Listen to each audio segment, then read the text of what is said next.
danger, I'm not a stranger. I was the kid who would never back down. Y'all get the anger, I get the paper. I gotta win so I'm never last out. Butterfly stomach cause I really want it. I come from the dark, so cut the lights out. Heart of a lion, the steps of a giant. Don't step in the ring cause I'll never tap out. Y'all better hold the wall before it falls apart.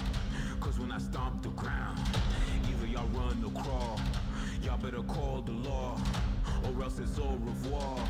Y'all never seen this before. Y'all never seen this before. Y'all never seen this before.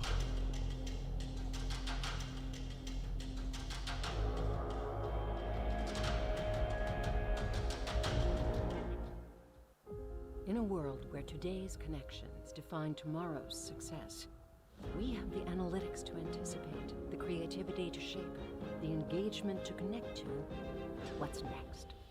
Across technology and innovation, healthcare and wellness, and purpose-driven leadership, our team of curious and independent future thinkers work every day to spark ideas, push boundaries, and create connections on the ever-evolving journey to what's next.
This is our story.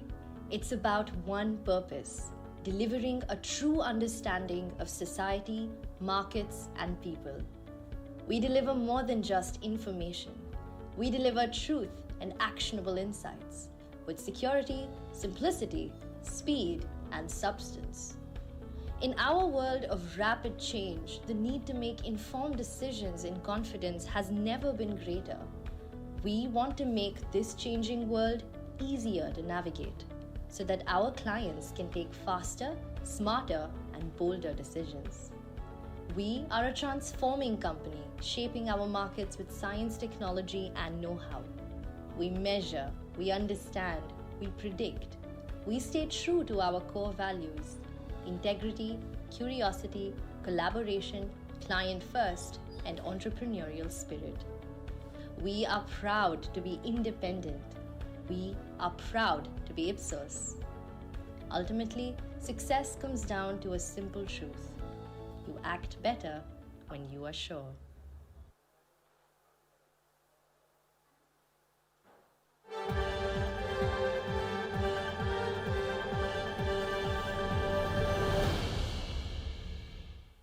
Hi there, I'm Gary, and I'm here to recommend to you a boutique PR consultancy that specializes in solving hard-to-crack communications or marketing problems.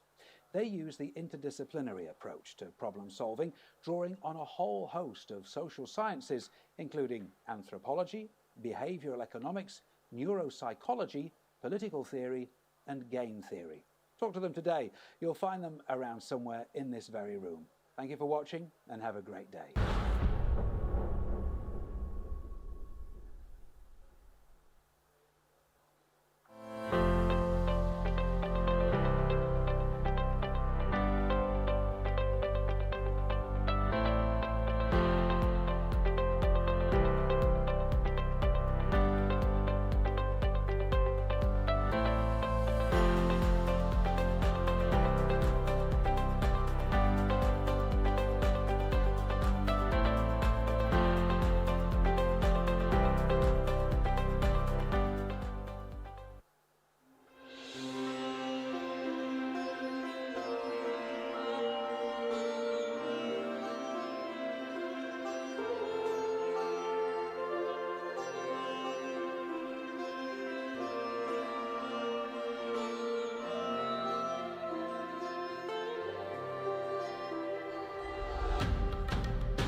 not a stranger. I was the kid who would never back down. Y'all get the anger, I get the paper. I gotta win so I'm never last out. Butterfly stomach cause I really want it. I come from the dark, so cut the lights out. Heart of a lion, the steps of a giant. Don't step in the ring cause I'll never tap out.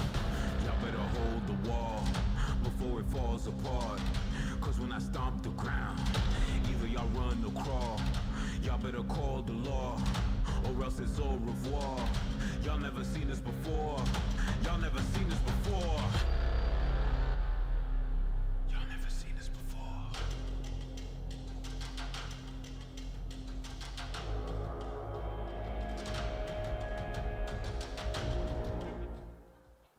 In a world where today's connections define tomorrow's success, we have the analytics to anticipate, the creativity to shape, the engagement to connect to what's next. Across technology and innovation, healthcare and wellness, and purpose-driven leadership, our team of curious and independent future thinkers work every day to spark ideas, push boundaries, and create connections on the ever-evolving journey to what's next.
I'm not a stranger. I was the kid who would never back down. Y'all get the anger, I get the paper. I gotta win so I'm never last out. Butterfly stomach cause I really want it. I come from the dark, so cut the lights out. Heart of a lion, the steps of a giant. Don't step in the ring cause I'll never tap out.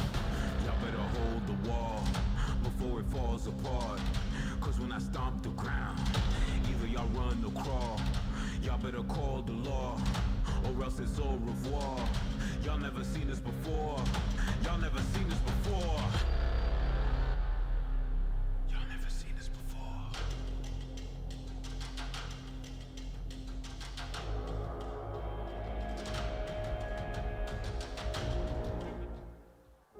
In a world where today's connections define tomorrow's success, we have the analytics to anticipate, the creativity to shape, the engagement to connect to what's next.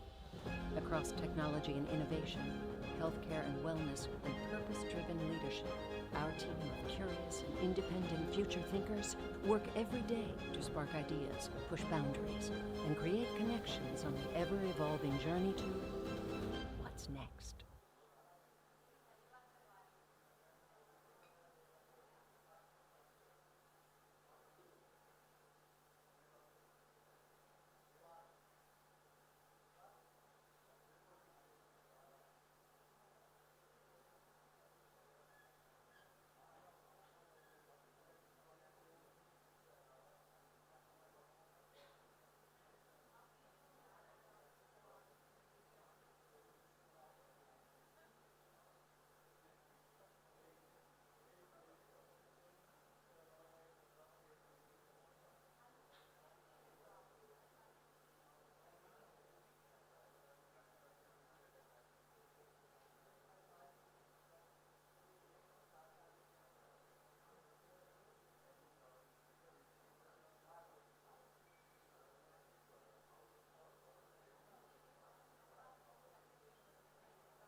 This is our story. It's about one purpose: delivering a true understanding of society, markets, and people. We deliver more than just information. We deliver truth and actionable insights with security, simplicity, speed, and substance. In our world of rapid change, the need to make informed decisions in confidence has never been greater. We want to make this changing world easier to navigate so that our clients can take faster, smarter, and bolder decisions. We are a transforming company shaping our markets with science, technology, and know-how. We measure, we understand, we predict. We stay true to our core values: integrity, curiosity, collaboration, client first, and entrepreneurial spirit. We are proud to be independent. We are proud to be Ipsos. Ultimately, success comes down to a simple truth: you act better when you are sure.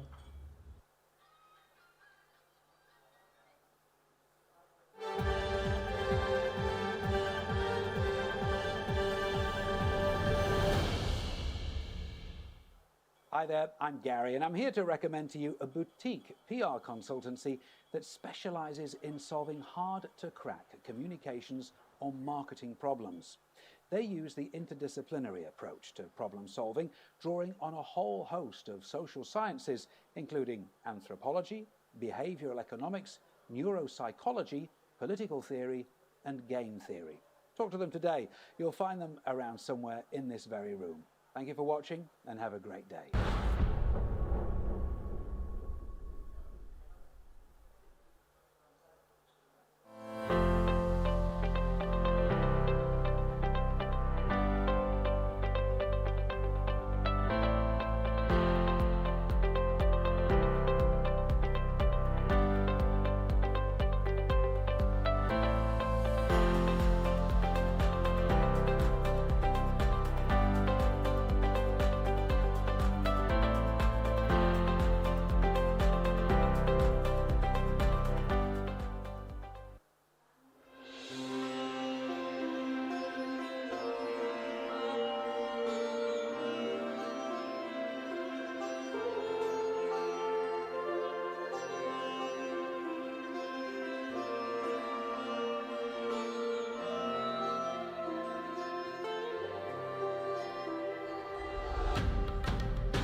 I'm not a stranger. I was the kid who would never back down. Y'all get the anger, I get the paper. I gotta win, so I'm never last out. Butterfly stomach, cause I really want it. I come from the dark, so cut the lights out. Heart of a lion, the steps of a giant. Don't step in the ring, cause I'll never tap out.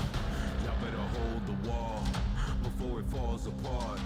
Cause when I stomp the ground, either y'all run or crawl. Y'all better call the law, or else it's au revoir. Y'all never seen this before. Y'all never seen this before. Y'all never seen this before.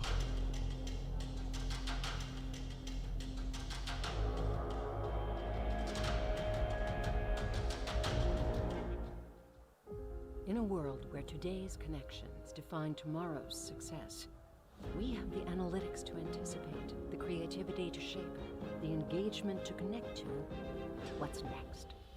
Across technology and innovation, healthcare and wellness, and purpose-driven leadership, our team of curious and independent future thinkers work every day to spark ideas, push boundaries, and create connections on the ever-evolving journey to what's next.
This is our story.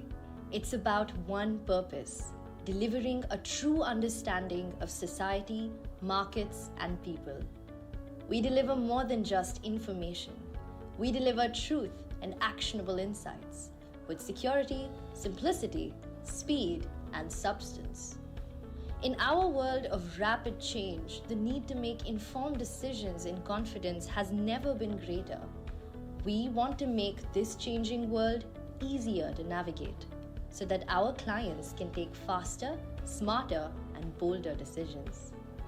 We are a transforming company shaping our markets with science, technology, and know-how. We measure, we understand, we predict. We stay true to our core values: integrity, curiosity, collaboration, client first, and entrepreneurial spirit. We are proud to be independent.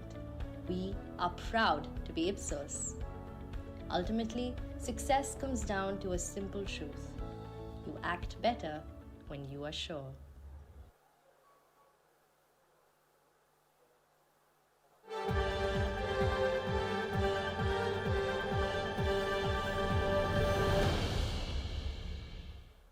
Hi there, I'm Gary, and I'm here to recommend to you a boutique PR consultancy that specializes in solving hard-to-crack communications or marketing problems.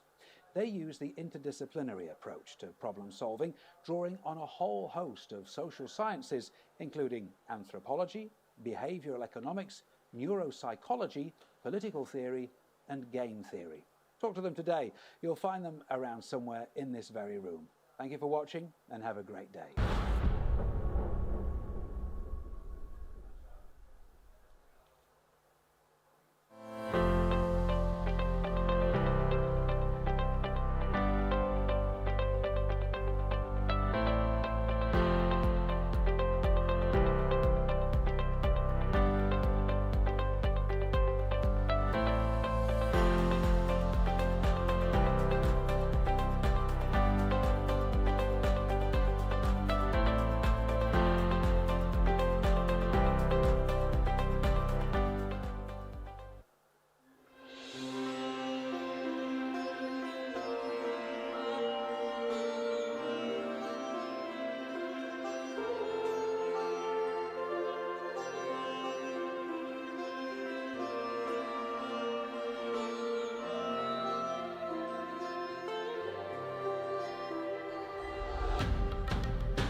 I'm not a stranger. I was the kid who would never back down. Y'all get the anger, I get the paper. I gotta win, so I'm never last out. Butterfly stomach, cause I really want it. I come from the dark, so cut the lights out. Heart of a lion, the steps of a giant. Don't step in the ring, cause I'll never tap out.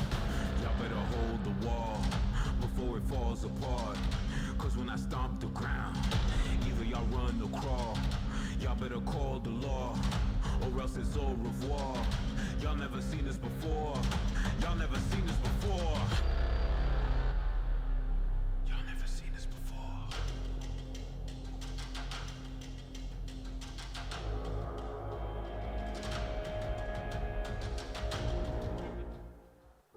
In a world where today's connections define tomorrow's success, we have the analytics to anticipate, the creativity to shape, the engagement to connect to what's next. Across technology and innovation, healthcare and wellness, and purpose-driven leadership, our team of curious and independent future thinkers work every day to spark ideas, push boundaries, and create connections on the ever-evolving journey to what's next.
This is our story. It's about one purpose: delivering a true understanding of society, markets, and people. We deliver more than just information. We deliver truth and actionable insights with security, simplicity, speed, and substance. In our world of rapid change, the need to make informed decisions in confidence has never been greater. We want to make this changing world easier to navigate so that our clients can take faster, smarter, and bolder decisions. We are a transforming company shaping our markets with science, technology, and know-how. We measure, we understand, we predict. We stay true to our core values: integrity, curiosity, collaboration, client first, and entrepreneurial spirit. We are proud to be independent. We are proud to be Ipsos. Ultimately, success comes down to a simple truth: you act better when you are sure.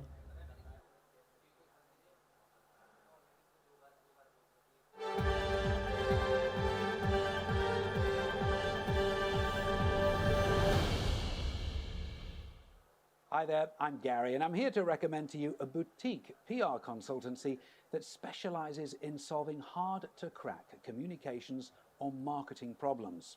They use the interdisciplinary approach to problem solving, drawing on a whole host of social sciences, including anthropology, behavioral economics, neuropsychology, political theory, and game theory. Talk to them today. You'll find them around somewhere in this very room. Thank you for watching and have a great day.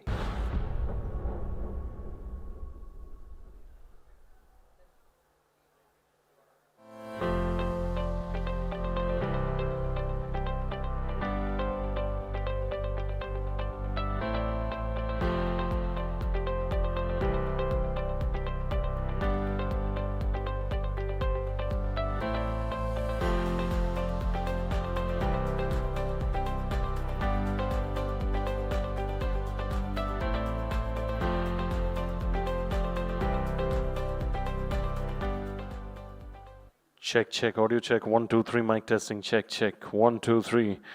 Ladies and gentlemen, I'll request all of you to please kindly stay patient throughout. We are going to be starting in the next 5 minutes. And also a humble request to one and all to please kindly keep your mobile phones in silent mode. And also please occupy the chairs at the front first so that we can get going on a timely manner. So that the audience who are coming and joining us late can take the seats at the back. So if you're having empty chairs around in front of you, please feel free to occupy them first so that the audience and our guests who are coming later throughout the day, they can occupy the chairs at the back. So I'll request all of you to please kindly come forward and take the seats at the front first. And also please kindly keep your mobile phones in silent mode so that we don't distract any of our speakers over here. We are going to be starting in the next couple of minutes. Thank you.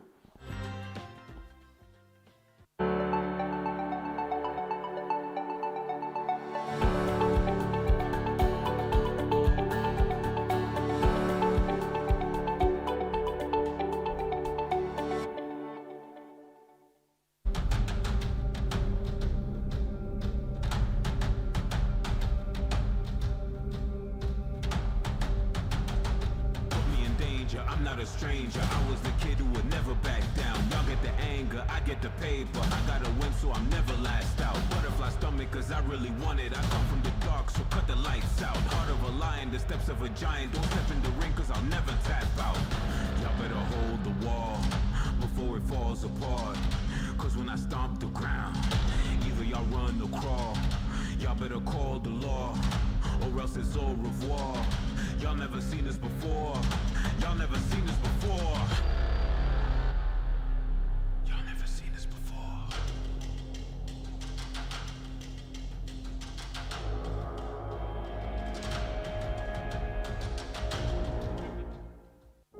In a world where today's connections define tomorrow's success, we have the analytics to anticipate, the creativity to shape, the engagement to connect to what's next. Across technology and innovation, healthcare and wellness, and purpose-driven leadership, our team of curious and independent future thinkers work every day to spark ideas, push boundaries, and create connections on the ever-evolving journey to what's next.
This is our story.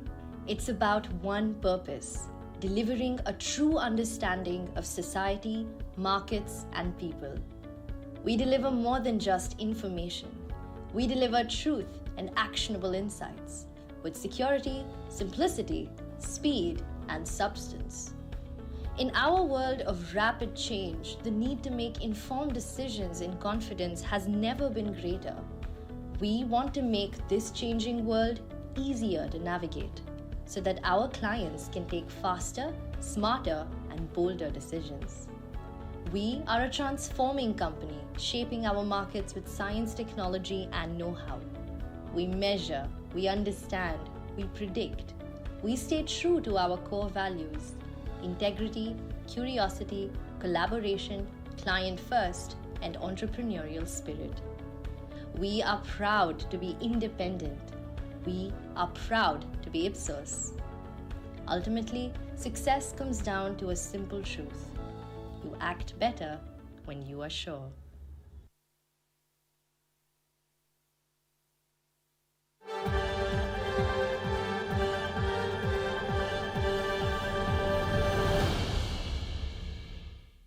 Hi there, I'm Gary, and I'm here to recommend to you a boutique PR consultancy that specializes in solving hard-to-crack communications or marketing problems. They use the interdisciplinary approach to problem solving, drawing on a whole host of social sciences, including anthropology, behavioral economics, neuropsychology, political theory, and game theory. Talk to them today. You'll find them around somewhere in this very room. Thank you for watching and have a great day.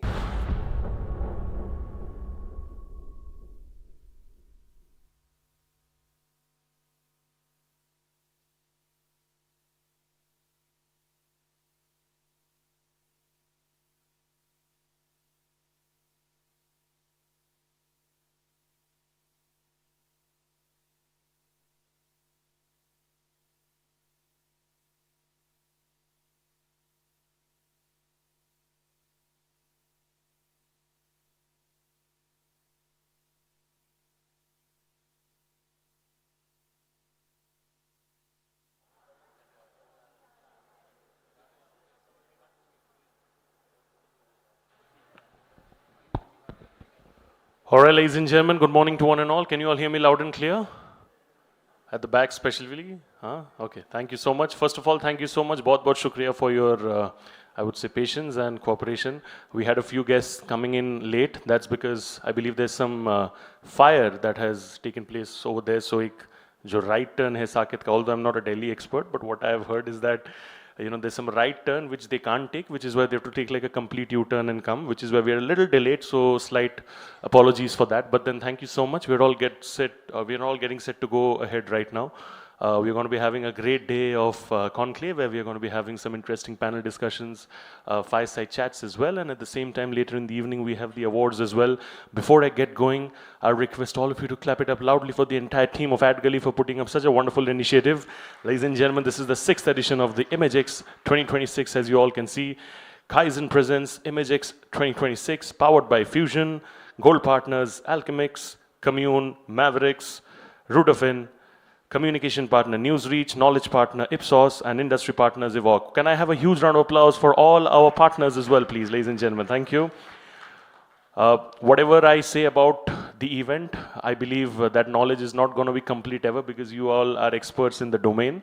But we have a special AV that we have curated for all of you over here. This is the event AV. So we are going to be doing that right now. So I'm going to request the console to please kindly play the event AV for our esteemed audience over here.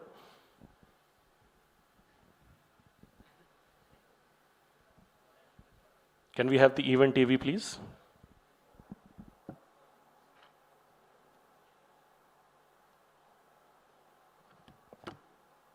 In a world of noise, one voice shapes perception. One story builds trust. One narrative moves markets. Newsrooms, boardrooms, crisis headlines. This is the power of public relations, the science of corporate communications, where reputation isn't managed, it's engineered. For decades, the storytellers behind the stories have worked in the shadows. Today, they take center stage. Welcome to the 6th edition of IMAGEXX, India's premier event for the PR and the corporate communications industry.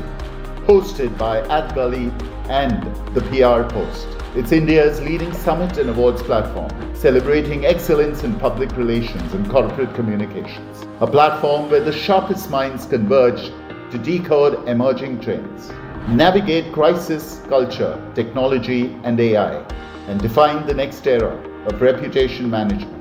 From legacy consultancies to disruptive in-house teams, from breakthrough campaigns to boardroom strategy, from rising talent to industry icons, IMAGEXX honors the architects of influence, the leaders who don't just communicate change, they lead it.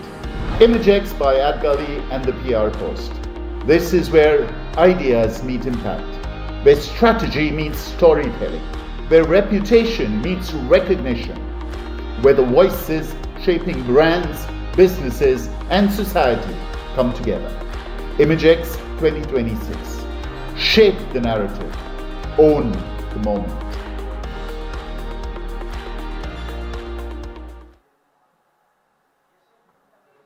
Thank you so much. On that note, ladies and gentlemen, can I have a big round of applause for the special event TV, please? This is the 6th edition, like I mentioned, and it's only going to get bigger and better with every passing year. Moving on, we have another AV for all of you. This is going to be the Partners AV, so I'm going to request the console to please kindly play the Partners AV for all of us.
I'm not a stranger. I was the kid who would never back down. Y'all get the anger, I get the paper. I gotta win, so I'm never last out. Butterfly stomach, cause I really want it. I come from the dark, so cut the lights out. Heart of a lion, the steps of a giant. Don't step in the ring, cause I'll never tap out.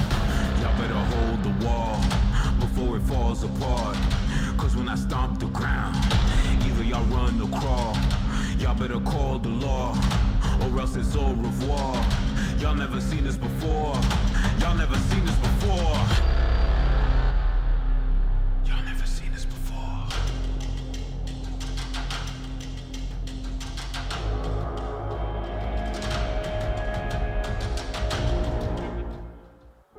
In a world where today's connections define tomorrow's success, we have the analytics to anticipate, the creativity to shape, the engagement to connect to what's next. Across technology and innovation, healthcare and wellness, and purpose-driven leadership, our team of curious and independent future thinkers work every day to spark ideas, push boundaries, and create connections on the ever-evolving journey to what's next.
This is our story. It's about one purpose: delivering a true understanding of society, markets, and people. We deliver more than just information. We deliver truth and actionable insights with security, simplicity, speed, and substance. In our world of rapid change, the need to make informed decisions in confidence has never been greater. We want to make this changing world easier to navigate so that our clients can take faster, smarter, and bolder decisions. We are a transforming company shaping our markets with science, technology, and know-how. We measure, we understand, we predict. We stay true to our core values: integrity, curiosity, collaboration, client first, and entrepreneurial spirit. We are proud to be independent. We are proud to be Ipsos. Ultimately, success comes down to a simple truth: you act better when you are sure.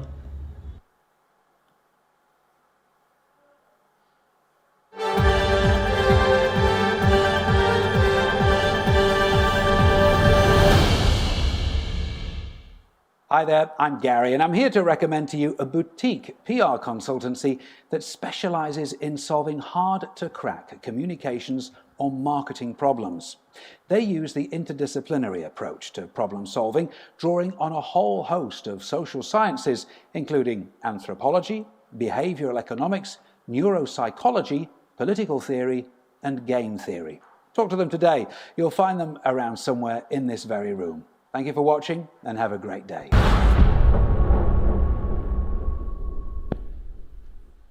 Ladies and gentlemen, can I request all of you to give a huge round of applause for all our partners, please? Like, I believe that no event is genuinely successful or possible without the support of the partners. So once again, a huge thank you to all our partners. Ladies and gentlemen, this is the Kaizen Presents IMAGEXX 2026 Summit and Awards, powered by Fusion PR, Gold Partners, IMAGEXX, Commune Brand Communications, IMAGEXX, Media Mantra, Rudafin, Communication Partner, Newsreach, Knowledge Partner, Ipsos, Industry Partner, Evoque. शाम को awards के time पे बहुत ताली बजाना है, तो अभी से थोड़ा ड्रिल प्रैक्टिस कर ले. Can I request all of you once again a big round of applause for all our partners, please? Thank you so much. And I request that my next announcement, I truly believe from the bottom of my heart, will attract a lot louder appreciation as well, because I'm going to be calling upon stage somebody spectacularly special. She is the reason why perhaps this event is happening, because without initiative, without it not being a brainchild, there's nothing really possible. Ladies and gentlemen, I'm going to be taking the humble honor and privilege of calling upon stage the one and only Bijoya Ghosh ma'am, founder and CEO at Gully Media Network, for the opening address. And जितने भी लोग यहाँ पे हो आप लोग, can I request all of you bigger round of appreciation for Bijoya ma'am, please. Every time she comes over here to Delhi and does this is the 6th edition, and we have only gotten bigger and better. Thank you, ma'am. Over to you.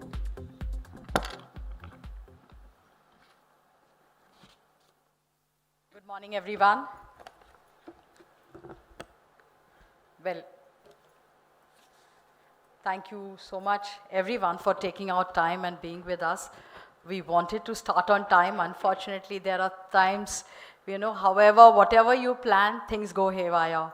However, I want to thank all of you from the bottom of my heart for being with us today. Braving the traffic and, of course, keeping time aside for us. So good morning, everyone. On behalf of AdGully and the PR Post, it gives me immense pleasure to welcome you to the 6th edition of IMAGEXX Summit and Awards. Thank you for joining us today and for being a part of a community that plays an increasingly important role in shaping businesses, brands, institutions, and public discourse. The world of communication is changing at an unprecedented pace. We live in an environment where information travels instantly, reputations are built and challenged in real time, and trust has become one of the most valuable currencies for organizations. It's against this backdrop that we have chosen this year's theme: PR Beyond Vanity, Trust, Growth, and Speed. For years, the industry has focused on visibility, reach, and share of voice. While these remain important, today's communication leaders are expected to deliver much more. They are expected to build trust, strengthen stakeholder relationships, navigate crisis, influence business outcomes, and help organizations respond to a world that never pauses. Throughout the day, we will explore these evolving expectations through conversations with some of the most respected leaders from the PR, corporate communications, corporate affairs, and brand reputation firms. We will discuss how communication is adapting to AI, misinformation, changing stakeholder dynamics, and growing demands for accountability and measurable impact.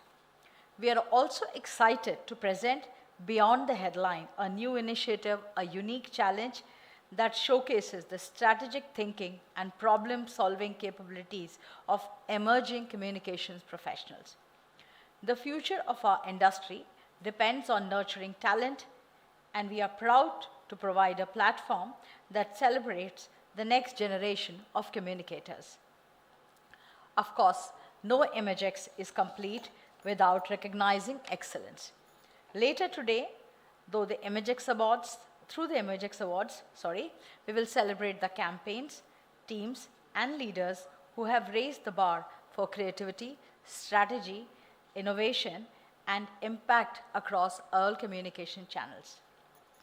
I would like to extend my sincere gratitude to our speakers, jury members, partners, sponsors, nominees, and attendees for their support and participation. Your contribution is what makes IMAGEXX one of the most respected platforms. I encourage each one of you to make the most of today, engage in the discussions, challenge perspectives, build new connections, and take away ideas that will help shape the future of your organization and our industry. Thank you once again for being with us. I wish you an insightful, engaging, and rewarding IMAGEXX. Before I leave the stage, I want to thank my team who's helped us in putting the 6th edition of IMAGEXX, and of course, my sponsors. Thank you, everyone. Thank you. Shubhaji, thank you so much.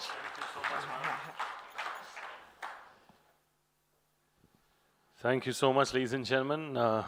तालियों की गूंज थोड़ा कम लगा हम लोग को. Can we all clap a little louder, please? Yes, thank you. Like I mentioned, we are just going to be preparing for the evening as well, so the drill will continue. What we are going to do right now is we are going to be moving ahead first with the first panel discussion. This is going to be on the topic Beyond the Press Release, Building Always on Newsrooms. I'll repeat the topic once again for the panel discussion. This is going to be a 25 minutes panel discussion, and the conversation will be on Beyond the Press Release, Building Always on Newsrooms. First, I'm going to be introducing our session chair for the session, and then I'm going to be introducing our speakers. We have 7 speakers total for this session, including our session chair. To moderate this session, we have with us Mr. Uday Pratap Singh, Senior Editor, IMAGEXX. A big round of applause for Mr. Uday Pratap Singh, please. Thank you so much. Always a pleasure. And what I'm going to do is I'm going to be requesting you to please take the seat over here at this corner. And moving forward, I'm now going to be introducing our speakers, ladies and gentlemen. My first speaker over here, she's the Head Strategic Communications and Brand Shell India. Clap it up for Natasha Wadhwa, please. Thank you so much, Ms. Wadhwa, for joining us over here. We'll request you to take your seat. And I'll request everybody to please take their seats as per the photo order. So if yours is, this is the world of social media, so we want to ensure that aesthetics are on point, right? So thank you. Uday ji, aap idhar baith sakte hain. And my next speaker over here is the Head Corporate Communications and CSR, JSW MG Motor India. Clap it up for Runa Alawat, please. May I have Runa Alawat ji over here on stage? Thank you so much. Glad to have you. Can you all clap it up for her, please, ladies and gentlemen? Thank you, Ms. Runa. My next esteemed speaker is the Head of Policy Communications, Amazon India, Balaji Krishnaswamy ji. Please, can we have a big round of applause for Mr. Balaji Krishnaswamy ji? Okay. So I just have been intimated that he had to leave urgently. So my next speaker over here is the Lead Public Relations at Cash Karo, Arushi Srivastav. Thank you so much, Mr. Srivastav, for joining us over here. Big round of applause for Ms. Srivastav, please. Thank you. My next speaker over here is the brand marketing manager at Trackier, Nikhil Kumar ji ke liye bajaye zor se taali, please. Thank you so much, Mr. Kumar. And my next speaker over here is an anchor and news editor at Times Now. Make some noise for Ms. Hina Gambhir, please. Thank you so much, Ms. Gambhir, for joining us. Thank you. Uday sir, over to you, and we look forward to hearing all of you. Thank you. Thank you so much for that introduction, Shubhajit, and always a pleasure to have you back in Delhi. Let's begin. It's always special to have the first panel discussion, and of course, it sets the tone and tenor for the day ahead. So, no pressure, guys. But let's begin by, of course, going to the news person on the panel before I also move to the PR and brand and communications professionals, because the topic is beyond the press release, building always on newsrooms. So before we speak to, of course, the corporates on how they are connecting their brands with news outlets and different mediums, let me begin by asking you, Hina, about how you have built at your group an always on newsroom, and how you believe corporates can really move beyond the press release to connect with the viewers like the media is doing. Thank you, Uday, and thank you, AdGully, for this opportunity. I represent Times Now, which is India's most watched English news channel, part of Times Network, and I'm the only journalist on the panel. And it's good to be on the other side for a change, because I'm used to being on that side and asking questions. So I want to start by giving you all, a small story.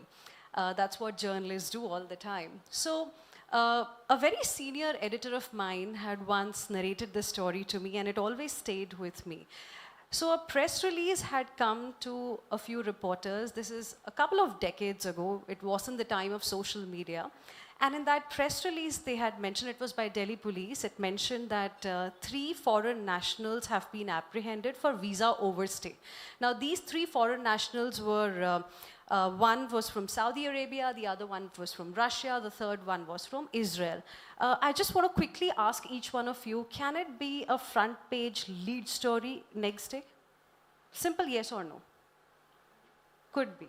Okay. No. He's saying no, so I'll go by his judgment.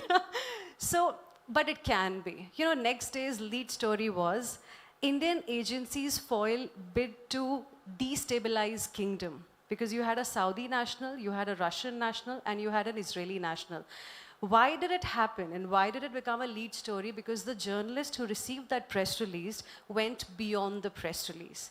He spoke to the team that sent the press release. He also tried to understand why the story matters, and it wasn't a small snippet in the newspaper somewhere, it was the lead story. And it was a wonderful story. I think that's where my learning came from also. When we get press releases on a daily basis, the first job is to go beyond the press release. Talk to the Copcom person or the PR person who sent you the press release. Try and understand why the story matters. That's point number 1.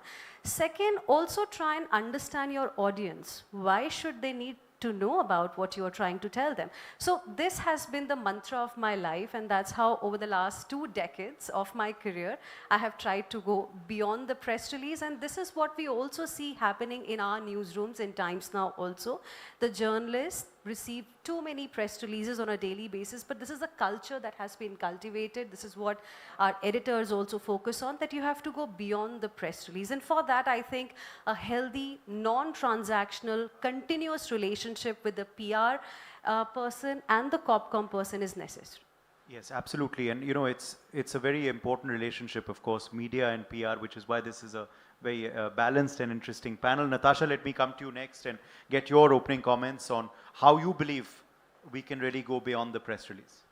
Thanks, Uday. So I echo her thoughts, because I've started my career from an era where press release was your hero item to disseminate any release. In fact, I was just talking to one of the panelists that I'm from maybe that era where we used to actually take a printout of a press release and hand deliver it. So we've seen the shift from then to now where storytelling has shifted across content platforms. So what it happens is now you look at your stakeholders, and I won't say that the press release is dead still. As a listed company, for example, at Shell, the press release is still sacrosanct for releasing information, especially financial information, which is very critical for listed companies. But where we are moving now is seeing that where is the audience sitting, where are our potential customers, where are potential other stakeholders, and what platform do they prefer. It could be a LinkedIn post, it could be, for example, employees, right? A CEO video, a sit-down interview with your CEO for employees. So it's more about choosing the right audience and then choosing the platform. And it could be a press release, it could be a social media platform. What is important is, are you targeting right?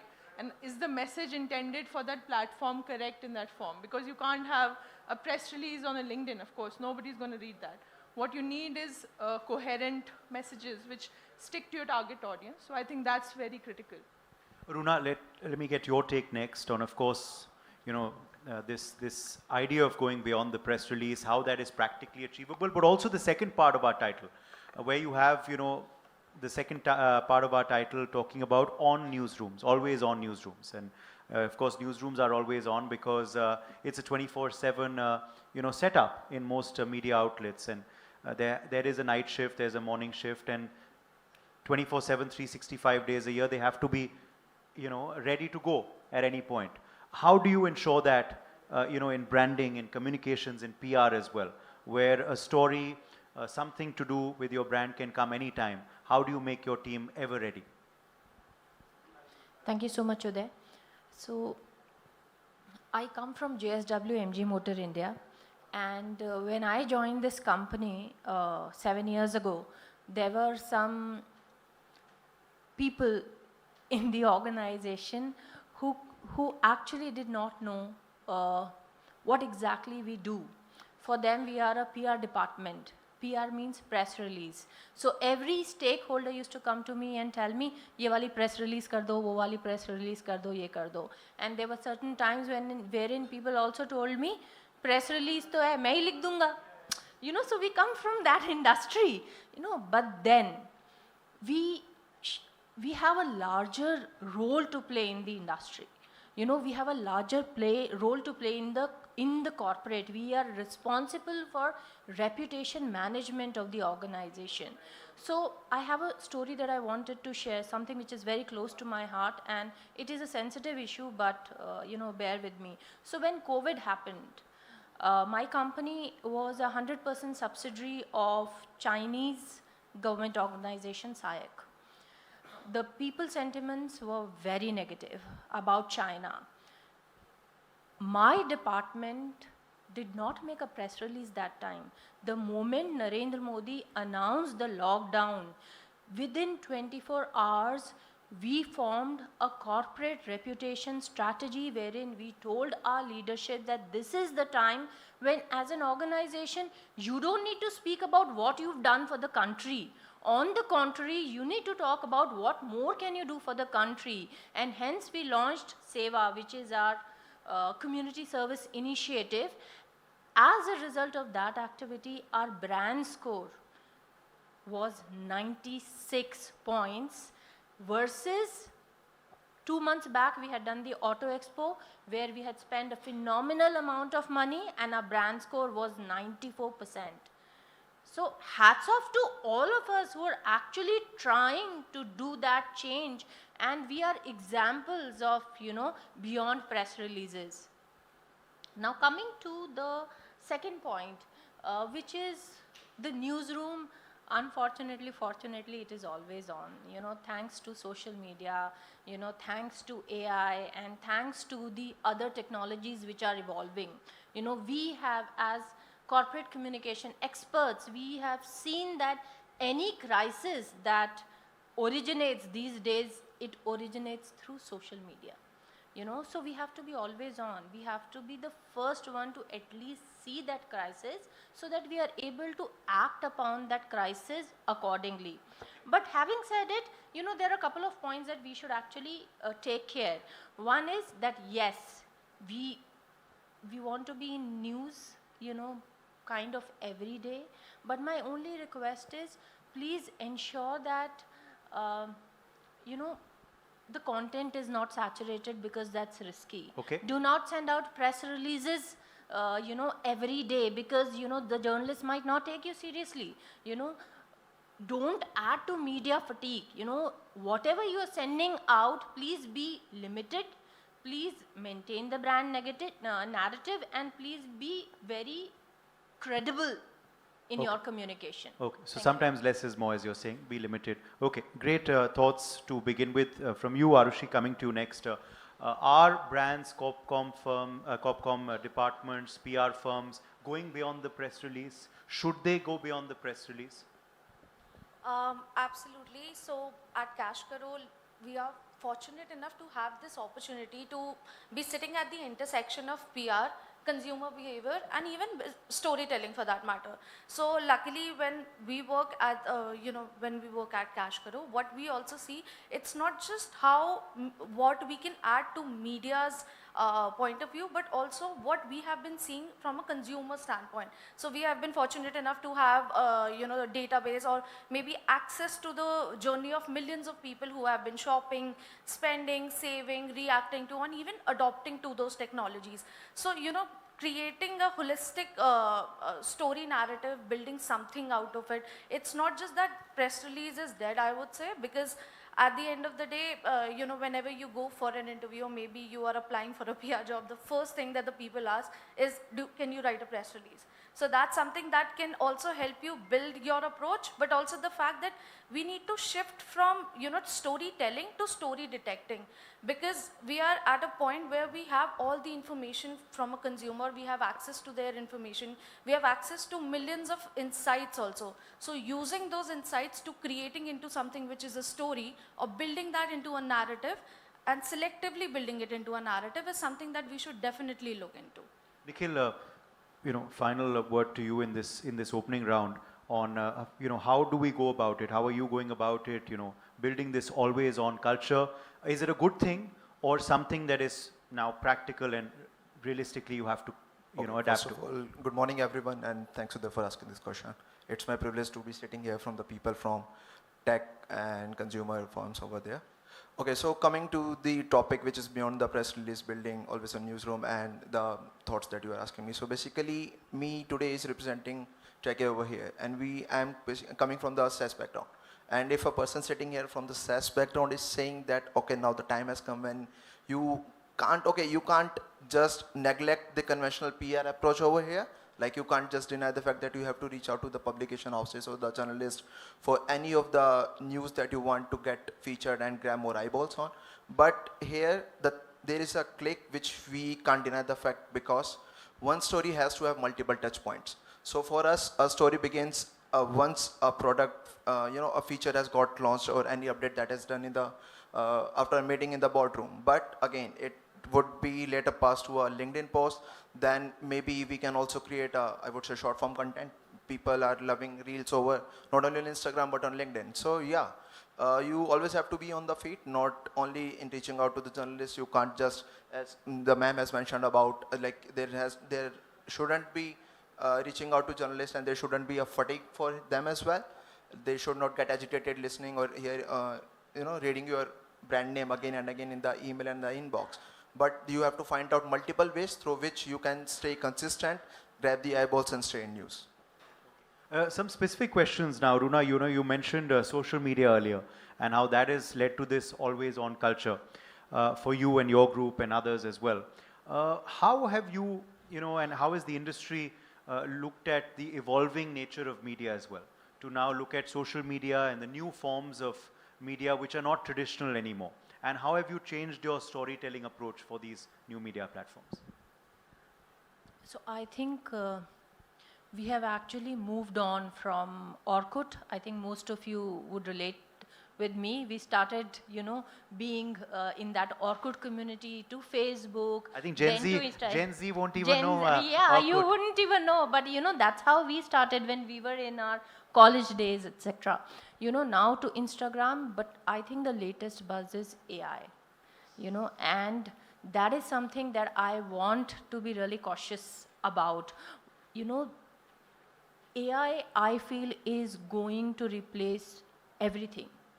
Everything that can be automated will be automated by AI, except the top cream, you know, of human beings, which believe in building relationships, having that human contact. I think those are the people who will only remain relevant, you know. Rest everything. These days I have seen videos, press releases, you know, so much of content you cannot determine, you know, what is fake, what is real. I think what as PR personnel we should focus on is having that human contact, building relationship, evolving with time. That is most important.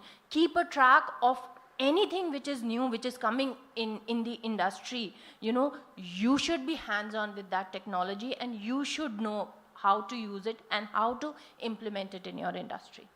Natasha, earlier, of course, you addressed the first part of our title. Now coming to the second part with you as well.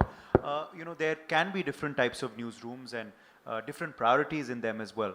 But is this culture of newsroom coming into brand communication teams? How are, you know, groups like yours creating this always-on culture?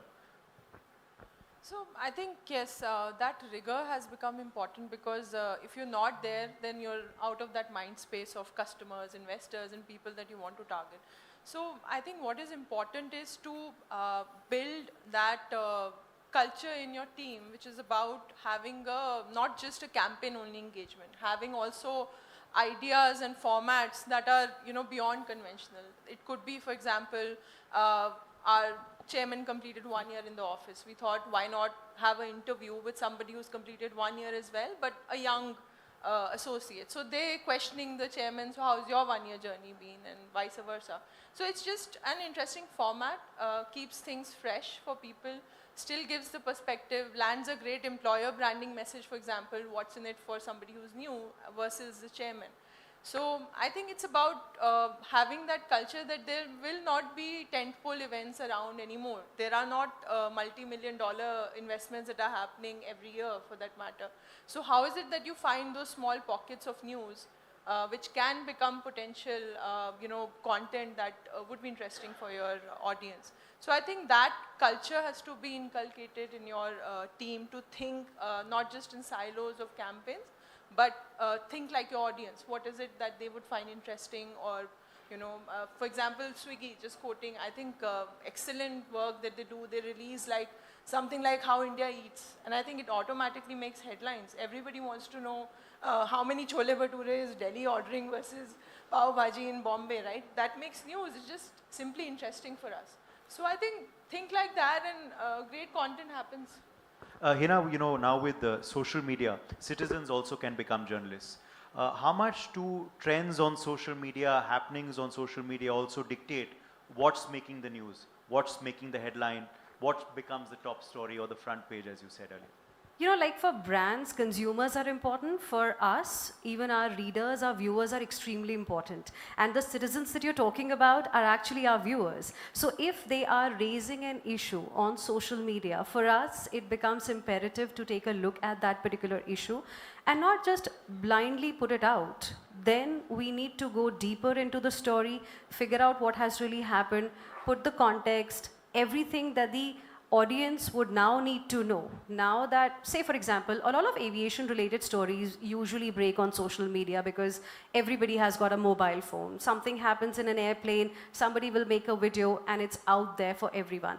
Now, there is also a danger of miscommunication. There is also a danger of misinformation, fake news. That's where our role as a journalist becomes extremely important, because that's when we figure out, okay, this video is not from today or yesterday of the event that the quote is referring to.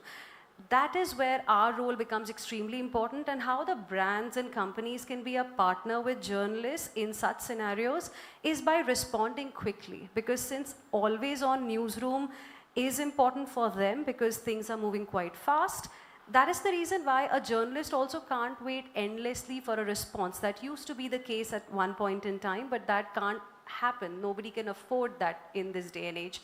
So if something has happened, a quick response, if not on social media, maybe an off-record quote, if that comes immediately to a journalist, then that really adds value to the journalist story. Also, it brings a lot of credibility to the brand that, okay, they have acknowledged it. And this is something we can't ignore, and it's just going to get bigger because AI is there, so anybody and everybody will try to be a journalist, is making reels, but then the responsibility of a journalist is to ensure that you put out the correct picture, and communication is important. While AI will change a lot, I think HI or human intelligence will have to go hand in hand. Otherwise, only AI is going to be a disaster. Arushi, also, with this always on culture, you do get speed and traction, but sometimes reputation can also be cost at the expense of that. So how do you weigh out the pros and cons? How do you balance the approach between, yes, getting speed and traction, but also protecting the reputation of the company, the brand, the image that you represent? What I feel is that speed has been one of the key things which has been going on right now, but shortening the distance between an insight or an action is one of the key paces. So what I believe is, while there can be multiple stories out there, there can be multiple platforms that you can be using, but while there are so many platforms, that one story that you take, that you want to narrate or you want to showcase or you want to build, that's something that you need to be building it across with a very consistent speed. It's not like that I want to just because there's something that has happened and my immediate reaction is let's put out a press release clarifying something or the other. But there can be multiple aspects on how you can approach. There can be a very strategic approach to it, maybe taking a press conference for that matter, taking it ahead with that, or maybe a press release can be a good idea in general. But yeah, that speed needs to be controlled very carefully. Otherwise, of course, disaster is just right ahead of us. Nikhil, also, with this speed, inaccuracy comes in. With social media also, not everything is accurate. Fake news often sometimes takes over. Fake perspectives about a company also and brand also often takes over. How do you counter that? How do you correct inaccurate to accurate? Okay, so for us, what I would say that being credible matters the most instead of being first. Because ours, when we cater to business and we generally deals with numbers, like we help them in tracking the performance. So for them, we can't just put out their numbers out in the media, showcasing the business opportunity that the business have generated after using the tool or something like that. So instead of focusing or being first in the race, it's better to sit back, just use or utilize the time and the AI that we are discussing about AI a lot. So basically you can utilize the AI in framing the story angle. How do you want to narrate the story and what exact perspective has to be, you have to utilize to reach out to the journalist and to putting out the story out there. So yeah, you have to just sit down and it's good to hold some breath. And instead of just focusing on winning the race, let's gather the nerves and hold the nerves and do rightly before releasing anything out. It's great. Press releases also, Runa, have they changed over times? Have they evolved over times? Or is it best to rely on the traditional format? See, I think everything has evolved, but, and this is my personal opinion, I think press releases haven't. They are still the communication starter. But then what matters is how you're building that story across platforms using all the new technologies which are available. That matters most. But I think still we do earlier, like my fellow colleague said that, they used to give print out hard copies to journalists. Now we are mailing them to journalists, but I think that's how it is. Should they evolve? Is it a good thing that they haven't evolved, Natasha? I think, like I mentioned, it still serves a strong purpose. Depends on what you're trying to communicate. If it is, for example, like I mentioned, financial communication, there cannot be two ways about it. It has to be what it has to be. But yes, that press release can then become a LinkedIn post. It can become an Instagram post. So it's about taking the right message, tailoring it to the format that you want. But having said that, yes, I see now a lot of shift from your typical headline stuff to infographics, for example. I think they make instant news because they're easy to replicate. People find it attractive. It's everything in one space. I mean, visually, probably people have run out of patience to read streams and streams of paragraphs like we used to, or how we were taught to write press releases, the headline, 5 paras below it. So I think it's important to evolve, and I really see that shift happening. And is it then important, Nikhil, to look at the TG as well? There's a different style which, the young like. There's a different style which, the elder generation still likes. Definitely, Uday, because I personally believe that attention is earned every day, not just on launches. So basically, you have to stay updated. And there, as Men has mentioned about the different forms of content, so definitely you could also do a press release in terms of, say, successful client testimonial, any product launch, or any feature update that has happened.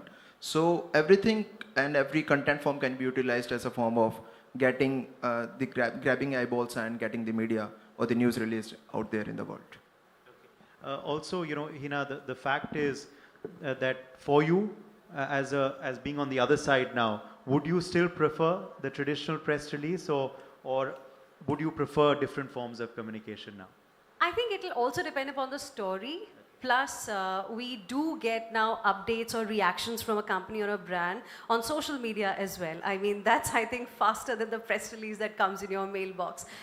Plus, I think a lot of brands have already started evolving. They send infographics, they send video messages. Recently, a lot happened with an airline as well. So a video message came instead of a long press release. I mean, that was faster and it was better for everybody, because eventually, people also want to listen to the key stakeholders. So I think things are evolving, and for journalists also, interesting times. And finally, before we quickly end, Arushi, your thoughts on, of course, traditional media versus content creators as well, or the new form of social media? I feel that, like Hina mentioned it before, that digital, platforms are becoming those new platforms for news. Actually, it's not just limited to people reading through news, news platforms, or maybe from an apps. A platform like In Shorts would be in somebody's phone, but I think a person like a Gen Z person, he or she might be reading through a meme page, for example. It can be from a content creator's video that they have seen something.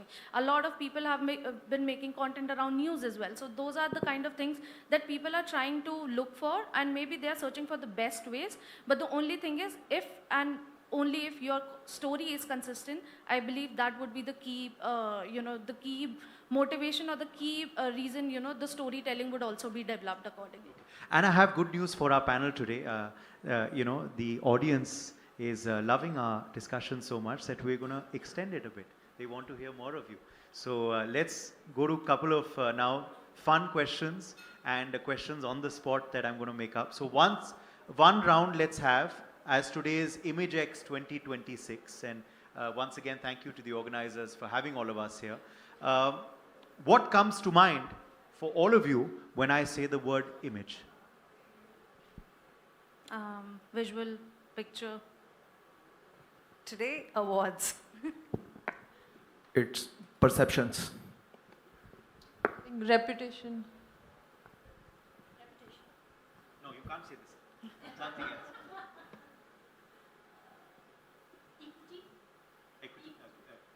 And now let me ask all of you, what has been the favorite campaign or favorite story that you all have enjoyed working on? So let's let the audience know you all better as well. Of course, you've spoken about the brands you all represent, but specifically one story, one campaign, one idea that you're the proudest of.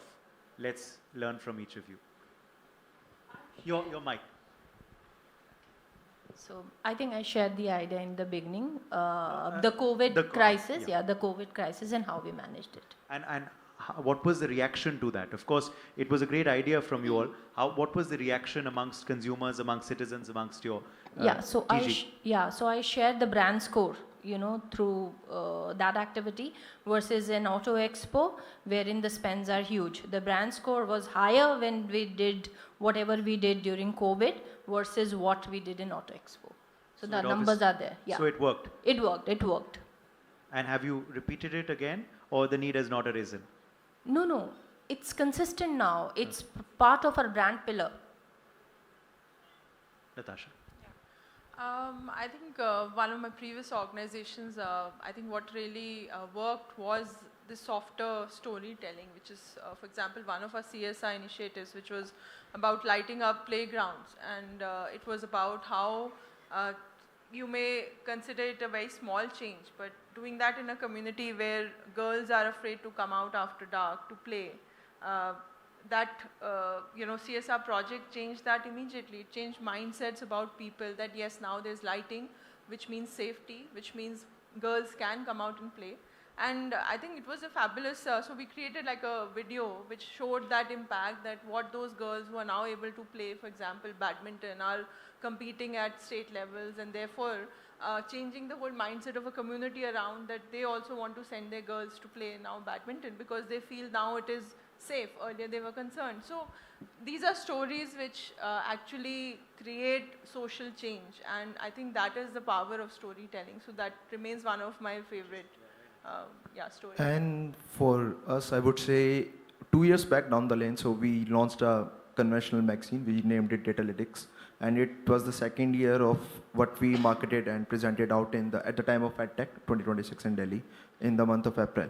So the key takeaways from that was I would say it comprises of everything, from industry reports to client testimonials to the interviews of the CX leaders of our company, as well as from the brands who we are catering to. And the result, it was loved by all, and it's going to be survive here for more than years now. And let's see how it goes for it. Okay, so for a journalist, every story is like fun. There is adrenaline rush that you get. But since I am joined by people from PR and communications, so I'd like to take you back to the year 2017, a story that I broke. And today it is also taught in a top B school in the country as a PR study, what you should not do as a PR.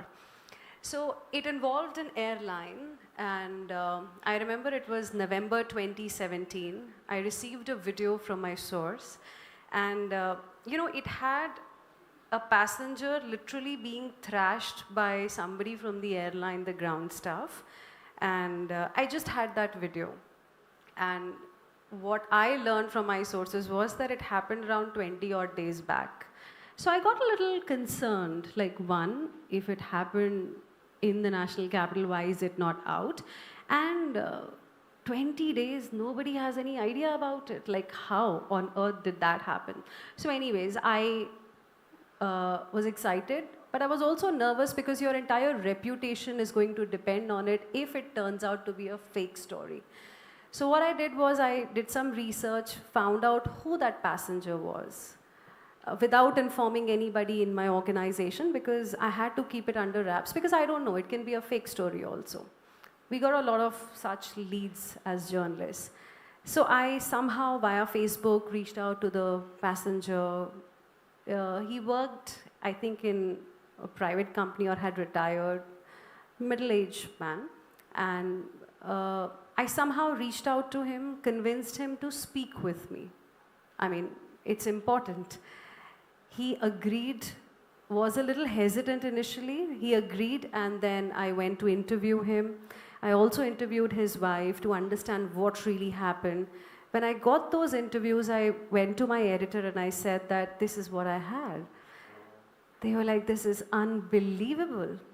And I was like, yes, I had it 3 days back, but I had to do my due diligence and ensure that it is a correct story. This has happened. And I had to reach out to all the stakeholders to get the whole thing. My editor said, fine, let's break it at 7 o'clock in the evening. I said, sure. My heart was racing because I was new to that beat and it was a really big story. Your reputation was at stake. I break the story. I'm not kidding, I got 100 calls on my mobile. Can you share the video with us? Can you share the video with us? I was on air, I saw that much later. That story was a national headline for almost all papers, all TV channels for not just that day, but for the next few days consistently. It became a big campaign also. Hashtag boycott that brand also started trending. The problem that happened with the brand at that time was they did not take it seriously. They did not respond when I reached out to them for a comment. And this is why the story is also taught in a top B school in the country, because the message that I want to give is that brands also need to respond on time. It's important. If something has happened, it was unavoidable, maybe you didn't want it to happen, but it has happened. So how should you deal with that situation? So even if a comment that, okay, we are looking into it, would have really helped the brand. Absolutely. But because no response came, it blew up. Yes. And then people started also venting on social media about their experiences. And that became like a big timely response and reaching out to the right person. I think it's extremely important. In fact, recently there was very recently there was a model death as well. And I think only when a social media influencer raised it, did the firm that model was contracted to respond, I think, and that was after 3-4 days. So that got flagged. Time is of essence today. Okay, one example. From my previous organization, I had the opportunity to work on Ajinomoto. So if people would not be aware of it, it's there is a certain myth attached to it, which preferably people known as MSG. So our job was to change the perception of the people about what MSG is and how it's not safe for the body, but it's actually a natural product in general. And even not just that, the main challenge that we had was to convince FSSAI to remove the clause from the F&B products that we have. Because if you have seen the label very clearly, it says no MSG, or if there's any MSG included, it says harmful for children or pregnant women.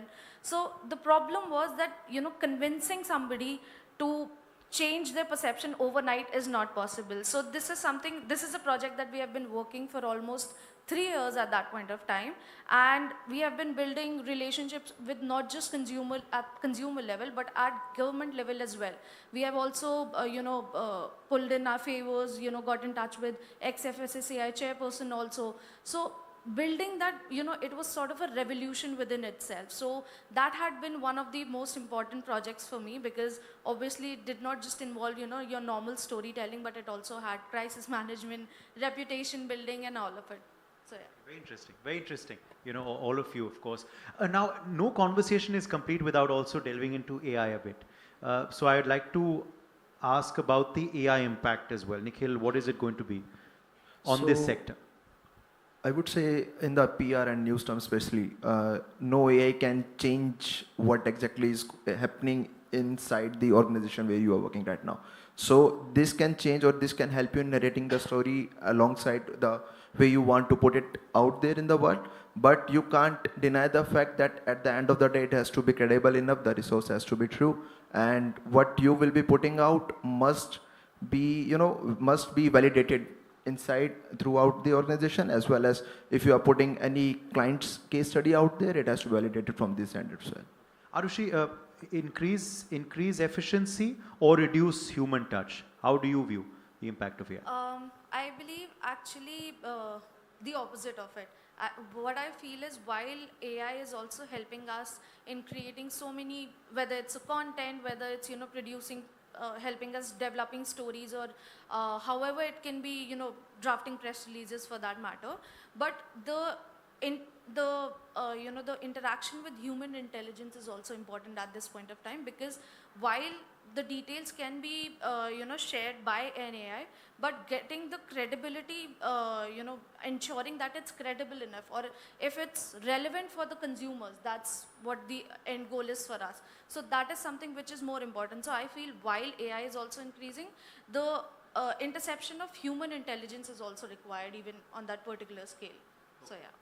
A boon or a bane for your sector, AI, Natasha? I would say it's a mixed bag.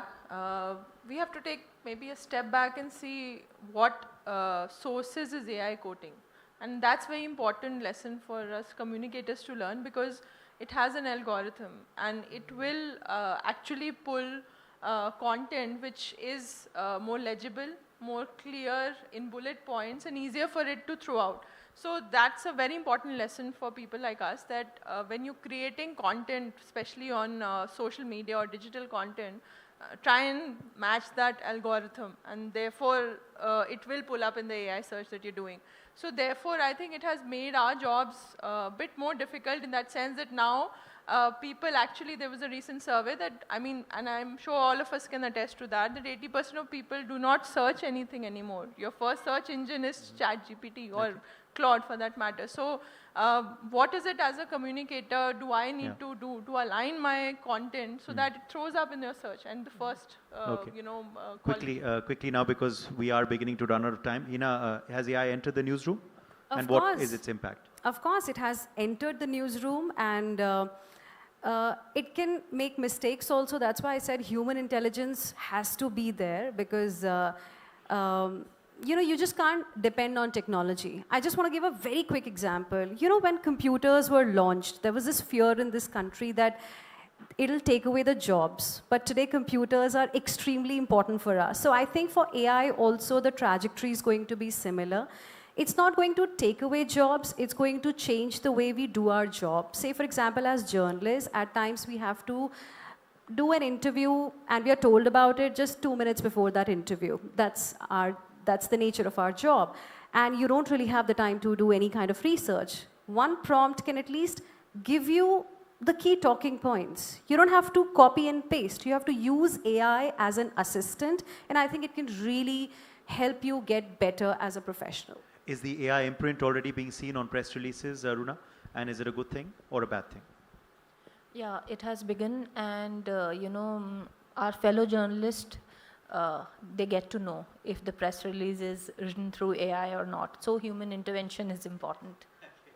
Well, thank you all so much for a very, very interesting and enriching panel discussion. And as I said, it's always important to have the first panel go well, because it sets the tone and tenor for the rest of the day. And I think we did a good job because our time was extended. So kudos to all of you, and thank you very much for joining us today.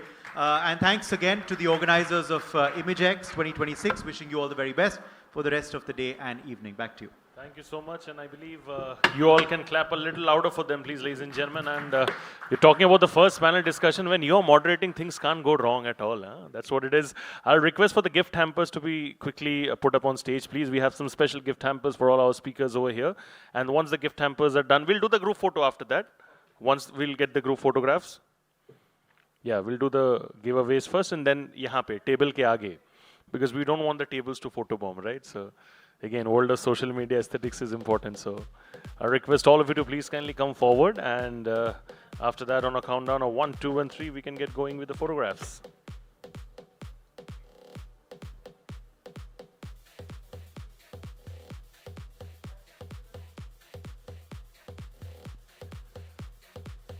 Thank you so much, and very grateful to all of you for taking out time from your respective schedules to be with us. We look forward to having you the next year in the 7th edition as of now. Shukriya, thank you.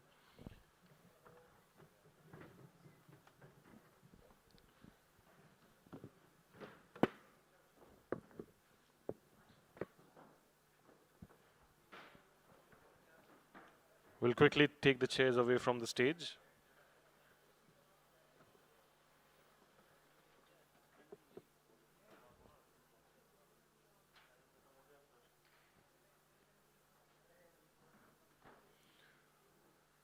All right, so what we are going to be doing next is a special keynote. We have kind of swapped the schedule a little bit because certain things have been going haywire in terms of time due to the fire that has taken place outside. So what we are going to do is we are going to be first, instead of the panel, we are going to be doing the keynote right now. And to do the honors on stage for the keynote presentation, may I please request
All right, ladies and gentlemen, I'll request all of you to please remain seated. Our esteemed guests outside, if you can please kindly remain seated inside.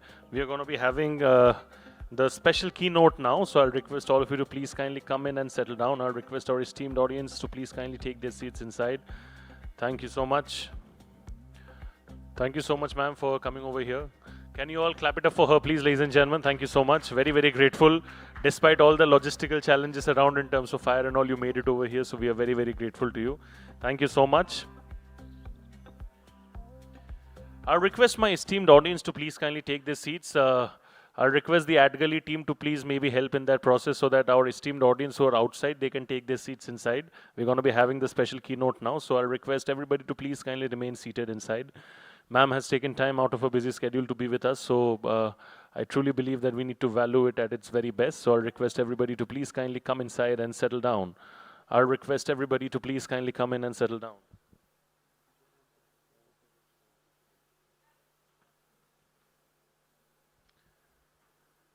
Requesting everybody to please kindly take in the seats at the front first, so that our esteemed audience who will be joining us later, they can take the seats at the back.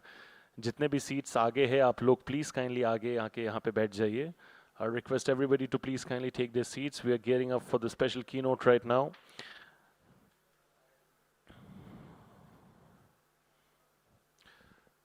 Requesting everybody to please kindly take their seats, and once everybody has taken their seats, we are going to be quickly beginning with the special keynote right now. And I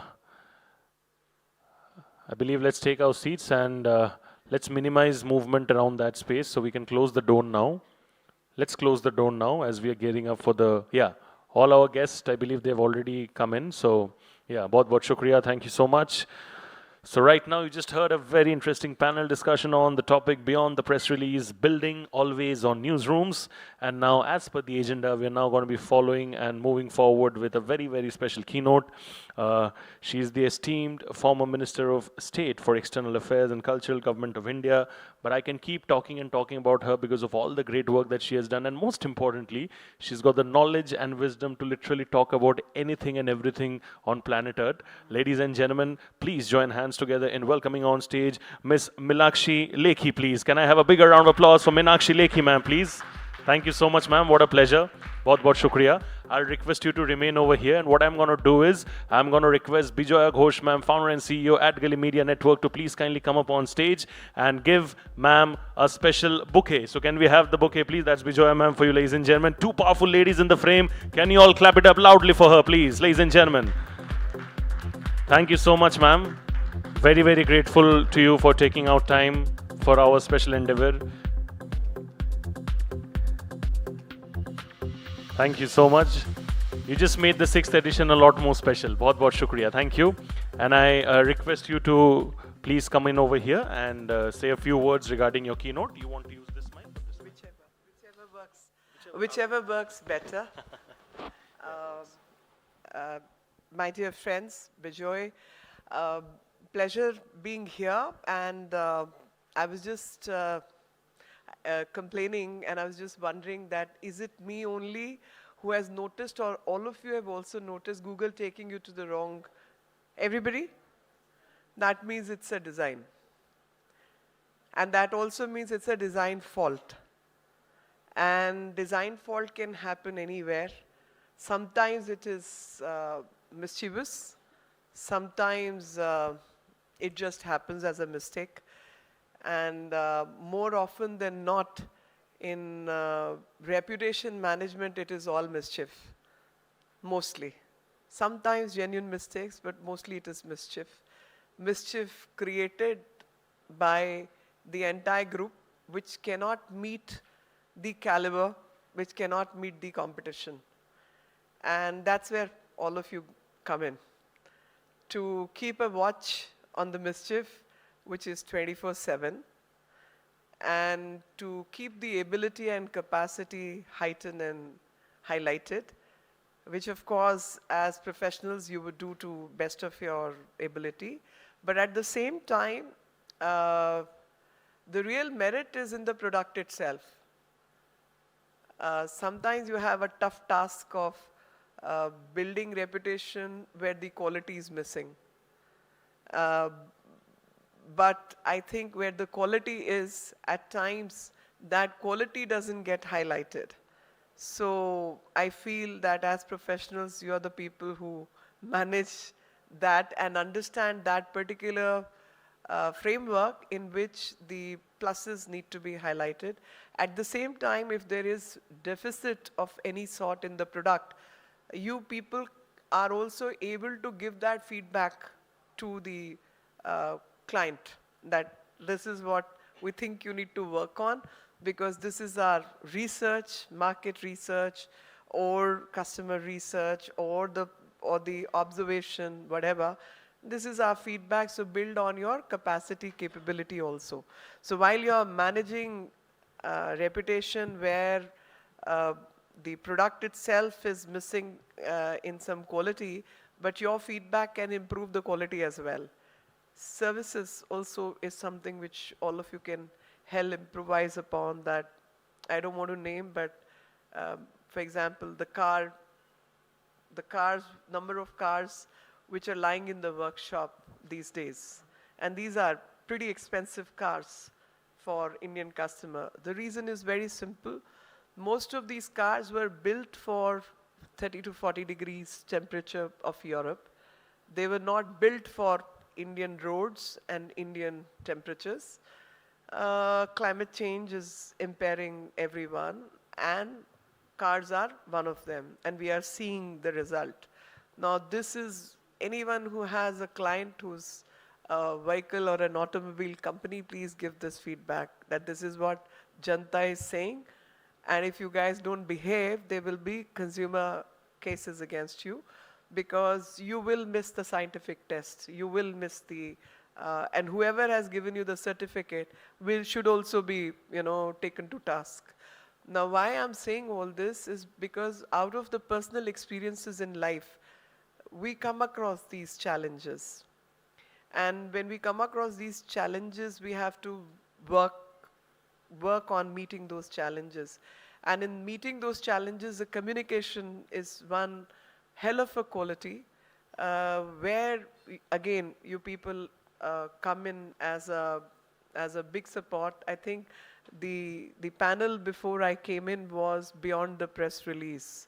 I mean, press release is one simple part of the job. Anyone who can sit on the computer, has English and has the comprehension, can prepare a press release. These are the points, make it so strong that in a short format, the things get communicated. But if you have a client who's not communicative, and you need to speak for that client, that's the tough one. Because there are people who are extremely good at what they do, but they just cannot communicate. And they may be producing some of the very, very best products or something. But yet communication is very, very important. And today's time and age of course, we all know social media is the manipulation which it can do, the manipulation with which it can manage things, amplification of wrong things also which happens, amplification of right thing which needs to happen, beyond biases, the work which needs to be worked at. Journalism has changed its format. Anyone who has a Facebook account is a journalist today. You can simply go online and start reporting. So people who are actually, say, from the serious journalism from television or media companies or newspapers will find it hard that before you are breaking the story's been broken on Facebook or Twitter. So there are challenges with the technology, though I feel we have sold our soul to the technology. So much of dependence on technology, I don't want to really name one product or the other because I'm not anti-technology. I'm pretty much a pro-technology person myself. But I definitely am anti people making a fool out of me. So I genuinely feel if you can be manipulated, if the minds can be manipulated and decision making is going to be impaired, I definitely have objection to that. So I'm not anti-tech, but feel that technology should not be used to make us dumber. We are dumb, but not to further become dumber. So, which is what is happening. And my crib was that today, with all that things that we have under our phone and in hand, we see how the systems are being maneuvered, manipulated.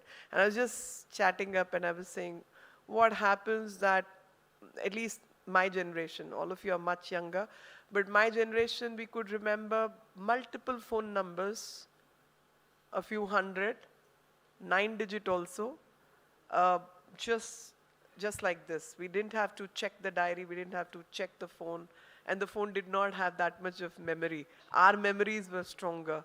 But today, I find people being dependent on the machine so much that I live, not even 5 kilometers away from say, Taj Mansingh. I live pretty close by. But if even for that distance, a youngster driving a vehicle is using GPS, is strange for me because I feel I know all the backlanes of the city. And that dependence on technology where you stop using your memory, where you stop using your insight, where you stop watching things that which time of the day, which road gets more busy, which road is less busy. I mean, these are things which used to be on our fingertips.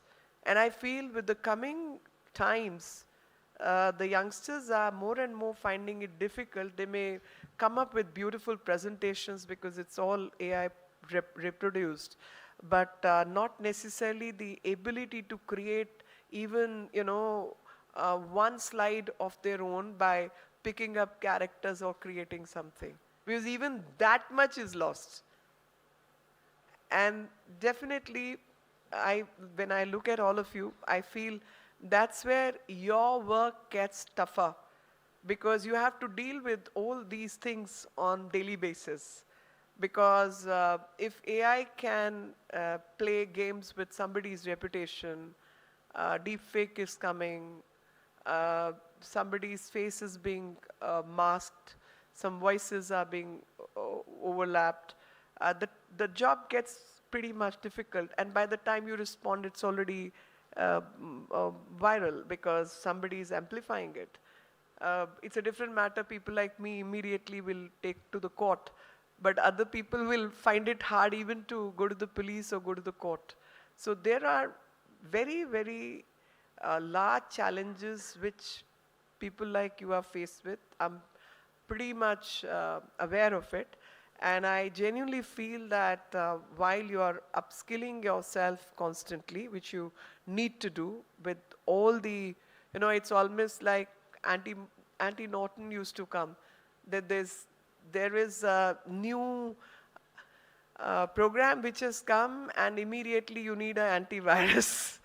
So antivirus, it's almost like taking corona shots all the time because every day it's a new thing which is coming and you need to have an antidote.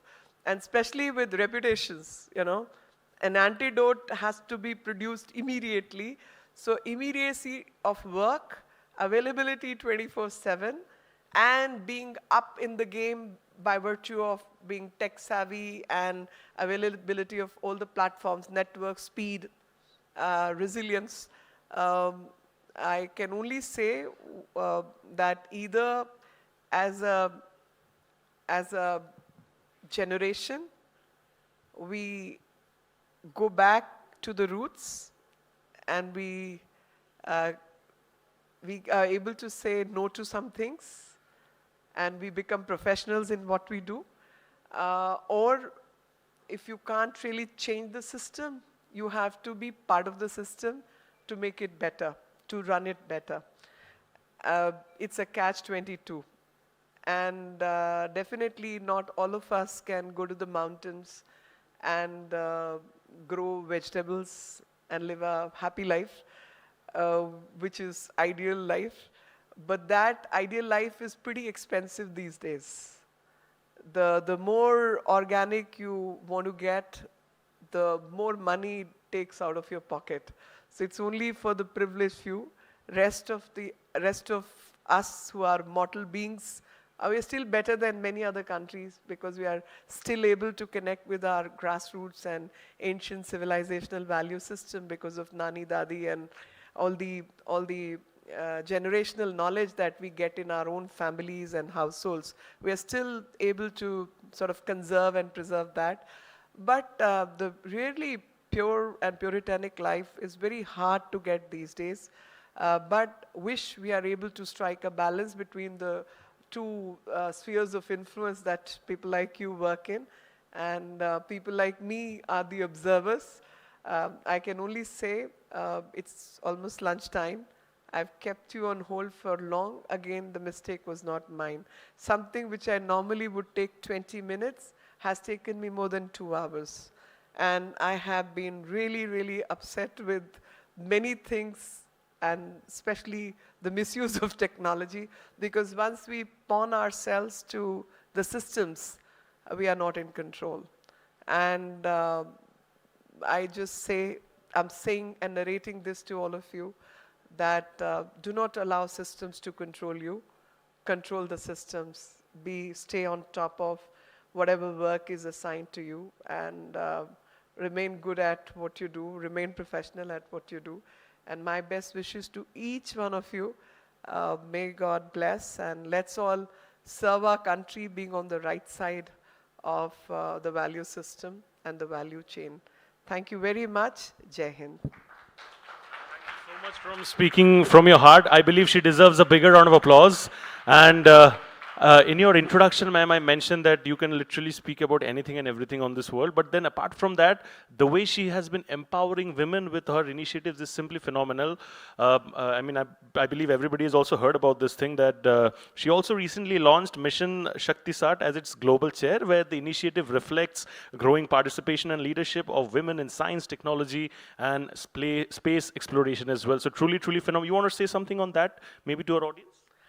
Okay, just for all of you, for the consumption bit, this is an initiative where we are getting 108 countries, 108 manke of the mala, the chanting which most Hindus do, 108 beads.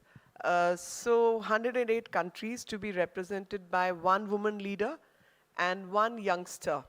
Actually, 25 girls in each country is getting trained to build, to study the space and to study satellite building, study circuits and everything.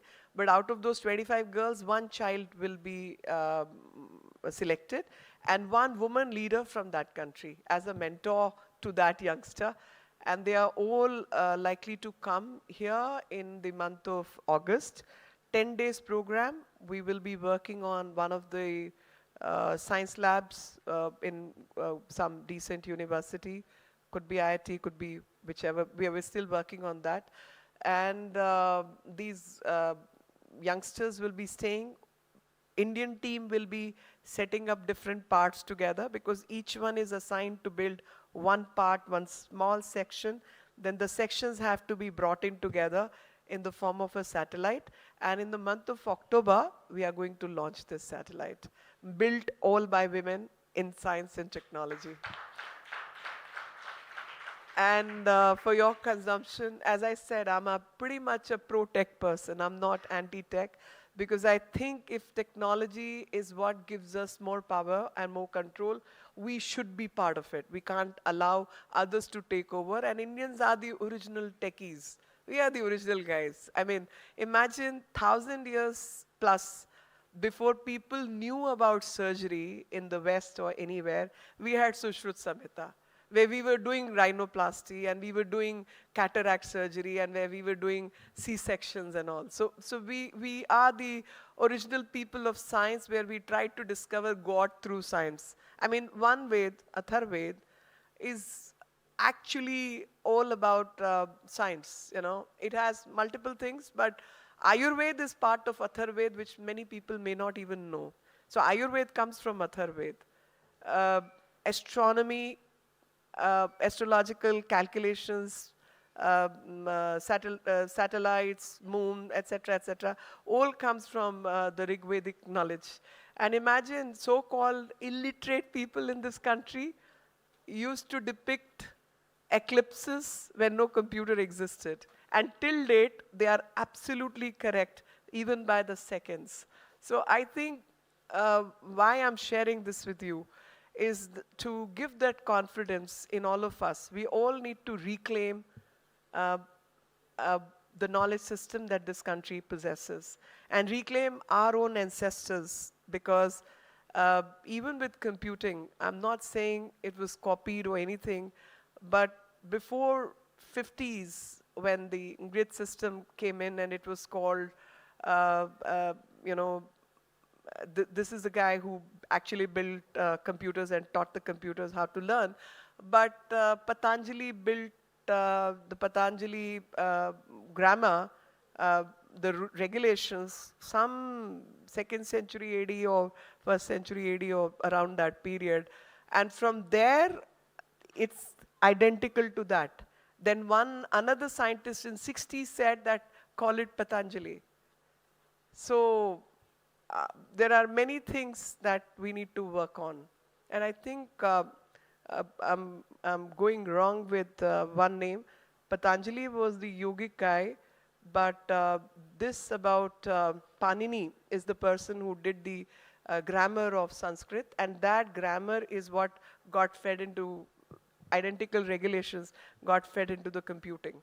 So multiple things which happened. So don't quote me wrong, Patanjali, because in my head I'm thinking about Ayurveda and yoga, and it was slip of a tongue. It was Panini, but this is not any of us has been taught in school, and this is not anything which can bring pride to us, anything which can tell us that we have the power to change the world or to control the world is never taught to us. We are always looking at things and people who probably do not understand us completely. So my best wishes to all of you, and pray that we use science the right way and to build our coming generations the right way with the right value system, and continue to use that. It'll be helpful to all of us as a country and as a nation. Thank you very much. Thank you so much, ma'am. I think what you're doing in terms of giving it back to the community is truly phenomenal, and she deserves a bigger round of applause for that, ladies and gentlemen. Truly taking women to new heights. I'm going to request Bijoya Ghosh, ma'am, once again to please kindly come up on stage and give ma'am the special gift and token of appreciation for this wonderful session. Once again, a bigger round of applause for Bijoya Ghosh, ma'am, as well, please.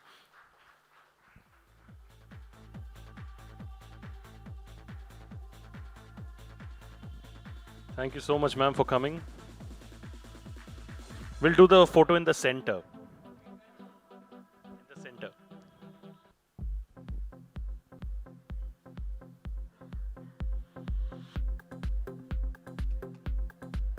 Thank you so much, ma'am. Wish you all the best for all your future endeavors.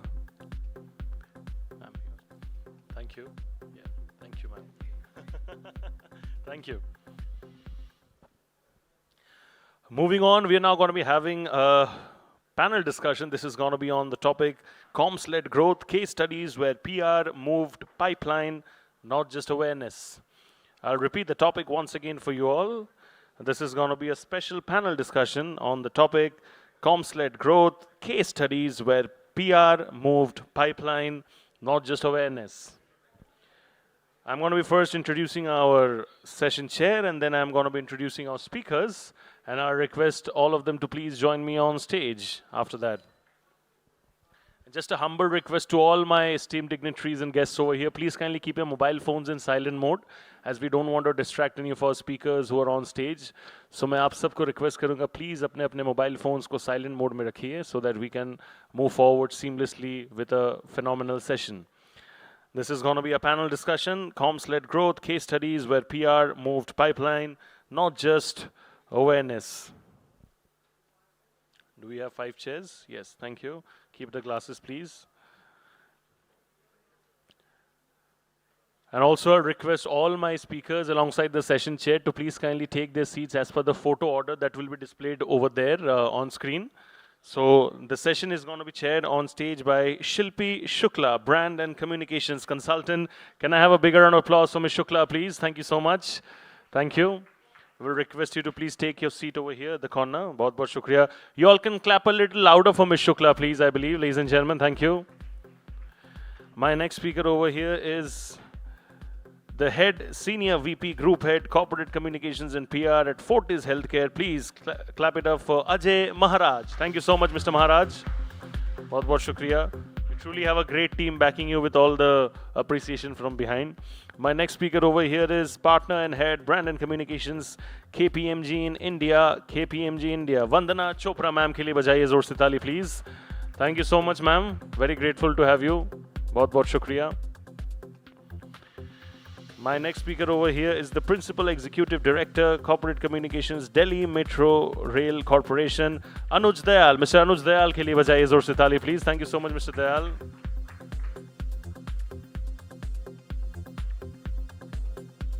Mr. Dayal, is he around? My next speaker over here is the Global Head, Corporate Communications and Public Affairs, Tech Mahindra, Abhilasha Gupta. Big round of applause for Ms. Abhilasha Gupta as well, please. Thank you so much as she makes her way to the stage, Ms. Gupta.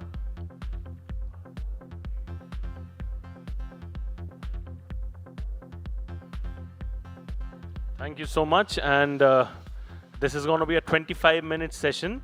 In the best interest of time, we unfortunately had to cut down on 5 minutes. And over to you, the timer will be rolled right over there. Thank you. Let's roll the timer, please. Is it on? I guess it is. Okay. Can I be heard? Okay. Good afternoon, everyone. I won't take a lot of time, but just share something because this session happens to be very close to the way I have dealt with communications, the way I've dealt with it, also as a business journalist. So there's a question that always, remained part of me through most of my career. First as a business journalist where I saw it up close, and then as a communications professional where I've lived it in different ways, working for different high growth startups as well as enterprises, large enterprises. So nobody came as close to defining this as did the group chairman for one of the Indian conglomerates that I was interviewing for a communication leadership role for. He said, Shilpi, I don't want to know about your sentiment scores. I'm not keen on communication volumes, the coverage that you can get for us, the social media reach that you can garner for us. Impressions, engagement, कुछ नहीं चाहिए. मुझे आप ये बताओ, मुझे नींद नहीं आती है रात में, not because of any of this. One of my plants has been shut. Credit ratings of my listed company are consistently going down. Communities are questioning our social license to operate. Regulatory issues, litigation cases, all going underway. So a whole lot of things that are giving me sleepless nights. आपको hire करके मेरे धंधे को कैसे और कहाँ फ़ायदा होगा exactly वो बताइए. And so then over the years that followed, this is exactly the question around which, like, it became very central to how we operated in the company and, led that function.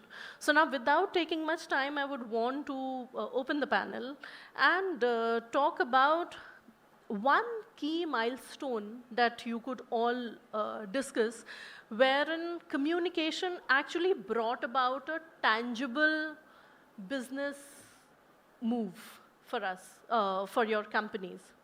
One key milestone that you could all discuss. Where and how did you move the needle? And if your CFO would also agree with whatever you have to quote. Yes, over to you, Ajay. Hi, good afternoon, and thank you very much, Shilpi. Basically, I work with healthcare. I work with Fortis. So what is the key for the healthcare is like the patient don't come to the hospital looking at your matrix or whatever the kind of impact you have. Basically, they follow the doctor most of the time.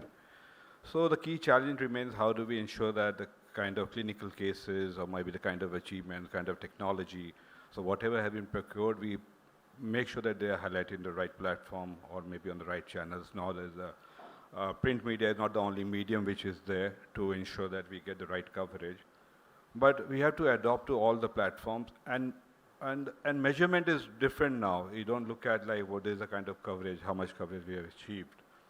So basically we have to highlight each and every aspect of the clinical outcomes, or maybe from the leadership perspective also. We look at leadership perspective, we do that. So there are a lot of cases which have come up. So regarding, we have the Fortis has gone through a very turbulent time because they are erstwhile promoters. So that was one of the most important key learning for me when I was handling the comms at that time. So we have to adopt to various things. How do we ensure that we are putting the right perspective across, making sure the right governance, the right trust, how people start connecting back to the brand. So that was a huge challenge for us, and that's what we did. And it took some time, but now Fortis is one of the best healthcare providers in India, and that's what we're doing now. Okay. Could you also, kind of take us through that journey? How did that journey look like? And about how long did it take for you to bring business to normal functioning post that? Basically, the journey is still on, and we had to change the complete management, total governance overall, the complete board overall. So it was a very, very challenging times. Like, मैं ये कह सकता हूँ कि tomorrow morning, like, ये भरोसा नहीं जाए company में ताला बंद हो सकता है. That was the kind of situation we were in. So like Jet Airways, you've seen the big kind of Kingfisher, Jet Airways, they're doing so well, and then all of a sudden you see they're down, and they're out. So that's what the same situation. So that was key because the communication played a very critical role that time. So we made sure that all the important aspects, all the key things were put across, all the investigations were answered, all the queries were answered, the media, there was total transparency with the media. We were not hiding anything. So that really helped us. The round table was done with different journalists, the senior journalists and all that, with the reporters, with the editors and all that, and explaining our part of the story, what actually happened. So that really helped, and I think it's taken 2 to 3 years, and the new management came in, the new board came in, so the direction was perfect. Now, at the time of like 6 years back, the share was at 125 rupees, now it's around 1,000 rupees. So that's the transformation in 5 years, what we can see, and that's the same thing with the performance of the company. So I think if you're on the right track, if you're very transparent, your governance is good, the trust builds up, and definitely people follow doctors and the outcomes are good. Thank you so much. Ajay, Vanda, would you like to add to that? Yeah, so Shilpi, as you know, I work with the consulting firm KPMG, and we are a B2B brand. So last year, we got on to a global campaign, You Can with AI. And instead of using very generic AI commentary, what we did was use real life case studies of the work that we've done for our clients on how we've actually made a difference, cutting across various sectors. So the entire campaign, and these were very crisp case studies with a problem statement, how we made an impact, and what was the outcome, all in 30 to 40 second crisp videos. So it was very snappy to peppy music. And then we, took this campaign in a big way to, of course, we did media tie-ups, we took it to events, we did a very targeted campaign on LinkedIn, targeting the C-suite community, which is just to decision makers. And what we saw at the end of it was 5x revenue for us in this space of the work that we were doing. So essentially the whole campaign helped us to build brand permissions for the new solutions cutting across different sectors. Over to you, Anuj. Anuj, if you could also help highlight, you come from a sector where trust is fundamental. You come from public infrastructure. Trust is really fundamental to you getting and winning public support and cooperation. Could you cite some examples wherein you've had a situation, any crisis situation, that you not just helped overcome, but also came up with some very tangible metrics wherein you helped keep the business steady as well, or maybe took it a notch or two above? Good afternoon to everybody. Just post lunch. I have so much to say, I am finding it difficult to summarize. Do all of you trust Delhi Metro? How many of you have traveled on Delhi Metro? But you trust it, no? It will run on time. Okay. So I think by and large, but I didn't get a 100% response. Some guys are very doubtful types here. Is it too crowded for you? At times. Okay. Nobody in Delhi believed that the metro will ever become a reality. Because somebody, any of you from your parents in Calcutta, they made a complete mess of that project. It took them 25 years to build one line, and the cost overrun was 12 times, and the city was very badly inconvenienced. So when we built the first section, everybody in Delhi thought that the Delhi's entire hassles would be over. Massive crowds came from Delhi. So our trust and our faith in our brand, which has been built without spending a single pie, has all been done through media reports, by taking people to the site, and positive reporting. No doubt digital was not there at that time. It has much more believability than an advertisement, which so the entire brand was created on that basis, and we have been able to deliver. We were asked to deliver in 10 years, we delivered in 7 years. All the critics have been forced, and now other cities are also growing. So the role of communication was essential, because you were building in a crowded urban city where you had to break the city to build the metro. This was not a planned thing like you have in Europe. City was full. We went below Parliament House, we've gone next to Jantar Mantar, you have to deal with Archaeological Survey of India. But if you create a positive environment, the company can get massive benefits. I'll give you one example. We had 2,200 crore waive off of taxes by the Deputy Prime Minister L.K. Advani before we started the metro, 6 months before. When the first train reached Delhi, they were so impressed by the whole concept. Advani ji on the spot, 22,000 waiver of all taxes. That's a lot of money. And the public expectation was so positive, everything was extremely positive. And communication played a key role in getting all the clearances, because engineering is not the issue, it's the environment of Delhi. Everybody from Harvard, Cambridge, the Indian Army, the Air Force, Navy, they all come to study us. In Indian conditions, how were you able to deliver? And I would say one of the key roles, I wouldn't say all, one of the key roles was the positive environment with the DMRC, was very sure that communication, we are all of you are communicators, he's for Fortis, she's for KPMG. The role of communication can either make or break an organization. Thank you. Abhilasha, I have a question for you. What do you think is, a better bet at winning business? A big corporate brand or a huge credibility that you build for your leadership? Leadership visibility, a huge leadership brand or a corporate brand? Which one do you think is a bigger bet? And also the pros and cons of the both of them.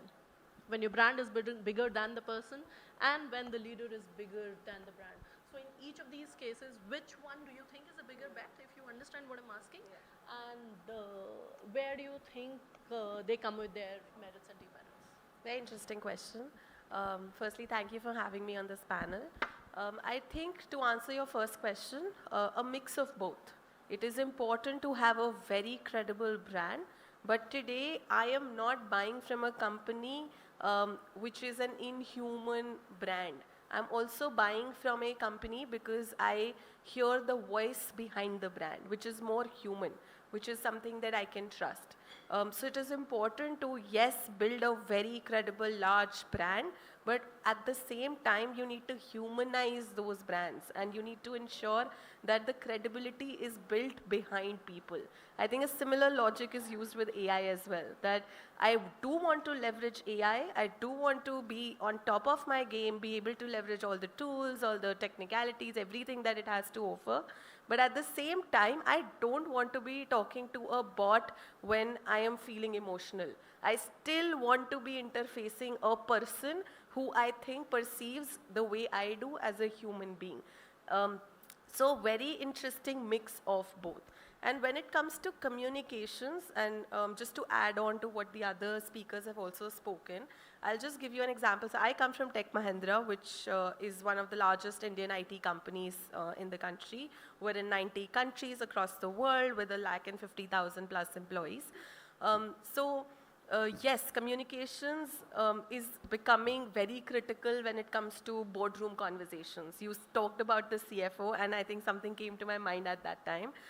So a couple of years back, I've been with the company for 8 years. So a couple of years back, we wanted to venture into a small part of Europe. We have a large presence across Europe, but one of the cities and states we wanted to get into. At that time, it was not just a business decision. It was not just the CFO, the CEO, and the business head sitting there. Comms had a seat on that table because there was a language barrier. The people did not speak in English. There were barriers in terms of the brand perception.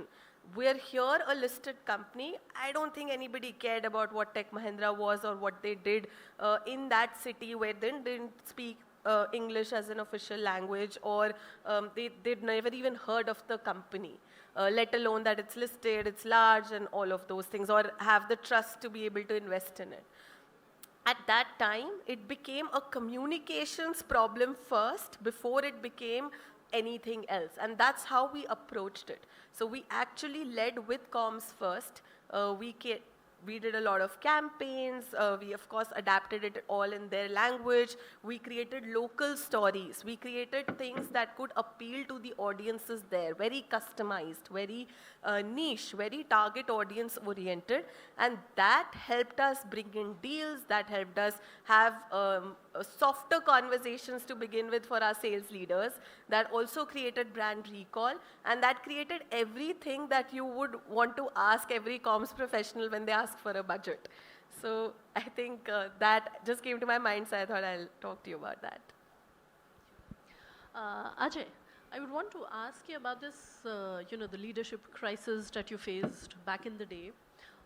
Asking you the same question that I asked Abhilasha, how would you then balance the two? Or, learning from the experience from the past, how would you now be balancing the two? How do you strike that? Interesting question because our erstwhile promoters were Malvinder and Shivinder Singh, and they were the blue-eyed boys of the industry. And they were called the Indian MNC because they had Ranbaxy, which was supposed to be one of the best drug manufacturing firm. And they used to call it Indian MNC. But what was behind the scenes, nobody was aware when Daiichi Sankyo basically bought over the company, and they found that a lot of data, whatever, was fraudulent, and they had not disclosed the data which was required to be done. So they had filed a case. And Ford is being part of the promoter-led company, and Malvinder Shivinder being part of the group. So Ford has also got into that angle. So I think having the face and everything is important to have the right for Tata. Everybody can go by it and say leadership with trust because you had a name like Mr. Ratan Tata and everybody over there. So people believed in him. And in Tata as a brand itself. I worked with Tata also in the past. So that was a connect which was there for Reliance also. We have something similar where people are connecting. But there can be negative things also, maybe positive, what you hear about different companies, what we have in India. But I think a company itself has to, but right now the leadership has changed, the board has changed, everything's changed, why the company is doing good.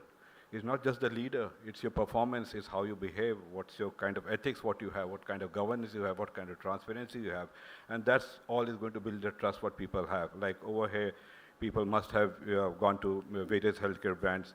If somebody is coming before this, or maybe basically they select a doctor and they come to an organization, but sometimes they see the performance of the organization, maybe the outcomes which are coming out. We have been publishing our clinical outcomes. So that is also very transparent. People get to know that if you go for a cardiac surgery, how much time it's going to take, what's going to be the cost, or how much time you're going to take to get back on your feet. So all these outcomes are being published. So people believe in a brand, believe in a doctor, and say that this is a trustworthy brand. And if you go there, definitely things are going to get better. And on the contrary, the leadership, if you have a nice and maybe a responsible or maybe somebody who's a reputed leader who is leading you, it definitely adds on to the complete network. It gives it a better this thing. Vandana, now with communications becoming central to business development, business growth, how do you strike the right balance between marketing, sales? Like how do you win the seat in the boardroom? How do you ensure as a communicator that your POV is heard and not just heard, is followed, is taken seriously? How do you ensure that? So, Shilpi, I just feel there has to be a systemic mind shift right at the leadership level for communications because it needs to be seen as a strategic function. And if your leadership does not have, does not consider it to be one, then it is just relegated in the background and nobody, so for it to have a seat on the table, that mind shift has to be there right at the top. Now, increasingly you find that companies these days have started integrating it all. So your communications, your sales, marketing, everything has now started coming together. And for it to be even more meaningful, you need to provide your communicators on the ground intelligence which comes in from the sales and the marketeers. They need to feed that intelligence to the communications team. They need to directly tell them what's working, what's not working. They need to be debriefs, involved in the debriefs of any sales or a win, whenever you are pitching for work or taking on additional work. So they need to be part of the debrief as well. And again, when they also need to get a pat on the back if you win something, as well. So you need to share your joys and wins with them. So for them to be equally involved and the thing. So if that happens, and I know increasingly a lot of companies are moving towards that. Abhilasha did speak about that and how she was part of that with Tech Mahindra. So I think companies increasingly now realize this, and there is a they are increasingly getting more and more integrated within business, I feel, yeah. Anuj, would you want to add to that? She's absolutely right. She's actually summed it up. In the US, for quite some time, it's a board level function. India, we are almost there, not yet reached it. The private sector is going to reach it first. The government sector, not so fast. I myself, I'm called a principal executive director, and I've been with this company for 28 years since started. So I have access to everything. I have privy to everything. So I know what exactly to process and what to use. But otherwise, unless you're part of the entire decision-making process, unless you can go across all the departments, you won't be able to function. Now, I was given an offer because they didn't have a function as a director communications. So they said, you become director operations. I said, I refused. I'm a professional in my field, which I love. I have no intention of leaving. So I stuck on. But what she's saying is absolutely true. If the company has to think 360 degrees, the communicator, whoever is responsible for communication has to be involved in the 360 degree. We have recently formed a new company. We are looking for business worldwide. I am breaking into that company, telling them whatever you do, whether it's innocuous or not, whether it has news value or not, we know. We have to be involved in everything what the company says. Abhilasha, any 2-3 metrics that you and that your work is gauged on, key KPIs that you have, which have shifted or which have which have been added to your list very recently, basis the shift of you also being very integral to business growth. Any 2-3 new metrics that have been introduced to your KPI? So one of the matrix is definitely the perception score, which is, and we do a very comprehensive stakeholder perception score, which is different. The criteria of mapping it would be different for each of our stakeholders. So for instance, how are your investors perceiving you, which is different from just how they are engaging with you. So it's not just how many likes, how many comments, it's what is the action after they like the post.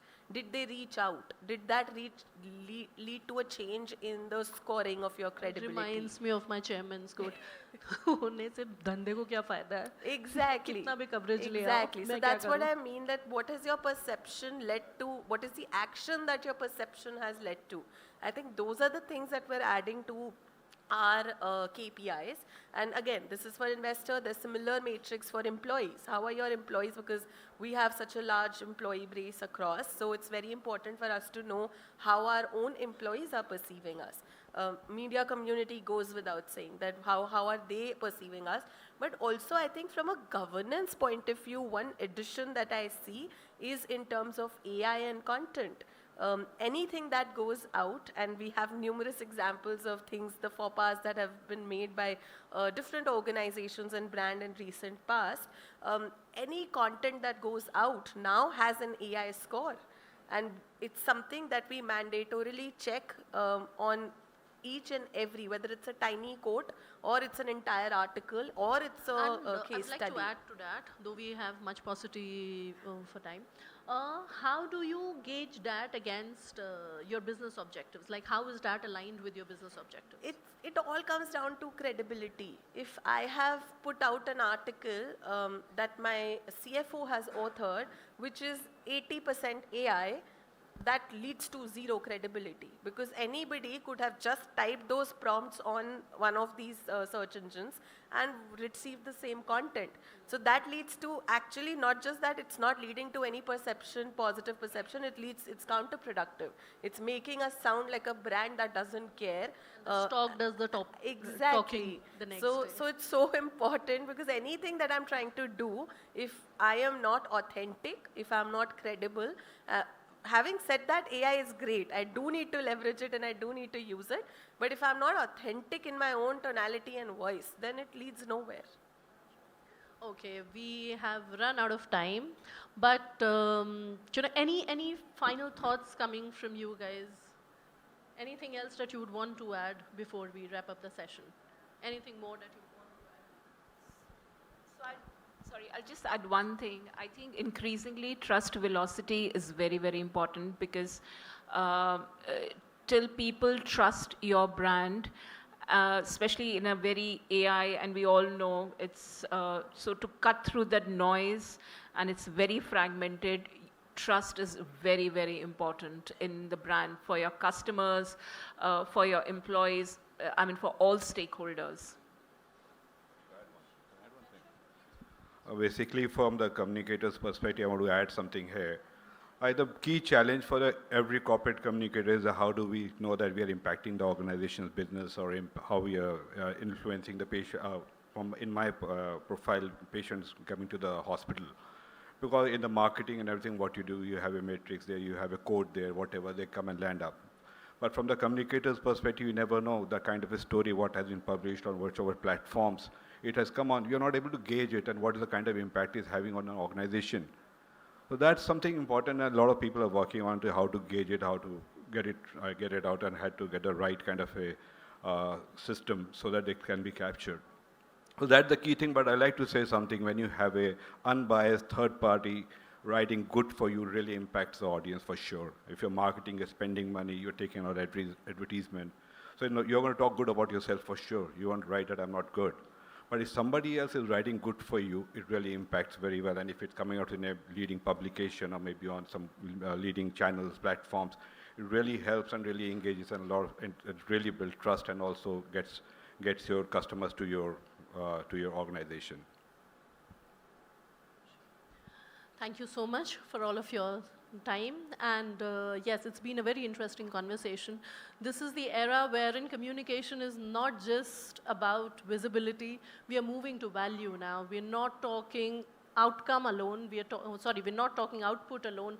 We are talking outcome, and which is where and how we are slowly and gradually helping the business that we work for, helping India's growth story move forward gradually, day after day, via the efforts that we put in into helping eradicate whatever issues that the business is plagued with.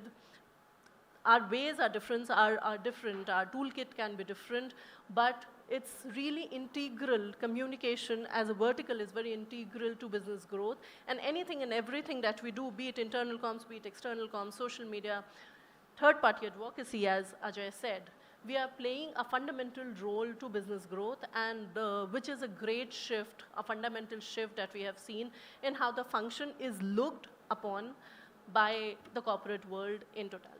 Thank you. For them, please, and appreciate their incredible session. I'll request all of you to remain on stage. Can I have the special gift hampers for all our speakers, please? You can give it to them one after the other. And then we'll do a nice group photo with all of you over here at the front. Bahut shukriya. Thank you.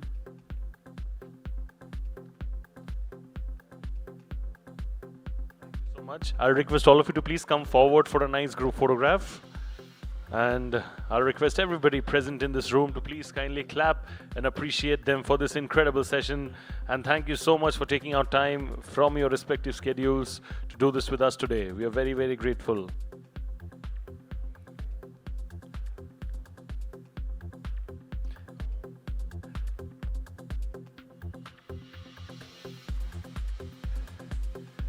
If you want, you can stand up and get a better frame as well, sir, if you want.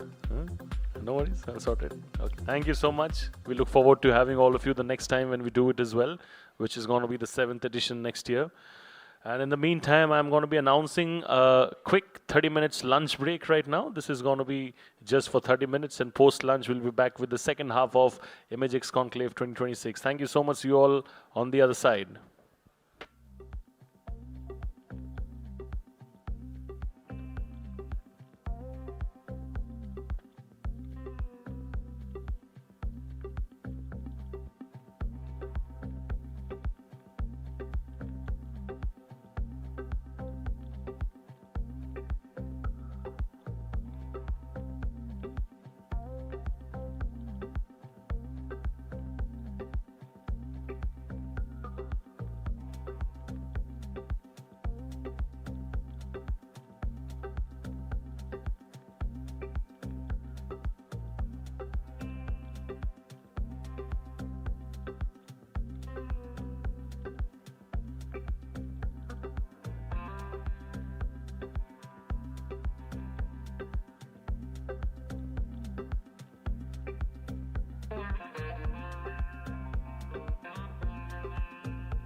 a stranger. I was the kid who would never back down. Y'all get the anger, I get the paper. I gotta win so I'm never last out. Butterfly stomach cause I really want it. I come from the dark, so cut the lights out. Heart of a lion, the steps of a giant. Don't step in the ring cause I'll never tap out.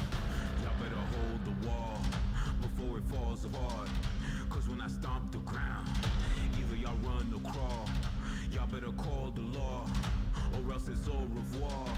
Y'all never seen this before. Y'all never seen this before. Y'all never seen this before.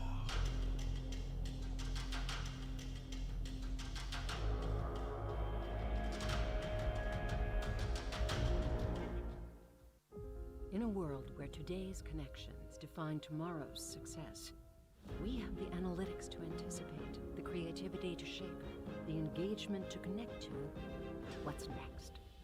Across technology and innovation, healthcare and wellness, and purpose-driven leadership, our team of curious and independent future thinkers work every day to spark ideas, push boundaries, and create connections on the ever-evolving journey to what's next.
All right, ladies and gentlemen, I request all of you to please kindly take your seats and settle down. We're all set to get going with the second half of IMAGEXX 2026, the summit.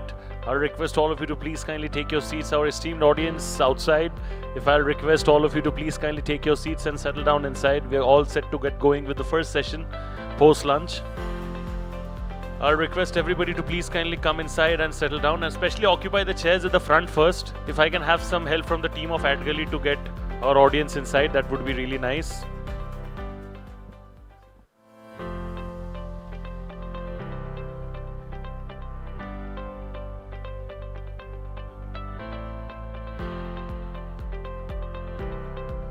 Thank you so much. I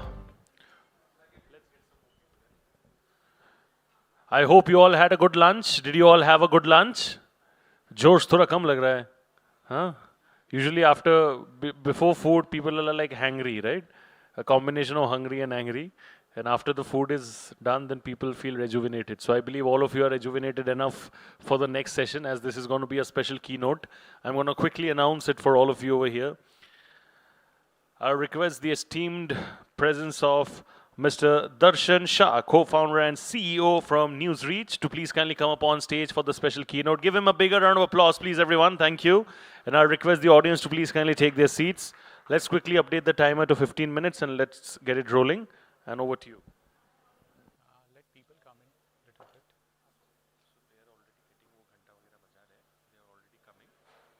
So I'll start in a while then.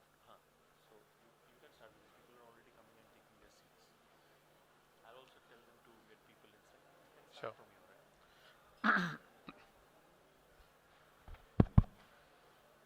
Hello everyone, good afternoon. Hope everybody had a good lunch. I'm Darshan, I'm the co-founder and CEO at NewsReach. NewsReach is a leading PR distribution platform. Our aim is to create a global PR tech stack, building from India for the world, and we are creating this for a next billion brand stories. I and my wife, we both co-founded this company. We come from the industry. Earlier, we worked in AdTech industry, went for an IPO, and post that we started this company.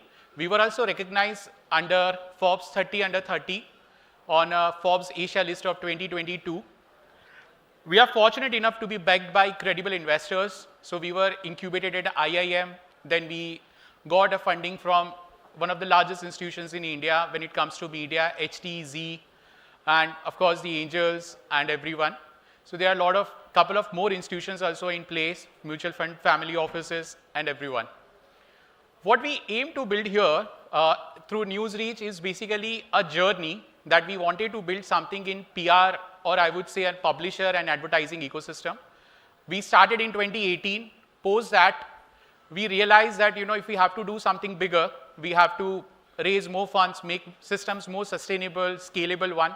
And we started as a local news aggregation platform. From there, as it could not scale bigger, we pivoted to becoming a SaaS platform for publication, and that's why you see a lot of partnerships which we have done with the publications in India and around the world. Post that, we created a content marketplace, where publishers can directly source the content through the journalists and even the stringers. Again, not so great business model, in fact. And the final pivot which we took is to PR in 2022 October. And once we pivoted to PR, we realized that there is a lot of opportunities here. There is no global company, okay, I would say particularly building in India. What they are doing is serving the tier 1 brands, but nobody is getting into the roots of local and regional, which we could add the value to the ecosystem. And that's how we position ourselves. So what we do here, we work with PR agencies, we work with corporate communicators, brands directly for their paid media placements. So now when we talk about the paid media placements, most of the time, the tier 1 publications are being needed by everyone.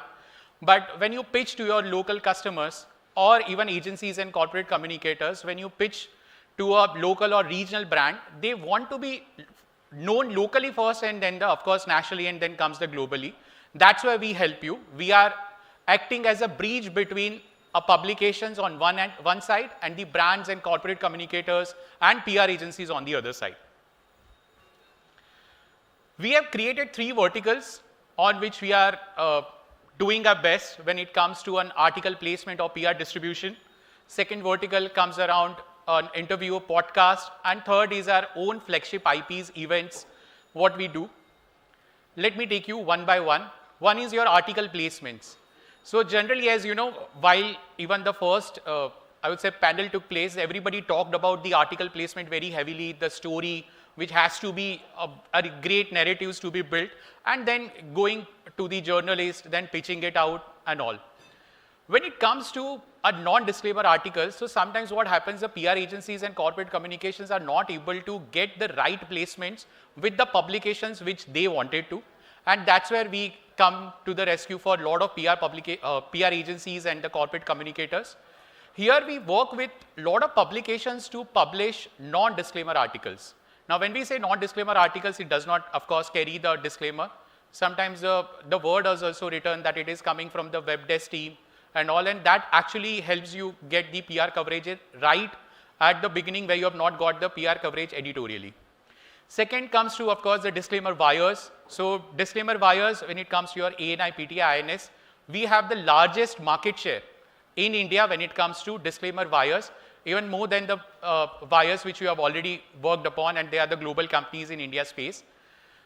When it comes to, again, the wires, we are the ones, if you give us the article before the deadline or before the cut of the particular day, we give you the same day report, coverage, everything put together, and we are also one of the premium sites with which we have partnered, so that is getting as an additional. So sometimes your article gets picked up by Network 18, your other India Today, and a lot of other publications with which we have already done the partnerships.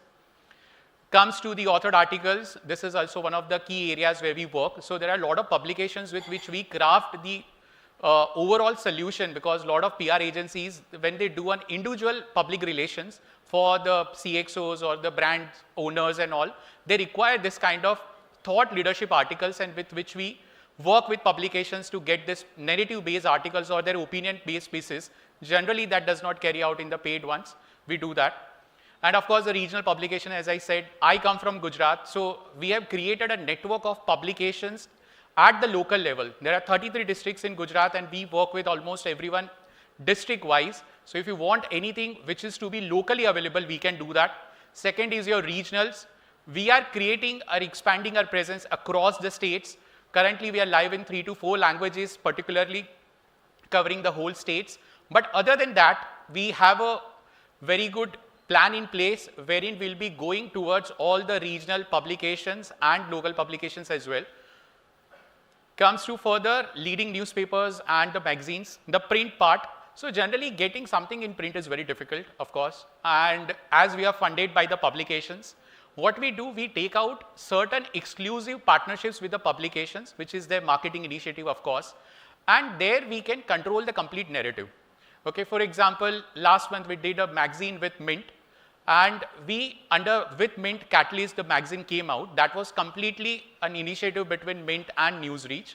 And we featured roughly 30 change makers, which we have done remarkable work in the financial sector. So for you guys, it becomes a very relevant audience when it comes to Mint. And the good part is basically the Mint is distributing or circulating this particular magazine with their regular newspaper. So we take care that it reaches the last mile audience where it should. There are few coverage highlights. So the way we work with publications, everywhere it comes, Yamaha and the print, Economic Times, FE, Mint, everyone. Coming back to the interviews and podcast. So generally when it comes to interviews and podcasts, there are 2 models on which we work. One model is end-to-end model. You don't have to do anything. Right from the beginning till the end, we take care of all your needs. That is your pre-production, post-production, going live onto a certain publications platform. We can do it. We can host it on a social media as well. And we can host it on a leading publication channel. So here the production to complete hosting being taken care by us. Second model is you have already got the interview in place. Now you just want this to be hosted on a certain leading publication sites, that we can do it. Through an article or maybe in their YouTube or social media channels, we can help you with that as well. We have got our own IP for the same, which is Crafting Bharat, which is very generic, but here we are working on two models. One is the podcast initiatives, which is we have done over 100 plus episodes and leading, I would say, leading entrepreneurs. And it's a B2B startup storytelling platform. We have won awards. We have partnered with AWS. We have done a specialized deep tech edition with a couple of VCs. We have featured India's best entrepreneurs onto our flagship initiative that is for podcast, that is Crafting Bharat. And we have got over 300,000 plus subscribers. Our audience is niche, that is your startup business audience. And that's why you see that we don't have a lot of subscribers, but whoever are there, that makes sense. The second part of the flagship IP is my conclaves and events. So what we do, we tie up with the publications for the conclave and the events part. Now, I'll show you that what we do here. So we did a couple of conclaves and awards. So we did with Hindustan Times. We did it in February 2025 in ITC, wherein Diya Mirza and a couple of more celebrities had come. We did our second edition in Taj Mahal Palace here in Delhi. So that was in September. Then the Central Defense Minister had come, Minister for State, along with a couple of more celebrities. And the third edition, which we are doing here, is wherein Huma and Chitrangada is going to come. It's happening on 12th of June, which is next week, which is happening in ITC Bombay. So podcast initiative, I just wanted to brush up through that. One is, of course, the storytelling guide, that is your entrepreneurs and all. Second initiative is Brand Ki Baat, wherein we feature leading PR agencies along with their Corpcom or the client, and the conversation is around the brand. The way they have handled that crisis, the way they have actually managed the reputation for the brand. And all those, like I would say, behind the curtain stories come up during the conversation. And that's what are one of our initiatives which we have taken for the industry. We have worked with almost like 3,000 plus brands we worked with. This includes the agencies as well. We have worked across the sectors, mainly on the paid side with everyone from a smaller brand to large corporates. We have worked on both the fronts. The final part is why you choose us. So modern communication requires, and the modern challenges require modern sort of a solution. Now people have to think beyond wires, okay?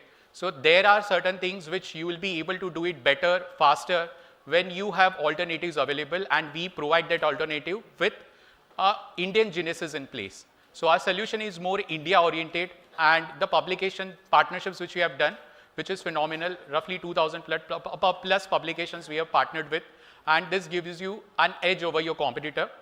Non-disclaimer articles with faster turnaround time. The publications have also realized that a lot of times journalists are not able to give the right stories out, they miss it, a lot of things, and that's where the solution comes into the picture. End-to-end podcasts and the credible events. Thank you guys, and I'm the founder and CEO. With me, I have my team here, Yashashvi, Anirudh, Nahash, Ankur.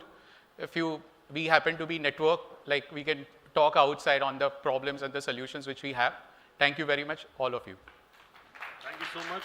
I'll request you to please remain on stage, and can we have the special gift hamper, please, for sir over here? Yeah. Be careful. Thank you. Thank you so much for this wonderful presentation. We look forward to many more of these. Can you all, just be over there at the center for the group photograph, please. Yeah, thank you. And of course, any more queries, feel free to get in touch with him offline. He's going to be around throughout the day. So thank you so much. Very kind of you. On that note, we'll now gear up for the next panel discussion. I'll quickly request for the chairs on stage. I need about 7 chairs on stage, please, quickly. Do we have the team the back end?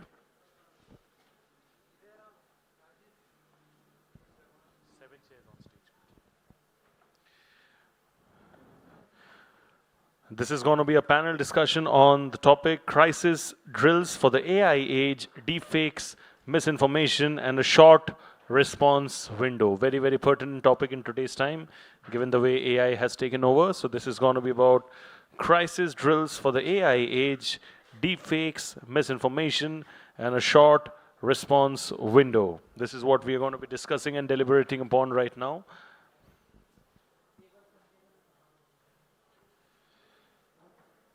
What I'm going to do is I'm going to be first announcing our session chair, and then I'm going to be announcing our speakers, and then I'll request all of them to join me on stage as soon as the chairs are being set up on stage.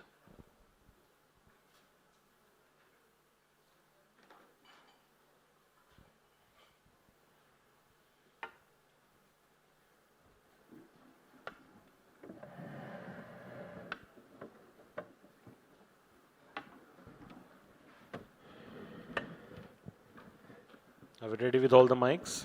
Thank you. All right, so to moderate this session, we have with us today the Managing Director of Dominant PR. Please appreciate the presence of Parminder Sahni ji over here. Please, can I have Mr. Sahni over here? Bahut shukriya, sir. Thank you so much. Very grateful. I request you to take the seat over here. Yeah. And I'll now be introducing our speakers. My first guest over here is the Head Corporate Communications and PR at Shiprocket, Mr. Rahul Gupta. Can we have Mr. Gupta over here on stage? Bahut shukriya. Thank you. Let's appreciate his presence, please, ladies and gentlemen. My next speaker over here is the esteemed co-founder at Qvora Advisory, Mr. Anup Sharma. Can we have Mr. Sharma over here, please? Thank you. My next speaker over here is the lead of corporate communications at Canada HSBC Life Insurance, Mr. Prateek Sharma. Can I request the presence of Mr. Sharma over here on stage? Thank you so much. And yeah, we are going to be sitting as per the photo order. Yeah, just to keep the aesthetics going in. Yeah, thank you. Thank you so much. That's Mr. Sharma who's joined us. My next speaker over here is an AI and communications expert and a very renowned writer, Himank Tripathi ji. Can I please have Mr. Tripathi? Thank you so much. There he is making his way to the stage. If we can, quietly appreciate his presence over here, that would be really nice. He was there the last year as well, added a lot of value through his knowledge and insights. My next speaker over here is an employer branding lead, EY India, Surabhi Srivastav. May I please have Ms. Srivastav over here? Thank you so much. Let's acknowledge her presence as well, please, Ms. Srivastav. And my next speaker over here is the founder and CEO of IMAGEXX Global, Mr. Pranav Kumar. Can we please have Mr. Kumar as well over here on stage? What a stellar panel.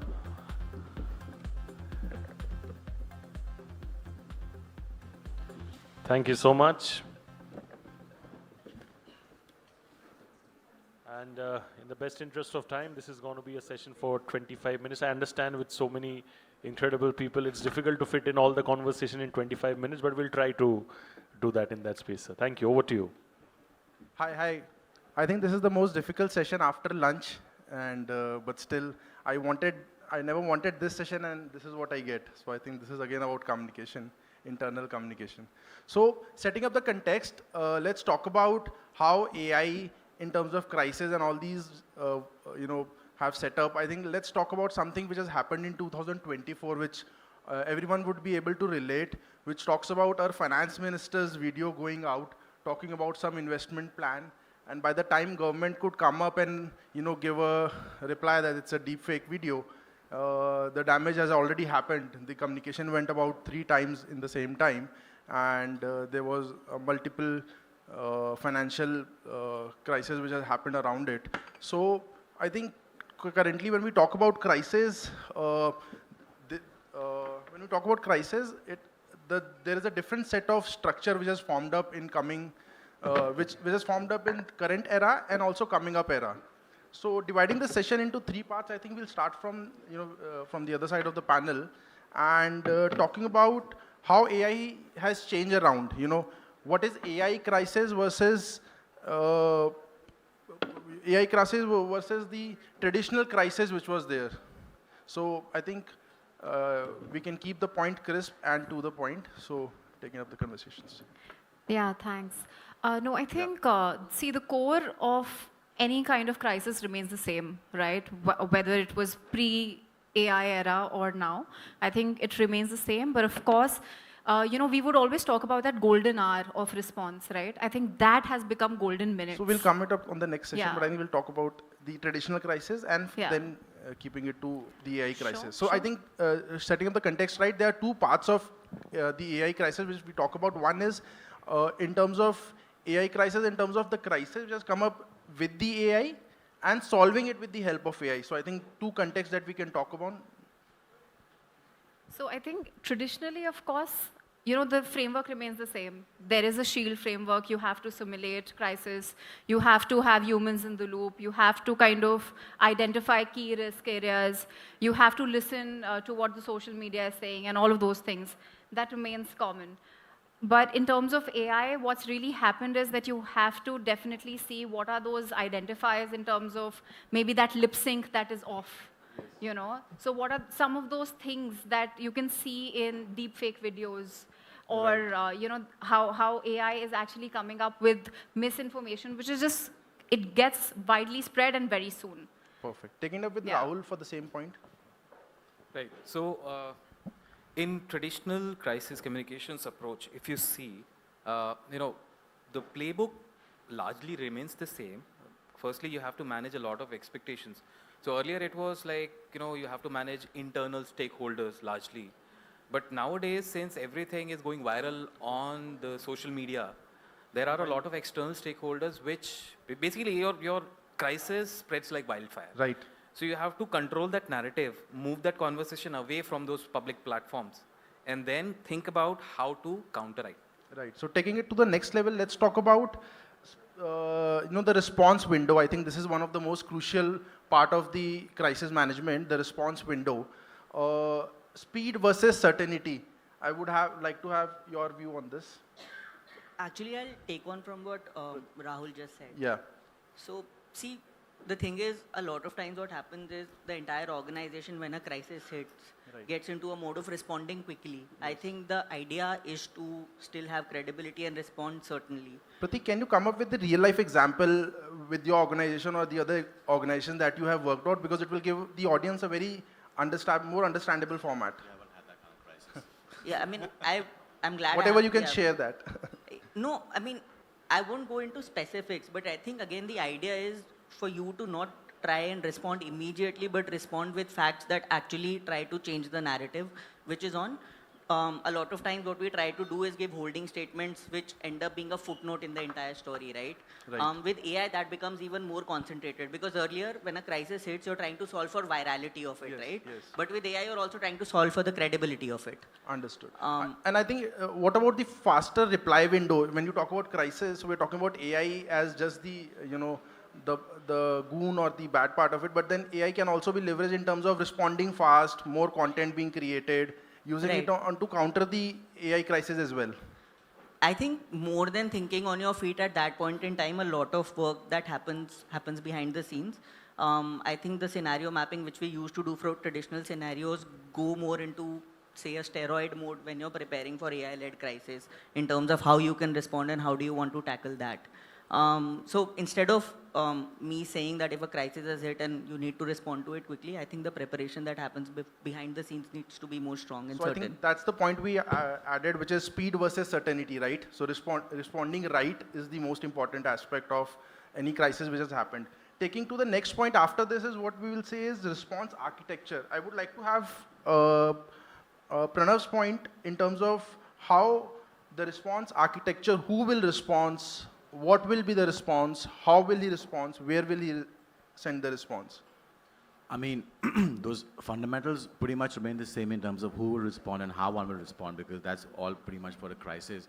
But I think essentially, I'm not too sure if we can use AI to automate responses for crisis. Right. I would say that the crisis preparation starts before in terms of what is the toolkit that has changed for crisis communications today, right? I think that's what we're really talking about. For example, I think you should query AI engines today on what is your brand's narrative, what is AI sort of throwing up right now, and essentially then you use your conventional communications toolkit, to actually counteract those emerging narratives, with tactical things that we've always done in corporate communications around, executive visibility. That's, a strong data point. So I think visibility today, adding to the point, has visibility from the press releases to also the LLM models, which has to be, come forefrontly. Rather, there are press releases which are done in the market, but are they creating impact and are they creating that attention point for the LLMs to fetch it out? Well, I would go on a limb and say yes, because what is AI doing for us? AI is a more interpretative platform. It is querying, credible sources of information, such as a press release, such as earned media, such as content that you're publishing on your assets, right? So I think today you really have to be very systematic about keeping those types of aspects, in tip-top shape. And then constantly keep changing the narrative, right? So I think organizations today are the ones that are more nuanced. It's not about the volume of content, but about the clarity of content that you are adding to the point. putting out So I there. think the real time or the public content is given more weightage in terms of LLM rather than the paid media or the press releases, right?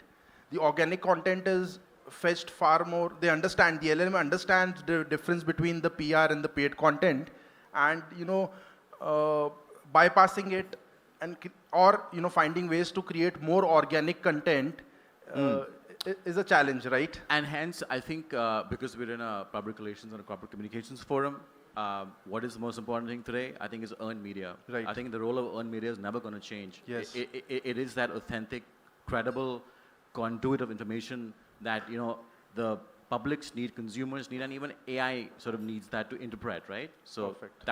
that I think remains very, very vital. Perfect. Taking to the next topic from after the response architecture, I still want to have who speaks what, where. So are these things decided? How well this should be planned? How important this is? Is that for me? Yeah.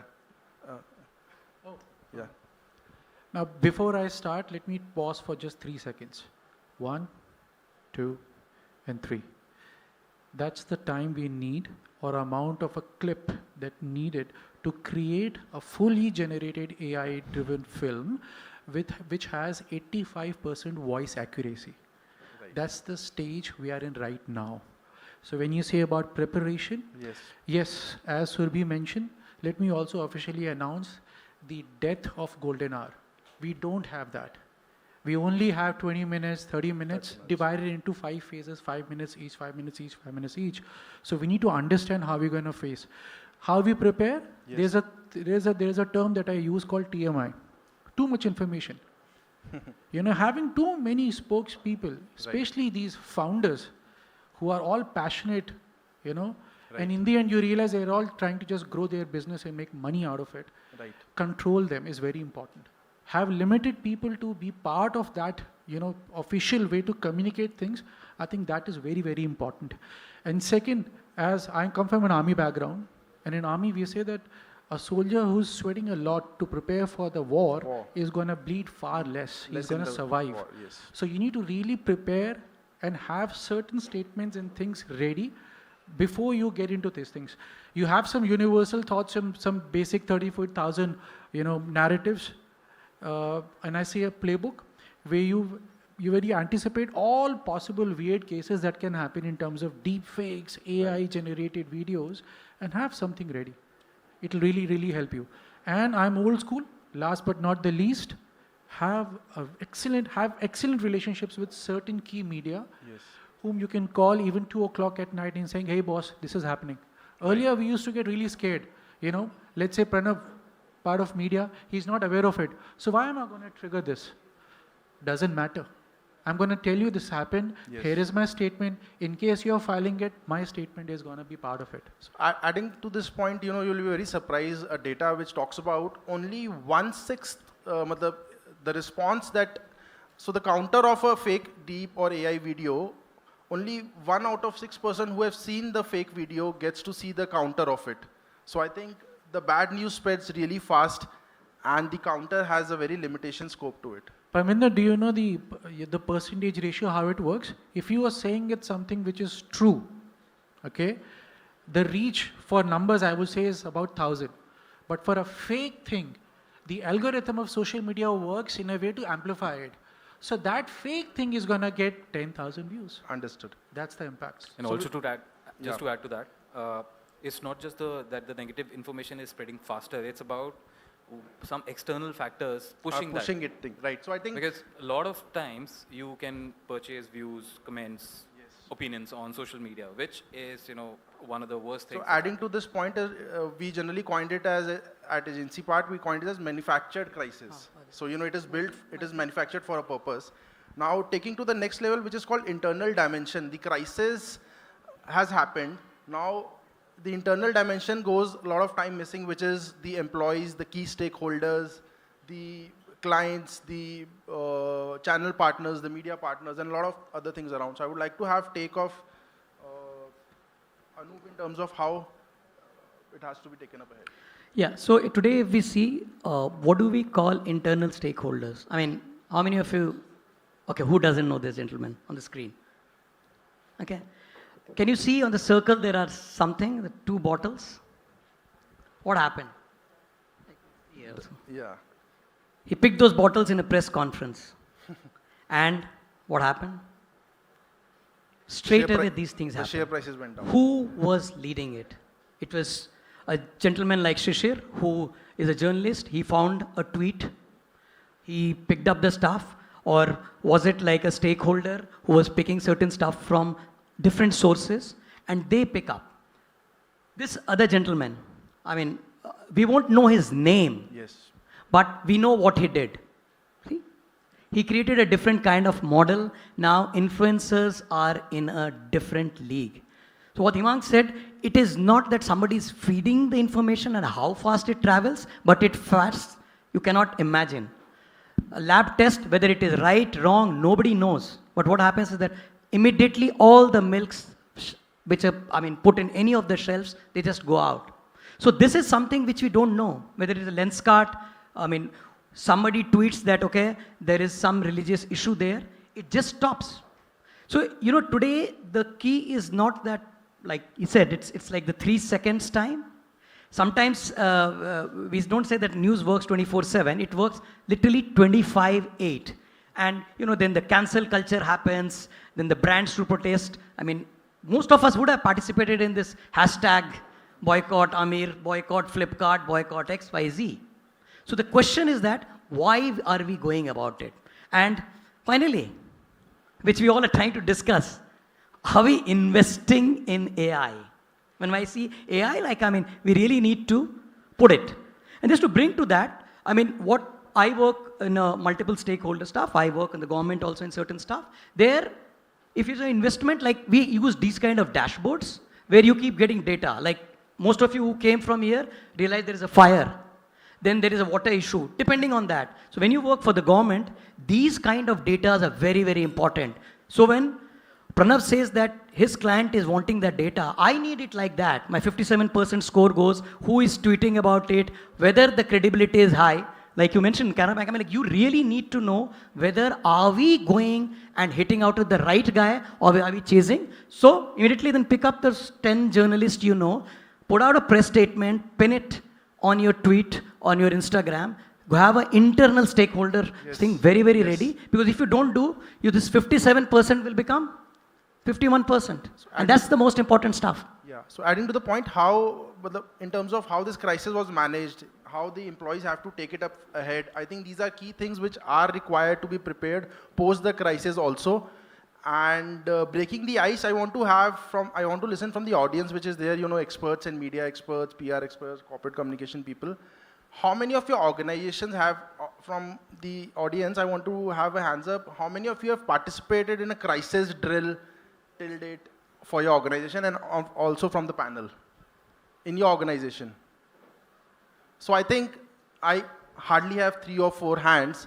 This takes me to a point, either you start the drill process or you will become a case study, right? In this world of AI, deepfake crisis, this is bound to happen and it will keep on increasing. So you must have a drill process where who will respond, for what he will respond, who will be the face, how will the response window, and what will be the platform where the response will come from.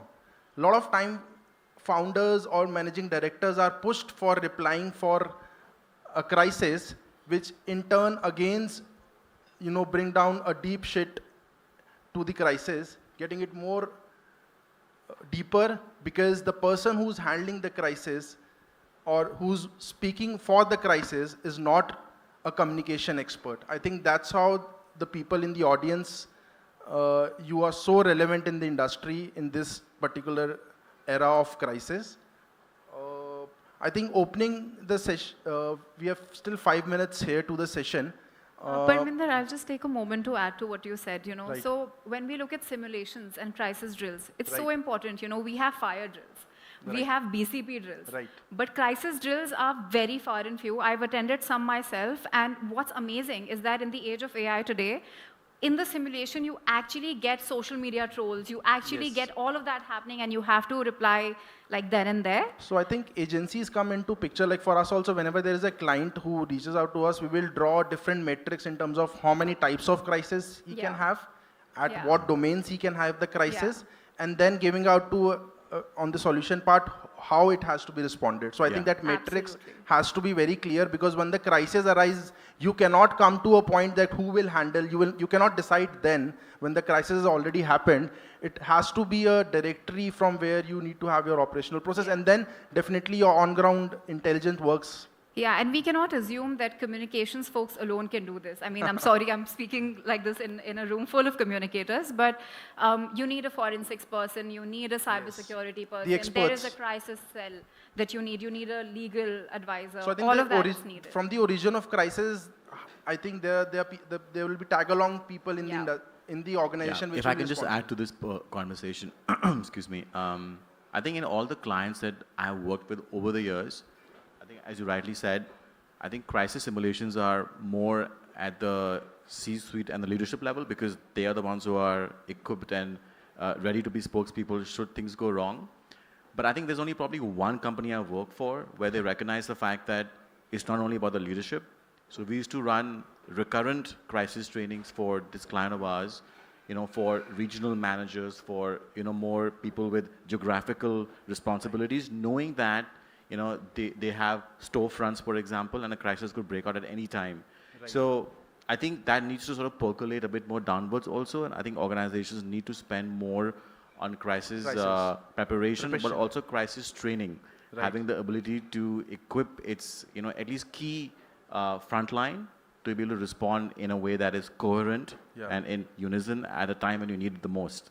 Yeah, I think that makes a point. So, having a SOP for it and then mocking it up. Well, I think it goes beyond SOP. I think it's more of an organizational. I think so. With the hands which raised up in the audience, there were hardly few hands in the panel also. So I think the first step should be identify that you need crisis management structure, you need response window amalgamation, and all those things. So I think basic is we should be very clear that it is most important thing which is required, right?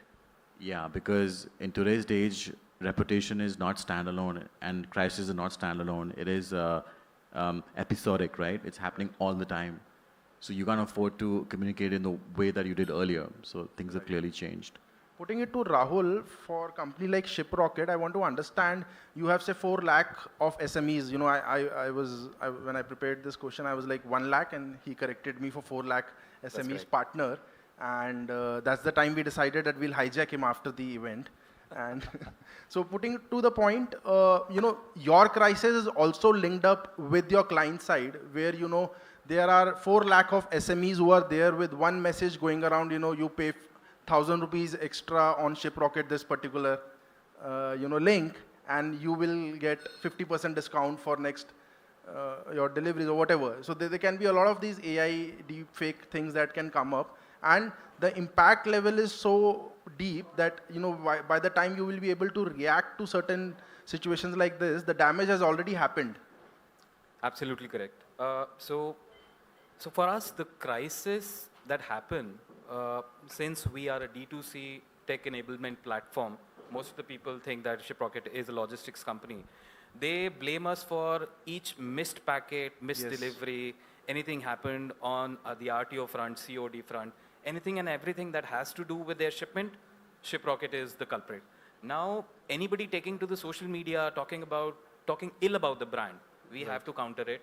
We have to take the utmost responsibility for that, because obviously we are representing those brands, we are representing the sellers, we are representing the buyers at the end of the day. So for us, it's a very interesting kind of a proposition that, sometimes we have to throw the crisis communications playbook out of the window. Right.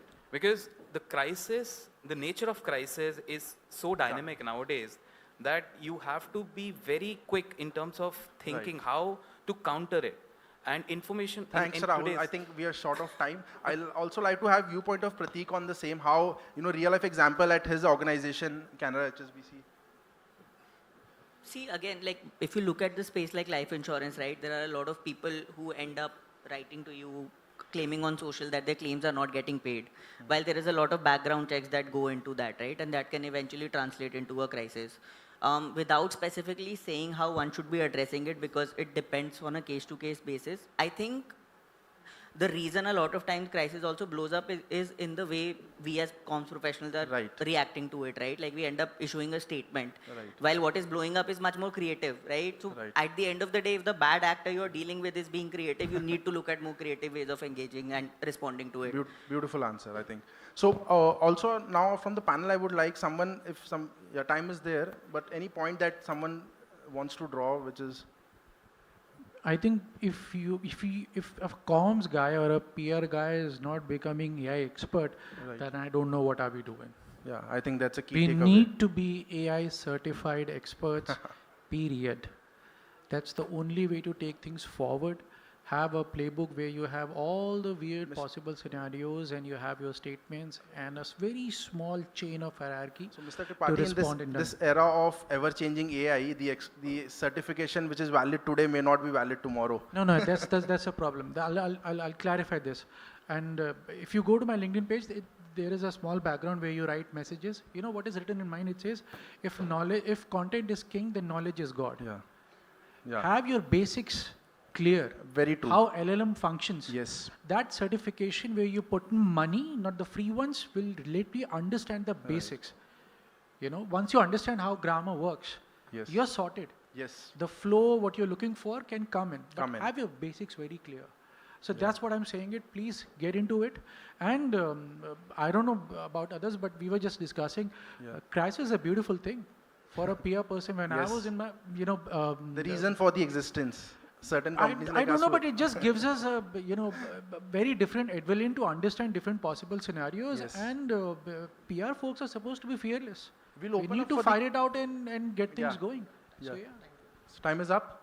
Can we have one question from the audience? Just and the expert panel is there. A big round of applause for the experts. I think here, beautifully handled, and I think we were able to take care of the entire journey of crisis. Any question in particular if someone has, or we are okay to close? Any, or else, of course, the networking zone is there. You can ask questions over there as well. But anybody wants to raise their hand and ask a question, please raise. We can accommodate one question. I think we'll close for now. I clearly see nobody is raising the hands, which maybe I believe I think they would. One from there, yeah. Oh, over there, right? Yeah, So let me quickly take the mic to you.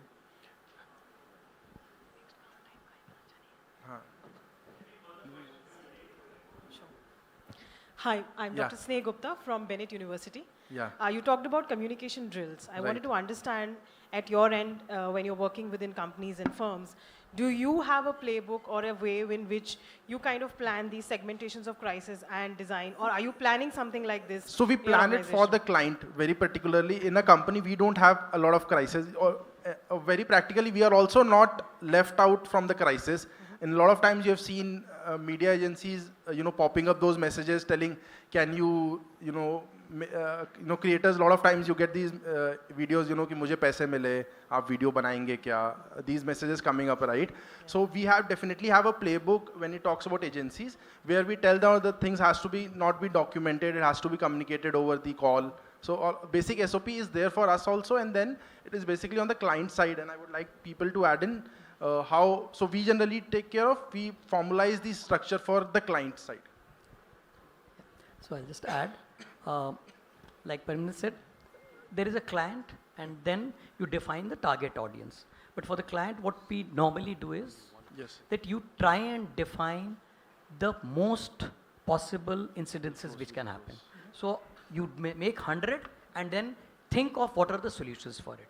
So exactly like this, right now, I mean, like we can prepare 100 points, but when finally you have to do, you may not have to be implementing all. It's a long thing, but yeah, Thank you. I mean, I'm we have coming to be from the prepared. We'll take questions. I'm coming from the recent context that we at Bennett University Yeah, faced. yeah. So that was the thing, that the The entire Lotia, discussion. the Lotia University, right? No, Bennett University, Times of India. I think Yeah. Lotia was You're one of brewing a new crisis here. Okay, thank you so much. We'll gather for a photo, I think, and then we'll close the round. Thank you Yes, so much, absolutely. everyone. Big round of applause for the panel. Thank you so much, and big round of applause for our moderator as well for, I think, discussing so many wonderful points within a very short period of time. I'll request for the, let the photo be done, uske baad, you can give. We have the giveaways as well for all of you, gift hampers, which we can distribute after the photograph is done. I request all of you to please kindly appreciate and acknowledge this fantastic panel. They shared their knowledge and insights for all of us. And we truly, truly value every bit of it. I request all of you to remain on stage. We have gift hampers for all of you over here, which we are going to distribute to all of you. Thank you so much.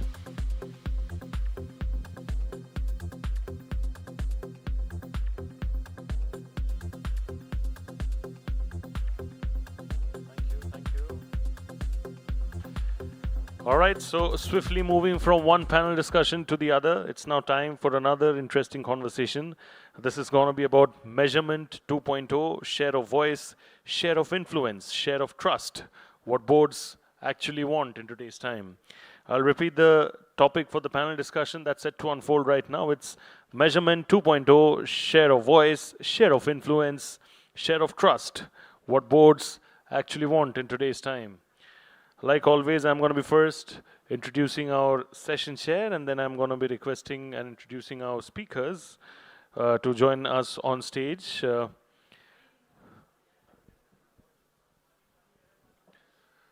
just replace the water bottles, yes, of course. Let the number of chairs remain be same. Just replace the water bottles, please. In the meantime, I'm going to be introducing our session chair.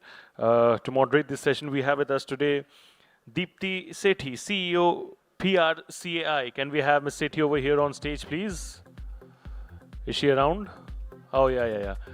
Can you all please clap and acknowledge her presence, please, ladies and gentlemen? Ms. Sethi over here. Thank you. My first speaker over here to join Ms. Sethi is the Director, Corporate Affairs, Pearson PLC, or is it P1C, I believe, right?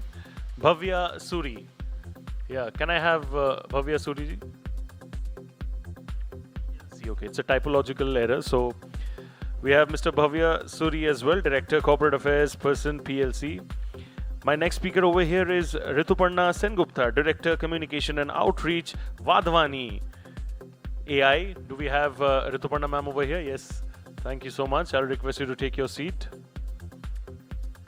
My next speaker over here is the Manager of Corporate Communications at Adidas India, Kaveri Singh. Can I please have Ms. Singh over here on stage, please? Thank you. My next speaker is the Head of PR and Partnerships at Ipsos India and APAC Ipsos, Madhurima Bhatia. Can you all please clap and acknowledge for Ms. Bhatia over here on stage? Thank you, ma'am. My next speaker over here is the Content Marketing Manager at Aptrove, Mridula Bhatt, ma'am. Can we please have Mridula ma'am over here on stage? Thank you. My next speaker over here is the Associate General Manager, Times of India. Ladies and gentlemen, Mr. Abhinav Gupta. Thank you so much, sir. Bahut shukriya for joining us over here. What a stellar panel. I'll request all of you to please acknowledge their presence over here. I mean, it truly can't get better than this when it comes to this conversation. So thank you. We have the glasses as well and the bottles as well for all of you ready. Good to see you, all of you. A lot of familiar faces from last year, which we had done over here, the 5th edition. And ladies and gentlemen, it's now time to gear up for Measurement 2.0, share of voice, share of influence, share of trust, what boards actually want in today's time. And over to you. Thank you. Thank you. Thank you for having us here. And as you rightly said, we are excited that this is a very diverse panel. I think in the next 30 minutes, what we can possibly get to one question, but it's a very critical question. It's about how to measure. Our worlds have changed with AI. We all are doing measurement. The goal that we all need to set for ourselves is, instead of monitoring, how can we get from monitoring to measurement? And then you have experience here of people from consumer companies, market research, SaaS companies. So it'll be great for us today to kind of talk deeper about what can happen around measurement, giving some specific examples that you really felt proud about and which the boardroom could acknowledge, because today what's changing is that we have the eyes. We kept saying that, can we have the seat on the table?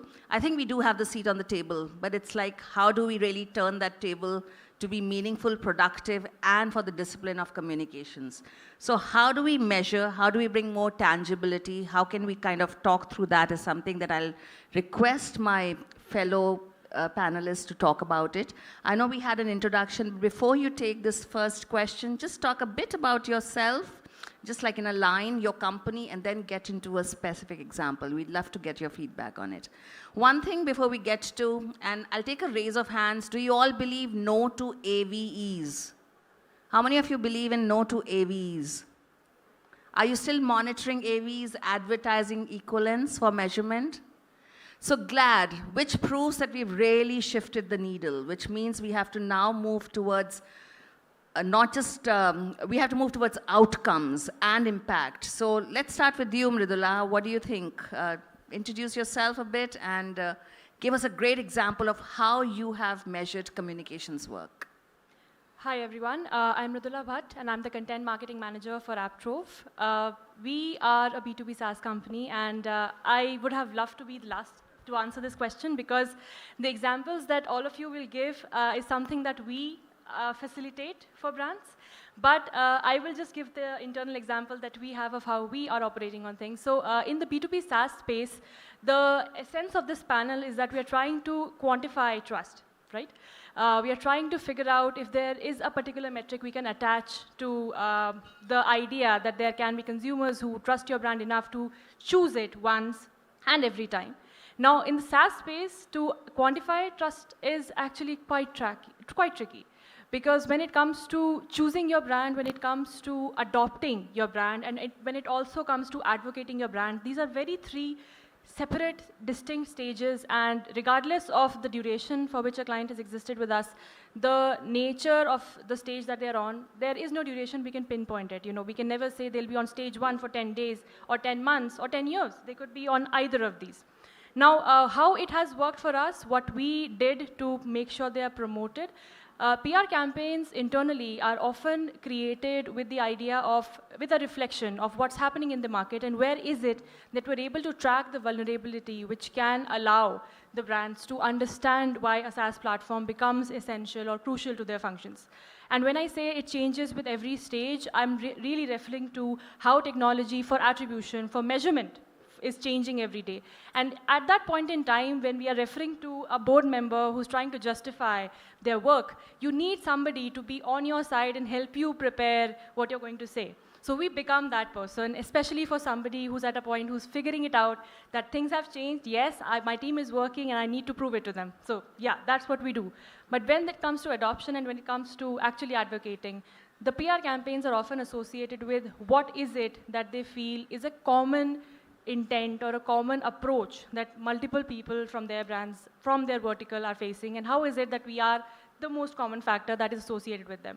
So that is what helps our clients to understand that it's not just them, it's a lot, and that's what creates the community spirit, something that we aim to build in the SaaS space, something that people often feel is quite disjunct, quite difficult and impossible to maintain. So that's what becomes our approach to creating and measuring our ability to build trust in the consumers. That's a fantastic way to look at things, especially from the industry. But how much of this is internal and external? How do you measure what PR does internally and externally? Okay, so I would say that, like I said, quantifying trust is not something that you can do with an exact KPI. But yes, there can be indicators. For us, the indicators are often the fact that if there is a consumer who has entered into the ecosystem, how far and how much are they in sync with what the brand is trying to communicate to them? This would often mean that it's not just about them visiting our assets, a website, or a particular campaign page one time. It's about them visiting it multiple times. It's also about them connecting with our outbound team and referring to us in the exact same messaging or terminology or context that we have tried to send to them. It also means that when they are connecting with their own peers, they are able to get into a conversation where they are able to discuss solutions that we are offering, and they're able to pull us into that conversation and say that this is how we are planning it out. Another thing that it also helps us with is when they have adopted the product and they are doing it with the intent, of course, it's a SaaS company, we're constantly building it, right? if they're able to come back post-adoption with a feedback on how it is that we can make it far more measurable for them, that often means introducing KPIs that aren't usually associated, I would say, even with the product that we have today. That would mean they would want ROI for every specific channel. They would want ROI for every specific publisher. They might also come back and say that we want to understand what is the return on my ad spend for one single particular campaign that I ran on Google, because I want to see whether that part of my job is actually giving me something. And if this is not just about paid advertising, it's about PR too, because when they're running a PR campaign and they're working with agencies, they're looking for similar kind of input. They're looking for similar kind of KPIs to indicate to them. And of course, with AppTrove, it's not just about finding out whether the particular sale has been made or the particular install is there. It's also about figuring out that if your agency had told you it's a great brand impact campaign, you can also figure out whether those people who came from that campaign have actually stayed long enough to convert.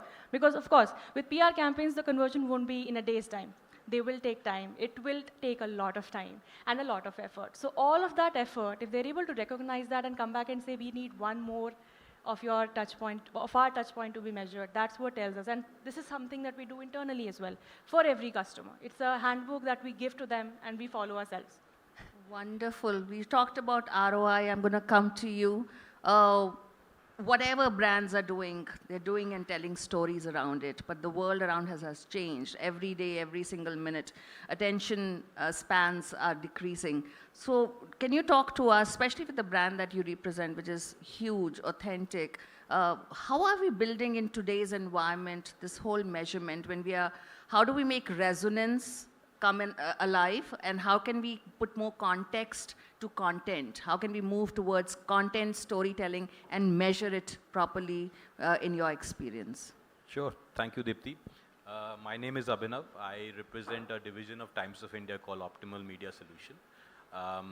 We basically deal in content-based solution that can be provided on various assets of Times of India. To your question, Dipti, I personally feel the difference between reach and resonance is reach will land you into the feed of a consumer, and resonance will land you into the mindset, heart, and conversations of the consumer.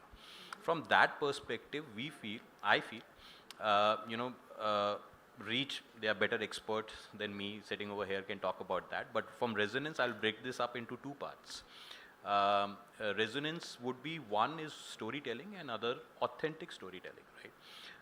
I feel storytelling, as Mr. Yuval Harari has said, that it's a superpower that humankind has been given as compared to any other living being. If you break up that storytelling into various campaigns that have been picked up by us as consumers, for example, say Asian Paints, Har Ghar Kuch Kehta Hai, that could be a easy TVC spot that could be placed and reach to millions of them. But they chose to go and select a particular celebrity and then resonate with the house. So the resonance of that campaign to a consumer is much higher as compared to just plain, FCT or a spot on a television or a full page print ad that can be done. And the other thing is authenticity. When I say authenticity, the brands cannot shy away right now. You cannot fake the authenticity right now, right? As our famous, my famous comedian Zakir Khan, he said once, when he became famous, उनके father ने उनसे बोला कि अब बेटा famous हो गए हो, अब अच्छे बनने की acting नहीं चलेगी, अब अच्छा genuinely बनना ही पड़ेगा, right? So brands cannot fake it, saying कि boss we are best in what we are doing. You actually have to live by what they're saying. Lastly, if I can give 3 examples of such brands who have created a mark in our conversations, in our heart, in our mind. We all know about Tata as a legacy, and they recently acquired, Air India, and the unfortunate event of the accident that happened in India. The way they mitigated the entire, accident, while it was very unfortunate, but they did not come out blaming Boeing or anybody else. They actually came out to saying this is a mistake that has happened by us, and we are there standing by you. That is authentic. The brands, the consumer will see it. So they are not right now blaming, saying, Air India did that. That is a mistake that happened, and very unfortunate one. The second one, which we were talking outside as well, is Apple. Steve Jobs created back in 2008 iPhone, and it has got a ripple effect which has been converted into sales till date, right? But whether they would want to sustain it is through resonance, whether you want to build this up, the way he used to project it. And the very recent one that I can give an example of is Nikhil Kamath podcast that you guys all would have seen. You know, his actual business is into BFSI, right, which is financial services. Got nothing to do with what, you know, if he's meeting Mr. Modi, Elon Musk, Bill Gates or whatever. How he's telling the story of his personal brand, and thereby that ripple effect has been created, you know, on his other businesses, is what resonance is all about, right? So that is my take on that. Those are great examples, but just deep diving into it, can resonance be measured? Have you seen experiences of campaign? Conversations, Deepti, as per me, resonance can be measured through conversations. So what are the number of conversations that are been happening around your campaign? If that can be measured, you know, you can really figure out whether that's a successful campaign or not. Sounds great. Yeah. Bhavya, we're going to move to you. At Pearson, your measurement criteria are different and you aim at tangible business impacts, which I think is really the need of the hour. So how does that impact the sales funnel? What can communication do? Do you think there are elements of the brand funnel that can be kind of categorized with the work that communications and PR is doing? Sure. Thank you, Deepti. I think I'll go with the topic which says that, you know, what boards actually want. Been in the industry for over 20 years now, worked with various, you know, sectors and companies, be it telecom, education, learning, and even a visa processing company very lately. So I think, you know, what actually matters to the board is, you know, how you're able to measure your campaigns strongly and therefore much more strategically. Pearson, 200 years in the ecosystem, a lot of companies do not survive this much. You know, the company was able to adapt, the company was able to evolve, and I think that also resonates, you know, with even the companies like when we are looking at our PR campaigns, that, you know, our PR campaigns also need to adapt. And why I say that is because the way we measure and the way we have been measuring our campaigns, you know, is into 3 levels. The first level actually is an output, where we say that, okay, you know, these are the certain metrics which are critical. So be it like share of voice, be it like, you know, CEO share of voice, be it some of those metrics which are very, very important, so that you have a data and insights to tell that, you know, this campaign requires this much of an effort. The second stage comes, or the second level comes, is an outcome. So while we have been able to create these kind of statistics or data with us, did it lead to anything? Did it created a shift of perception? Or, you know, did it create awareness or a preference for your brand? And I think the third becomes, like you were alluding to, which is a very, very critical thing for us at Pearson, and I've seen in the other companies also, is what is the business impact? Whatever you did in PR, you know, be it your metrics and the output and the outcome, did it lead to any kind of a commercial opportunity or something, a partnership or a growth for the company? And I think when we create these 3 together, that's how probably we measure most of our campaigns, you know, at Pearson. So I'll just give a quick, very good example for that. So, you know, a lot of times, you know, our global leaders are in India. You know, we look at getting some customers and partners meetings for them.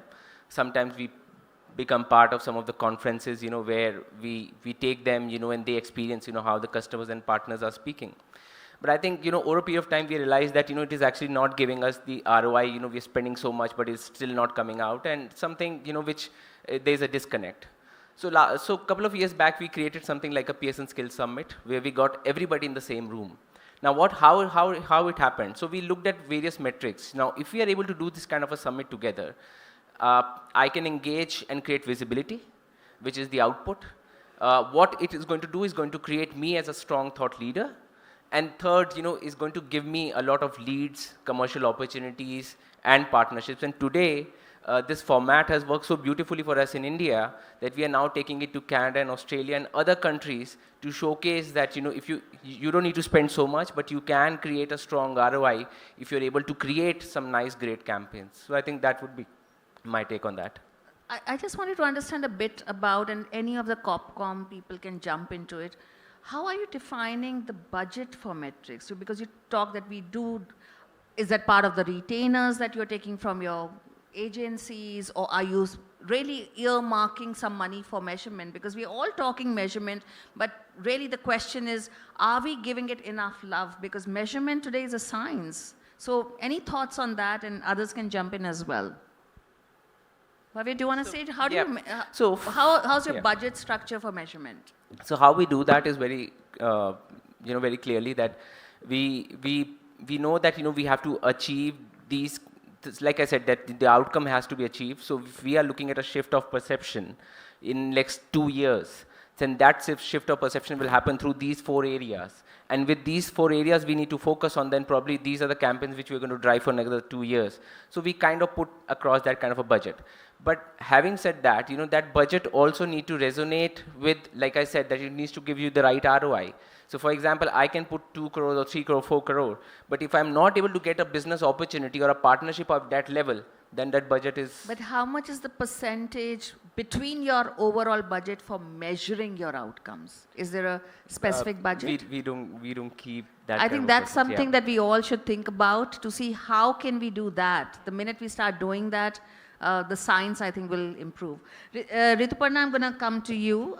When we talk about reputation, what matters more today, and especially with Wadhwani AI group that you represent? Is it like the performance? Is it purpose? Is it perception? And how has been your journey on monitoring those 3 elements? I'm always an outlier on all of these panels because I'm the only one that works in social impact and not for profit. So if I'm coming from that space, and for any organization working in the development sector in that space, purpose is always the North Star, right? So everything, therefore, then originates from purpose. Performance supports purpose. Perception becomes a byproduct of both of this. For us, when we talk about, at Wadhwani AI, when we're talking about building social impact for the last mile, it really is about purpose that's kind of driving this entire thing, right? Because it's about how you're using AI, it's about using humans in the loop, it's about making AI credible not just as tech, but the performance of AI is not just measured by the veracity of the technical part of it, right? But how is that being used by an ASHA worker who doesn't have connectivity, who's sitting in a space with a low-edge smartphone, who probably doesn't, where she's looking at instructions or text in the vernacular that she's used to.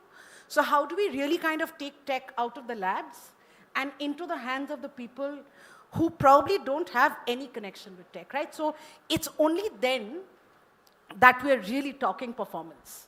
Otherwise, there's no point. We follow something called the breadth-depth attribution framework in the organization, and breadth is, very easily talking about how many places, how many workers, how many geographies, how many centers, etc. The depth talks about the solution, how good the solution is in these various parameters. What's very, very interesting is to be able to look at attribution, which is different from outreach, where we're really looking at impact and saying, this particular solution that I have used has actually helped in doing X, Y, Z, right? So if a solution around newborn anthropometry has actually helped address malnutrition in 3% children, for me, that's impact and measurement. Because measurement is, I have the number of, I have 25 solutions that I've developed. I'm across pan-India, whatever, but when we're really talking about impact, it's about, and we work with government. So have you really built systemic integration? Is your ASHA worker who's using your solution really saying, this is easy, I can use this, it's going to help reduce my workload, not make it more. It's really about humans at the last mile. It's about the lives that we're touching and the change that's happening.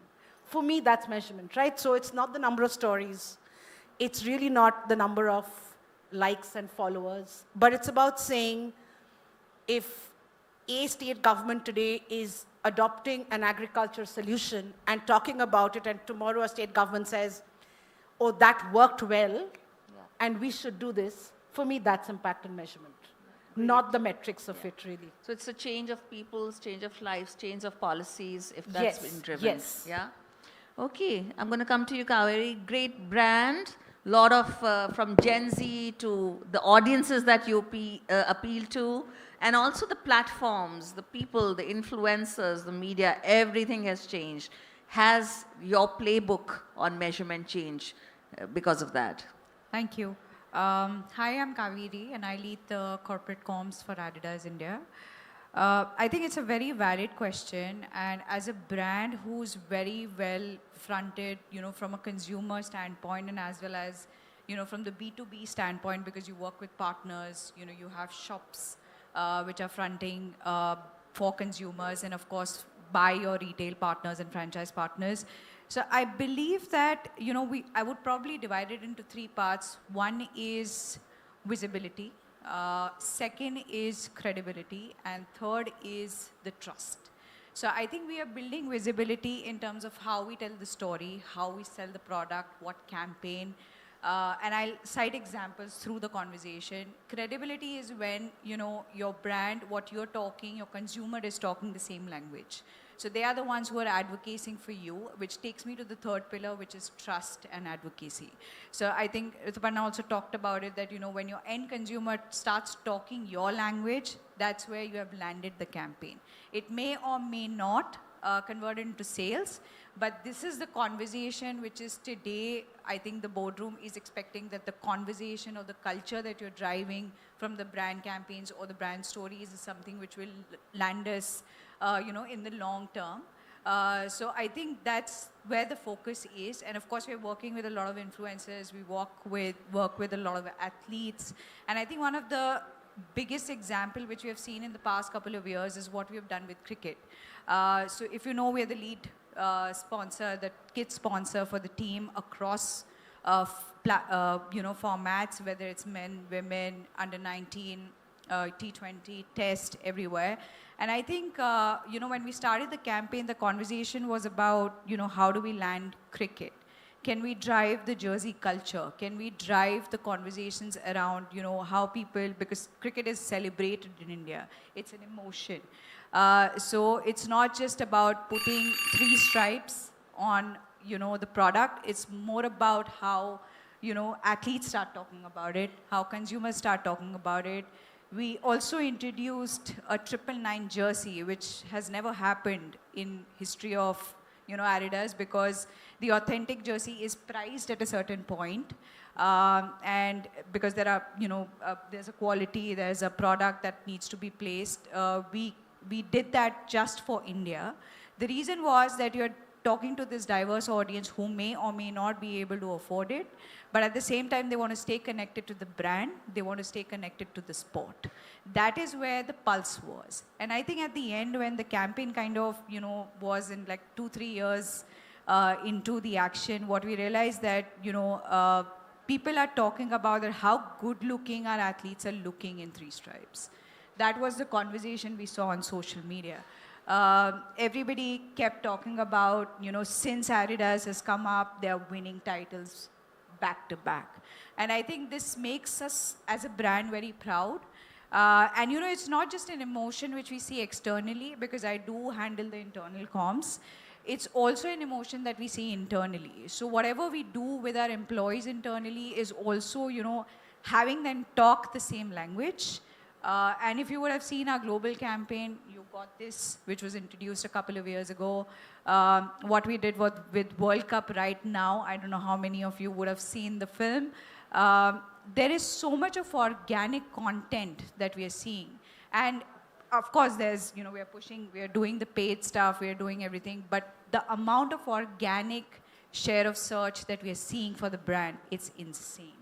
Fantastic. I'm going to get to Madhurima. We almost had, but great examples, and I wish we had more time to discuss and go into it. As a market research firm, you've heard everybody, you're working with many of those clients. How are you looking beyond traditional metrics and sentiment analysis that we're so used to? Thanks, Deepti, and thanks everyone for your views. Now, I'll first talk about Ipsos, how I do it as the head of comms. So I look at media mentions and share of voice, and I see if it has led to any call to action. in terms of client queries. I'll give you an example. We did a client event recently when our entire global leadership team had descended of qualitative research, and we did these one-on-one interviews with the media. The department is inundated with client work because we did these client sessions, and you know, the kind of work that we've got, and qualitative was really subdued, and they were really very slow in their business. But suddenly the business is so much that they're hiring like crazy. Every day I see some senior or junior is getting hired. So that is the impact. And the stories we did of the leadership team, you know, very deep down, very rigorous stories we did. We didn't, of course, we did some carpet bombing also, but then we did those deep, nice stories with leading media houses. And even CNBC did a very good job, I must say. So, you know, it landed very well. Now, for companies who want to measure, I'll tell you how we do it globally. We have something called the Reputation Council. So, you know, we have something called a reputation pyramid, which all brands should listen. At the bottom is awareness. Then comes your familiarity. Then comes your favorability. Then comes trust, and at the top is your advocacy. Now, what happens is that suppose we did it for Unilever. We did this whole, just give me 2 more minutes. So we bunched together all their brands. You know, they have a bouquet of brands. Our global team bunched together and went to consumers, and they put a whole lot of brands and said, can you, which of these are Unilever brands? Can you tell us? So, you know, that awareness. If your awareness is low of your brand, what reputation can you talk of? If people are not familiar with your business or what you do, what reputation are you talking about? Then you're just shooting in the dark. Likewise, familiarity, favorability. If people don't favor you, they don't trust you, no matter what advertising you throw at them, they're not going to buy your product because they don't trust you. If they don't trust the quality of your ingredients, you know, आप इतने सारे D2C brands आ गए हैं. If they don't trust the quality of ingredients that you put into it, वहाँ पे palm oil भी लिखा हुआ है, ये सब भी लिखा हुआ है, people will not buy the product. You're just wasting it. First, fix the issue. If people are looking at healthy options, then go back to the drawing table and look at that. So reputation we measured, and we also do something called trust and distrust scores. Because you look at how many people trust you and how many. And for social listening also, when we look at sentiment analysis, our researchers actually sit and see that, okay, they're saying positive. I could even mock and say, wow, that's a lovely car. I may be just mocking because I had one car which was really terrible. And I could say, wow, I have the world's best car. You know, so ridiculous car it was. And I'm mocking, but then your AI is only looking at the positive and negative. They're thinking I'm praising the brand. So our researchers actually sit down and look at all the UGC, which is user-generated content, and cull out data and tell marketers what they should do with the data to fix their reputation. So this Fantastic. Big round of applause for it. I wish we had more time. We finished in 22 minutes, not 30. So great guys. You can catch them outside. They have some great frameworks they talked about, some great examples. So if you want to ask them more questions outside the panel, please do that. But thank you and congratulations for putting the summit. Thank you. Thank you so much. And I request all of you to please appreciate them for this incredible session. Never really easy to put all things together into perspective. I'll request all of you to remain on stage, please. I'll request all of you to remain on stage. Please kindly come back on stage. Can we have the gift hampers for all of you, please? And then we'll do a nice group photograph with all of you over here at the front.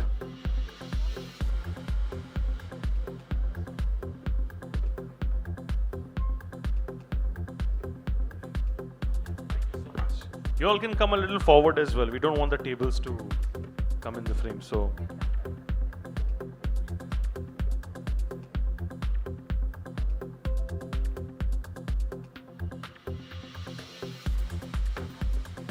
Thank you so much. बहुत shukriya. We look forward to having all of you in the next edition, which is going to be the 7th edition. And on that note, yeah, we'll clear the stage. We're right now gearing up for a very, very special keynote. And I'll just quickly wait for them to clear the chairs from stage, and then we'll go ahead. In the meantime, I'll request everybody to please kindly remain seated inside the auditorium as we are all set to start the next session. So I'll request everybody to please kindly remain inside the auditorium as we are all set to begin with the next session right away.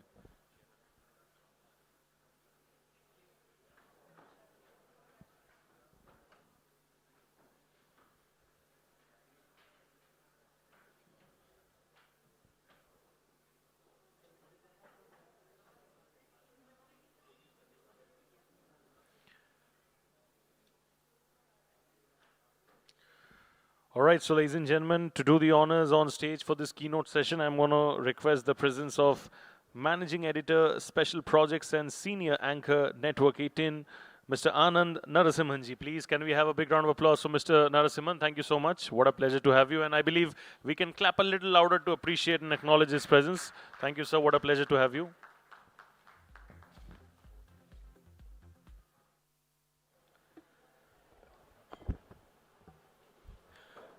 Namaste, Jai Hind, Vande Mataram.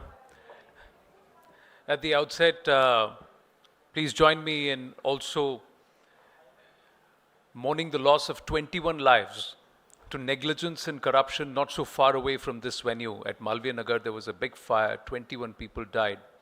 The Delhi police has just now said, and I'm reading this as we get the update, that they have registered a case of culpable homicide on this entire issue. So that's what happens with us in the news business. It's always something or the other developing. From Malviya Nagar all the way to the Straits of Hormuz. At every point, there is something or the other that's happening.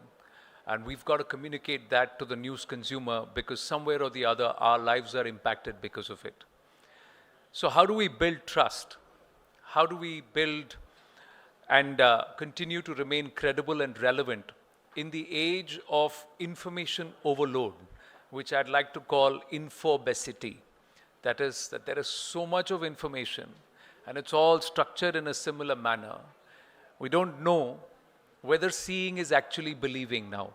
That's the big concern that we have. Why seeing? Because ye to kahavat hai that seeing is believing. But today, what is AI? What is a deep fake? What is real? How do you and me know? And that's where perhaps traditional media houses, the need for credibility, authenticity, veracity continues to remain underlined. It's not about breaking news first, it's about breaking news right. And that takes a lot of patience and restraint because everybody wants to jump the gun.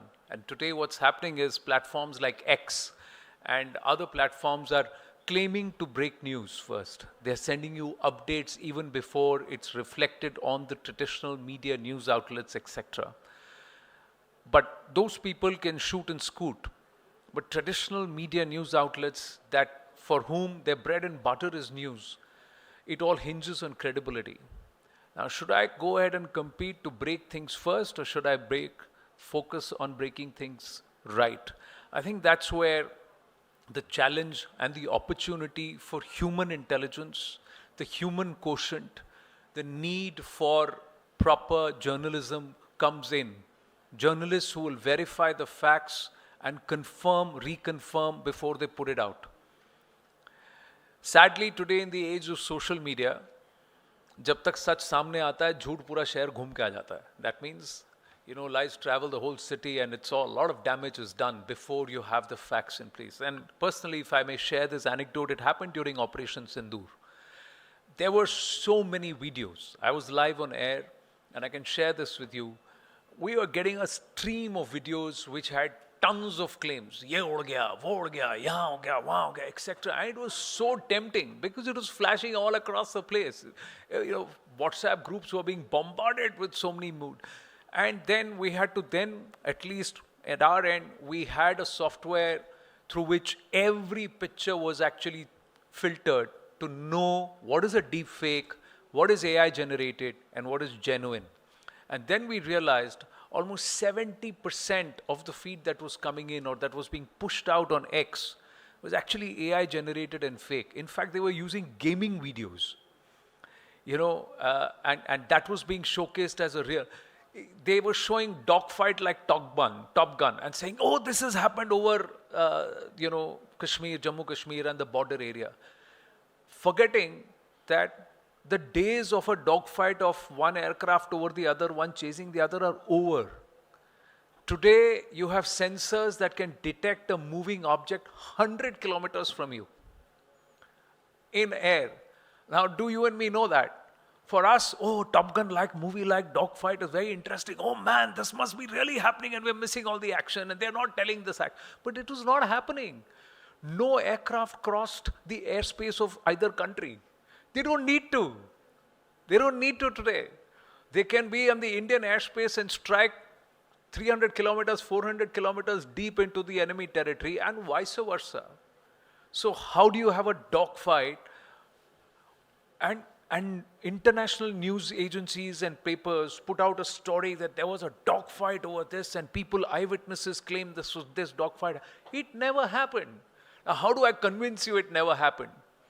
In the thick of war, in the thick of a conflict. I can't, right?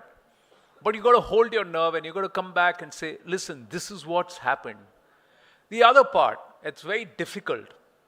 International media is not Bharatiya media. Pakistani media and international media are different.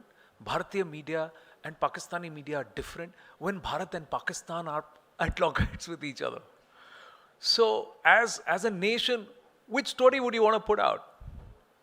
A narrative that's being pushed out by the enemy or the story that's coming from within your own country? Right? So we may have our differences, we may have our political opinions, we may have our thoughts about etc. But when it comes to an external entity, the standard rule of thumb is you put out a united front. Right? So a lot of international media was being fed by the Pakistani side. We were not doing it. So many would believe post facto or in post truth, if you were to look at, that perhaps Bharat was not great at managing the narrative at the time of war. But when I asked this question of somebody, they said, what do you want us to do? Manage narratives at a time of war or win the war? I said, is it lost on everybody else that Russia and Ukraine are still fighting 3.5 years later? Donald Trump does not know how to get out of the Hormuz Triangle. But we, in 90 hours, decimated the enemy and got out of the war. We finished it. Now, how is this lost on a nation of 1.4 billion people that 20% of this country's, of the world's population was not kept in a state of conflict for more than 90 hours? Isn't that a phenomenal achievement? Please take any of the recent engagements and tell me which war, conflict, act of aggression or act of defense or retribution has ended in less than 90 hours with 10 of the enemy's air bases destroyed and 10 of their terror infrastructures destroyed and not a single of their projectiles landing on target on our soil. Where else has this happened? But what was being claimed at that time? इनके इतने aircraft गिरा दिए, इनका ये airbase उड़ा दिया, इतने soldiers hostage हो गए, हमारा तो कुछ भी नहीं उड़ा, all is well, all is well. But I'm just saying, that's the fight, that's the challenge that legacy media has today, or traditional news media has today. How do I hold on to the facts and continue to hold my line when there is so much of artificial or deepfake information all around? And I think it goes back to the fact that I've got to win your trust. When I say I have to win your trust, we as a network or every news channel has to win the trust. Now, the other question is, who do I trust? There are 10 different platforms and multiple platforms everybody is claiming. I think that's an opportunity for all of us. Media is not as democratized as it is today. I think that's the biggest advantage all of us have. Why? Because you can continue to check multiple platforms and say, and then form your own opinion. You can form your own opinion. What is A saying, B saying, D saying?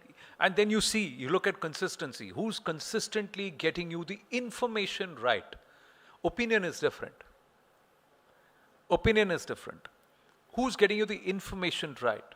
And that's how credibility is built. So that at a crunch time, big news event, who's your go-to? Who do you trust?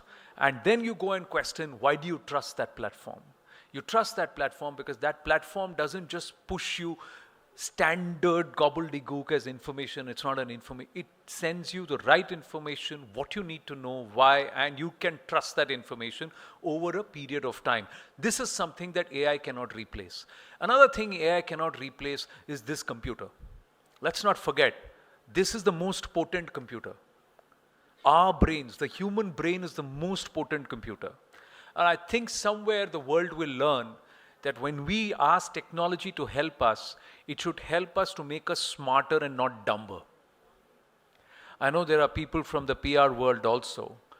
And if you start using ChatGPT, Gemini, or any of the other AI platforms to write down your PR presentations and PR notes, well, please beware, slowly you will stop thinking.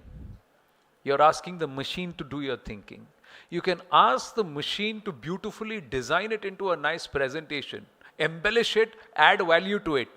But the core thinking has to come from this brain, because this is the only brain that has EQ in it. This is the only computer that is connected to EQ, that is connected to empathy, that is connected to certain emotions which a machine cannot replicate.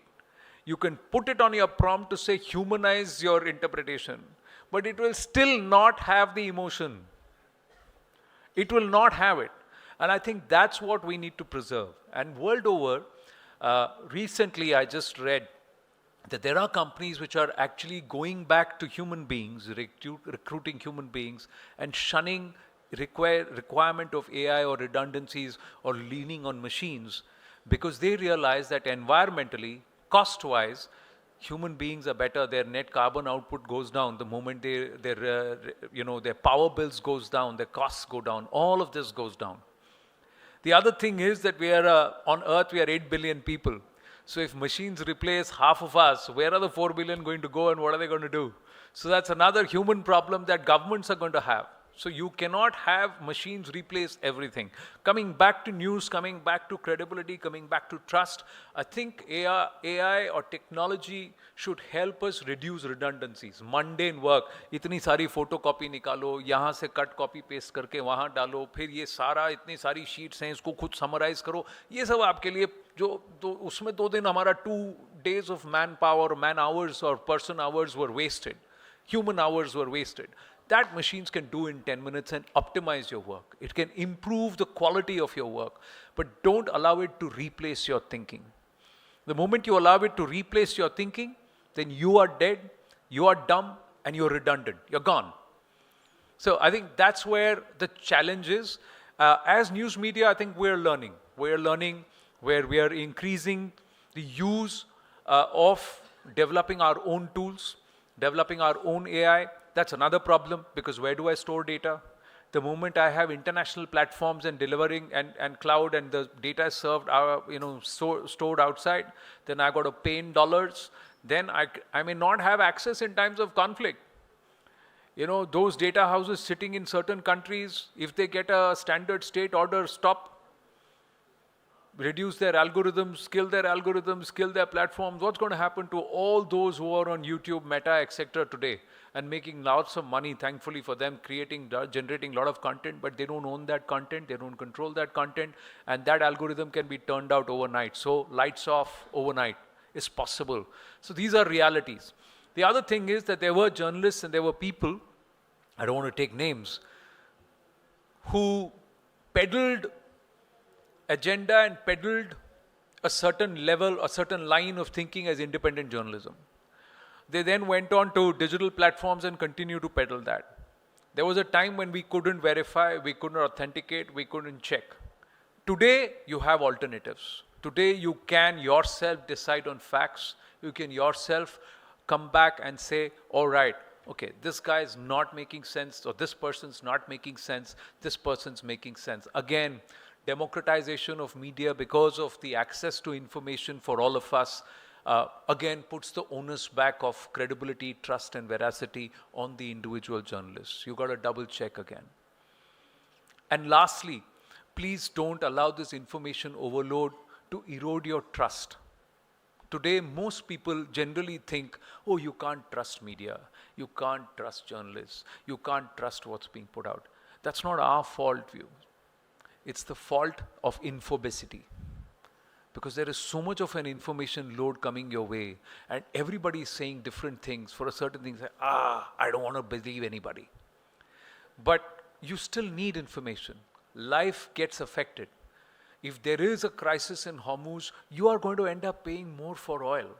Now, unless you know why, you are going to blame the wrong person. And you are going to make the wrong decisions. You're going to take the wrong calls, which is going to further affect your life.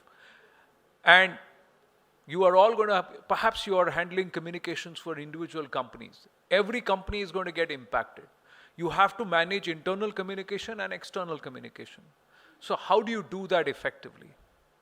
You do that effectively only when you continue to perhaps take in information, filter out from where you want to take this information, and you should know how to discern. So that means some diligence at the end of the consumer, at the end of the news consumer also, as much as the onus is on us to continue to emphasize, and I'm going to end with that, not breaking news first, but actually putting the news out right. Thank you. Thank you.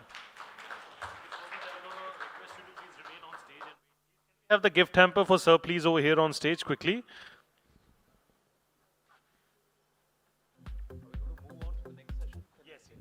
We don't have time for questions.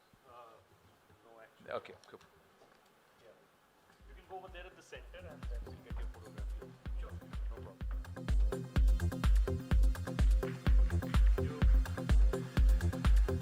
And in the best interest of time, we cannot accommodate questions, but I believe he's around over here. So any questions, please feel free to ask him. He's more than happy to answer your queries.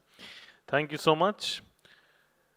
Before we move to the next session, what I'm going to do right now is make a special announcement. I'll request everybody to please kindly remain inside the auditorium as we're going to be going ahead with the next session very, very soon. All right, ladies and gentlemen, so beyond the headline 2026, we had a contest earlier. I believe everybody is well and truly aware about it. So the proceedings have already taken place, and we are going to be announcing the winner very, very shortly. But prior to that, of course, kudos and acknowledgement to everybody part of the process, everybody who participated, all the esteemed jury members. So what happens really is when some of the brightest young minds in PR and corporate communications are challenged to think beyond the obvious, navigate complexity, and build trust under pressure. The most difficult thing indeed, building trust under pressure. Exactly that was what Beyond the Headline was about. Earlier today, like I mentioned, AdGully and the PR Post brought together emerging communications professionals for this very, very interesting live challenge where teams from leading PR agencies put their strategic thinking to test, tackling a contemporary case study centered around one of the industry's most pressing issues, which is deepfake and misinformation. Ladies and gentlemen, the quality of thinking, the depth of insights, and the passion displayed by all participating teams truly reflected the future of this very, very dynamic and engaging PR industry. And before we announce the winners, I would also like to take out a special moment to thank our distinguished jury members. It's always the most difficult thing to adjudicate amidst all you incredible people. So thank you so much for generously sharing their time, expertise, and perspectives with us today. Our jury comprised of individuals with a strong background and experience. Ms. Nafisa Shaheen, Strong Metrics, Silky Chopra Mehrotra, Ampera, Shivalika Anand, DGTOOHL, Gaurav Barjatia ji from NDTV, and Saurav Das from SemCorp. That's our esteemed jury member list. Can I have a big round of applause for our jury members, please? Thank you. What I'm going to do right now is we are going to be going ahead to do the honors on stage. First, I'm going to be welcoming on stage Ms. Nafisa Shaheen, Strong Metrics, and Silky Chopra Mehrotra from Ampera, alongside Bijoya Ghosh ma'am, founder and CEO at AdGully Media Network, on stage to do the felicitation. Thank you so much. Thank you so much for being a part of the incredible jury. What a pleasure. Thank you. I'm going to be quickly announcing our winner for this very, very interesting contest that we had earlier. We're going to be felicitating the winning team right now, ladies and gentlemen. And no brownie points for guessing. The winning team for this contest, Beyond the Headline 2026, is Team Kaizen. A big round of applause for Team Kaizen, please. Can I have the team of Kaizen over here on stage? Congratulations, Team Kaizen. Flowing smoothly and incredible stuff indeed. Congratulations to the entire team. Can I have all of you over here?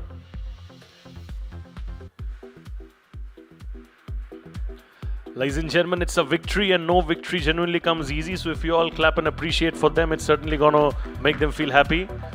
I'm sure it was a tough competition with all the teams that participated. So they have emerged out victorious. So congratulations to Team Kaizen. Can we have the...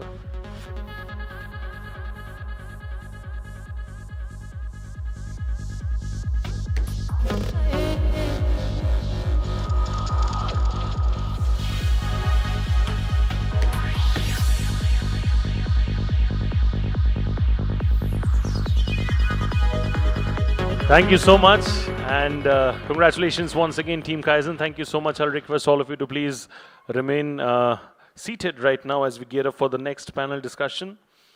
For this panel discussion, I need 1, 2, 3, 4, 5, 6, 7, 8 chairs on stage. 8 chairs on stage quickly for the next panel discussion, please. And the next panel discussion is going to be about regional Bharat, national brands, vernacular storytelling. I'll repeat the topic once again for you all. But prior to that, gratitude should be the ultimate attitude. So on that note, can I request all of you to clap it up for these individuals as well, please, working hard since morning for all of us to put the chairs and tables on stage. So thank you, and we truly appreciate your effort. I'll request for 8 chairs in total on stage as we gear up for this next panel discussion that's about regional Bharat, national brands, vernacular storytelling.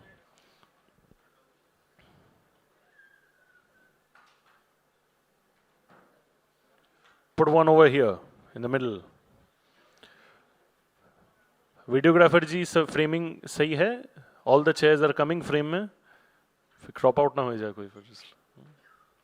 Cool, thank you. Let's get the mics and let's have the water bottles as well. I'm going to quickly move on. All right, so we'll request all the speakers, our session chair, to please take the seat over here, and all the speakers to kindly take their seats as per the photo order that will be displayed in the slide on screen. All right, so for this panel discussion on regional Bharat, national brands, vernacular storytelling, we have Mr. Shishir Sinha, Associate Editor, The Hindu Business Line, as the session chair. Can we please have Mr. Sinha over here on stage? Thank you so much, sir. Bahut shukriya for joining us. Very grateful. My first speaker over here for this session is Ashima Malik, Senior Vice President, Consumer and Tech, Rudafin. Thank you so much, ma'am. My next speaker over here is Monica Dubey, Head of Corporate Communication, Bajaj General Insurance. Ms. Dubey, are you here? Yes, thank you so much. My next speaker over here is Rajiv Ranajay Sarkar, SVP PR and Marketing, Religare Enterprises Limited. Mr. Rajiv, thank you so much. Bahut shukriya. Very grateful. My next speaker over here is Jaideep Manchanda, SVP Marketing, Innovative View India Limited.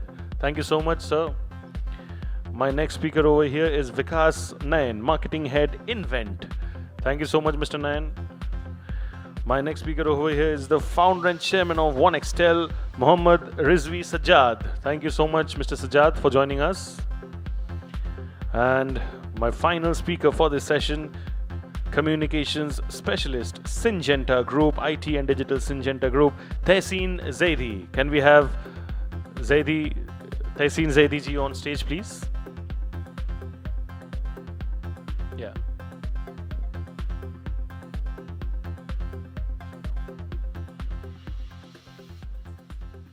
Do we have Ms. Tehseen Zaidi around? She's a part of the session right now. Can I have somebody to check, please, quickly? Shivam? Ms. Zaidi? Part of this session right now.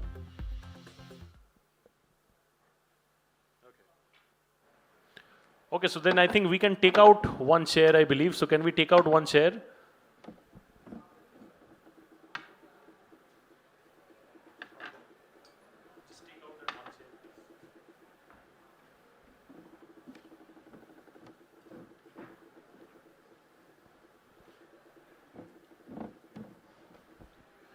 Thank you, sir. And we'll set up the timer quickly. This is going to be a... You have the timer in front of you, and sir, over to you. Thank you. Namaskar. Good afternoon. I know the time is very bad because after listening to so many people throughout the day, again, there are 7 people who are going to talk about Bharat and India.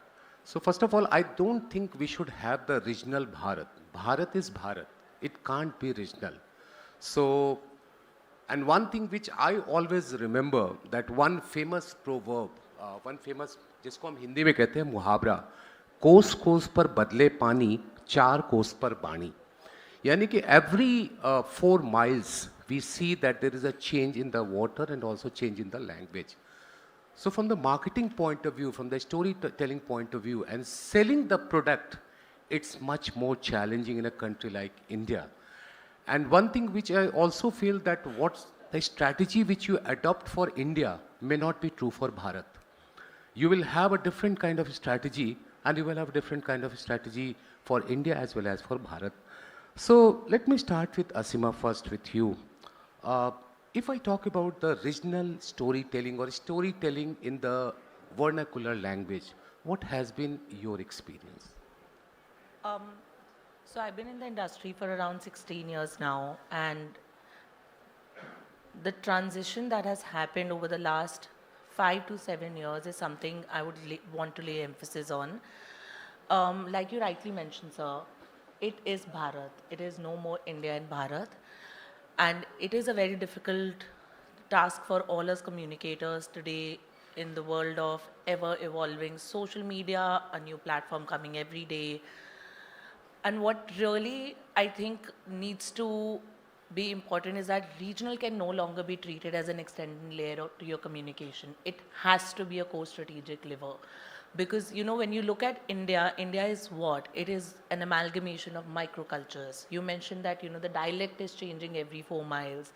So I don't think we're in a time today where a national brand campaign can be translated into a regional language. I think we need to move beyond language and really pay a lot of emphasis on cultures, communities, and real consumer truths. Because it's no longer that, you know, someone sitting in a Ranchi, a Gen Z, particularly an 18-year-old in a Ranchi, doesn't think very differently from a Gen Z or an 18-year-old in Delhi. So you need to adapt rather than translate. And that's what I believe in. Thank you very much. Monica, one thing, since you are working with the financial sector, and India, one of the biggest problem is the lack of financial literacy. I work with a business line, and I know that what kind of financial literacy we have. If I go by the RBI data, it is just 27%. So considering that kind of illiteracy, I'm using the word illiteracy of almost 83%, 73% people, what is your strategy for that? Good evening, everyone. Prior to leading the corporate communication team, I've been a brand leader for over 20 years. And for the longest time, I built campaigns on a national level, which was obviously to build scale, consistency, and trust.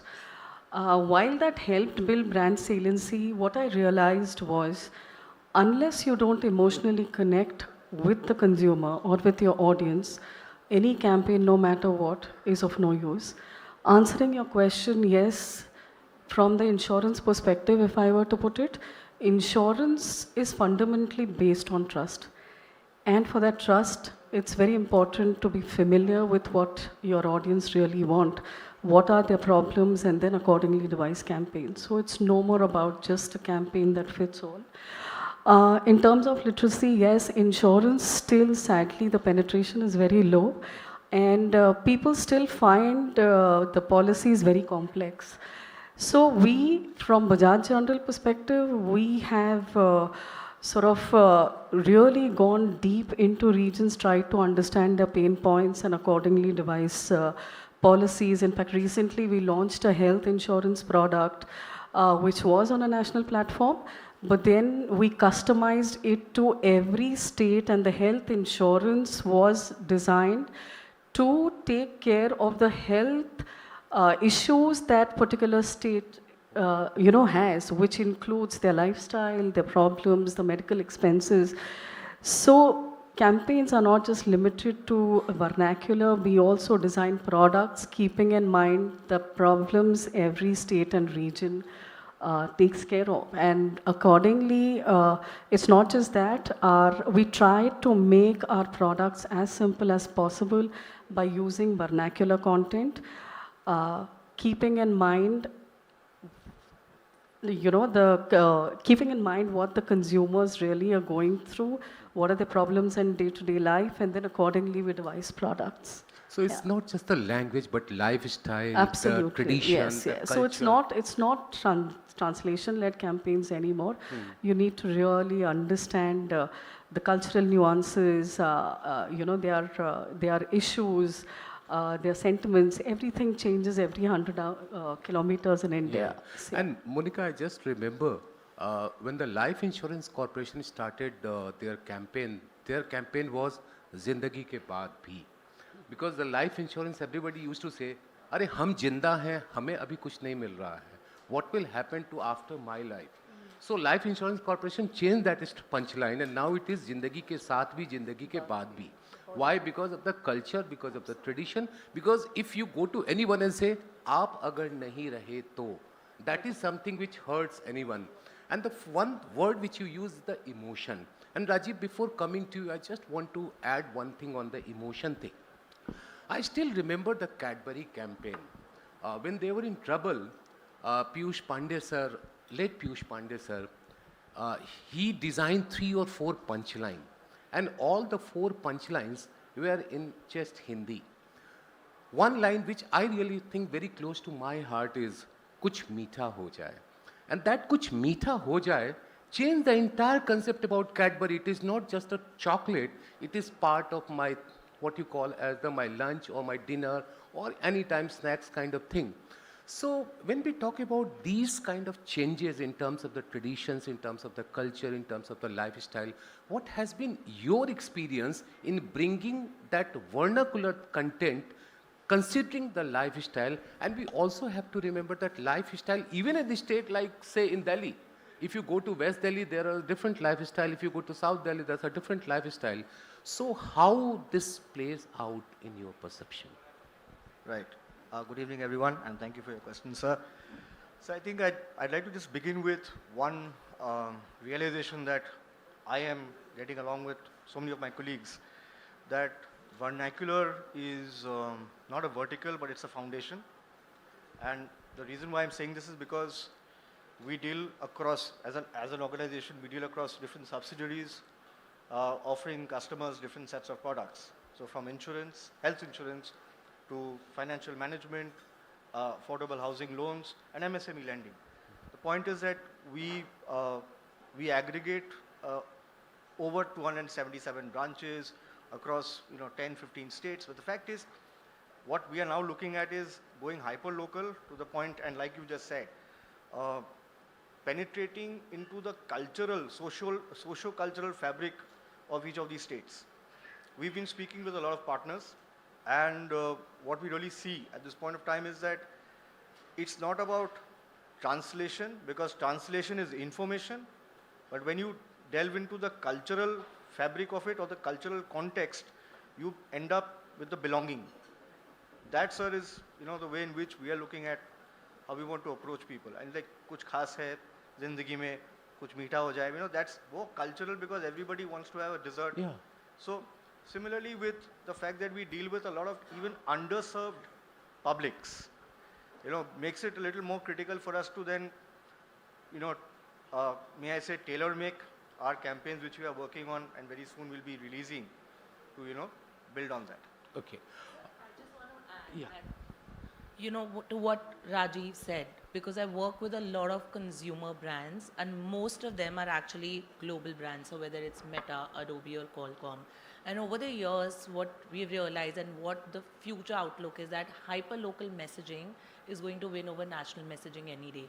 So the reason why Kuch Meeta Hai related with all of us across generations, because that's the core consumer truth when it comes to Indian households. So we have to go hyper-local rather than thinking what India wants versus what Bharat wants.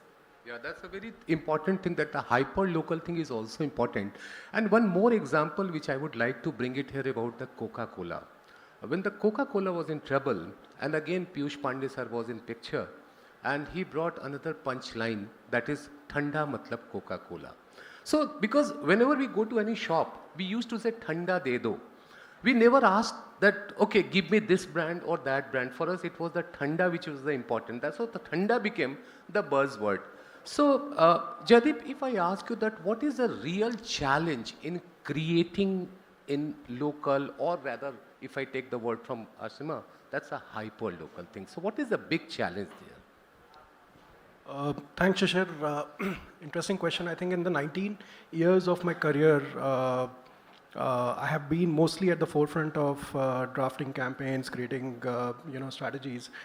Uh, I have simplified this into a very simple code, which is what I call as the ABCDE of branding.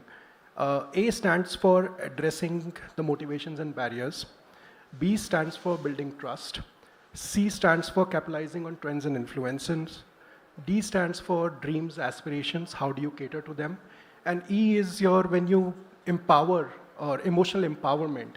If you were to look at any of the brands which have been successful, whether it is Airtel, and of course, since we are talking about late Mr. Piyush Pandey, I think you would find that whether campaigns, since I'm talking of Airtel, whether it is Har Friend Zaruri Hota Hai or whatever campaign trajectory that Airtel has taken, I think you would find traces of each one of these present in this. So to answer your question, this is whether it is hyper-local strategy or a national strategy, these are some of the hygiene factors that you need to take into consideration. And if you were to actually drill it down to one common factor, it is all about insight. Because each of these metrics, each of these parameters that I spoke about, they're all insight specific. So the sharper your insight is, whether you're doing a campaign in a regional market or a national or at a national scale, I think you're definitely likely to succeed.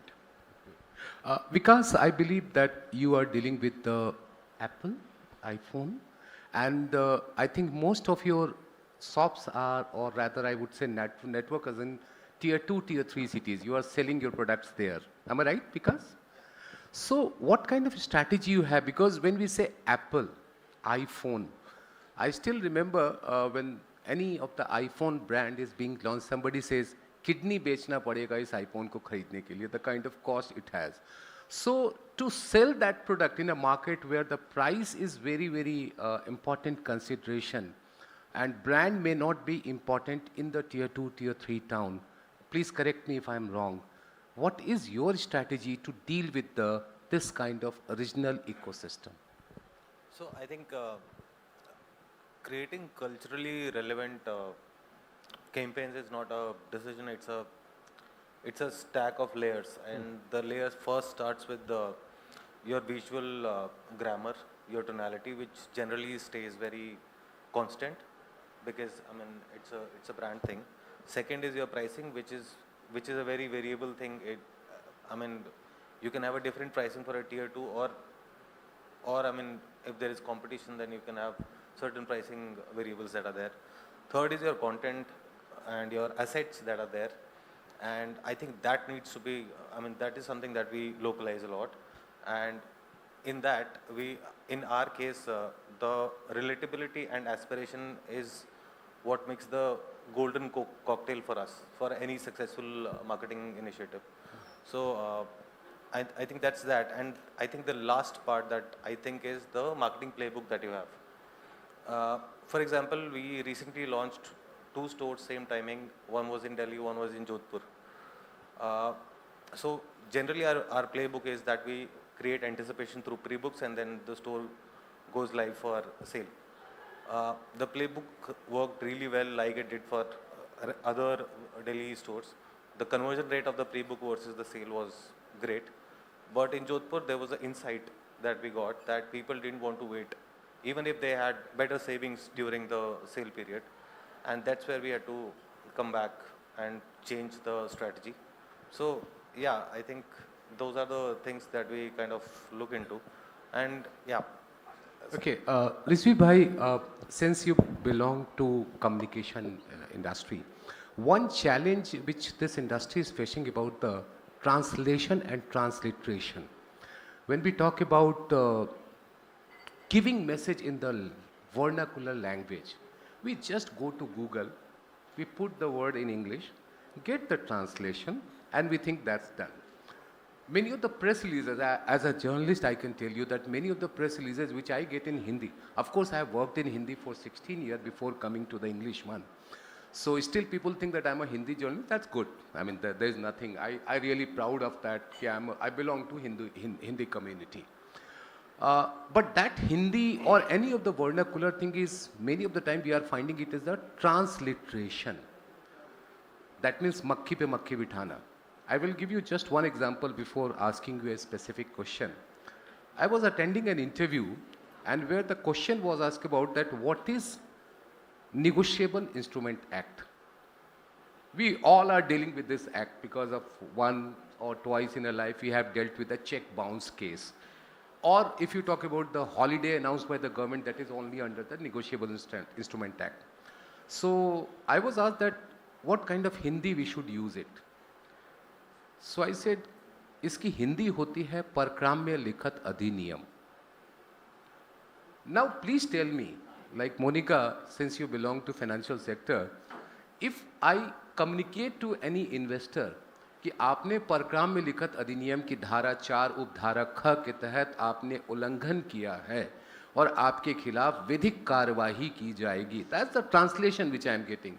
So my question to you that can we rely on translation and transliteration for vernacular communication? Before I will come back to you, Monica, first let me ask this, Rajvi sir. Sure. It's such an amazing question you have asked, but as we all have shared our takeaway, initially would like to put few of my points.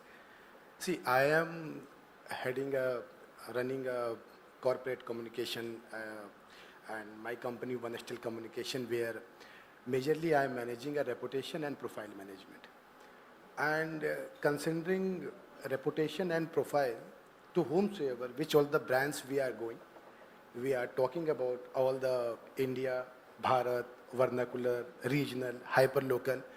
At the end, the things come, Rizvi Saab, mere ko returns kya aayega? That's the things at the end they all are going to ask. I will come to your question directly, but just me put it that how, what we are experiencing. So my point is considering India and Bharat. For India, we nationally, for any brand, for what they are doing, that comes into the sort of recognition. That is their recognition. Now, once we move to vernacular, that comes to the relationship. That how well you are getting gel with that audiences. And apart from this vernacular, when we move to the hyperlocal, then it's moved to the relationship. What sort of the relationship you are going to build. Once you are going to have the relationship, obviously the engagement is going to be enhanced. Once your engagement is going to be enhanced, no doubt your ROI is going to become. That's how this fraternity works. Now, as you asked about this translation, as we all know now, translation is, I think one of the easiest thing. In a frame of second, we can do. Even I have we all have experience also on every of the news portal also. You just click, it comes to Hindi also and English also. That's what we are experiencing. The difference is about this translation one, it's how well you are getting sync with their culture. Once you get sync with their culture, where they can feel that this brand is talking about my community. They are talking about our local heroes. They understand our ecosystem. Then only that things will come out in a way the brand is expecting. This is my take. Okay. Yeah, Monica, because the financial thing, that is why I highlighted, because we have seen the financial de-jargonization is one of the most important thing in the communication. Because many times we get the press release, the person who has written the press release, he may be very good in terms of, or he may be CA, he may be CFO, or he may be something like that. But the issue is the reader, viewer. What is your challenge on that? So Shishir, that's a very apt question. If you look at insurance industry, there is no tangible product that we sell. It's a promise, right? So for us, and of course catering to the entire country, it is not a national driven thing. It's very important for us to simplify the products that we are selling. For two things. One is to build awareness, and second, once you buy into the product, it's to let them know what the policy covers. Most of the time, the problem happens while settling the claim where people do not understand what they're covered for. What we do, obviously it's not one language that fits all. We have to translate it into the language that people understand. While we do have translation agencies, you spoke about Google, but what we also do is we do run it past the product expert to make sure that the fine print is actually uh, accurate and there is no misinterpretation or anything that is missed out. That's something we genuinely take care of. Secondly, since you know the insurance penetration is so low, we've also started geo verticals where we have our agents who are experts in their languages, who are in tier 2, tier 3 cities, where they simplify the product in the language that the people understand there, so that the product knowledge is easily disseminated. So we do take care to make sure that the translation is absolutely apt. Yeah. Rajiv, I will come to you. That's the quality of, I will come to you, Asima, after Rajiv. That is about my quality of the vernacular content. How do you see that kind of quality? Is it something which people say, बहुत अच्छा लग रहा है? Do you find that? Actually, and I'm going to concur with what Monica has just said. It's about simplifying information. Because earlier I had said, translation is only information, but the point is, and like you have also given this very nice, complicated example. You see, I am Bengali. I have lived in Karnataka, communicated there, in Pune, now here. So I've had this interesting... So you are the best vernacular communicator, because you know Marathi, you know Kannadiga, you know Bengali, and of course, I'm sure that English and Hindi, you know very well. So it's been an interesting journey for me personally, and so which is why it gives me a little more depth. So when we were speaking with some people who work with established banks, they've used an AI algorithm or a program to translate. But like you said correctly, transliteration versus translation, there are two very different things. So our task right now as marketing and communications is to actually, just like Monica has said, is to simplify. Because if you leave anything to interpretation, that can have a different fall altogether. Okay. That is one of the major issues that we see and major risks actually as a risk management action. Okay. Asima, I will come to the question which I posed to Rajiv, that is the quality of the vernacular contents. Yeah. How do you see that? I think it's amazing. I genuinely believe that relatability and resonance is quite higher when someone is listening or viewing a content piece in the language that they're very familiar with. So I do feel that the content quality is as high as, like, let's talk about the world of creators today, right? We have these creators who are extremely fluent in English or even Hindi. But when you look at Instagram, they've recently announced a feature called AI translations. And the reason they've done it, I might be a creator based out of Delhi, but if my audiences largely are from Gujarat, but I don't know how to communicate with them in Gujarati. What that feature really helps me do, I might be recording in English, but you can listen to it and view it in Gujarati.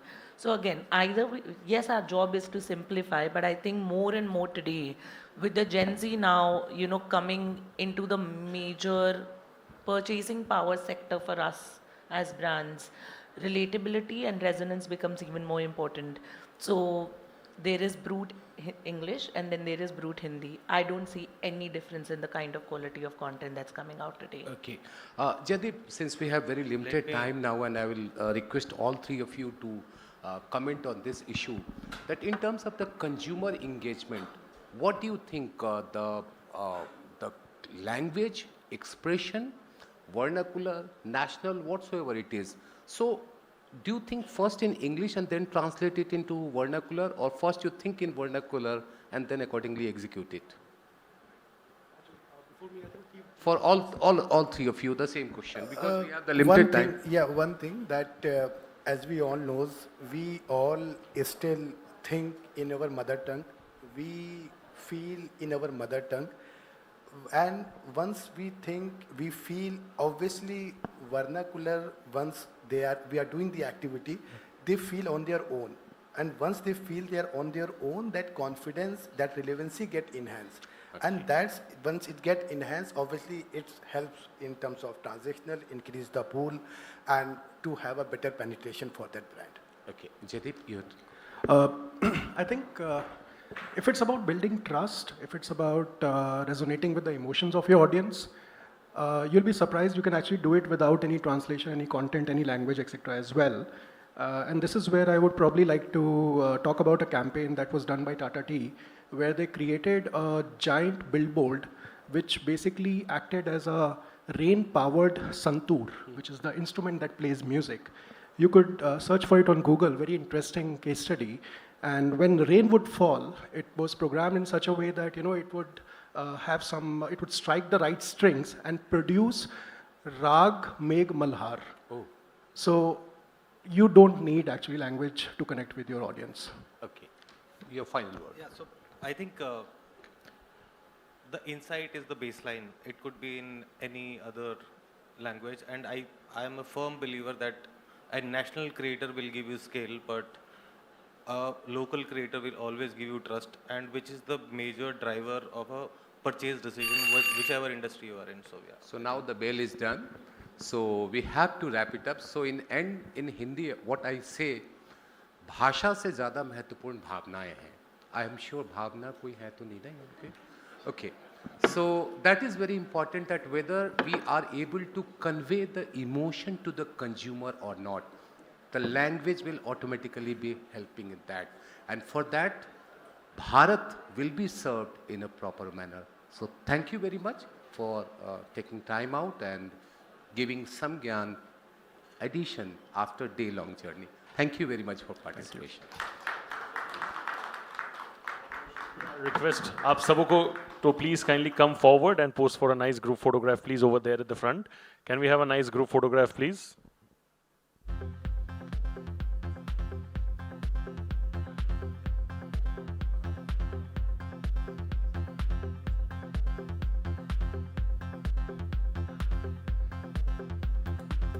Thank you so much. मैं आप सबको request करूँगा, please kindly wait कीजिए. We'll be having the gift hampers for all of you as well. I'll request all of you to please wait on stage. Can we have the gift hampers on stage?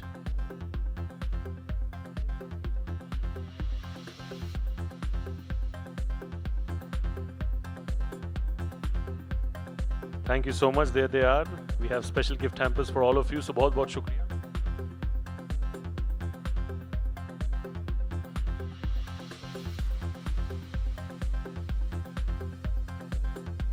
We'll get the remaining ones as well.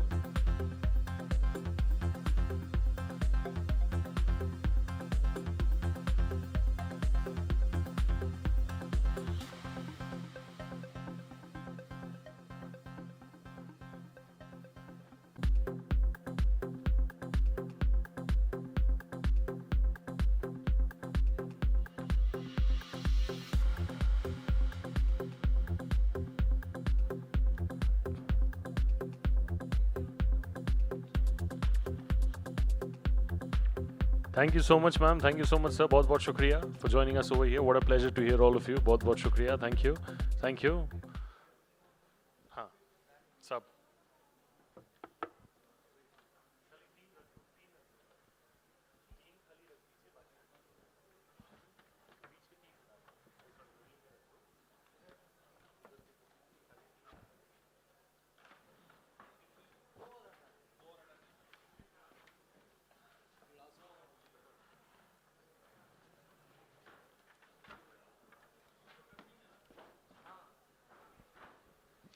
All right, we're now going to go ahead with the special fireside chat. This is going to be about brands with X Factor, decoding the forces driving modern brand success.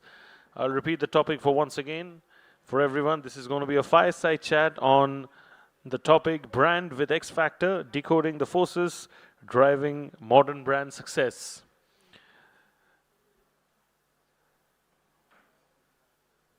First, I'll be calling up on stage our session chair, and then I'll be calling on stage our speakers. As a special moderator for this session, we have with us today Prabha Narayan Swami from Ipsos. Can we please have Prabhaji? Thank you so much. बहुत बहुत शुक्रिया, ma'am. Thank you. I request you to take your seat. And my speakers are as follows, ladies and gentlemen. Mr. Basant Rathore, Senior VP Strategy, Brand and Business Development, Jagran Prakashan Limited. Do we have Mr. Rathore around? Yeah. Thank you. And my next speaker is Mr. Abhishek Raj, who's the founder and CEO of Jenica Ventures. Can we have Mr. Raj as well over here, Mr. Abhishek Raj and Mr. Basant Rathore?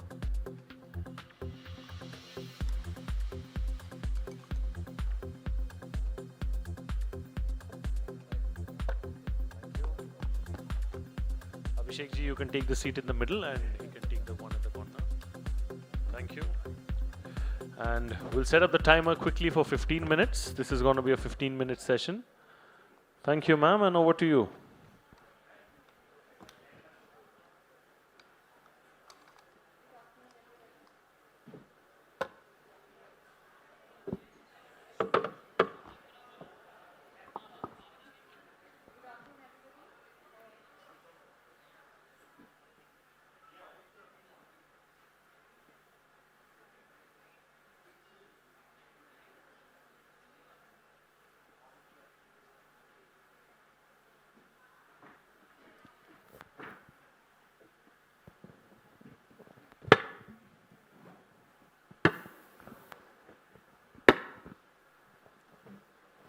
Good afternoon, everyone. Today's fireside chat is about brands with the mystical X factor.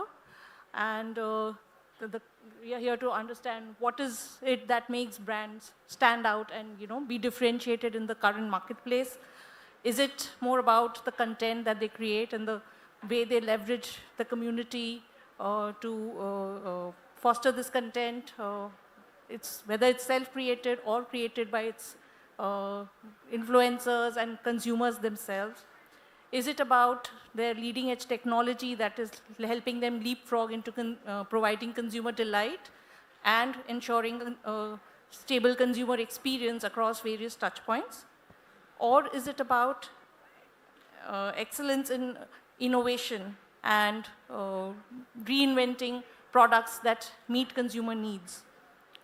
Or is it about the brands and the purpose that they stand for?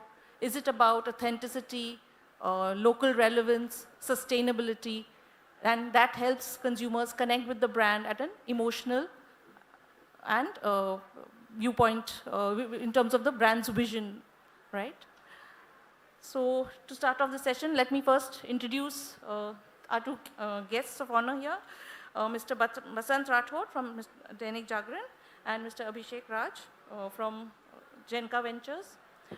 And my first question today would be about, if you look at a lot of successful brands worldwide, whether it is a Nike or an Amazon or an Apple, what is it that these brands have that has helped them create that huge success story for themselves? What is it that differentiates them and makes them stand out? All right, thank you for this opportunity and the question that you have come across with. I think for me, the understanding that I hold and the names that you have mentioned about the brands, most important thing is the consistent innovation alongside the right execution is what make them unique. Because we have seen it in the historical way. You have mentioned about Apple, for example. There was Nokia also. There were Ericsson, Motorola as well. But if you compare it, I think the thing which I have mentioned, the continuous innovation, you have to go with the trend. You come up with the new things to be, sustained in the market. So I think Apple is no match, and that's the reason they stand totally out in the competition. And then the right execution is most important. So there are a lot of people who a lot of brands come up with the innovations, but the execution fails in between. Then also the purpose gets defeated. So I think these two things which are most important, and yes, when you do this consistently, the trust builds up. So that really makes you different in the market. Mr. Rathod, would you like to add something? Just to add to that, I think along with consistent innovation, I think consistently staying relevant, I think over a period of time is what really has helped these brands become the way they are. So I think that's a big thing. So compared to what led to brand success 15, 20 years ago and today, do you think that the factors that define success have changed? And if yes, what are these new factors that define or contribute to success? I think the big thing that's happened nowadays is, of course, the kind of information that we have access to as consumers. Consumers are a lot more aware, they're a lot more demanding, they're a lot more conscious about the choices they're making. And so therefore, I think something like transparency wasn't a very great thing maybe 30 years ago, but brands today, they've got to be built, they've got to work on transparency, they've got to think of sustainability, they've got to think of product experience, they've got to think of all these kind of things, and they're going to be thinking of cultural relevance and so on and so forth. So I think that's a significant difference from how brands were built earlier. Earlier it was about communication, some distribution, pricing, etc., getting the basics right. But now I think even corporate behavior behind a brand is become important. So if something happening in the boardroom can have an impact on the consumer's decision making. So I think we are living in an era where there's a lot more awareness and consumers are a lot more demanding, and therefore the metrics required for brands have changed. So I think what Mr. Vasant is mentioning, I think to sum it up in a kind of the emotional intelligence has now got more, value in the market. So people, the consumers for any brand, any business are more connected the way you connect with them into emotions and, different things. And again, change is the only constant, which I feel. So if you are doing this continuously, of course, you will be ahead in the market, else you will be struggling there. And emotional connect is the most important thing. Again, talking about coming from the boardroom, connecting to the ideas and then executions and coming in the market. So I think, yeah, that's where. So in the previous panel discussion as well, we heard a lot about brand trust being important. And but if I look at it in relationship to the product performance in market, or the product or service rather, how important is brand trust? Is it okay for a company if they're low on trust, if it's a new company, if their product manages to deliver superior performance, is that enough for them to make them a market leader? Or is it that legacy brands can, rely on the trust that they've created over, many years, and will be able to overcome shortcomings in terms of their product features or performance on the basis of the trust that they've built up? See, trust is a non-negotiable, as I see it very clearly, and it's also a prerequisite for long-term brand equity and brand success, very clearly. Performance is going to be building trust, and trust eventually is going to be long-term success. So I think that's how it's going to be linked. But great quality but zero trust will be a problem. Great trust and no quality, you might get forgiven for some time, legacy brands particularly. But after a point in time, the consumers are going to be really valuing trust for that matter. So you can't be forgiven for long. So for example, big brands have made mistakes sometimes, okay? And the consumer trust is so huge that they bounce back. So therefore, trust is a very, very important aspect. Performance will contribute to trust. Right. So what can new brands which are, just coming Very into the clearly, market? the brands have to be accountable. They have to be clearly transparent. They have to stand for something that they really believe they are. A seamless experience, all of it. So if there's any mismatch anywhere, consumers are very, very sharp to point it out today. So therefore, there's no leeway for error. So brands have to be on the ball all the time, and they have to have a consistent tonality, messaging, a clear transparency, and they have to really mean what they say. So that's important. Anything you want to add? Yeah, I think for me, the question goes a little different because we are from the service industry. So we are into real estate and we provide services to the clients, investors, the end users. And we sell product, real estate, right? And now the product is fine. We have multiple options to sell. But for us in a business, the customer first approach is most important thing, right? So customer first approach takes you to anywhere. So in our company or the values that we hold, the experience of our customer is foremost. Product comes later because we have the options of, giving products. That covers, of course, from the product only, but the kind of integrity that we hold, the trust, authenticity that we command in our business, the kind of proposal that we come forward with the customers, that all brings the experience to the customer that yes, they are like the authentic guys, and let's go ahead with them because we have a vast portfolio. So the services in the service industry, the customer first experience comes utmost, so which is non-negotiable. And when you do that, so word of mouth multiplies like anything. Your brand automatically grows. So word of mouth is the best branding which anyone can expect for. So there I think the customer first approach makes a difference. All right. So even in terms of branding, we talk about brand building, brand loyalty. So when brand loyalty comes, it's a level lower than brand recommendation because the recommendation is taking it that one level stronger. Thank you for your answer.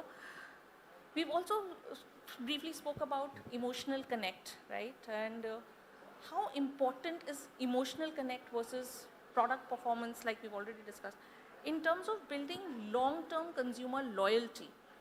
So if a product, like you mentioned, Apple, is continuously innovating, it's staying relevant to consumer needs, but if it fails to deliver on emotional connect, will it still be able to build that long-term loyalty? I'll give you a simple one-line answer to this. Product performance will ensure that you are in the consideration set. But an emotional connect will ensure that you are chosen as a brand. I will go an extra mile as a consumer. So that's what I think on this, I'll give you a current example only. So we have done this something kind of emotional connect only in a unique manner. As I said, the innovation is the most important part. So you keep on doing something. Recently, we have launched a real estate ki home delivery. So this is the campaign going on, and it's like a viral all across the NCR, and we are doing it pan India. So the tagline is real estate ki home delivery. Ghar aayega aapke ghar. So this sounds itself as an emotional connect. That what is that new thing happening? So this is just nothing. Considering the challenges that customer face during the investment, coming out from house, having obligations, not getting time for the site visits, requires a family to come along, right? The weather is not supporting too much of heat, the entire day goes, right? Weekends you don't get time, all such things. And the right, everybody wants to invest in real estate after doing the entire detailed R&D. So not possible 1 or 2 projects you visit and then you finalize. So you need at least 5, 7, 8, 10 projects to explore and the market exploration. So all that takes a hell lot of time, and it's the experience that people takes like 2 to 3 months or even more to decide. And the opportunity or the proposal that they get at particular point of time, after 3 months, it doesn't remain. And the cost goes so much, differentiated that they can't buy even if they want to. So this whole real estate ki home delivery is now the solution to entire all that, the experience that you do it for 3 months or so on. It sum up in like one day at your home, sitting with your family, exploring multiple options, avoiding the weather conditions, reducing your cost also, reducing your time, and most important, the ease and the comfort and emotion that you hold sitting with your family and exploring. The tech involved with that, the kind of real estate site visit tours that we are, doing it, giving it to the customers at their home in a real manner with the technology. So that ease their decisions to, take it forward. And innovation is linked with it. So, both these things are now taking to the next level and people are liking it, and it's just started. I think just 10 days back we have launched it. So it's another 2 months program. So a good response is coming in. So I think for a business, you have to keep on doing something, and the emotional, this thing what you have discussed, I think this was a true example which I wanted to, incorporate here. Thank you so much, and for bringing to life how not only are you, giving the consumer the convenience that they were looking for, and also, helping them connect to that with a very emotional tagline. Now, if we look at some of the key pillars, that build a brand, so whether it is, we talked about trust, we've talked about innovation, we talked about consumer experience, right? What's the entire consumer experience at different touch points as they interact with the brand. The overall brand image, or how the brand is seen by the consumer, perceived by the consumer. And we've talked about the product performance and superiority, right? Where you're differentiating from competition in terms of what you're giving to the consumer. Now, among these 5, core pillars, as you can say, of brand building, what would you feel is one of the most important pillars? And which one would, should a brand invest in first? What is most important to build first for the brand? I think it's authentic brands are about creating great consumer experiences and doing it consistently over a period of time. By doing that, you're relevant, and therefore you continue to be chosen. So I think that roughly would be the path for me. So you're saying that the consistent consumer experience is something that has to be the core building block for a brand, even at the very start of their journey. Yes, absolutely. I think for this, absolutely, I'll go with the Mr. Basanji's this thing. The customer experience is the most important thing, and this actually it's an ecosystem basically. So everything surrounds along the side. The customer experience comes with that. The trust builds up. You do innovation. You do the execution. You give that something new in the market. But everything ends up, as I was mentioning, the word of mouth is the biggest branding asset that you hold. Anything is secondary. So once the customer experience is like, non-negotiable and you give that feel, so your brand trust, your brand, visibility goes to the next level. So which is non-comparable. I think the customer experience commands everything. Great, thank you. Coming to one of the last questions that we had, very quick question.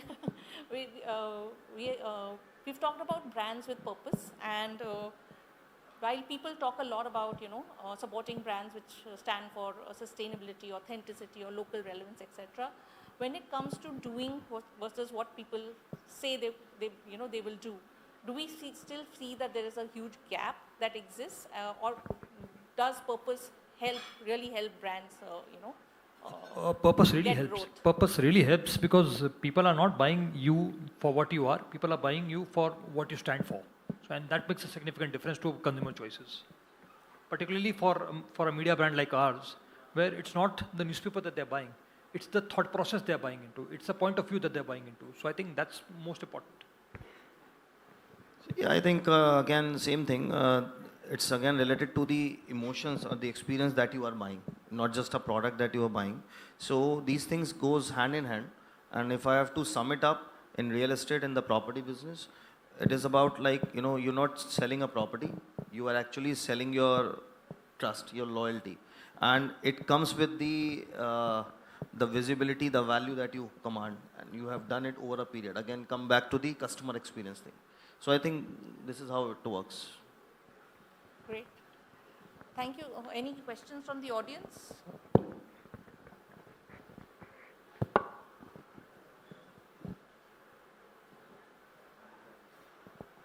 Somebody?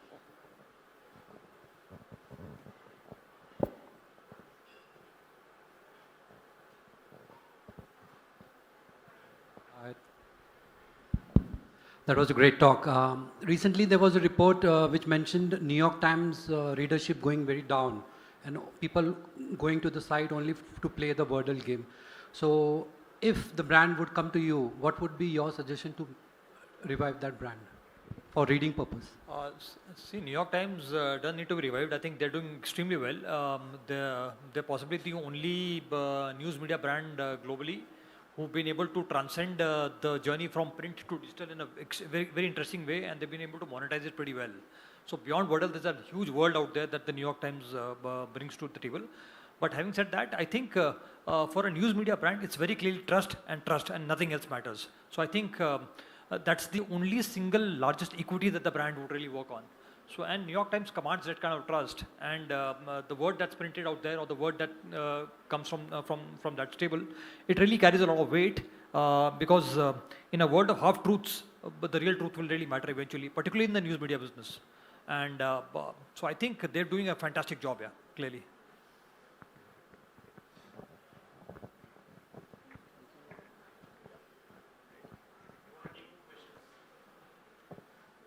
Somebody has more questions, we'll be happy.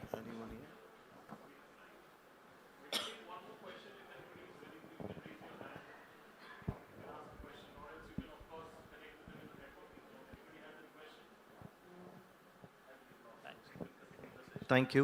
Thank you, everyone. Thank you. Thank you so much. बहुत-बहुत शुक्रिया. Request all of you to remain on stage. Can you all stand up for them?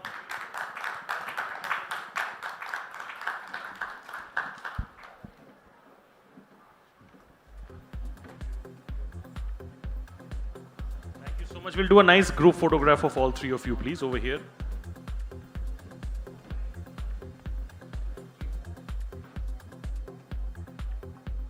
Thank you, ma'am. Thank you, sir. Thank you. बहुत-बहुत शुक्रिया. All right. We'll quickly gear up for our next panel discussion. This is going to be the penultimate session of the summit.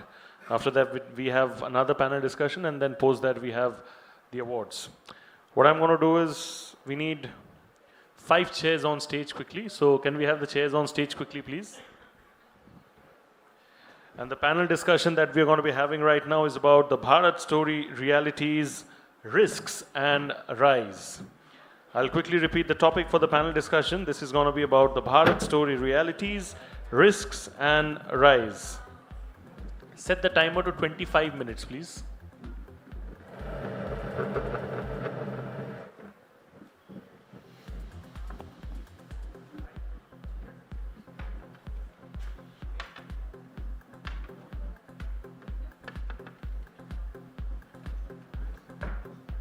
Tables, let's put it straight तरीके से रखिए, please. Thank you. All right, so for the penultimate session, this is going to be about the Bharat story, realities, risks, and rise. First, like always, I'm going to be calling up on stage our esteemed moderator, and then I'm going to be calling up on stage our speakers for the session. To moderate this session on stage, we have with us today Yashika Sagar, Senior Account Director at Fusion PR. Can we have you on stage, please? Thank you so much. बहुत-बहुत शुक्रिया. Appreciate and value your presence. I'll request you to take this seat over here. My first speaker is Gunjan Batra, who's PR and Communications Lead, Senior GM at Usha International. Ms. Batra, बहुत-बहुत शुक्रिया. Thank you so much. Our next speaker is Akanksha Jain, Assistant Vice President PR and Communications at Swiggy. Ms. Jain, thank you so much. My next speaker is Deepika M. Jagasia, Head Corporate Communications at Blue Dart. Thank you, ma'am. And my final speaker for this session is Alifia Nalwala, Group Head Corporate Communication and PR, PhysicsWala. Thank you so much. Just to quickly put things, I mean, we had a little longer time, but since we are already delayed by about like 1 hour, and we have the awards in the evening as well, so we have to conclude within 25 minutes. Humble request. Thank you, and over to you. You know that I have a panel of like beautiful ladies. I think the only panel with all ladies. So I mean that's gonna be difficult to wrap up by like in 25 minutes, but we'll still try. Point taken. So yeah. The Bharat story, realities, risks, and rise. Bharat is perhaps one of the most talked about word in boardrooms, presentations, or even in growth conversations today. Every brand wants to unlock Bharat, connect with Bharat, or build for Bharat. Yet more we talk about Bharat, the more difficult it seems to be it is more difficult to define it. Is Bharat a geography? Is it a mindset? Or it is an income statement? Or is it an aspiration that cuts across cities? And hence, this conversation is relevant. Many brands believe that they understand Bharat, but consumer behavior is evolving like faster than ever before. And so the next 25 minutes, we will unpack a couple of questions, couple of queries, couple of areas with the incredible panelists I have, the beautiful ladies, each bringing a unique perspective from their respective industries. So I'll start with Alifia. Yeah. So Alifia, let me begin with you. We often hear Bharat being discussed as the next big growth engine. But beyond the buzzwords or broad labels, who is the Bharat consumer today? Who is the real Bharat consumer? And what are some of the misconceptions brands continue to have about this audience that we're talking about in Bharat? So, yeah, look forward to your thoughts. So there are two parts to your question. Yes. The first part is that who do we identify as, the Bharat consumer? If you ask me for, say, characteristic traits of who is the Bharat consumer for us as a brand today, it is somebody who's extremely aspirational, ambitious, tech savvy, and value conscious. So if we typically look at, the profile of our consumer, then probably these are the adjectives, or the ways in which we would define who is the consumer for us. When it comes to misconceptions that brands have about the Bharat consumer and their story, I think one of the biggest misconceptions that brands have about the Bharat consumer is that they want things which are cheap. And, so what brands do is that probably they think that pushing diluted products, into this market, not of the same, same premium, which is there in metros, trickle down trends, that is something which will work in this market. But actually, that's not the scene that we have seen. Yes, it is a market that does prioritize value, and at PW, I think our entire story is built around affordable education. But why were we able to crack this is not because we were selling courses which were 4,000 and 5,000. It was not because we were cheap. It was because we were offering value. It's because we are delivering that kind of content which will help you create a JEE NEET topper from a small, town, tier 2 town. I just mentioned Aurelius, it's somewhere, a few hours off Kanpur. But we are seeing success stories coming from, these kind of towns. And these people are the one who will calculate ROI to your last rupee. So what they want is value for the money. They're not looking for cheap. So one is that misconception that cheap sells in this market. It doesn't. Value sells here. The other misconception I think that we have about this market, and that's a very, very, I don't know what to call it, but then in metros we have this assumption that this is not a sophisticated market. And, they don't really understand things. So you can push things there. But actually, this is a very sophisticated market. They understand tech. They understand content in our space. They can easily navigate between a YouTube to a UPI to your mobile app. So it's not a market that you can sell, anything to. So this is the other thing, and I think it's the arrogance that we have in metros, that in the smaller towns, it's not really a sophisticated audience, so you can just push anything there. No. And I think the other thing that we think is that Bharat is a monolith. So say if something sells in Patna, Hindi belti to hai, it will sell in UP also or in MP also. And then you'll pick up the same playbook. Ye yahan pe chal gaya. You'll pick it up and you'll take it to say a Maharashtra or you'll take it to a Gujarat and they'll say, ha, regional markets is tarah se chalta hai. No, really. Cultural nuances, are very different. Local heroes are different. Dialects are different. Aspirations are different. Say in a Patna market, if UPSC, government exams, this is, I'm talking about in terms of our education brand market. If that is something which is extremely aspirational, that is not something which will be true in South India. Yeah. So, regionality ki nuances ko samajhna and to respect that. I think that is something, which brands often misconstrue and they miss to pick up on the pulse of that. I would really appreciate how you have beautifully captured every area of it. I mean, we have experienced like after every 100 kilometers, the city changes, the district changes, language changes, media, consumer, everything changes, and how you have beautifully captured everything, especially about the aspirations and the mindset of the people. So yes, and then I'll come to you, Gunjan ma'am. I mean, your organization or you yourself have worked across markets in India. Are brands still relying on old assumptions when it comes to understanding Bharat? And what are some of the realities of today's India that businesses need to appreciate more deeply?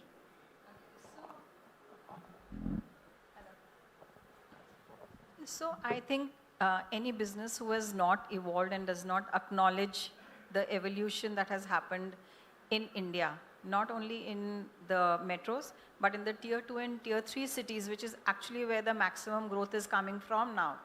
Tier 2 and tier 3 cities are what are driving the success of a brand. The growth stories are coming from there. You know, they are culturally, so companies have to keep in mind the cultural nuances of every region.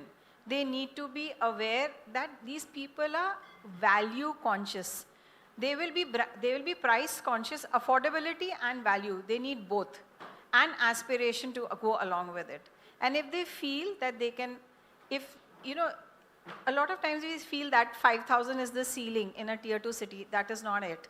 If they feel thoda sa zyada deke, we'll get features that will bring us more, aid us more, add convenience, they will go out all out for it. Aspirations are very high, and given that, you know, now at your fingertips, you have every information that you want. They will do their studies, the comparisons online.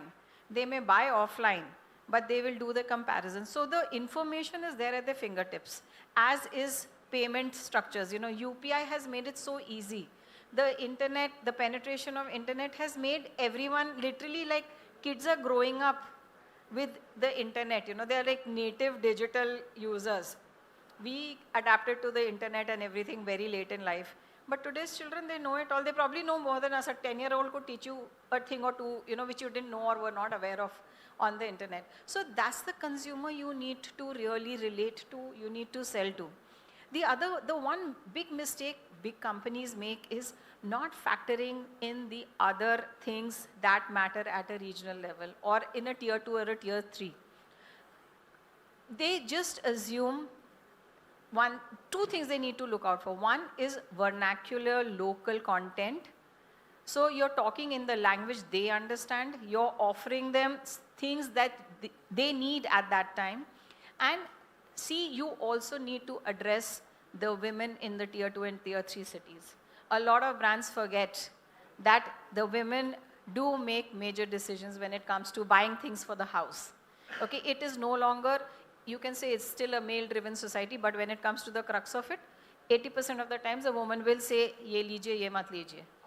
And yes, your trusted shopkeeper is a very important person. I may know 10 brands, I will do research on 10 new phones, but I will go to my trusted local dukaan and I'll say, ye bata do kaun si achhi chali, kiska camera acha hai, if I want to buy a phone. If I want to buy, so there is one trend, you know, talking about adoption of new technology, adoption of, and we feel that, you know, maybe tier 2, tier 3, recently this whole LPG crisis which happened, everyone was calling me, please can you get us a, you know, induction cooktop? Because everyone was like, okay, where are we getting the next cylinder for? So there was a huge, you know, queue of people who wanted induction cooktops. And, you know, then we were doing a research, ki, like, where do cooktops sell more, you know, inductions? And you know what came to light?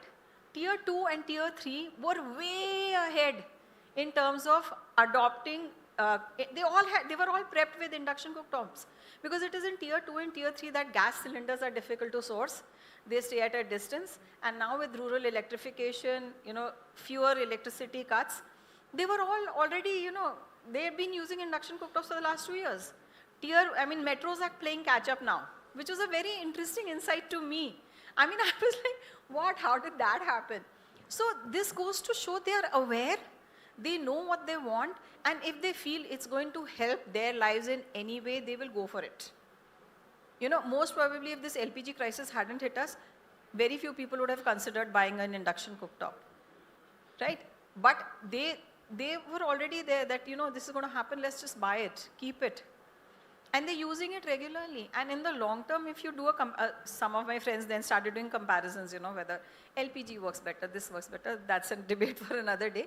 But to say that today's growth driver is the ever evolving, aspirational, the growing middle class from the tier 2 and tier 3 who's getting there from the middle class to the upper class. They have the money, they have the means, and now they have the access. So once all these three are combined, and if companies are mindful of how to attract them, engage with them, where they are, in languages they want, it works perfectly. Thank you. I mean, when you talk about the mindset, and the difference between metros and tier 2, tier 3 cities, when we make a comparison for a luxury brand, I think I worked with a couple of luxury brands. So I think they are more sell in tier 2, tier 3 cities rather than metros.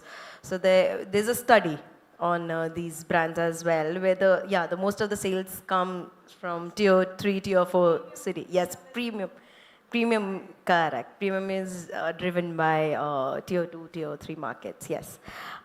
Next, when you have talked about access as well, and one of what I believe is the biggest forces accelerating the change has been digital adoption. Which brings me to Deepika. Deepika, digital access has dramatically, expanded across the country. But alongside the opportunities, we continue to hear conversations about logistics, infrastructure, and accessibility challenges. From your experience, where do you see the biggest opportunities emerging, and where do you see the biggest gaps still remain? So, we are looking at Digital India push. Government is also pushing it, and the accessibility of digital, internet. All of that is pretty much available for all the regions and all the tier 2, tier 3, tier 4 towns, emerging markets as well. So we are looking at a changing customer consumption behavior as well, like my counterparts also touched upon. So customers these days have access to all the big brands sitting in tier 3, tier 4 towns. They can select the product that they want, and they're looking for the product to reach them on time, similar to how your metro city expectation is, that you basically click a product and you are expecting it to reach as seamlessly as possible. And the similar value tier 2 and tier 3 towns, especially now that we're calling it Bharat, is also looking for. And companies like us, we are making that happen. We are enablers for SMEs and MSMEs, and we are helping them do that. That is one aspect. In terms of challenges, I think it's pretty much covering, because there is a lot of government push with the policies that are changing around logistics. There is national logistics policy, and we are seeing the infrastructure development taking place. So that way the reach is becoming seamless, and we are able to deliver it on time. The gap, I feel, is basically in over-promising. So I think that way we as communicators, we need to be very clear, we should work alongside our operations team and make sure that we communicate based on what the ground reality is. So once the customer knows that their product is going to reach them in that duration, I don't think so they will complain. And that way, I think that understanding is there amongst all the people. Because of digital push, everyone is aware about these aspects. So I think the gap is shortening day by day. Point very well, explained. And Akanksha, same question on similar lines. New age brands, like we know, they have a front seat to changing consumer behavior. Or I would say they have a direct pulse on changing consumer behavior. Are you seeing consumers in Bharat expecting the same convenience and experiences as consumer in metros? I think absolutely yes. In fact, what I see consumers in Bharat today are actually digitally first rather than digitally late. So they spend a lot of time on social media, on digital channels, and hence they are very well aware of the kind of experience a customer, say, gets in a top tier city, and hence they are demanding the same kind of experience, the same kind of understanding of what they want, the same kind of delivery of experience to be given to them at the, of course, maybe at a better price point. And I think today, if you look at consumer, I'll take consumers from a consumer and a merchant or a business lens. So consumer, of course, is very digitally aware. They understand what they want. They know what they want. And they expect the brand to also know. You cannot package it, as Alifia said, in a cheaper bottle and sell it to them. They want the premium stuff. They want good quality, and they want it delivered at the right experience to be delivered to them. When you look at businesses, because I worked very closely with SMEs also across multiple cities in my last stint, I think the story is very similar. In case of businesses, the aspiration is very high. And when I was doing this series of merchants kind of profiling the stories across India, I met a lot of merchants across the country. I think 10 to 1,000 of merchants across 4-5 years that I spent in the company. And it was very interesting to see that they understand what they want. They are very aspirational. They are very digitally aware.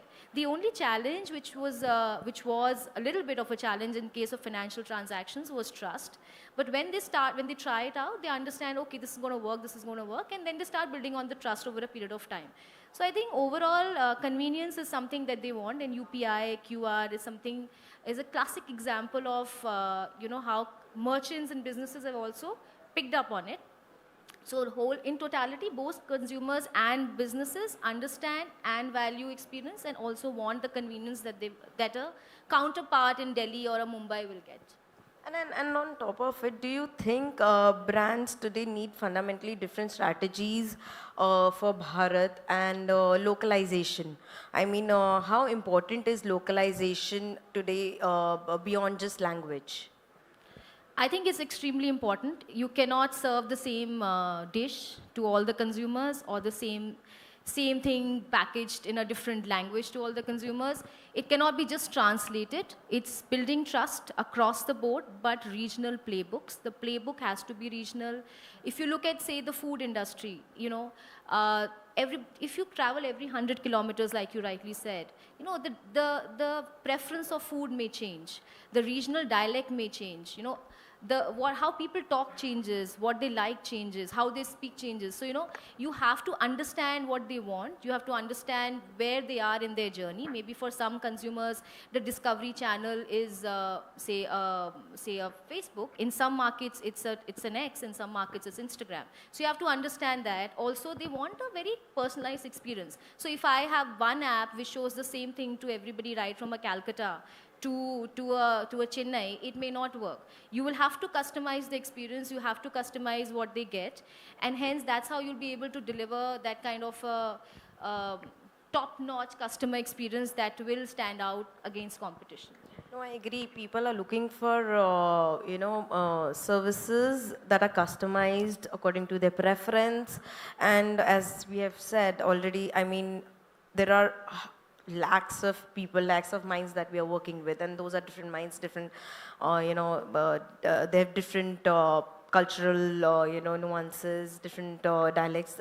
We are working with different minds. So I totally agree. I just want to give one example. So we do at Swiggy, we do trends at the end of the year, and it's very interesting to observe, and we really enjoy doing this, how India Swiggy report every year. And last year we mapped across 30 markets, and it was so intriguing to see that the kind of dishes people prefer, whether it's breakfast, lunch, dinner, whether it's snack, whether it's the kind of beverages they prefer, when do they order, when do they go out, the entire dining out scene, it's so different across different parts of the country. We mapped about 30 cities, and it was very very enlightening for us to see how even the tier 2, tier 3 markets, as we call them, are the ones who are really going out, they're really going out for premium dining, or really going out, trying new dishes, all of that. Agree. Agreed. And Deepika, I would love your perspective on this. Can one national narrative still work, or do you think local relevance is becoming non-negotiable now? It is non-negotiable because you can probably have one consistent message across India, but then you have to localize it to ensure that you're reaching out to, the region that you're addressing to. So by localization does not mean you'll just touch upon the topical aspect of, say, a festival, or kind of like the regional aspect of it in terms of geography. But then you also have to understand basically their success stories, what works in the region, the business groups, that are persistent there. Along with that, you also have to understand the community, what is their requirement, and based on that, customize your message and put it across. So we have to basically try and, listen and not just create a noise when it comes to regional communication. Like when you listen, you'll come across exactly what you're looking for, and then you communicate it accordingly. I agree. Not just the festivities now, like I was just across, it came across my mind. I was working for a brand, Royal Enfield.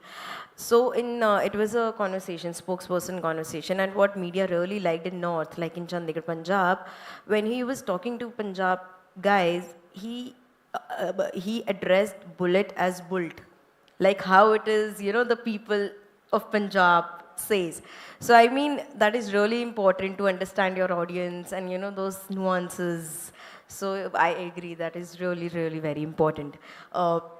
I think now when we have talked about the opportunities, the gaps, now we are going to talk about the risks, the misreading, how the risks of misreading Bharat. And I would want Alifia and Gunjan ma'am both to share their perspectives. I mean, what are the biggest mistakes that brands are making while trying to connect with Bharat? Or what's that one blind spot that continues to hold brands back? Very quickly, I will, because we barely have time. Misreading your audience. You have to remember that Bharat does not have brand loyalty. You have to earn the brand loyalty. They are loyal to value consciousness. They're loyal to value affordability aspirations. So if they keep that right, they get it right. Then they pitch the right products in the right regions. Half the time, if there is a mismatch between the consumer's expectations and what the brand is trying to sell, you are either going to be overstocked, understocked, or you're going to read the markets totally wrong. So to get it right, you have to understand the cultural nuances, the aspirational desires of that audience. And yes, affordability is a factor, features are a factor. In the long term, they want to know how long and what will I get out of it. It's always what's in it for me. So if we get that what's in it for me right for the customer, you are a winner. I tend to agree and also disagree with you. So when I agree with you, yes, they have a lot of choice, is what I will say, and they are not limited in their choices. But I also tend to disagree that they do not have loyalty. You have to earn the loyalty, correct, yes. So I think that, what brands often miss doing is that they think that this is a market that you have to capture. Actually, this is a community that you have to serve. The approach is very different. So, because, your word of mouth publicity, spreads much faster than your, celebrity endorsements. This market is completely different. And I'm speaking only from my brand's experience. I remember that there was this conversation in which Prateek Maheshwari, our co-founder, he said, "Do you think we sell courses?" He said, "No, actually we are building communities." And after that, it's the kids who decide that whether they want to buy our courses or not. So we are actually building trust in this market. So and this is the blind spot I think that brands have, that they're trying too hard in selling to a particular market and not doing enough, wow, in building that community. Yeah, class over, guys. No, I still have one quick question, and like the last question. In one sentence, what's the one piece of advice that you would want to give to brands looking to win over Bharat in next 5 years? We'll start from Gunjan ma'am and we'll go like this. You have to show them what's in it for them. Thanks. Understand what they want and then build your strategy around it. Okay, mine is little detailed. So we as Copcom professionals, we've gone through digital transition. Now we are seeing the AI transition happening. So once we tap that, I think we'll win the battle again. Stop treating Bharat probably like a discount market and make it your boardroom priority.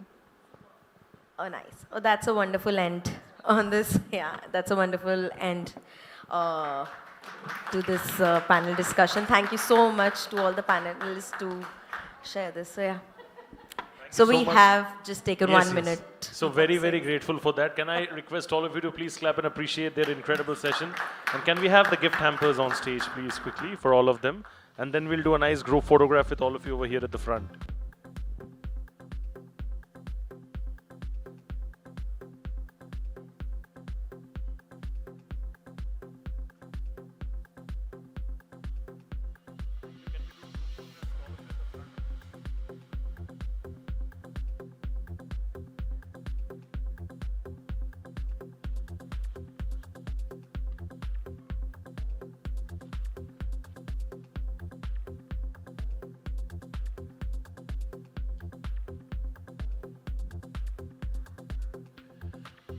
Thank you so much. बहुत shukriya. I'll request all of you to please kindly remain seated as we are all set to gear up for the final session. This is going to be a panel discussion. And the topic for the panel discussion right now is podcasts, personal branding, and power. How can agencies guide the new CEO voice? I'll repeat the topic once again for the panel discussion. Podcasts, personal branding, and power. How can agencies guide the new CEO voice? Set the timer for 20 minutes, please. To moderate this session, we have with us today Abhi Mahapatra, founder and CEO, Ampera. Can we please have Mr. Mahapatra over here on stage, please? Thank you so much. Quite popular in the room, I believe, with all the clapping that's coming your way. Thank you. And my first speaker for the session, Nikki Gupta, founder and CEO, Teamwork Communications Group. Wow, a lot of popularity oozing there as well. My next speaker over here is Aman Dhal, founder of Comms Credible. Let's clap it up for him as well, please, ladies and gentlemen. And my final speaker for the session, Sunanda Rao Adem, CEO and founder, Seraphim Communications LLP. Bahut shukriya, thank you. And the stage is set, the panel is ready. It's going to be a 20-minute session. And sir, over to you.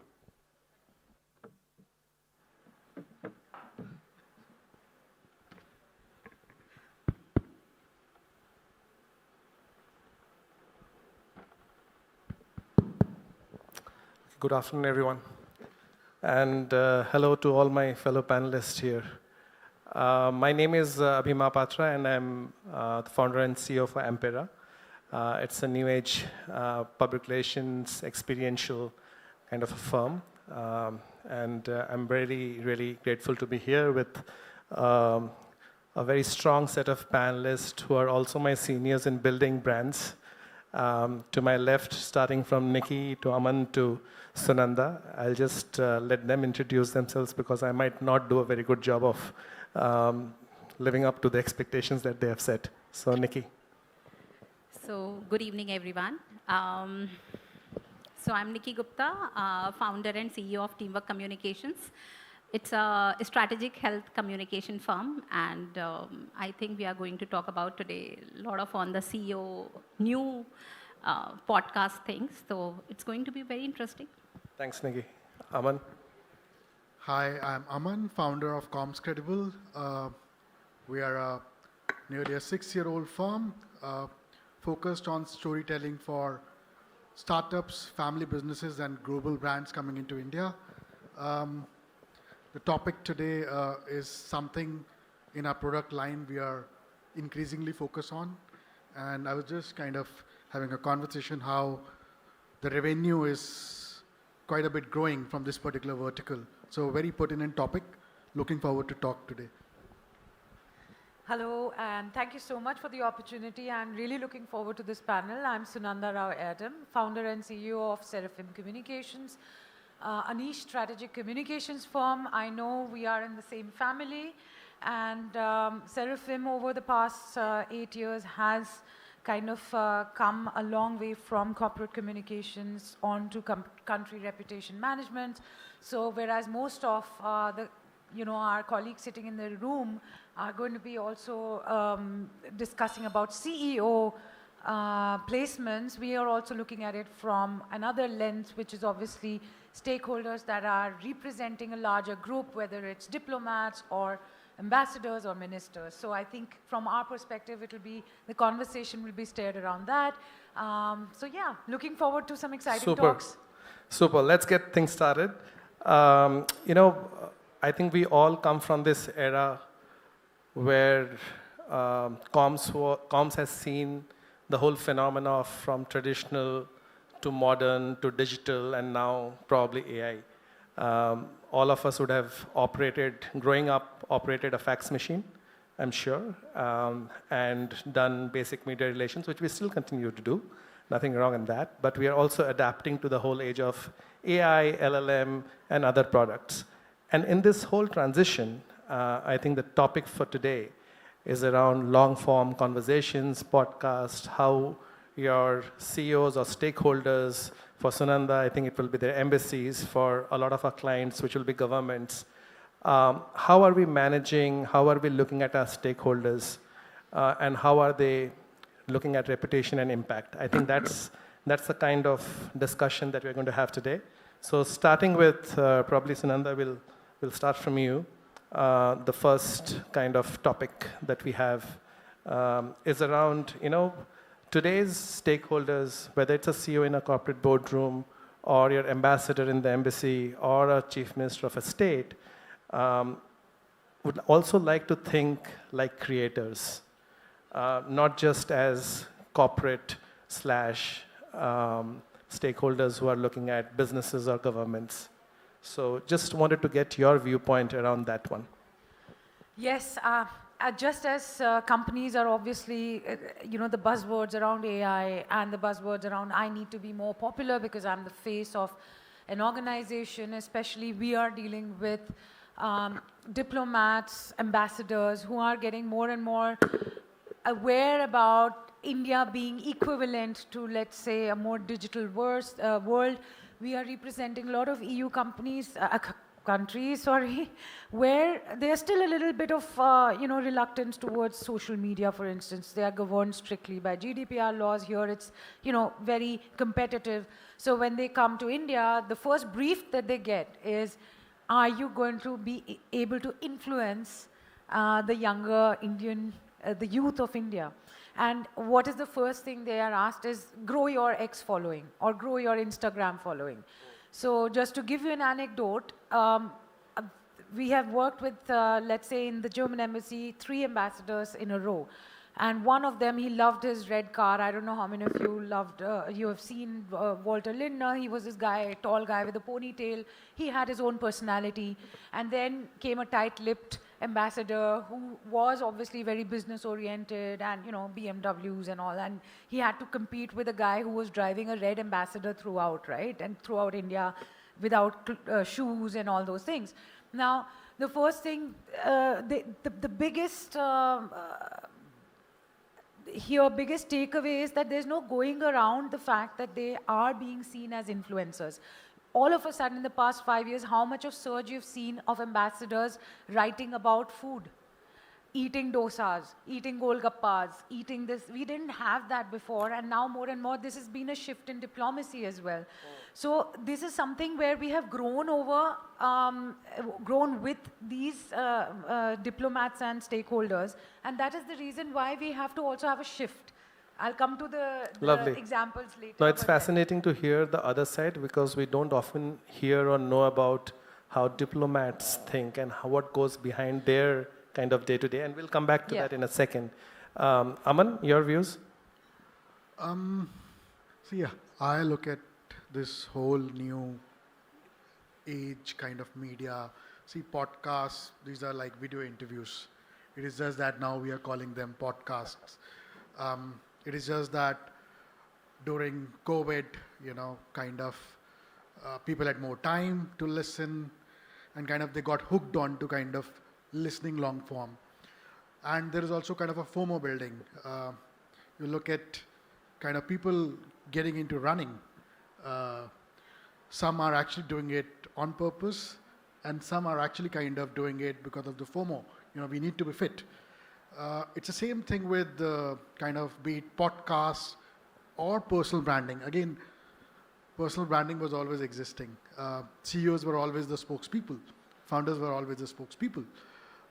It is just that what we are calling personal branding is the social platforms, where they are kind of coming and kind of putting that voice from their own handle, and which kind of started as a trend, and now there is a FOMO. Okay, these people are doing it. We need to be there.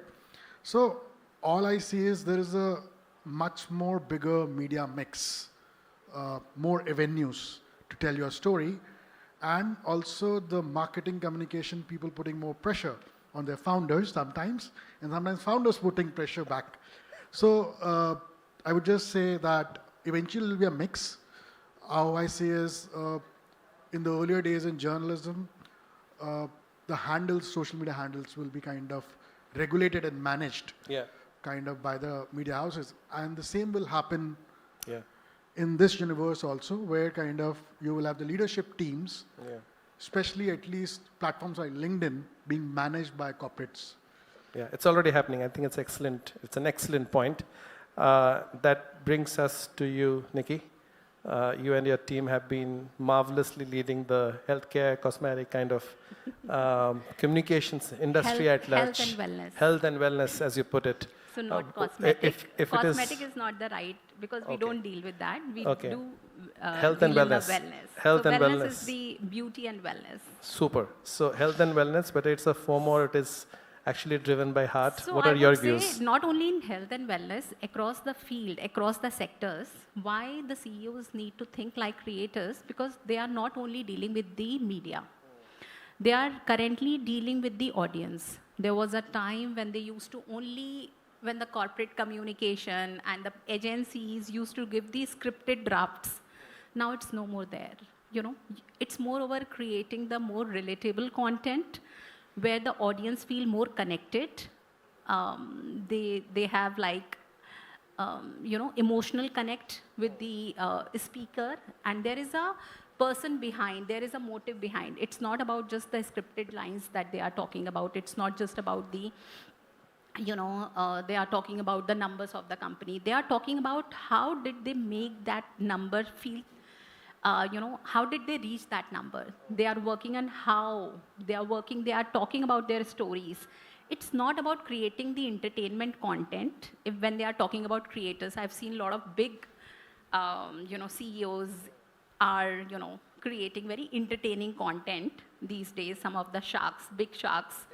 So they are creating that kind of a content. But why? Because they are in that field, and still they are getting that kind of audience because the audience is feeling more relatable, more connected with them. Got it. That is one area where I feel, if I look at the Dipinder Goyal example, he went to deliver that packet Zomato thing just because of the relatability. It was not a podcast, but it was a relatable move. So I think it's moreover about the relatability. Right. Understood. Great point. That's a good segue to our next kind of question for discussion is, like, how are firms and consulting kind of agencies like yours, are helping build authenticity versus just overcooking the message? Any thoughts on that? Maybe we start with Nikki, you first. So overcooking, I think it's very important to be very transparent. And as I talked about the authenticity, the audience wants to listen why did you fail? How did you fail? It's not about just sharing the market numbers. It is not about sharing the press releases, article, industry quotes. They want to see, they want to really want to know about your failure And how did you succeed after that failure? Turnaround. The turnaround, again, the relatability.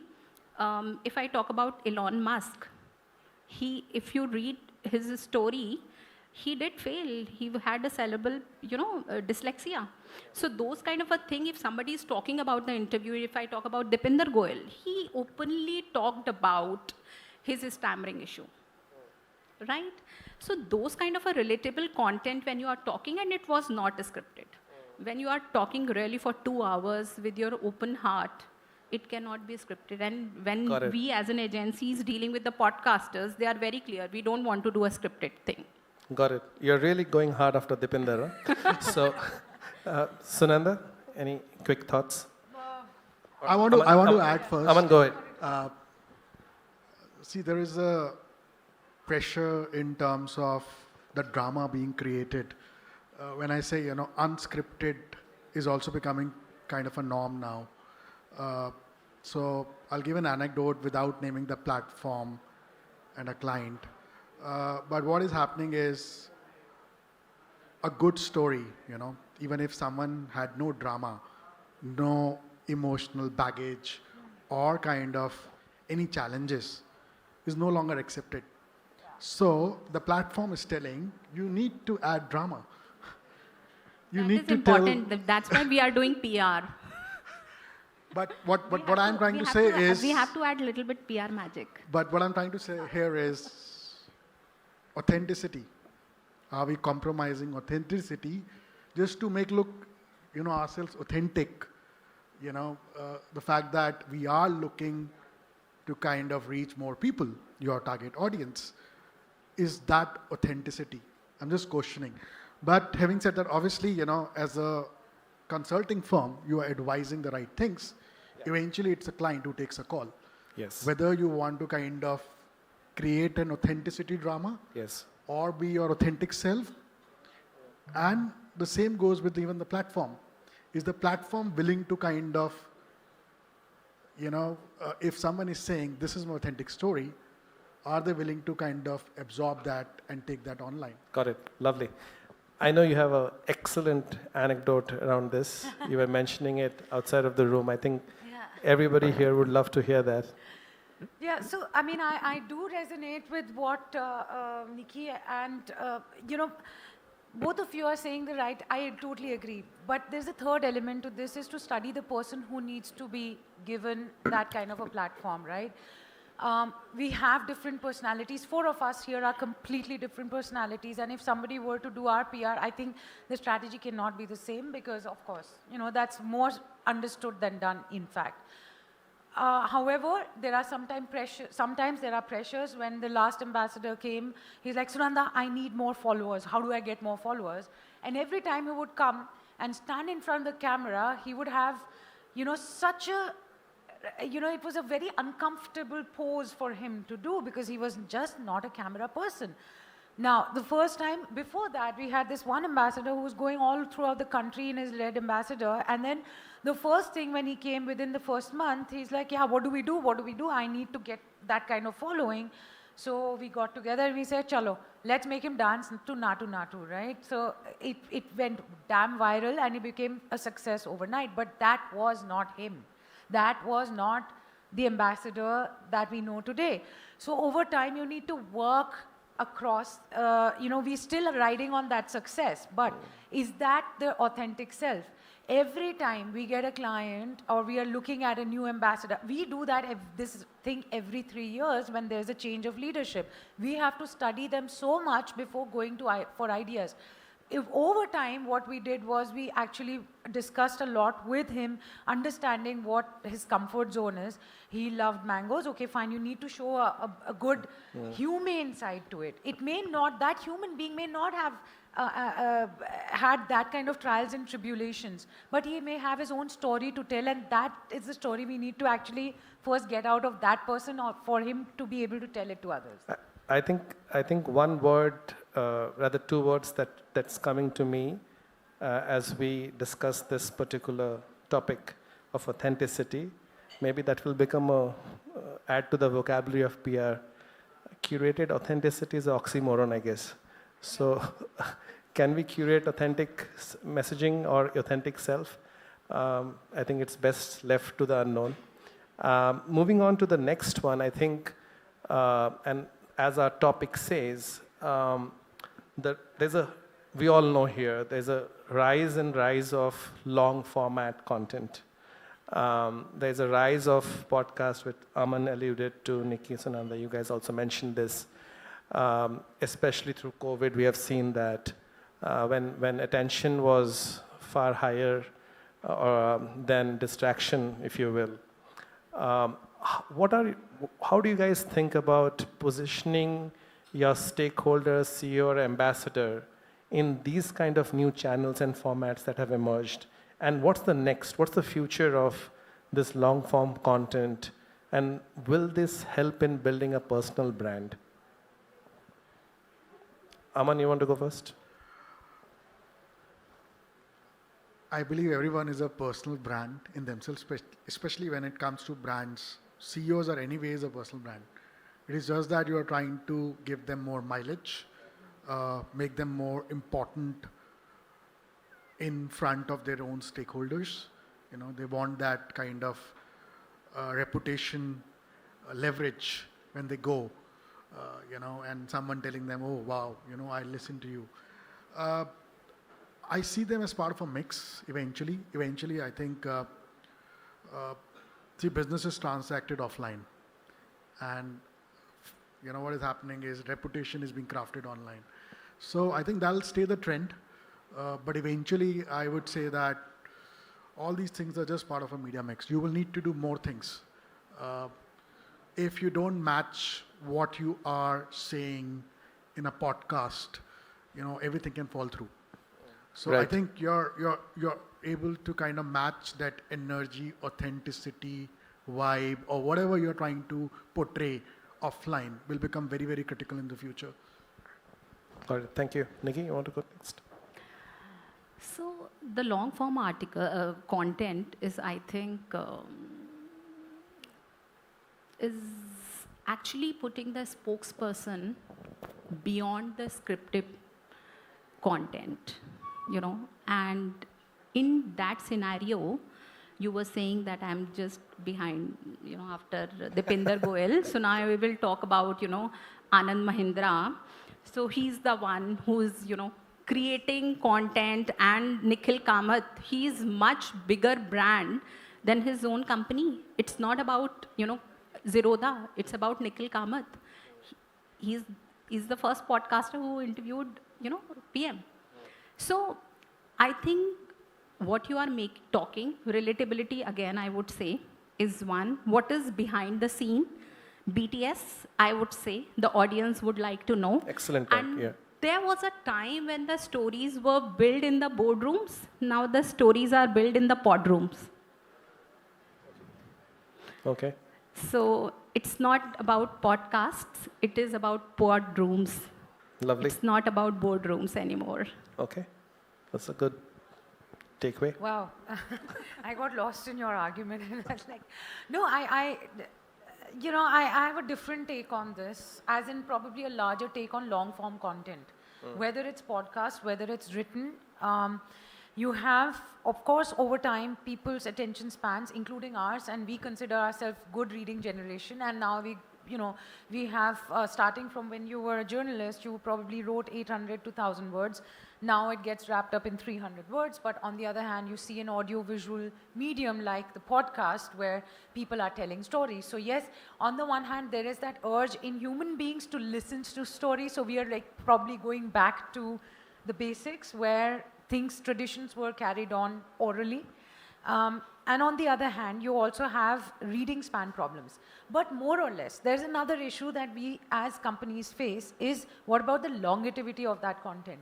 Is that going to be forever there? And I'm sorry, at the cost of sounding a little marketing here person, I've just written an article on how AI can only sustain if human beings keep on writing.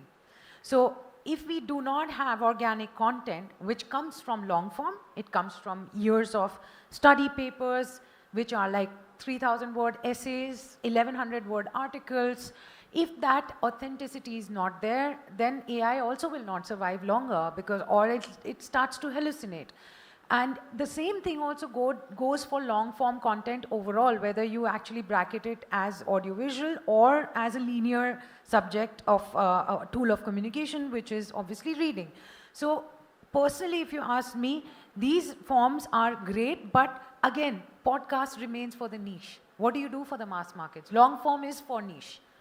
So again, we go back and it has to obviously have, I'm sitting here in a panel with you for 30 minutes. Tomorrow I'll have to sit in a meeting for 5 hours. It's the same thing. So to each, we have to obviously curate that content. And if when you're doing broadcast, you need to know that it's not for the masses. Right. It has Lovely. to have a certain subject that is... Super. I think what we are summing up is also about, Nikki talked about relatability. You talked about no one size fits all. You have to look at channel curation, content curation, depending on the spokesperson, stakeholder. Aman brought in a lot of ideas and thinking around how do we actually look at from the eyes of the comfort of the stakeholder at large, and not everything can be imposed. I think to sum it up, I know we are absolutely on time, and we want to be on time.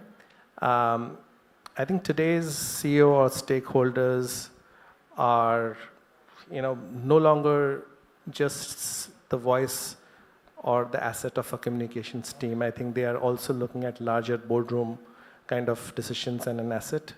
And in an era of where attention is abundant and trust is scarce, it is important that we look at all these forms of content, whether it is long, short, which is relatable in nature, where consumers are actually watching you, and not for just your success, but also, Nikki alluded to this point, about your failures and how we can turn around those things. I think it's an excellent point that you made. And I think towards that, we as communicators, we as strategic kind of consulting partners, what can we do and train our teams to actually look at the future and the next steps? I think that's kind of a summary of the session. Thank you, all three of you, for your time and for all the excellent views and opinions. And I'm sure you guys also enjoyed it. Do you have any room for questions from? Great. So we have one raised hand, if you can get the mic over to him. Sorry if it's controversial. My question is for Ms. Sunanda. If Pakistan consulate comes to you, would you make them dance on Dhurandhar track? Would I make, sorry? Dance on Dhurandhar track. The Pakistan embassy comes to you. No, I mean, if he wants to listen, I don't think he'll come to me for an advice on communications because I'll probably bore him to death. But yeah, I mean, every embassy is doing it these days, right? You have the Koreans dancing, you have the Japanese and all that. So that's a way of obviously relating to people. But not every ambassador can dance. Not every ambassador can cook. But each of them have their own unique sets of talent and relatability. And anyway, I think she's mentioned about her firm specialization more on EU. So yeah, I think she will stick to that. I mean, if I'm happy to give anybody an advice, of course. Yes, Anup. Yeah. If they want. Another question. Yeah, my name is Anup. The question is actually, in a way, you guys have answered. The only thing that, see, podcasts, personal branding and power, podcast is just one of the term. And to be fair, it is mostly the entrepreneurs who have started podcast, and there is a different stuff.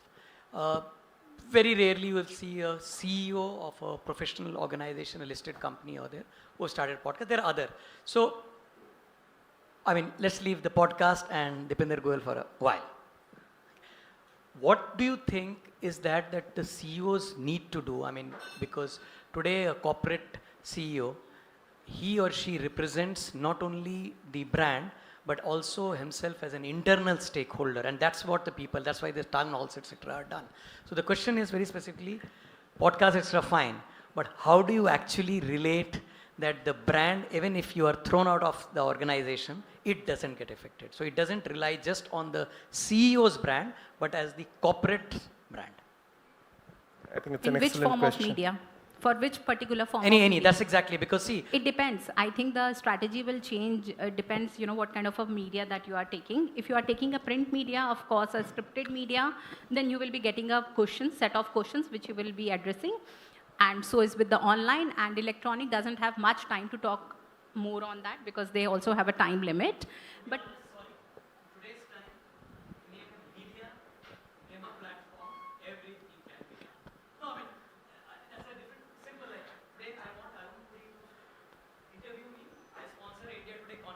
I'll get that. And in fact, just after the lunch break, we had a gentleman here, one of the sponsors, Newsreach.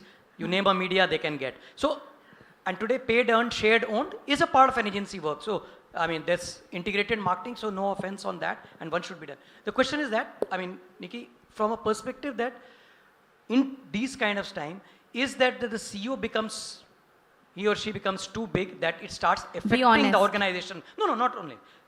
Organization, I'm talking more from an organization's perspective, because agency's role is not just an individual branding, because that ambassador left, but the country has to be represented. I was meaning more from that, what Aman, you tried to dwell in the earlier days, that is it like that we don't make the ambassador stroke the CEO, the head, that big, through whatever channel, whether it paid, unpaid, that the organization tomorrow gets affected? I mean, let's be honest, Tata is no more along the same brand. Yes. I think I want to take this one up, I think, Anup, what is very, very important is, what is happening is there are trends. And right now the trend is personal stories. I'm saying there needs to be a trend of culture stories. So in that only, if there can be personal examples of a CEO managing their leadership team or resources, there can be emotional storytelling in that as well. I think those culture stories need to be coming at the front. Now, that is the job of a communications person plus the marketing person. But it depends on the advisory. Eventually, you have to understand a CEO is also listening. He is managing a business, he has to get revenues. And then there's an advisory, who are kind of closer to his ears or her ears. That's where this person takes decisions. So it totally depends on the advisory, what kind of advice coming. But I would kind of focus on more culture stories. But would that happen is another kind of a decision of the CEO or the team who is taking the decision. I think usually people are giving more over authentic, honest, and behind, again, as I said, BTS inputs. How did you fail? How did you get your first check? How did you get your first, business? So those kind of a thing, if you look at the podcast and today's interview, it's not just about the numbers. It is, again, more over the emotional connect, more over the, real-time stories. That's actually selling in the media, and the audience is picking that. Yeah, so Anup, I just have one point of view on this, having heard all my fellow panelists. To me, I think the corporate side and the government, political, that side is different. For me, I think as a professional, I would rather have a CEO as a brand shine more than the organization in that context, because it appeals to masses. Absolutely. But from a corporate side, I think I would rather dwell more into the brand more than the individual, because individuals will come and go. But if I invest in the brand is there forever. That's my 2 cents on it. Absolutely agree. In all the cases, Nikhil Kamath, Anand Mahindra, and Tesla, Elon Musk, all these are the bigger brands than the organization itself. So I completely. Okay, Nikki, I have this question for you. Since you handle a lot of health and wellness brands, I don't want to name a brand, but there's a wellness brand where you found the CEOs and the founder, dancing in order to create that content. I'm not sure whether that's very relatable, because you're not talking about the product anyways. But as a consultant, you have a competitive brand. Will you also suggest them, doing, in order to create the followers, doing dancing, even if it doesn't make any sense to the business, just to be in the game, to add drama, as you initially said? Will that be advisory from your side, or how you perceive that? So far we have not advised any of our clients. So we are doing health, wellness, beauty is a very serious business for us. We would advise, the leaders to come and talk about, how the treatments can help and, talk about moreover the relatable content rather than dancing. So far in our organization, we have not advised anybody to create the entertainment content, because we are a serious strategic organization where we give a strategic advice, not the entertainment advice. Then we come back to what Aman said. We have to be authentic on what we are and not just follow the race. That should be the takeaway. Absolutely, and that's what initially I also said, it's relatability and creating the, so I would say in terms of just getting the likes, views, that's also not the, idea. Its idea is, are you connecting with your audience? Is your content relatable? So I was talking about the behind the scene, BTS, when I'm talking about how did you get the first check? How did you get your first patient when you started this beauty business? How much? So I would like to rather work on the more news side of it rather than dancing side of it. I think again, Sunanda, you had a point. No, but again, it all comes down to a long form. Who wants to sit these days? Do you even have time to sit more than half an hour here? Now, if you want to have a podcast running for 1, 2 hours, 3 hours, sometimes that Lullen Top was going on for hours. Do you have actually time and then to wait and see कि कितने बजे वो कब उठा, कब उसका पहला check आया, which is great. I mean, okay, but that audience is going to be just a handful, na? So where is the impact again? So if I were to actually categorize all this thing, it has every tool has its own unique property of influence. Yes. Now, if I'm a healthcare person, or let's say I'm an ambassador and I love to dance, that's me. The camera will catch it, if it's authentic. If it's not authentic, you know. If a camera even catches you standing and knowing that this person is uncomfortable, the camera catches it. So if it's not authentic, it's absolutely, there's no point. But of course, that same ambassador will be great at dancing. He loves eating mangoes, for example, went on for 2 years eating mangoes throughout the country. Has nothing to do with diplomacy. But because that was so authentic, he had his own fan base. Depends, I think. Lovely. I think we already have exceeded the time and we can go on. You can meet all these lovely panelists outside of this room and catch them with their opinions and views, and we can continue through the evening. But thank you, Sunanda, Aman, and Nikki, for your time. And thank you, Bijay and team, for this excellent platform. Thank you. Thank you so much. We are very, very grateful to all of you as well for taking the questions and for your time. We'll have the gift hampers for all of you rolling as well, and then we'll do a nice group photograph over here at the front. Pehle gift hampers hum denge. Like you all correctly mentioned, it's such a vast topic. You all can go on and on, but I mean, that's how it is. Yeah, absolutely. Yeah, of course, you got time in between for that.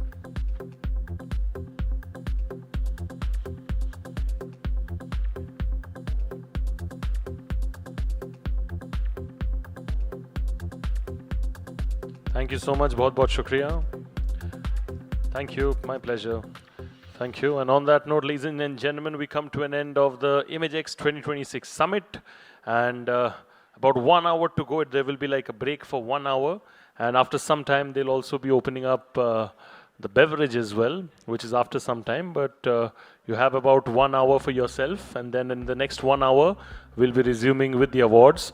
What I'll request everybody is to please kindly vacate the auditorium, as the hotel staff will require the auditorium to be empty in order to get it ready for the awards. So I'll request everybody to please kindly vacate the auditorium, and we'll be back very, very shortly with the IMAGEXX Awards 2026 in the next 1 hour. So I'll request everybody to please kindly vacate the auditorium at the moment. Thank you.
Requesting everybody to please kindly vacate the auditorium and get going. I'll humbly request everybody.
I'm not a stranger. I was the kid who would never back down. Y'all get the anger, I get the paper. I gotta win, so I'm never last out. Butterfly stomach, cause I really want it. I come from the dark, so cut the lights out. Heart of a lion, the steps of a giant. Don't step in the ring, cause I'll never tap out. Y'all better hold the wall before it falls apart. Cause when I stomp the ground, either y'all run or crawl. Y'all better call the law, or else it's au revoir. Y'all never seen this before. Y'all never seen this before. Y'all never seen this before.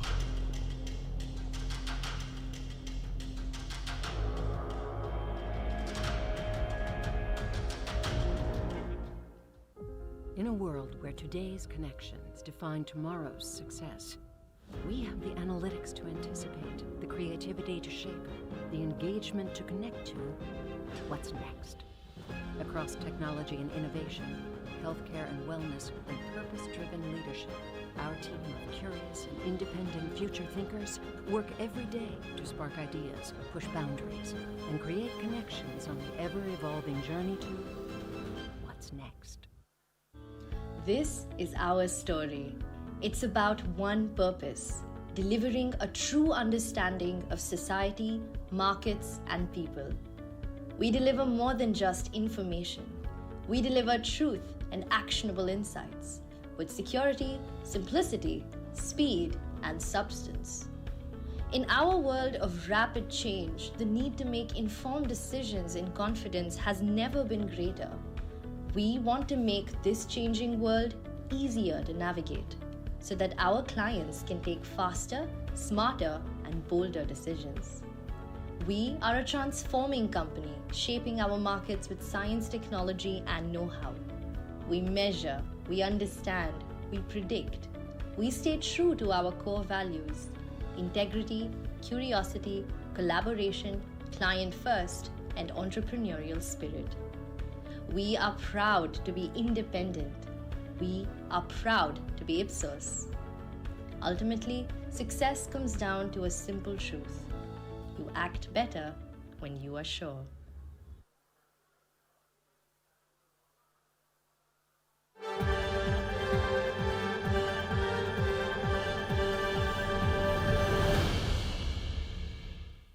Hi there, I'm Gary, and I'm here to recommend to you a boutique PR consultancy that specializes in solving hard-to-crack communications or marketing problems.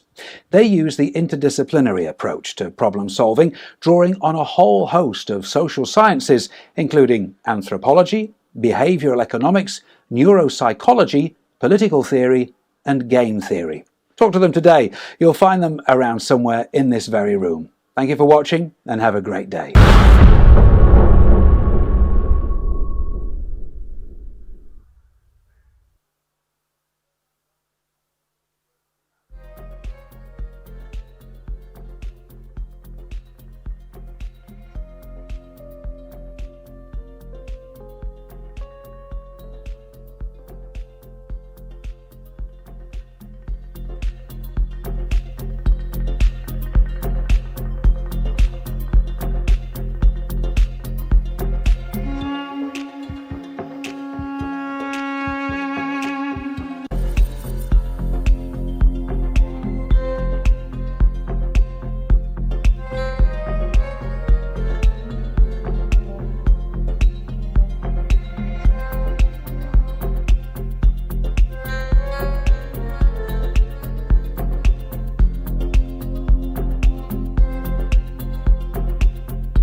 Mike. Ladies and gentlemen, I'll request all of you to please kindly take your seats and settle down. We're all set to begin right now in the next couple of minutes. I'll request all our esteemed guests, all our winners, everyone over here present with us today in this brilliant evening to please kindly take their seats and settle down. We're all set to begin with this grand event right now in the next couple of minutes. Requesting everybody to please kindly take their seats and settle down. We're all set to get going with the 6th edition of IMAGEXX 2026 Awards. All you incredible winners over here, thank you so much for being with us over here in large numbers. I request everybody to please kindly take their seats and settle down. And ladies and gentlemen, before we get going, I'll request the console to play the AV of your host for today's evening. Can we have the AV, please?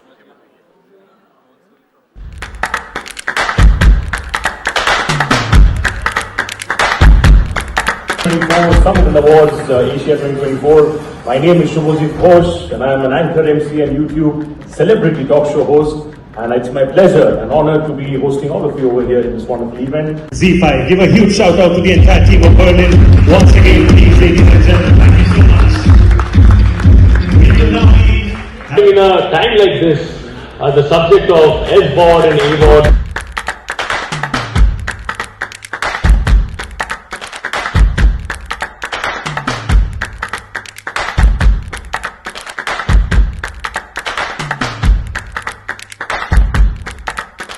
Hi, this is Vidya Balan and you're watching me on Shubhajit's YouTube channel. I'm very happy to have done the interview with him. I'm very happy that he's set up his own YouTube channel and this was fun. It's always easy talking to you. Good luck and God bless. Hi, मैं हूँ रितेश देशमुख और आप मुझे देख रहे हो शुभजीत के YouTube channel पर. लाइक करो, सब्सक्राइब और शेयर भी करो. Hi, this is Imran Hashmi और आप मुझे देख रहे हैं शुभजीत के YouTube चैनल पर. Hi, this is Bobby Deol. You're watching me on Subhajit's show, and I'm really happy to be on it. He wanted me to be on it. It wasn't happening, then finally it happened because he manifested it. So all the best to you, Subhajit. Lots of love.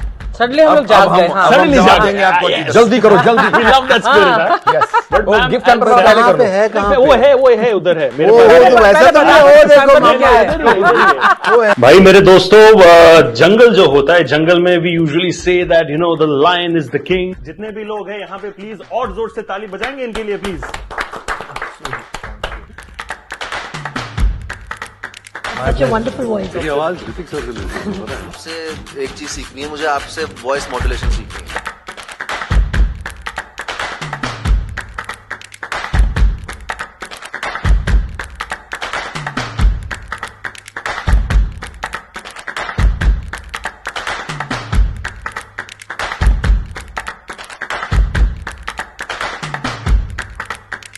Couple is all set to arrive in some time. But before that, I see a lot of high-spirited energy over here.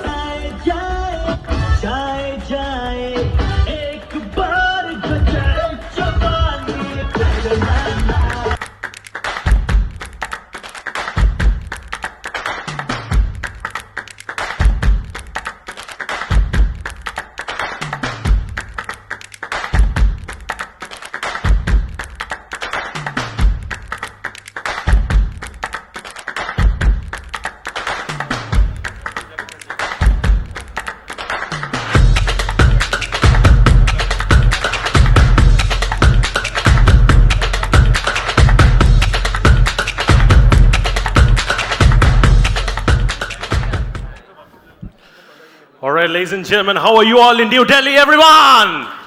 Are you all ready for this very, very, very special awards dedicated to all of you, the entire PR and corporate communications community? Before I get going, बहुत ताली बजाना है आज because for all the winners coming over here. But एक बार अपने लिए बजाएंगे जोर से ताली because we want that momentum to continue throughout.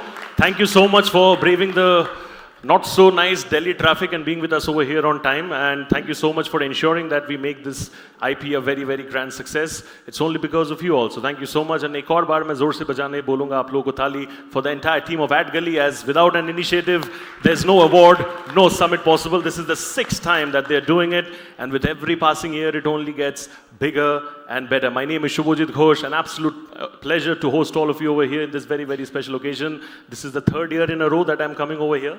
A lot of you familiar faces from the previous years, so it only goes to show the kind of great work that you have continued throughout. So congratulations to all of you, and once again, a big round of applause to all of you, ladies and gentlemen. Tonight, we are going to be celebrating excellence. We are going to be celebrating something truly, truly spectacular. But prior to that, I want to take out a special moment to thank our partners, as no event is genuinely successful or possible without the support of the partners. So I want to take out a special moment and request the console to kindly play the partner AV for all of us. Can we have the AV, please?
A stranger, I was the kid who would never back down. Y'all get the anger, I get the paper. I gotta win, so I'm never last out. Butterfly stomach, cause I really want it. I come from the dark, so cut the lights out. Heart of a lion, the steps of a giant. Don't step in the ring, cause I'll never tap out. Y'all better hold the wall before it falls apart. Cause when I stomp the ground, either y'all run or crawl. Y'all better call the law, or else it's au revoir. Y'all never seen this before. Y'all never seen this before. Y'all never seen this before.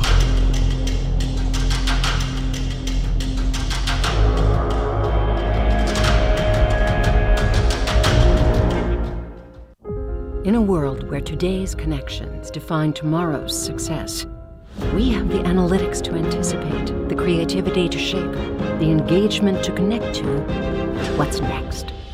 Across technology and innovation, healthcare and wellness, and purpose-driven leadership, our team of curious and independent future thinkers work every day to spark ideas, push boundaries, and create connections on the ever-evolving journey to what's next.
This is our story. It's about one purpose: delivering a true understanding of society, markets, and people. We deliver more than just information. We deliver truth and actionable insights with security, simplicity, speed, and substance. In our world of rapid change, the need to make informed decisions in confidence has never been greater. We want to make this changing world easier to navigate so that our clients can take faster, smarter, and bolder decisions. We are a transforming company shaping our markets with science, technology, and know-how. We measure, we understand, we predict. We stay true to our core values: integrity, curiosity, collaboration, client first, and entrepreneurial spirit. We are proud to be independent. We are proud to be Ipsos. Ultimately, success comes down to a simple truth. You act better when you are sure.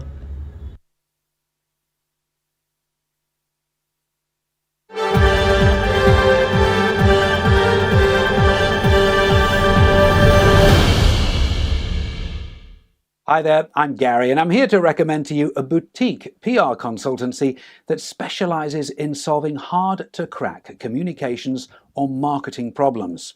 They use the interdisciplinary approach to problem solving, drawing on a whole host of social sciences, including anthropology, behavioral economics, neuropsychology, political theory, and game theory.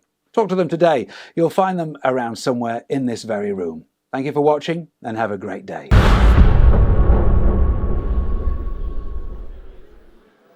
Thank you so much. Can I once again request all of you to give a huge shout out to all our partners. Without their support, we truly couldn't have pulled this off. Very grateful to all of you. I'm now going to be inviting on stage for the very special opening address, the one and only lady who matters the most when it comes to all the great work that AdGully has been doing for all these years. Please, ladies and gentlemen, make some noise for the one and only Bijoya Ghosh, ma'am, founder and CEO, AdGully Media Network. Can we have you over here, ma'am, please?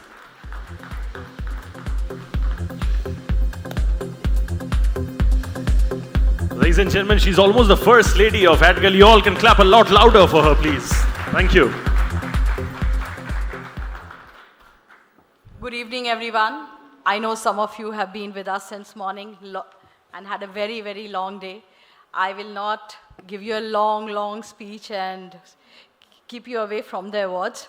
So having said that, I welcome you all to IMAGEXX 2026 Awards. Every year, the effort is to make it much bigger.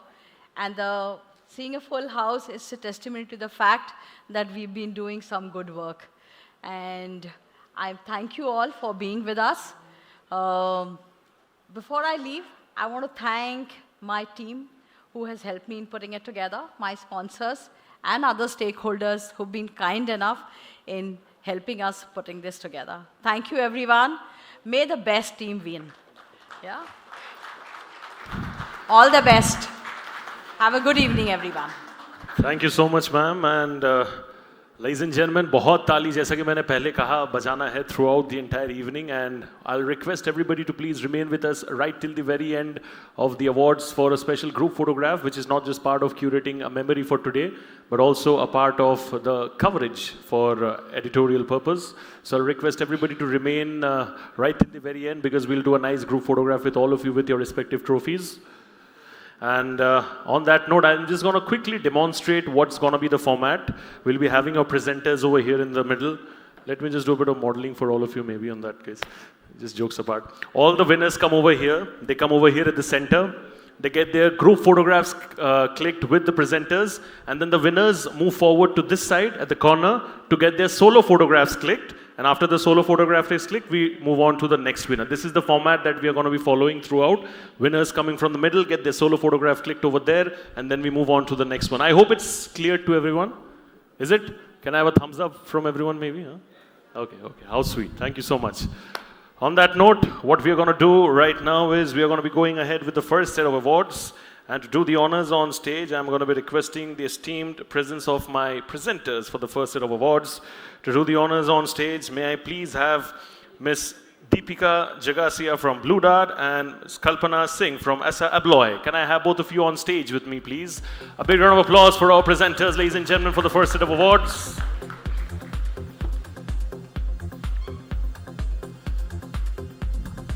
Thank you.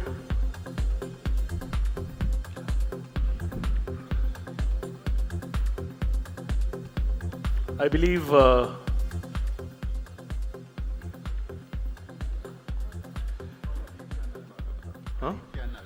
Okay. I request the presence of Alifia Nalwala ji from Physics Wala to please kindly join me on stage. Ms. Nalwala, are you here around? Oh, okay, yeah. Thank you, thank you. You know, she's making her way silently to the stage. If you clap and appreciate, that's incredible. Ladies, you know, how wonderful is it, right? She's a part of a session as well before earlier. So we heard you speak, share all those lovely insights. So thank you so much. All right, ladies and gentlemen, let's get going. Can we have our first winner presentation, please?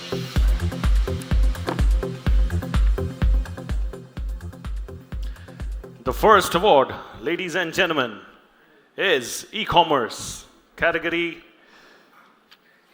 Congratulations to CHK Sneakers, nominated by Evoc Communications Consulting. Can I have the team over here on stage? Quickly, congratulations to all of you. Big shout out to the entire team.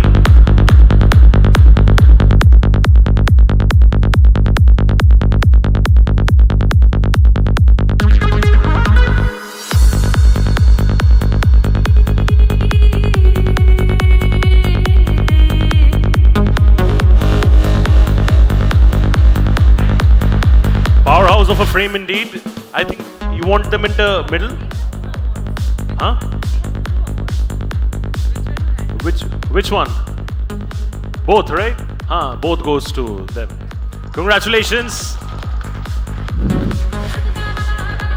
Center, yes, the framing is very important. And ladies and gentlemen, this was just the first award. All of you at the back, if I may request, haath jod ke, can you all clap up a little louder for our winners, please? Congratulations, CHK Sneakers, nominated by Evoc Communications. You can get your photograph over there at the corner done. Thank you. Bahut bahut shukriya. And on that note, we'll now move on to our next winner, please. It's once again e-commerce. And the winner is... Congratulations, team. Arkeys Limited, nominated by Media Mantra. The silver is yours. Congratulations.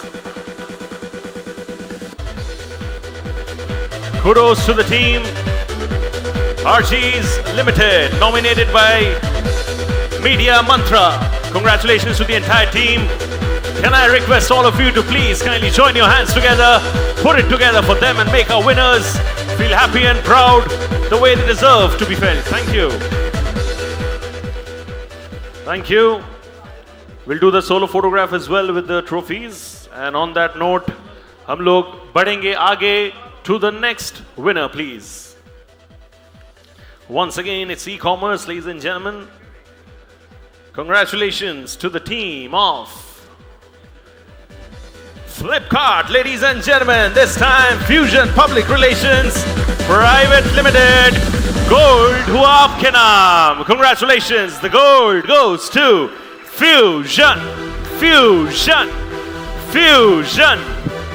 Incredible blend of talent and potential that's making this victory possible. Congratulations, team Flipkart. Congratulations, team Fusion. Thank you so much. Bahut bahut shukriya. Congratulations to all of you and your respective teams.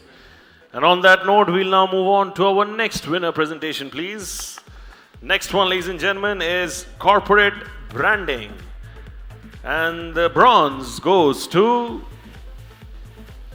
Congratulations, team IMAGEXX Air Products. You win it for From Silent Strength to Celebrated Impact. Congratulations, bronze हुआ आपके नाम.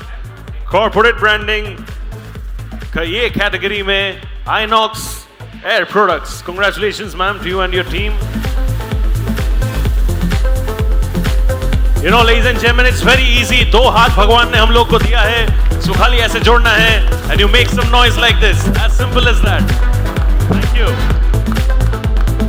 Thank you so much. We'll do the solo photograph as well. Congratulations.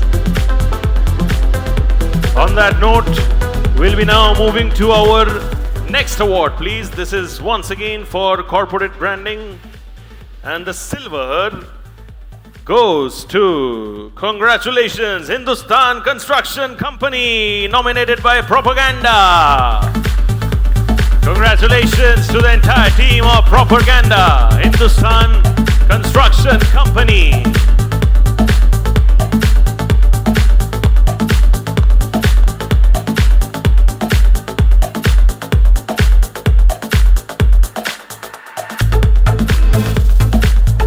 Congratulations to the team. You all can give them a bigger round of applause, ladies and gentlemen. They certainly deserve every bit of it. Thank you so much. बहुत shukriya. On that note, we'll now move on to our next winner presentation, please. Once again, it's for corporate branding. And the gold this time goes to, congratulations, Athiva Hotels and Resorts, nominated by Consortia Advisory. Can I have the team of Consortia Advisory and Athiva Hotels and Resorts to please come up on stage? You're calling your teammate. आ जाओ sir, किस बात की देरी? This is what you celebrate when you say team spirit, right? आ जाओ sir, photo खींचने के लिए बहुत लोग हैं. आप आ जाओ ऐसे खुद से, दिल खोल के. Congratulations. Congratulations to the team of Consortia Advisory, Athiva Hotels and Resorts.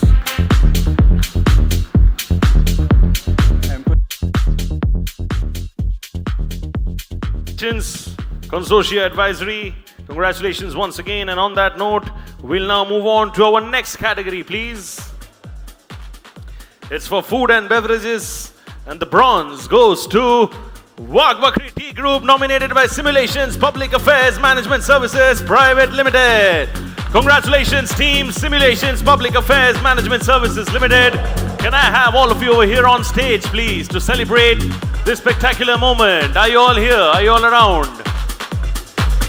Team Simulations Public Affairs, are you all around? In case you're not, बाद में वो लोग वीडियो जरूर देखेंगे, तो आप लोग ताली बजाओगे तो वो जरूर खुश होंगे. So thank you so much, very very kind of all of you. And on that note, we'll now move on to our next one, please. This one, once again, it's food and beverages, and the bronze goes to, congratulations, team Loka Loka, nominated by Nucleus PR. Team Nucleus, can I have all of you over here on stage? Nucleus के लिए धमाकेदार वाला ताली बजाइए, please, everyone. Congratulations, team Nucleus PR.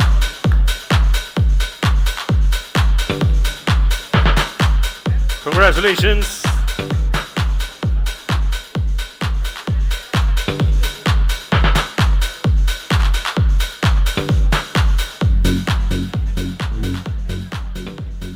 Thank you so much.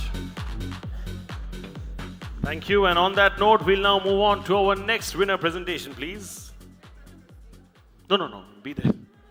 Got to be a little longer. Huh? It's food and beverages, ladies and gentlemen. This time, it's the silver, and it goes to Anand Sweets and Savories. Congratulations, Team Kaizen. Kya baat hai?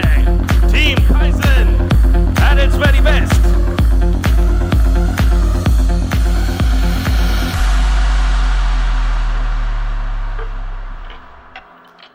Congratulations, Team Kaizen. आप लोग के team members जीत रहे हैं. आप लोग और जोर से बजा सकते हो कि नहीं थाली? Come on, show your spirit, Team Kaizen. Yes, ये हुई ना बात. अभी लग रहा है कि अवार्ड से. Congratulations, Team Kaizen. Thank you so much. On that note, we'll now move on to our next one. It's now going to be food and beverages, the gold. And the winner is Global Spirits, ladies and gentlemen, nominated by Media Mantra. Can I have all of you over here on stage?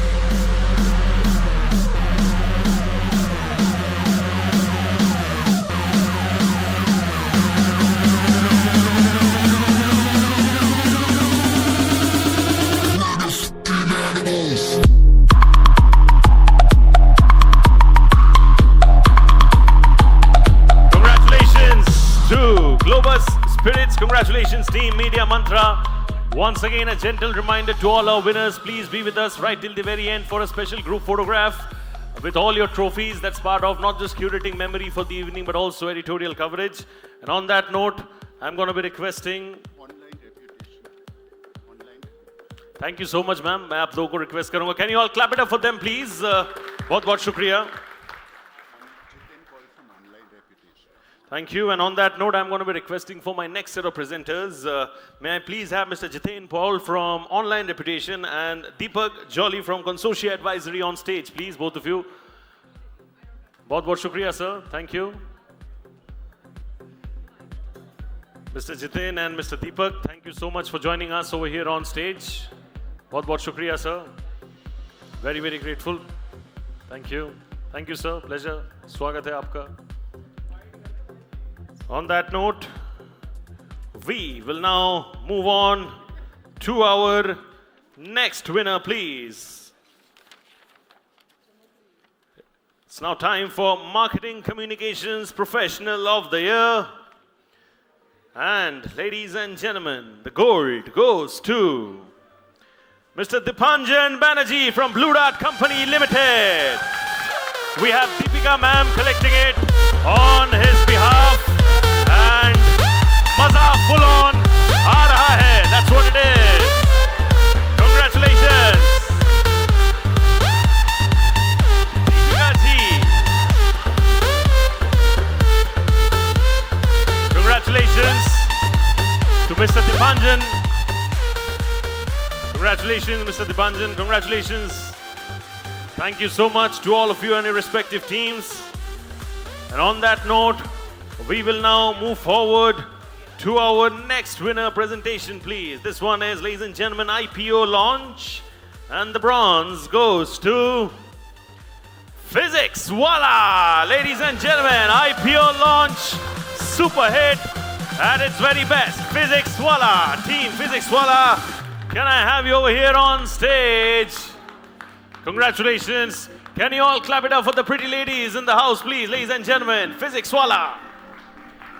Super hit IPO launch, and no wonder you're winning it for that. Congratulations. Congratulations, Team Physics Wala. Thank you. From IPO launch, we will now move on to our next one. It's gonna be for Best Digital Engagement. And the gold goes to Kenstar. Ladies and gentlemen, make some noise for Kenstar.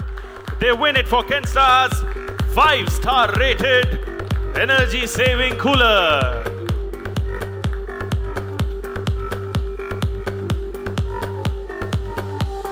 Congratulations to Team Kenstar. अपने cooler के जरिए ये लोग ठंडी फैलाते हैं, लेकिन यहाँ पे माहौल जो है एकदम गर्म होना चाहिए आप लोगों के तालियों से. Ladies and gentlemen, congratulations to Team Kenstar. Big round of applause for them, please, Team Kenstar. Thank you so much, Team Kenstar. And on that note, हम लोग बढ़ेंगे आगे to our next winner presentation, please. It's for Consumer Electronics and Durables. And the silver, ladies and gentlemen, it goes to... Kya baat hai? Congratulations, ladies and gentlemen. Make some noise for Noise. The gold goes to Noise. Can I have Team Noise over here on stage, please?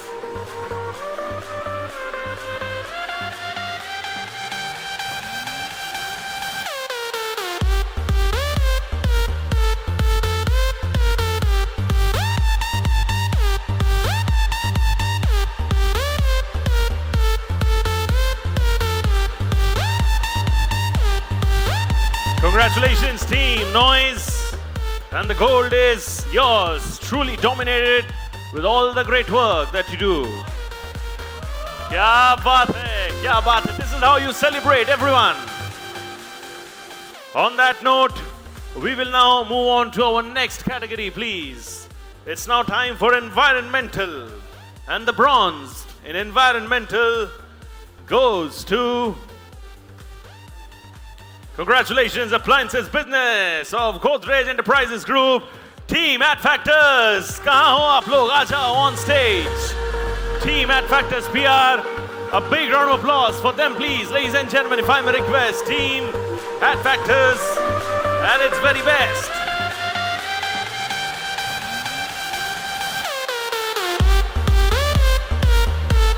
Congratulations, Team at Factors. Thank you so much, बहुत shukriya.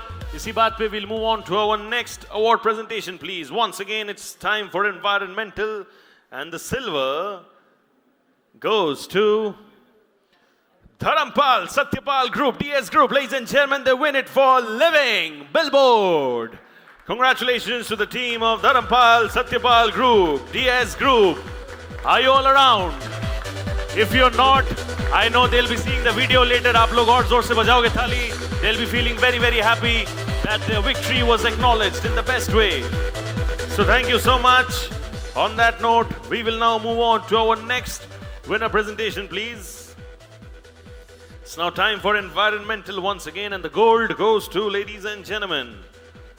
Kya baat hai, sale it is, nominated by Fusion Public Relations Private Limited. Team Fusion, show your thumb, show your fusion, show your power. Congratulations, Team Fusion. Maybe two of you can shoot videos and the remaining can clap loudly, right? It's your very own team. Yes. Video तो air drop करके आ जाएगा बाद में एक दूसरे के पास में. तालियां मिस हो जाएगी फिर. Congratulations, thank you so much. Congratulations, Team Fusion. On that note, we'll move on to our next winner presentation, please. It's now time for Best Multilingual Campaign, and the silver goes to... Congratulations, Fab India Team Kaiser! ये हुई ना चिल्लाने वाली बात. Sir आपके city का मैं fan हो गया. एक और बार हो जाएगा please. Once more. Yeah, ये हुई ना बात. Anybody looking forward to learning city and whistles? Go to this man. He'll be teaching you at its very best. Congratulations, Team Kaizen.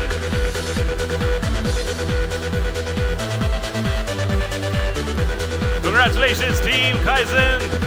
Congratulations, Fab India. Request you to get your photographs done at the corner. Request you to get your photographs done at the corner. Thank you so much. On that note, we'll move on to our next winner presentation, please. Once again, it's time for Best Multilingual Campaign. This time, the gold. एक और बार बचाइए जोर से ताली, ladies and gentlemen, for our winner, Godrej Agrovet Limited. Can I have our winners from Godrej Agrovet Limited, please? Do we have you around? So I believe not. You know the drill. Winners who are not here, please clap it up so that later they feel happy and validated that their victory was appreciated. बहुत-बहुत शुक्रिया. On that note, we'll move on to our next winner presentation, please.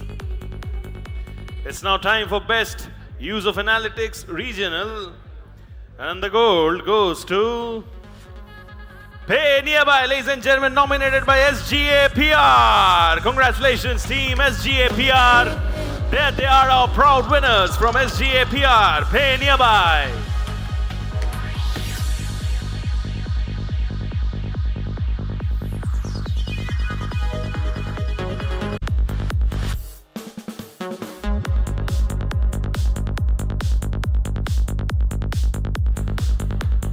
Congratulations once again, Pay Nearby, nominated by Team SGA PR, Best Use of Analytics Regional. बहुत-बहुत शुक्रिया, thank you so much. On that note, we'll now move on to our next winner presentation, please. Once again, it's time for Best Use of Analytics. This bar, we'll move on to the bronze. And the bronze goes to McDonald's India West and South. Congratulations, Team Concept, BIU, Team Concept. Huge round of applause for them, please.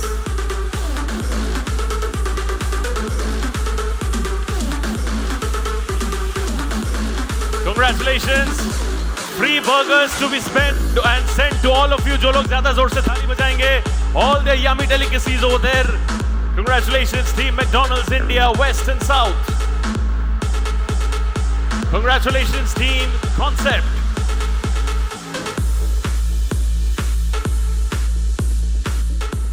Thank you so much.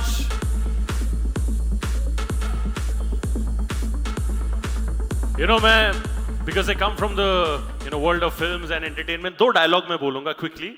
एक है कि थाली बजाने में कोई GST नहीं लगता.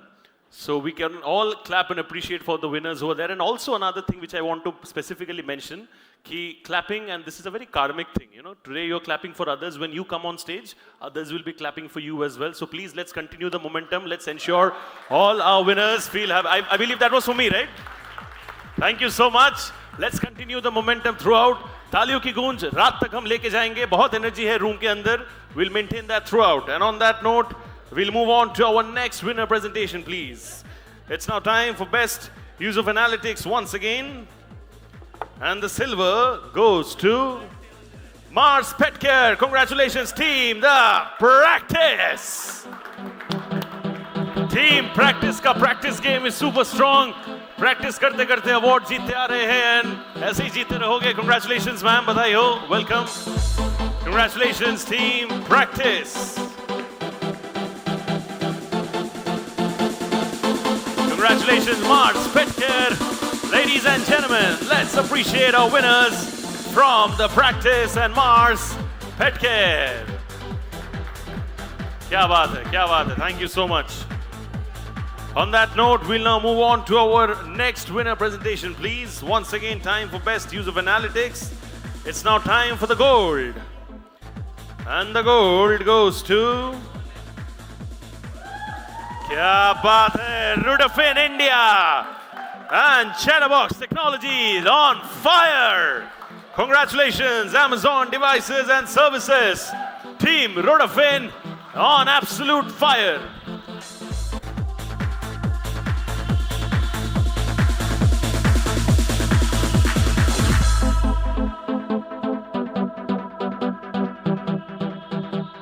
Team Rudafin and Chatterbox Technologies. You win it for World Sleep Day with Alexa. Thank you. बहुत shukriya. On that note, I'm going to request my presenters to please take their seats. Clap it up for them, please. Once again, ladies and gentlemen, बहुत shukriya. What an absolute pleasure. And on that note, I'm now going to be calling upon stage our esteemed presenters for the next set of awards. May I please have Mr. Anup Sharma from Quivora Advisory and Mr. Rahul Jain from SGA PR on stage, please. Can we have both of you over here on stage, please? बहुत shukriya, sir. Thank you. Very grateful. I love your energy throughout the way you were asking questions during panels to now and everything. Clap it up for him, please. He's been there with us since morning. बहुत shukriya, sir. Quite popular in the room, I believe. तालियों की गूंजी बोल रही है कहानी. And on that note, I am now going to be requesting for the next presentation, please. It's now time for Best Use of Social Media, and the bronze goes to Big Trunk Communications Private Limited, Inox India Limited. Team Big Trunk, Aja on stage. Very, very phenomenal victory indeed. Congratulations, Team Big Trunk.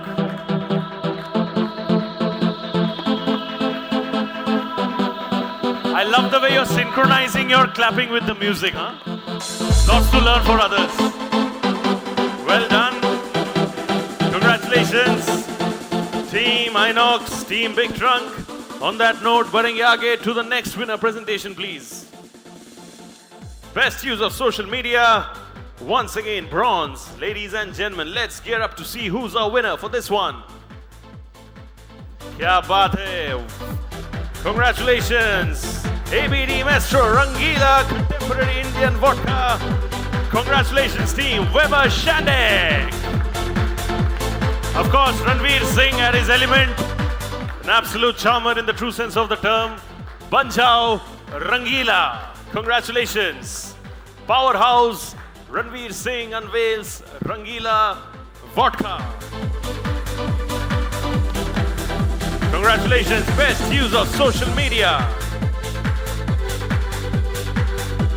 बहुत शुक्रिया, बधाई हो आप लोगों को. And on that note, we'll now move on to our next winner presentation, please. It's now time once again for best use of social media. It's now time for the silver. ये वाला जाता है to Team Kaizen. Exactly, that's why I was looking at you all, right? Congratulations, Team Kaizen. Congratulations, General Mills. Team Kaizen. Sir, वो सीटी हो जाए. Oh, he'll do it later. Okay, fair enough. Conserving his energy, right? Chalega, fair enough. Clap it up for them, please, Team Kaizen, ladies and gentlemen. Congratulations, Mother's Day. Mom did it first. The relationship between a mother and a child is always 9 months more than any other relationship in the world.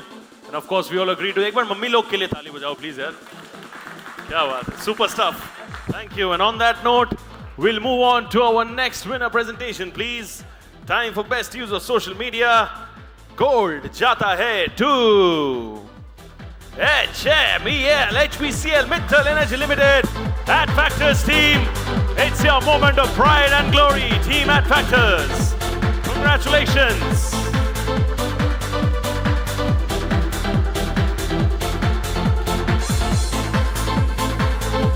Sholay picture में एक dialogue है, इतना सन्नाटा क्यों है? We want to avoid the sannata. Come on, everybody at the back.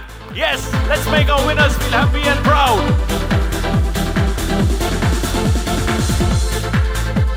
Congratulations to all of you. Congratulations, team At Factors. We'll get your photograph done as well, solo photograph. And on that note, we'll now move on to our next one, please. It's now time for education category. Silver jata hai, ladies and gentlemen. LPU, Lovely Professional University, Media Mantra. At it once again, ladies and gentlemen, team Media Mantra. You all can clap for yourselves and your team members a lot louder, yes. Congratulations, ma'am. Congratulations, team Media Mantra. All I can say is you have certainly cracked the mantra when it comes to doing good work and also winning awards.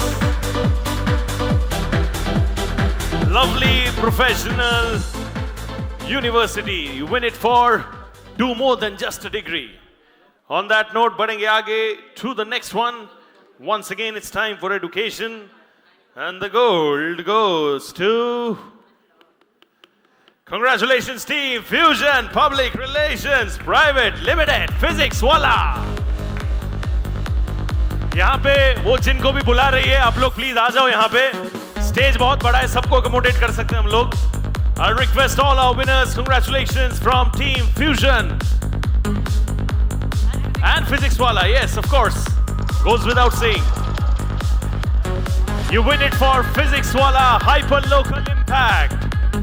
Congratulations, Team Physics Wala and Fusion Public Relations Private Limited. Congratulations. Yes. Thank you so much. On that note, moving on to the next one. It's now time for the bronze in PR event. Make some noise, ladies and gentlemen, for our winners from Khilari Pro and Comms Credible. I request our winners from Comms Credible and Khilari Pro. Thank you so much. Congratulations, team Comms Credible. Congratulations, team Khilari Pro. I know all of you are pro at your work. No wonder you're winning it, right? Congratulations to the entire team of Khilari Pro and Comms Credible.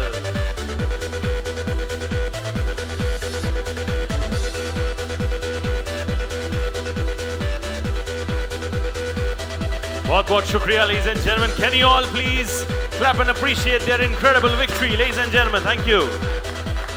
We'll request you to get your solo photograph done as well. And on that note, it's now time to move on to the silver for PR event. Can we have the next one? PR event में silver जाता है Pune District Administration. Congratulations, Team Concept, PR. Team Concept. Can I have all of you over here on stage? There they are, our incredible proud winners from Team Concept.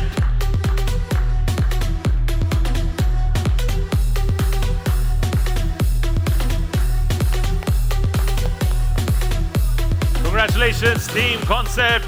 Congratulations, Team Pune District Administration.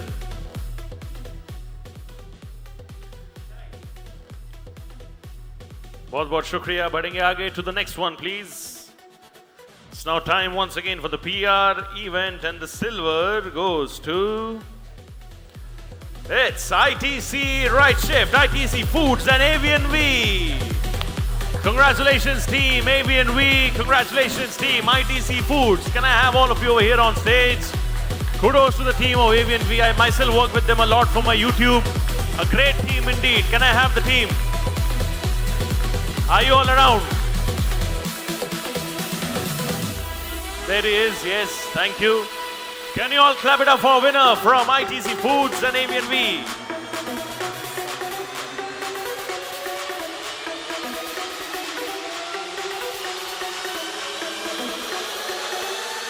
Congratulations, बहुत-बहुत शुक्रिया, thank you. And on that note, we will now move on to our next one, please. It's now time once again for PR event Gold. Ladies and gentlemen, jata hai to one and only Motilal Oswal Financial Services. Team Motilal. Can I have all of you over here on stage, please? Team Motilal, I believe you're not there. So you all know the drill, my esteemed audience. You all need to clap and appreciate so that they feel happy and proud seeing their victory later. बहुत-बहुत शुक्रिया. And wow, क्या बात है. I love the creativity, huh? Thank you. And specifically for all the sportsman spirit that you show, can I request all of you to clap it up for them? I'll request both of you to take your seats. बहुत-बहुत शुक्रिया. Thank you. Thank you so much. Pleasure. Thank you. I'm now going to be requesting our esteemed presenters for the next set of awards to do the honors on stage. May I please have Mr. Sameer Kapoor from At Factors PR and Ms. Bhavna Trehan on stage, please. Both of you over here. Thank you so much. I believe I have both of you over here. Yes, I do. My esteemed audience at the back, अगर आप लोग और जोर से थोड़ा ताली बजाएंगे ना, yeah, exactly, right. That's exactly what you do. Correct. वही तो है जिंदगी. कल से वापस काम है. Regular life, right? The entire community doesn't come together, right? So it's your peers as well who are winning today. So you celebrate not just your victory but theirs as well. On that note, we will now move on to our next category, please. It's now time for CSR Activity Regional, and the silver, ladies and gentlemen, goes to... Congratulations, team Signify. Congratulations, Burson Genesis. Can I have the team of Burson Genesis over here on stage? There they are, our incredible winners from Burson Genesis. बहुत-बहुत शुक्रिया. Can you all clap it up for the dudes of Burson Genesis, ladies and gentlemen? क्या बात है. और जैसे ही dudes बोला, इनके शक्ल पे जो मुस्कान था, that was to be seen, right? Congratulations, team Burson Genesis. Congratulations, Signify. क्या बात है. हम रातों में सूरज उगाते हैं. क्या बात है. I gotta steal some of those dialogues for my podcast maybe. Great stuff. Congratulations. And on that note, we'll now move on to our next one. It's now time for CSR Activity Regional. And the gold, ladies and gentlemen, goes to Hindustan Coca-Cola Beverages. Team Hindustan Coca-Cola. Ladies and gentlemen, can you all clap it up for the pretty ladies in the room over here? Clap it up for her, please, ladies and gentlemen. Team Coca-Cola Beverages. Hindustan Coca-Cola Beverages. Thank you so much. बहुत-बहुत शुक्रिया. Well done. And on that note, we'll move on to our next winner presentation, please. It's now time for brand development, product and services, and the bronze goes to एक और बार आ जाइए team Khiladi Pro and Comms Credible. I'm gonna make you all take that long walk again, team Comms Credible and Khiladi Pro.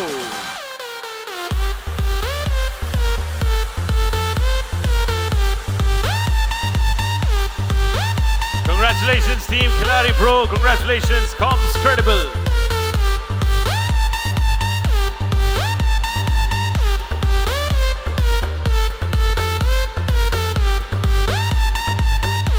Thank you so much.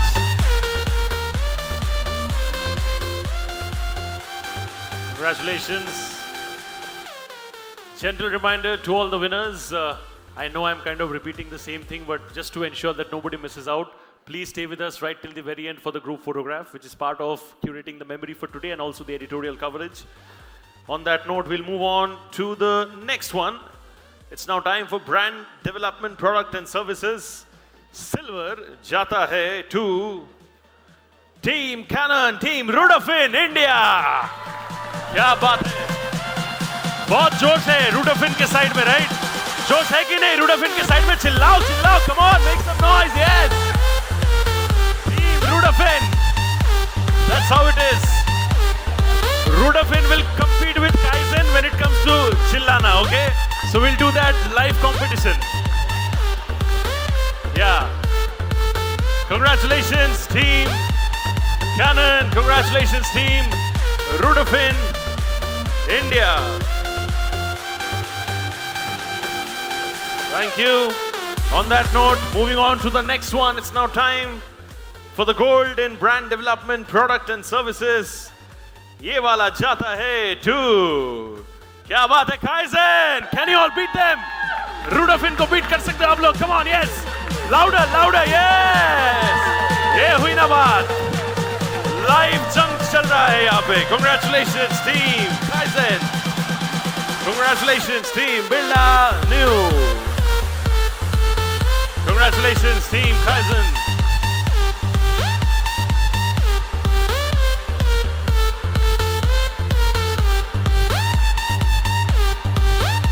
Congratulations, team Kaizen.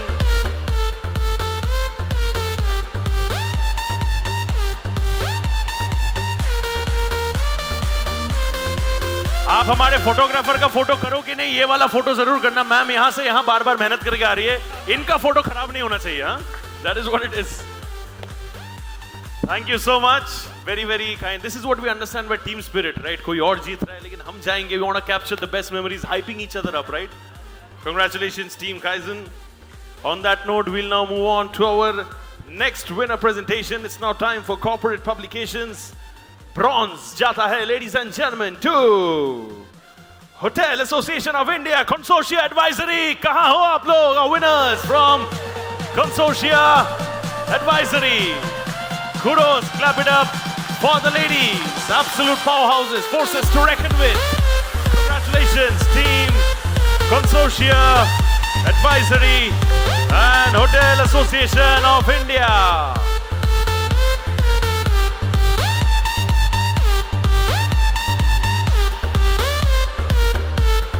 Congratulations.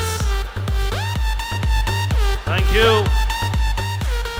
On that note, we'll move on to our next winner presentation, please.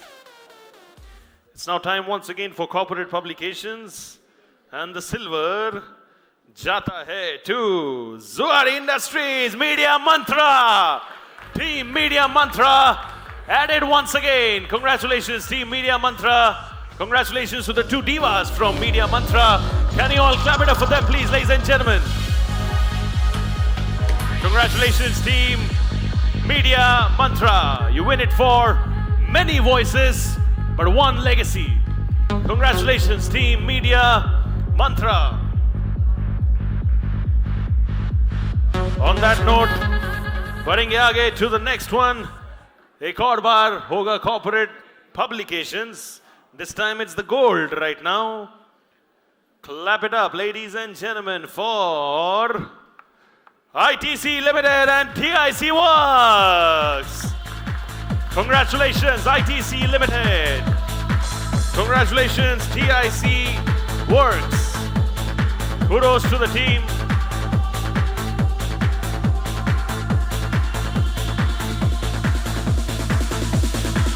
Thank you. And another update, ladies and gentlemen, quickly for all of you. We're living in the world of social media, so I'm assuming that all the winning shots will go live on Facebook, X, Instagram, LinkedIn and all, right? So please do tag AdGully. And most importantly, please do use the hashtag IMAGEXX 2026 and hashtag IMAGEXX Awards 2026. In that way, we can all engage with your posts and winning shots. More than happy to share, reshare on each other's social medias and build a nice online community together. So request all of you use the hashtags IMAGEXX 2026 and hashtag IMAGEXX Awards 2026. And please do tag AdGully so that they can also reshare your winning moments. Thank you. Done. No, sir, be there. What I'm going to do is I'm going to be now moving on to the next one. It's now time for the bronze for best use of PR by a brand regional. Congratulations to the team of Concept PR and Pune District Administration. Can I have the team of Concept PR and Pune District Administration?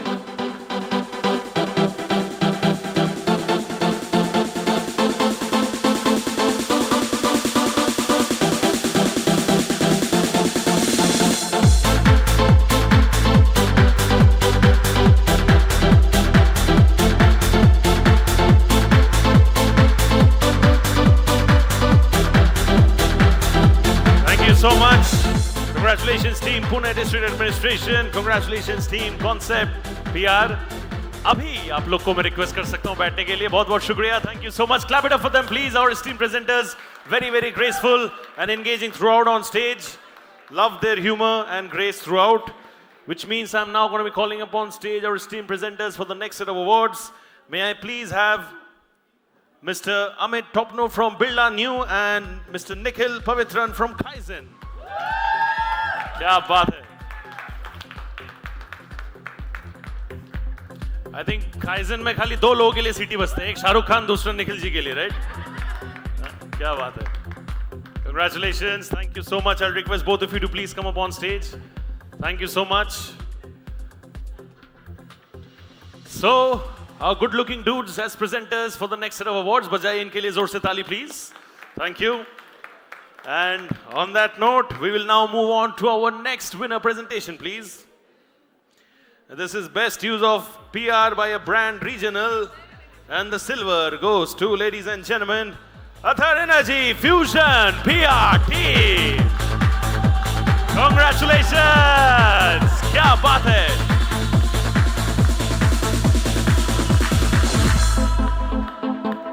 How loudly can you clap, brother? Come on, 1, 2, and 3. Or so say yes. 1, 2, and 3. Or say yes. Pump it up. Team Fusion PR. Democratizing next-gen EV innovation across regional space. Congratulations. Thank you so much. On that note, we'll now move on to our next one, please. It's now time for best use of PR by a brand regional once again. This time the silver. क्या बात है. Full teamwork goes to Teamwork Communications Group, Regency Health. Congratulations to the entire team of Teamwork. Teamwork करते करते आ गए on stage to collect and accept awards. Congratulations. Teamwork.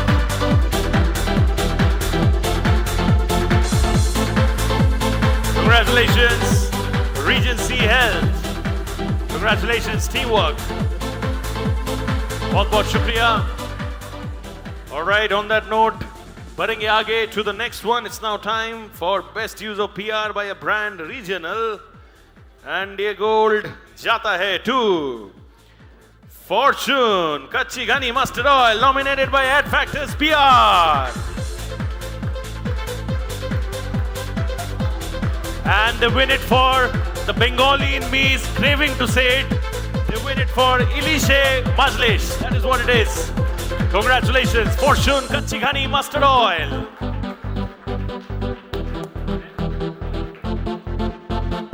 Congratulations to all of you at Fortune, Kachigani Mustard Oil and Ad Factors PR. Big round of applause for them. And on that note, we'll now move on to our next winner presentation, please. It's now time for Best Use of Media Relations. Bronze jata hai, ladies and gentlemen, to the one and only Nexus Select Trust Consortia Advisory. Team Consortia at its very best. Congratulations, Team Consortia Advisory. Congratulations, Nexus Select Trust.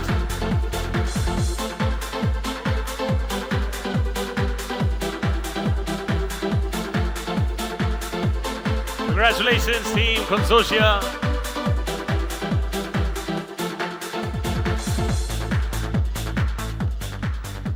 Thank you so much. Bahut shukriya. And on that note, we'll move on to our next one. It's now time for the silver in Best Use of Media Relations. And the silver goes to, congratulations, Team Media Mantra. Congratulations, Indian Sugar and Bioenergy Manufacturers Association. Team Media Mantra at it once again. Congratulations to the team.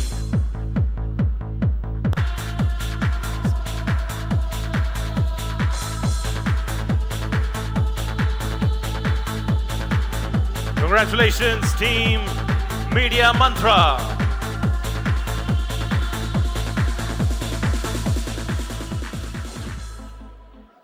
On that note, we are now going to be moving forward to the next one. It's now time once again for Best Use of Media Relations. And the silver goes to, congratulations, Team Pocket FM for Shaktiman Returns. Congratulations, Team Pocket FM.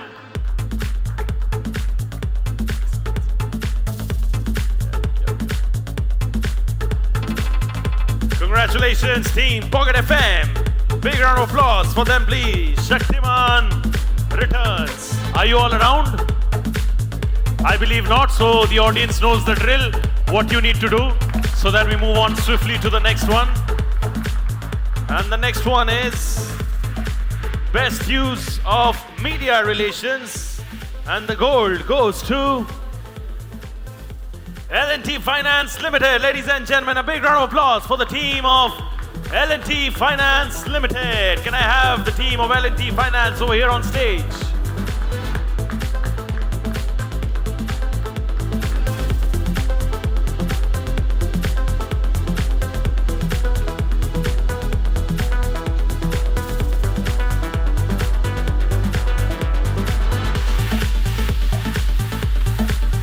Thank you so much. Congratulations, Team L&T Finance. And on that note, we'll now move on to our next winner presentation, please. It's now time for consumer products. And the gold, ladies and gentlemen, goes to Good Night. Ladies and gentlemen, Team Good Night, can I have you over here on stage? Team Good Night, are you all around? Or have you already told us good night and left? I believe they're not around. You all can clap and appreciate the victory of Team Good Night as we move on to the next one. The next one is IT and Technology. And the bronze goes to Team Microsoft. A big round of applause for Team Microsoft. Can I have all of you over here, please? Team Microsoft. Do we have you around? I believe not. So again, we'll do the same thing. Eat, sleep, repeat. This is what we're going to do. Congratulations, Team Microsoft. On that note, we'll move on to our next one. It's now time for IT and Technology. And the silver goes to Karnataka Digital Economy Mission. Congratulations, Consortia Advisory. Team Consortia at its very best. Congratulations to the incredible team of Consortia Advisory.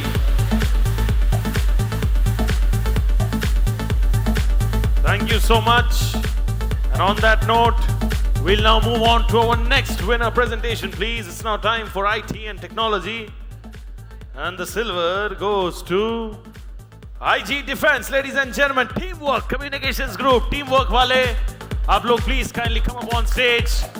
Teamwork, dikhate hue aap log aa sakte ho on stage. Congratulations, team, teamwork. This one is yours for IG Defense. This is for IG Defense take on Operation Sindoor, of course, very, very important part of our country's operation. On that note, we'll now move on to our next winner presentation, please. It's now time for IT and technology, and the gold goes to... Congratulations, Squad Stack, Media Mantra. Can I have all of you? Team Media Mantra.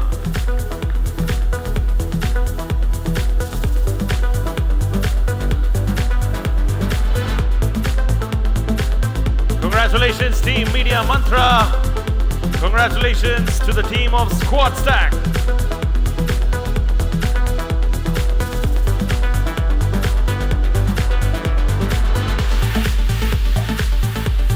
We'll move on to our next winner presentation now. It's now time for Data Privacy and Security Campaign. And the bronze goes to Bharat Digital Infrastructure Association, ek aur baar, Consortia Advisory. Kudos to the team of Consortia Advisory once again, Bharat Digital Infrastructure Association.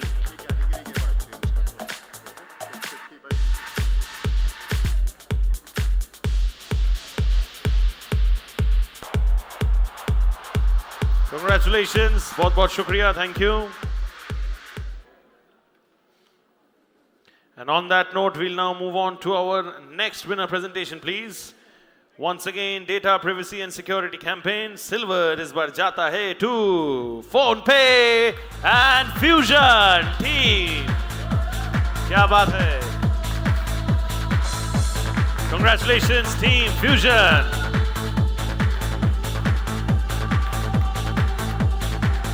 PhonePe, leading digital safety. Congratulations, Team Fusion. And on that note, we'll quickly move on to the next one. Once again, it's Data Privacy and Security Campaign. And the gold goes to QNU Labs Media Mantra. Team Media Mantra. Like I said earlier, truly cracked the mantra to win multiple awards, left, right, and center with all the good work. Congratulations, Team Media Mantra.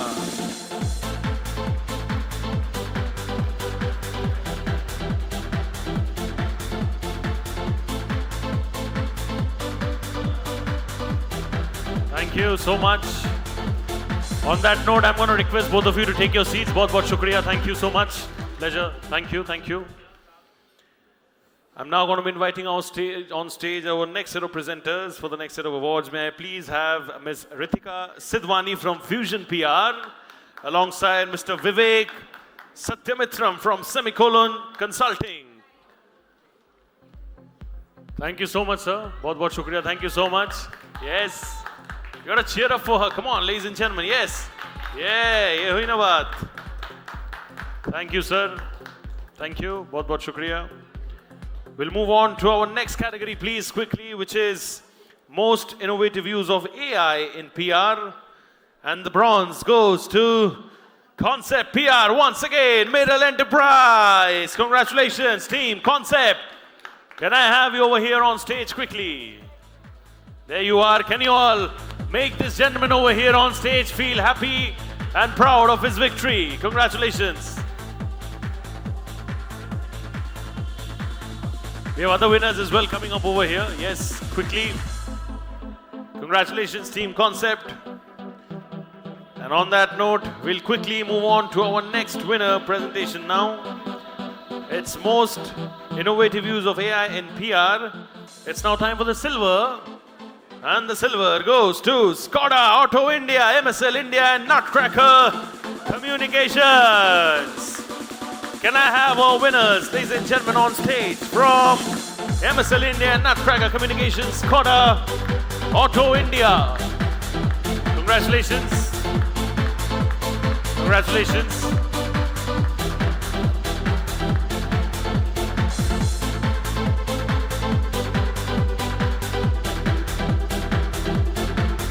Kudos to the team of Skoda MSL India and Nutcracker Communications. On that note, we'll move on to our next winner presentation, please. Once again, time for most innovative use of AI in PR.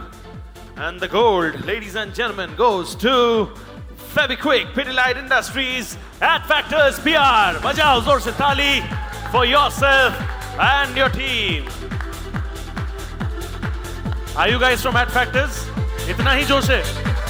Itna hi josh hai. I picked up, man. Come on, yes. Congratulations, team. AddFactors PR. Campaign hai Quick GPT, Chutki mein Kalakari. Congratulations.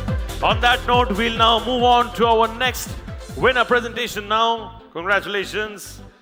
This one is promotional activity, silver. Clap it up for our winner, Solitario. Congratulations, Kaizen. Congratulations, team Kaizen. Congratulations, team Kaizen.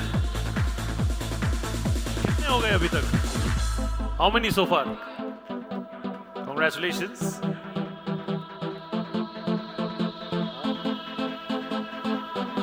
Thank you so much. On that note, we'll now move on to our next one. It's now time for promotional activity gold. And it goes to L&T Finance Limited. Congratulations, team L&T Finance. Can I have you over here on stage quickly? In the best interest of time, I'm going to request all our winners to come on stage quickly as soon as you see your name being mentioned or being called, so that we save on time. We have multiple awards remaining, so we want to finish on time. So I request all the winners to start proceeding towards the stage quickly as you see your name or you hear your name. Thank you. On that note, we'll now move on to our next one. Gold, ladies and gentlemen, in public sector. And it goes to, congratulations, Team Bira, congratulations, Teamwork Communications Group. Can I have the team of Teamwork over here on stage quickly, please? Teamwork. Take it right, Teamwork, brother. Great stuff. Congratulations, Teamwork. Public sector. Congratulations. Bio Unlock India. Gold. Hua aapke naam. And on that note, we move on to the next one, please. It's now time for skincare and beauty. And the gold goes to ITC Fiamma, ladies and gentlemen, Person Genesis. All you incredible winners from Person Genesis. Clap it up for them, please.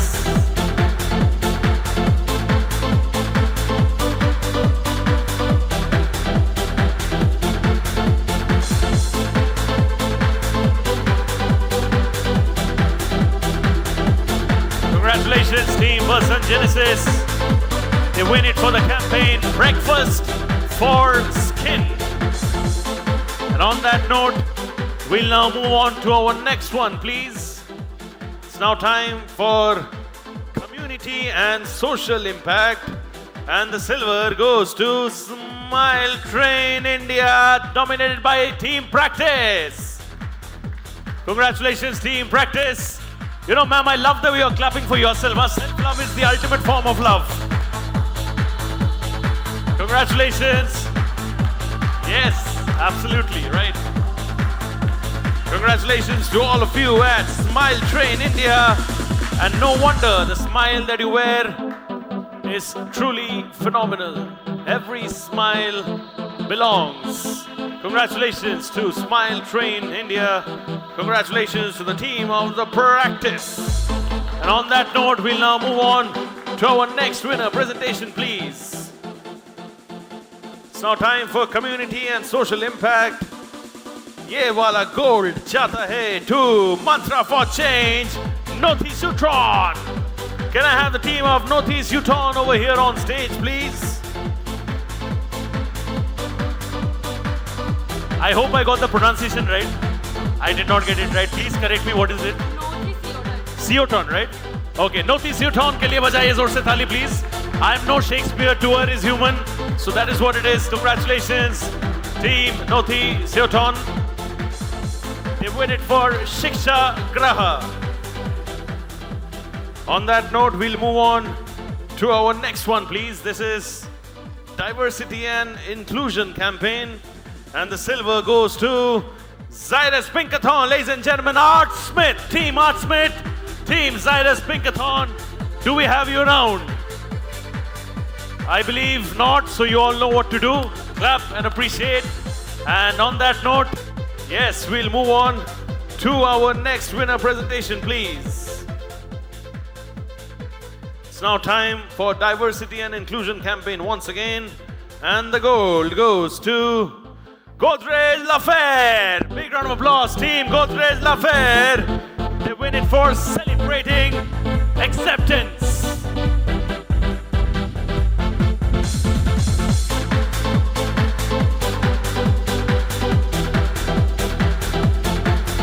Oh, they're not around.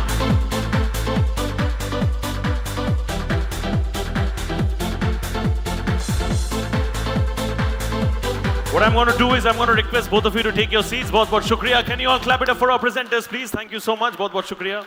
Pleasure, sir. I'm going to be now calling up on stage our esteemed presenters for the next set of awards. May I please have Ms. Pooja Pathak from Media Mantra and Mr. Manoj Singh from New Delhi Post on stage, please. Can I have both of you on stage as esteemed presenters for the next set of awards? Are you all in the room? Are you all around? Are you all around? I believe not. I believe they're not around, so. Oh, yeah. Okay. Thank you so much. Pooja ji, thank you so much. I'll request, clap it up for her, please, ladies and gentlemen. Pooja ji, Pooja Pathak, Media Mantra, and Mr. Manoj Singh, New Delhi Post. Are you around?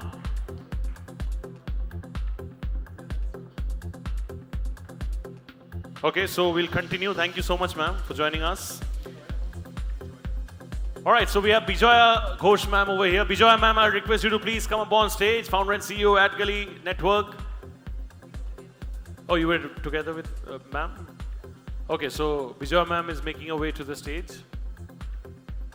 Sunil sir is doing his cardio to get her on stage quickly.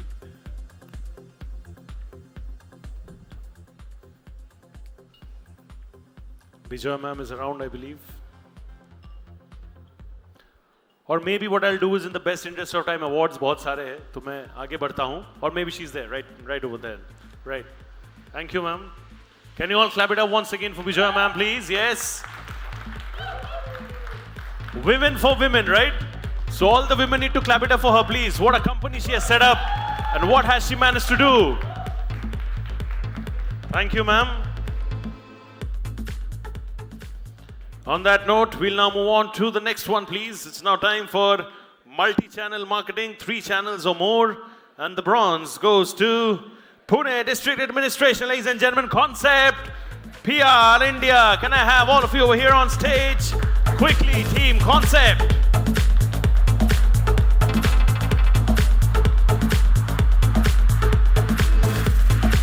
And once again, a humble reminder to all our winners, please stay back with us right till the very end for a group photo with your respective trophies. Part of editorial coverage as well for today. So requesting everybody to please stay back. Thank you so much. And on that note, we'll now move on to our next winner presentation, please. It's now time for multi-channel marketing, 3 channels or more. Silver jata hai to one and only Asian Paints, Madison PR. Team Madison PR, are you around? Yes, there she is. Thank you so much, Team Madison. हम लोग ने Men in Black सुना था, ये Women in Black है. इनके लिए बजाओ जोर से ताली, please, everybody. Congratulations, Team Madison PR. Congratulations, Team Asian Paints.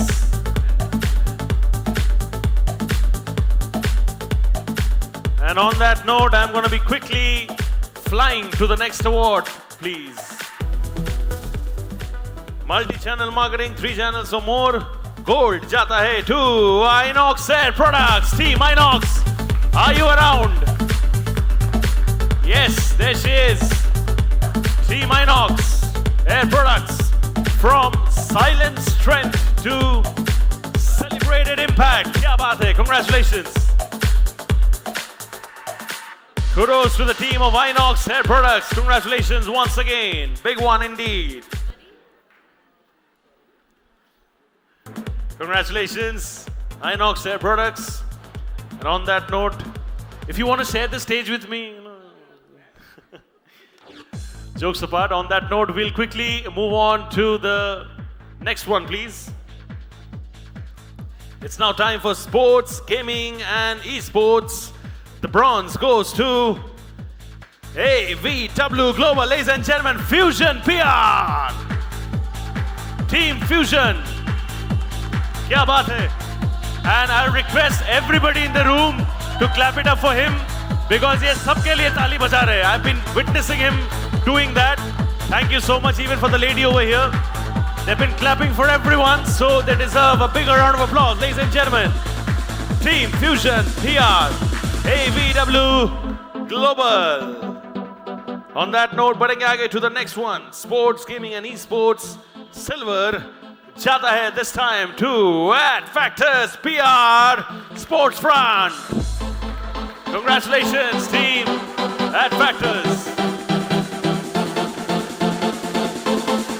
Youth energy है, young जोश है, चिल्लाओगे तभी award मिलेगा. Come on, everybody, clap it up for their team, ladies and gentlemen. Team Factors. Rivalry reimagined, India's first Legends Face-Off. On that note, we'll quickly move on to the next one. It's now time for the gold in sports, gaming and esports. Make some noise, ladies and gentlemen, for Tech Mahindra and Art Smith, please. Can I have the team of Tech Mahindra and Art Smith over here on stage? Are you around? I believe not, so we'll clap and appreciate and move on to the next one. The next one, please. It's now time for real estate and construction. Bronze jata hai, ladies and gentlemen, to Investor Expert Advisors, House of Communication. Can I have the team of House of Communication over here on stage, please? Are you all around? House of Communication, yes, there you are. Thank you. Walk thoda lamba pad gaya. Congratulations, team House of Communication. We have more winners coming in. Congratulations. Kudos to the team, ladies and gentlemen, Investor Expert Advisors. And we'll now move on to the next one, please. It's now time for real estate and construction. And the silver jata hai to Propaganda Hindustan Construction Company. Propaganda Hindustan Construction Company. Kudos to all of you.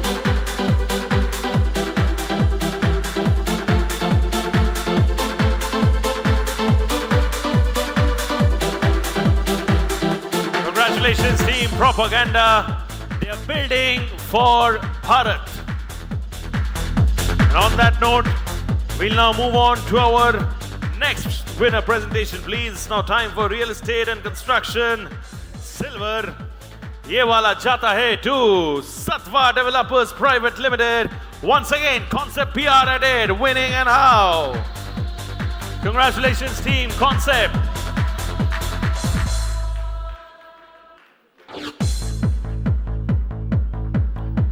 Maybe you all can follow the route from here. This is going to be a shorter one when you come. Congratulations, Concept PR.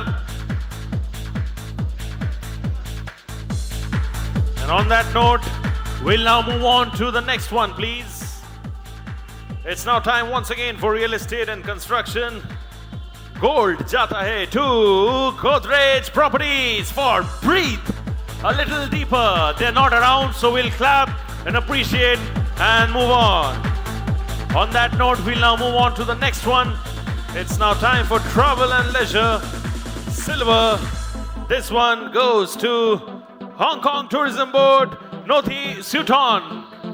Congratulations to the team. Big round of applause. They win it for travel and leisure this time.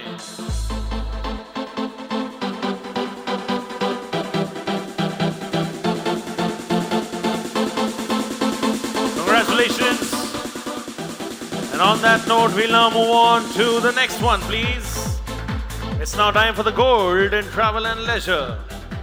This one goes to Teamwork Communications Group, Mayfair Spring Valley Resort, Guwahati. They win it for the campaign, Luxury Dining on the Move. Congratulations, team, Teamwork, and Team Mayfair. Badai ho. Ladies and gentlemen, the Thalio ka Gyunj has dried up completely. Can you all clap and appreciate a little louder, please? We'll quickly move on to the next one. It's now time for a regional communication campaign. Bronze jata hai to Coca-Cola India and Southwest Asia, and first partners Atomica. Big round of applause for them, please, ladies and gentlemen. First partners Atomica, Coca-Cola India and Southwest Asia. Are you all around? Yes. Congratulations.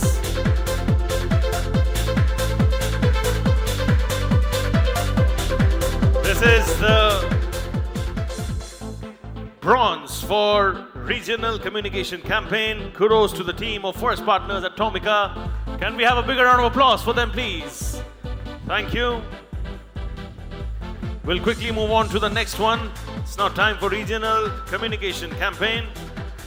And the silver goes to, quite popular in the room, Physics Wala Fusion PR. Team Fusion, kudos, congratulations. This one is yours. Congratulations to the team of Fusion and Physics Wala. Thank you so much. On that note, we'll now quickly move on to the next one. It's now time for regional communication campaign. And the silver goes to SGAPR, Canara Rubero Mutual Fund. Congratulations, Team Canara Rubero Mutual Fund and Team SGAPR. Are you all around? Yes, thank you so much. Let's clap it up for the gentleman and lady in the house. Everyone, please, our winners from SGAPR and Canara Rubero Mutual Fund. Bahut shukriya. Congratulations.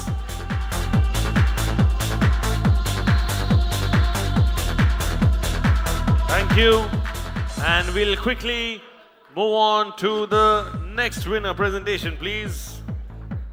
It's now time for regional communication campaign. Gold jata hai to Tata Tea Premium at Factors PR. Congratulations, team at Factors, slaying like ultimate kings and queens of your world. Congratulations, team at Factors. Once again, Tata Tea Premium. Congratulations, team at Factors. We'll quickly move on to the next winner presentation now. It's now time for Thought Leadership Campaign. And the bronze, ladies and gentlemen, goes to Bharat Digital Infrastructure Association Consortia Advisory. एक और बार आपका नाम गूंज रहा है यहाँ पे. Congratulations to all of you at Consortia Advisory.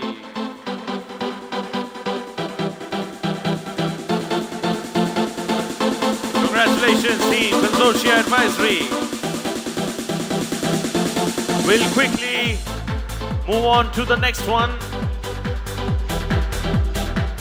It's now time for Thought Leadership Campaign in silver, and it goes to NASCOM and Burson Genesis. Congratulations, team NASCOM and Burson Genesis. Can I please have all of you over here on stage quickly?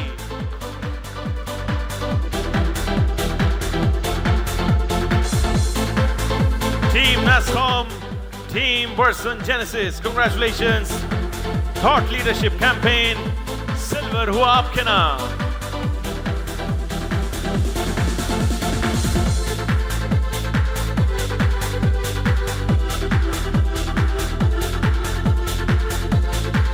Thank you, and on that note, we'll move on to the next one. It's now time for Thought Leadership Campaign, gold. And it goes to Kaizen, Team Kaizen and ANSR. Team Kaizen, Team ANSR. Congratulations.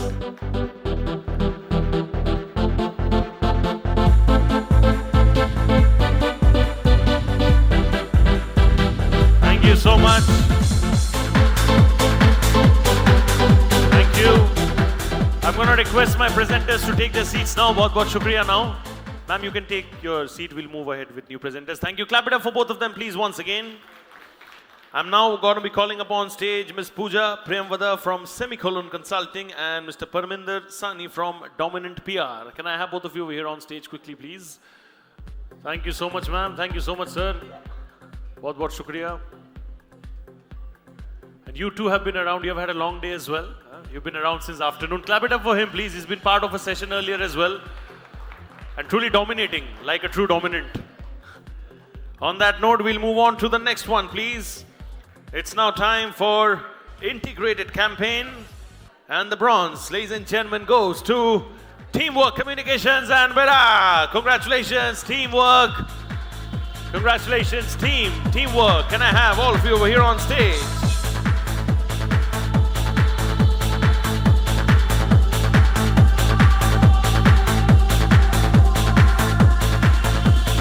Thank you so much, team. Teamwork and Team Barak. On that note, we'll quickly move on to the next award presentation, please. It's now time for integrated campaign in silver. And this one goes to Team Pocket FM. Can I have Team Pocket FM over here on stage quickly, please? I believe they're not around, so we can clap and appreciate and move on to our next winner.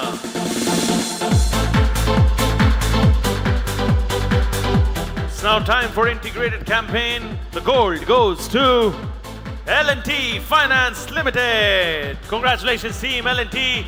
Swagat hai aapka on stage once again for this spectacular victory. You win it for impactful PR for just Zoom two-wheeler loans campaign. Congratulations, L&T.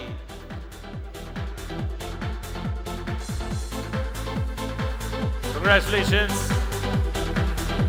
We'll move on to the next winner, please. It's now time for IPO launch. And the bronze for IPO launch goes to Malpani Pipes and Fittings Limited. Can I have the team of the right PR? The right PR can't do anything wrong. And of course, by doing everything right, they have come and dominated with this victory. Congratulations to all of you for IPO launch. Congratulations, team Right PR. Congratulations, team Malpani Pipes and Fittings Limited.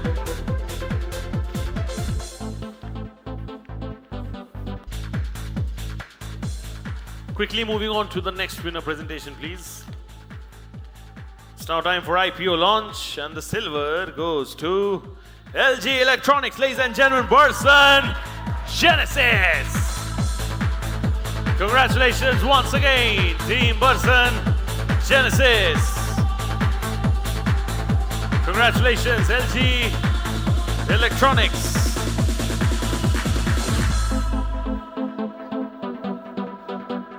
Congratulations to all of you at Burson Genesis and LG Electronics. Badai ho. Please do use the hashtag IMAGEXX Awards 2026. Share your winning moments on social media. We are more than happy to share, reshare, and engage. And on that note, we'll move on to our next winner presentation, please. It's now time once again for IPO launch. Gold jata hai, ladies and gentlemen, to AdFactors PR and Orkla India. Congratulations, team Orkla India and AdFactors PR. Congratulations.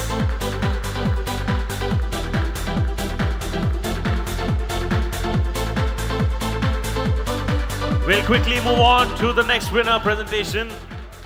It's now time for internal communication campaign. Bronze jata hai to Rudafin and Glad Pharma. Kya baat hai, dam hai, Rudafin mein dam hai. Congratulations, team Rudafin. Bahut dam hai. Congratulations. Win it for Mission Health for All.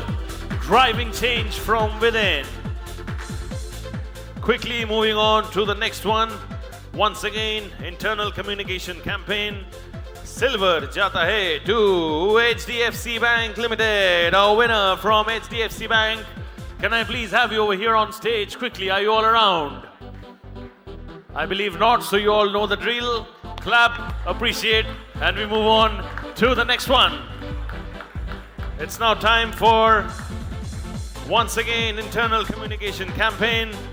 Gold Jata Hai. Person Genesis added once again, Alstom. Congratulations, team Alstom.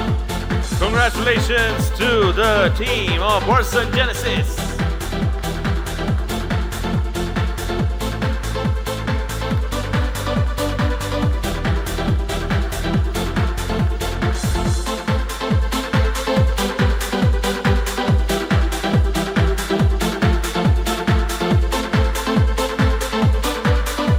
Thank you so much. We'll quickly move on to our next winner presentation now. बढ़ेंगे आगे to automotive and transportation. Bronze जाता है to Nissan Motor India Private Limited, nominated by Edelman India. Congratulations to the team. Are you all around our victory winners? Thank you. Congratulations.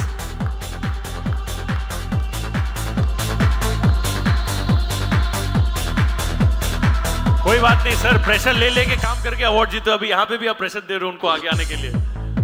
Congratulations to all you incredible winners from Nissan Motor India Private Limited and Edelman India. Thank you. Congratulations, Team Edelman.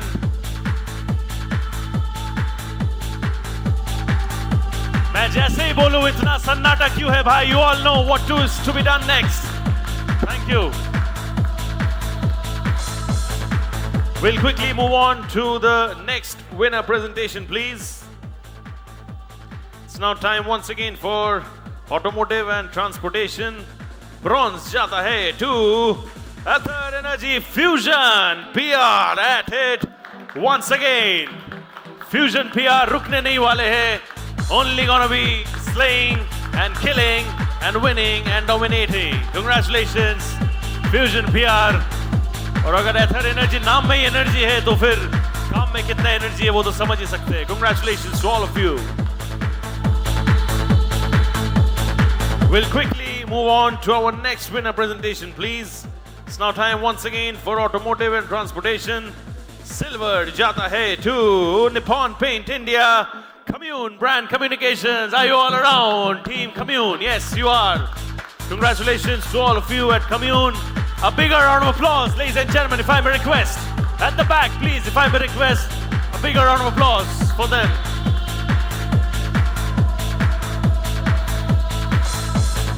We'll quickly move on to the next one, please. It's now time for automotive and transportation. Once again, gold jata hai to Skoda Auto India, MSL India, and Nutcracker Communications. Can I have our winners? Skoda Auto India, MSL India, and Nutcracker Communications. Kya baat hai, sir? Congratulations. Very well done. Big round of applause. Congratulations to our winners. Symphony of performance. Kudos to all our winners. And we'll quickly move on to the next winner presentation, please. It's now time for consumer electronics and durables. Silver jata hai to Surya Roshni House of Communication. India bole Surya ko. Yeah, that is what it is. Congratulations to the team of Surya Roshni and House of Communication. Congratulations to the team Surya Roshni. Thank you. बढ़ेंगे आगे to the next one, please. Next one is best use of investor relations. Gold jata hai, ladies and gentlemen, to Adfactors PR once again. Vietech Wabag Limited. Congratulations to all of you. Thank you so much, ma'am, for being with us over here. We are very, very grateful. Congratulations to the team of Adfactors. You all can turn paparazzi for your team, everyone. Thank you so much. We'll move on to our next winner presentation, please. It's now time for emerging technology integration. Silver jata hai, ladies and gentlemen, to IG Defense. Ladies and gentlemen, teamwork, communication, once again at it. Teamwork, teamwork, teamwork. Har jagah naam gujega. Teamwork, teamwork, teamwork. Congratulations to the team. Congratulations to the team of Teamwork Communication. Thank you so much. On that note, we'll quickly move on to the next winner presentation, please. It's now time for emerging technology integration. Gold jata hai to Kaizen. Ladies and gentlemen, make some noise. Kaizen. Adverb it is. Congratulations, team Kaizen. Congratulations, team Kaizen. Congratulations, team Adverb.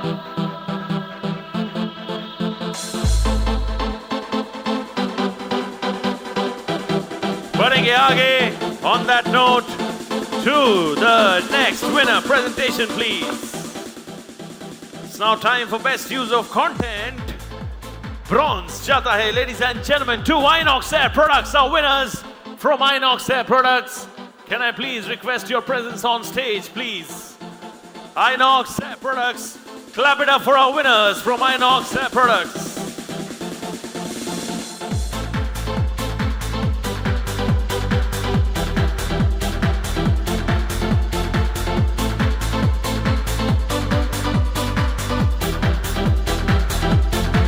We'll quickly move on to our next winner presentation, please. It's now time for best use of content in silver. Make some noise for Microsoft. I believe the team is not here, so we can clap, appreciate, and move on. Fatafat barenge aage to the next one. It's now time for the gold in best use of content. Ye wala jata hai to Godrej Lafair, celebrating acceptance. Team Godrej Lafair, I believe you're also not there, so we'll do the exact same thing. Thali bajayenge and aage move on karenge. Thank you. Next one, ladies and gentlemen, can we have the next one, please? Best use of digital. It's now time for the bronze, and it goes to L&T Finance Limited. Can I have our winners? L&T.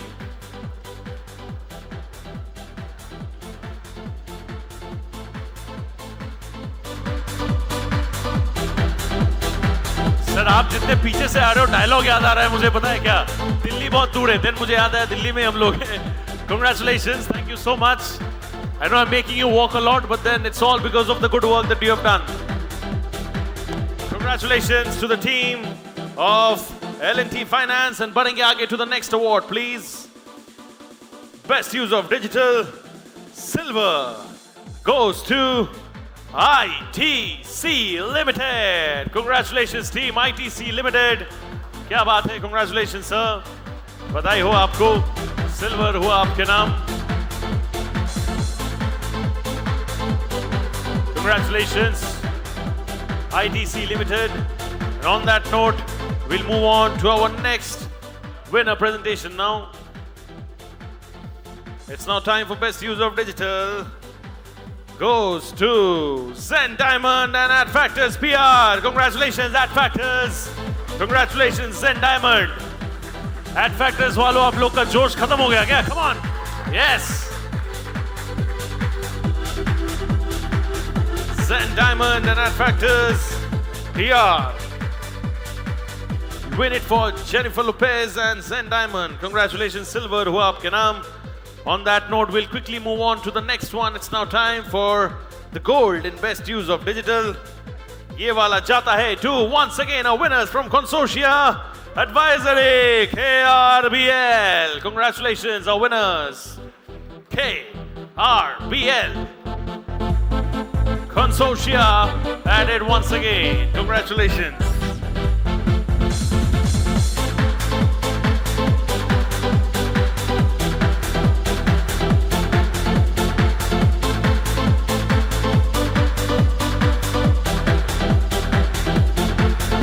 On that note, we'll now quickly move on to our next winner presentation, please. It's now time for best use of video. Bronze jata hai to K Raheja Corp. K Raheja Corp ke liye bajaye zor se thali. Are you all around from K Raheja Corp? Yes, you are. Clap it up for the ladies as they make their way to the stage. You know, I'm not seeing.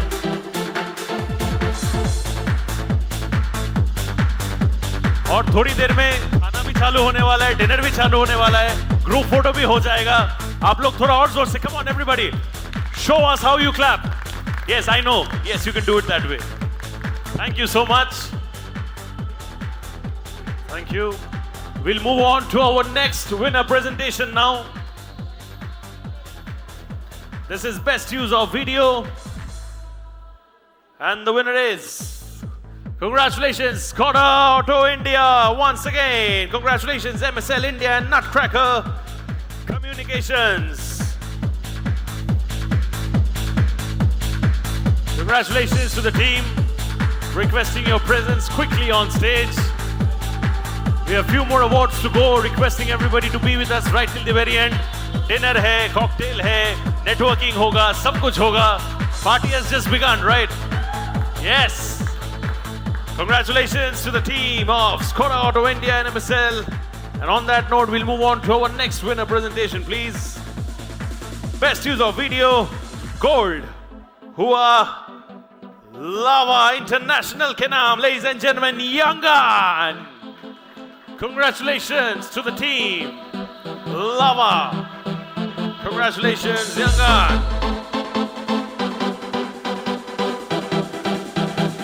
Thank you so much, Team Yangan.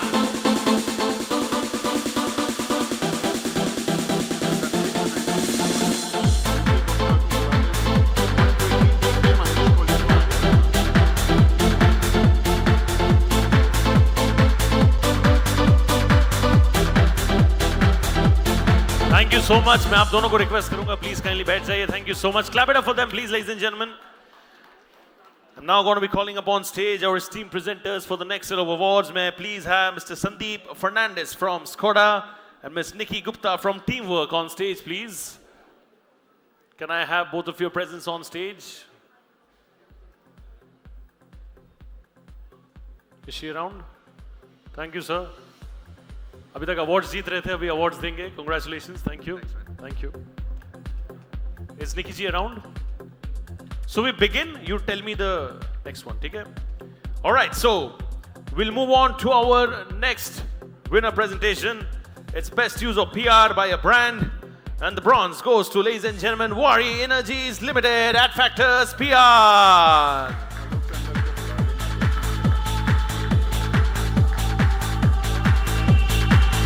Congratulations.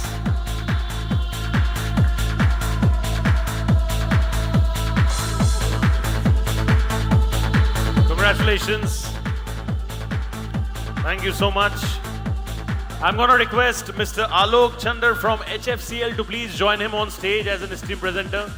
Thank you so much, sir. Bahut bahut shukriya for joining us over here. Clap it up for him, please, ladies and gentlemen. Esteemed presenter. All right, so we'll quickly move on to the next one, please. This is best use of PR by a brand. Silver goes to Wadhwani AI. Congratulations, the Mavericks India. Truly a maverick in your game. That's why you're winning it now.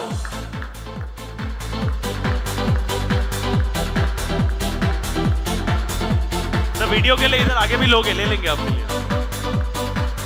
Congratulations to the team of Mavericks and Wadhwani AI. Congratulations.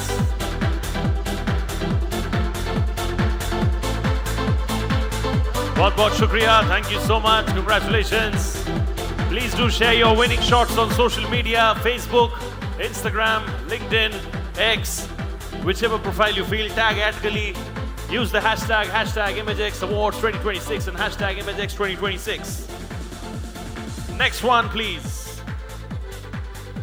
This is best use of PR by a brand, and the gold goes to Media Mantra Cadell. Congratulations to the team, Media Mantra.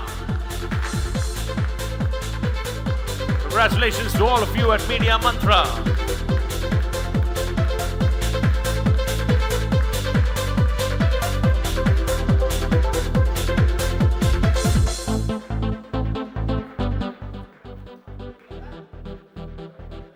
Congratulations to all of you at Media Mantra. And on that note, we'll now quickly move on to the next winner presentation, please. This is BFSI Services and FinTech. And the bronze goes to, ladies and gentlemen, Axis Securities. Make some noise for Axis Securities. Are you all around, Team Axis Securities? Yes, thank you so much. Bahut shukriya.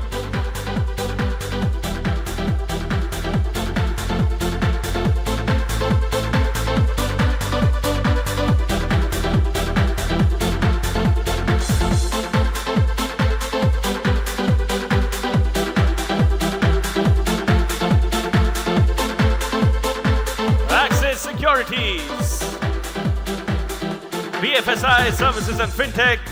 And on that note, we'll quickly move on to the next one, please. It's now time for BFSI Services and FinTech. Silver goes to L&T Finance Limited, L&T team. इस बार थोड़ा सा आगे आ गए sir. He knows the value of time. Thank you. Congratulations, team L&T.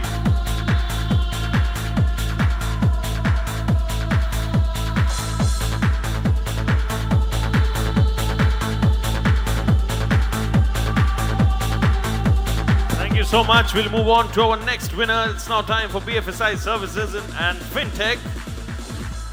And the silver goes to DBS Bank India. Ladies and gentlemen, make some noise for DBS. Do we have our winners from DBS? Are you all around? आपने पहले ही ताली बजाना चालू कर दिया. I know you've spotted that, right? We don't have our winners from DBS, I believe. So we'll clap and appreciate and move on to the next one. It's now time for BFSI Services and FinTech. And the gold, ladies and gentlemen, goes to Rent and Pay, Media Mantra. क्या बात है, swag and जलवा ही अलग है Media Mantra का.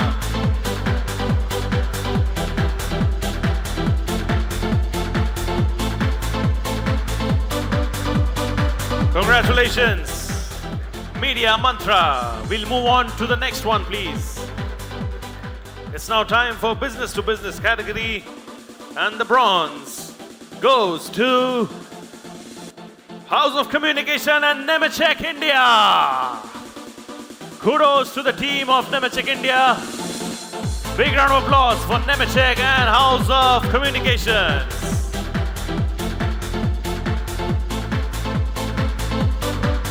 Thank you so much. And I've also worked very closely with IMAGEXX for their event. So kudos to the team of Sankar, Gayatri and everybody present at IMAGEXX. Kudos to all of you. Big victory indeed. Congratulations. Thank you. And on that note, we'll now move on to the next one, business to business. And the silver goes to Findability Services, Value 360 Communications. Ladies and gentlemen, can I have our winners from Value 360 Communications, Findability Sciences? Are you all around? Yes. Thank you so much. बहुत shukriya. Congratulations to you and your entire team.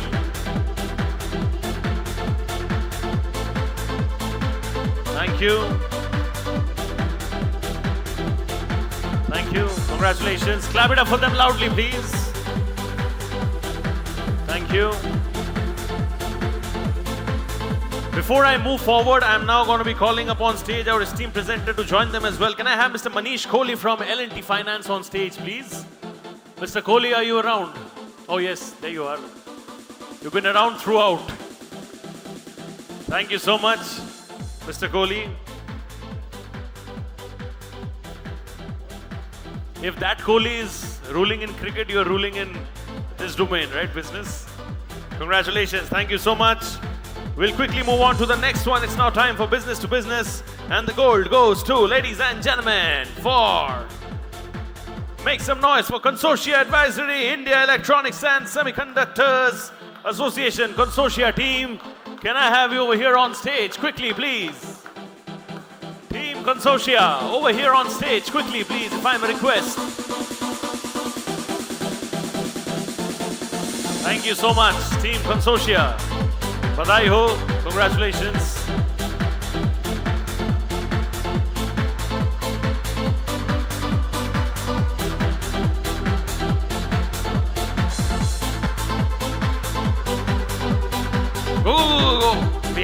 can accommodate everybody. As long as we are doing it quickly. Thank you so much. Kudos to the team. Fantastic stuff. On that note, Team Consortia will now move on to the next one. It's now time, ladies and gentlemen, for experiential PR.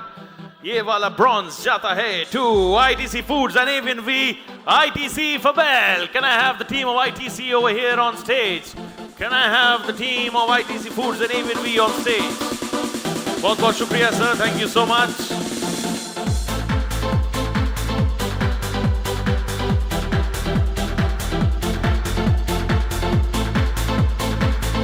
Thank you. I'm going to now request for the next one, please. It's now time for experiential PR. And the silver goes to Royal Glitz. Ladies and gentlemen, everything royal about it. Madison PR. Team Madison, can I have you over here on stage quickly?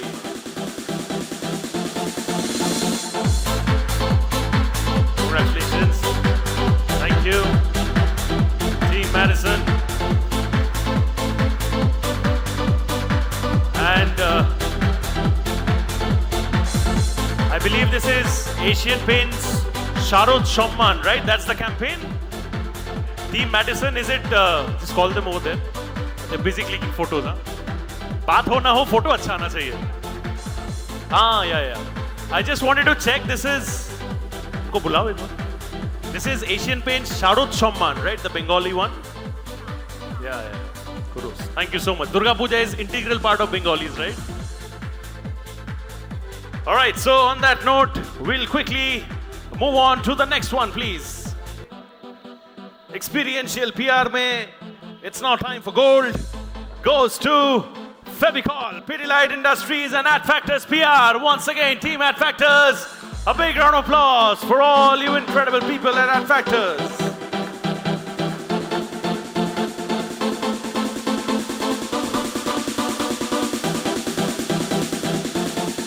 Thank you so much. We'll move on quickly to the next one, please. It's now time for CSR Activity National.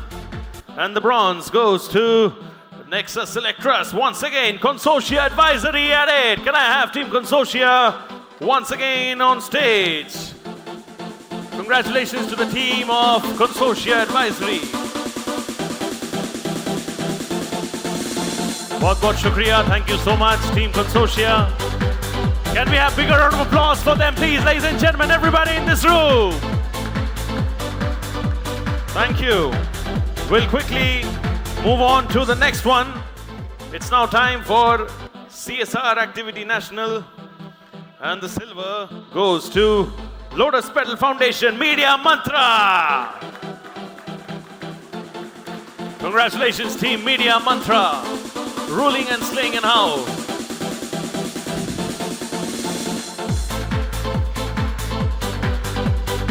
Congratulations, Team Media Mantra. Congratulations, Lotus Petal Foundation. And on that note, we'll now quickly move on to the next one. It's now time for CSR Activity National. And the silver goes to DS Group. Can I have Team DS Group over here on stage? Are you all around, Team DS Group? It's okay, it's okay. You got hurt? Oh, she got hurt. Team DS Group, are you all around? I believe they're not. We'll clap and move on to the next one. It's now time for CSR Activity National Gold, and it goes to HCCB Kaizen. Ek aur baar bajaiye zor se thali for Team Kaizen. Congratulations, Team Kaizen.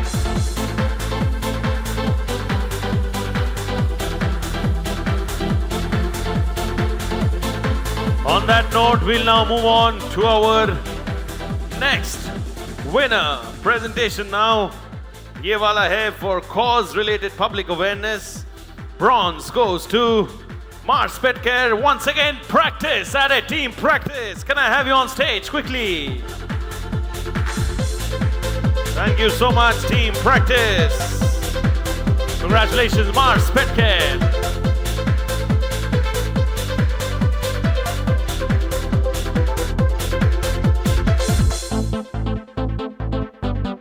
So much. And on that note, we'll now swiftly fly to the next one. It's now time once again for cause-related public awareness. Silver jata hai to Locks and Architectural Solutions, a business unit of Godrej Enterprises Group. Team at Factors. Aren't you all roaring, team at Factors?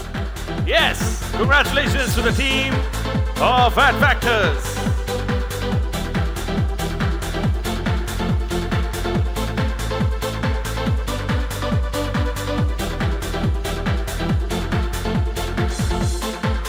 Thank you so much. इसी बात पे बढ़ेंगे आगे to the next winner presentation, please. This one is cause-related public awareness. Gold jata hai to ITC, Sunfish, Marilite, ITC Foods and Avian V. Can I have all of you over here on stage?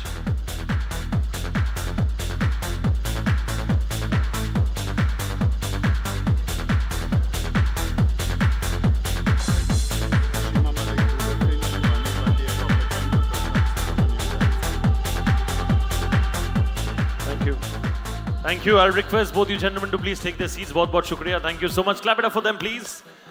I'm going to be requesting the presence of Ms. Ashima Malik from Rudafin, Ms. Shibani Badwe from Propaganda, and Mr. Prashant Subramaniam from Kaizen. क्या बात है, क्या बात है. अपने आप में ही competition चालू है. What a pleasure to have all three of you over here. Thank you so much. Thank you, thank you. And on that note, let's move quickly to the next one. It's now time for crisis management. Bronze jata hai to Consortia Advisory once again. Egos, congratulations to Consortia Advisory. Can I have the team over here on stage quickly, please?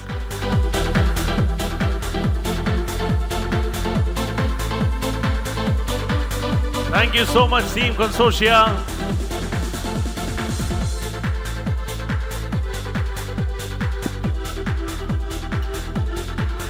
Thank you so much, Team Consortia. We'll do a group photograph in the center, please.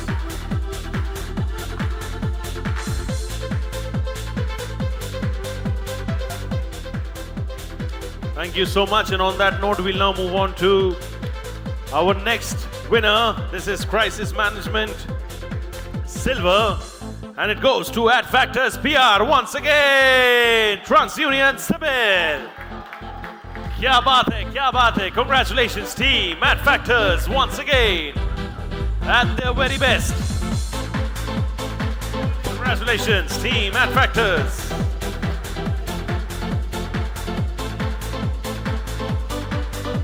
Thank you. And on that note, हम लोग बढ़ेंगे आगे to the next winner presentation, please. This is once again Crisis Management, and the gold goes to Lionel Messi Goat India Tour 2025, the Delhi leg, Commune Brand Communications. Congratulations, team Commune. This is yours.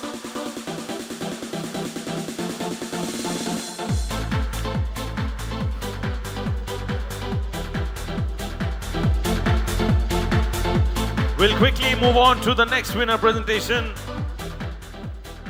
It's now time for health and wellness, and the bronze goes to, congratulations, Teamwork Communications. Congratulations, Yakult India.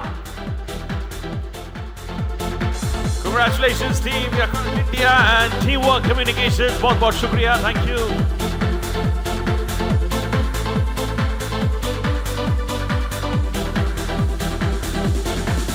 Congratulations. And on that note, we'll now move on to our next winner presentation, please. It's now time once again for health and wellness.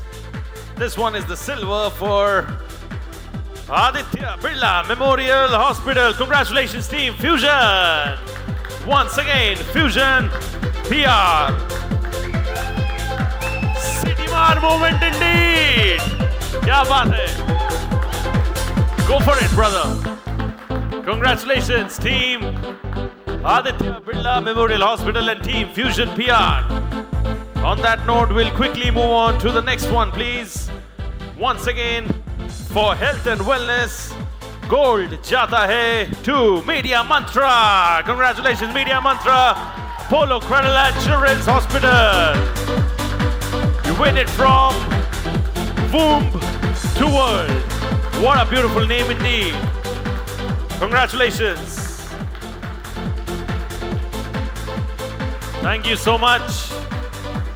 And on that note, we'll move on to our next winner presentation, please. It's now time for energy, power, and natural resources. Silver Jata Hai to Kaizen once again. Tata Powered GDL. Congratulations, team Kaizen.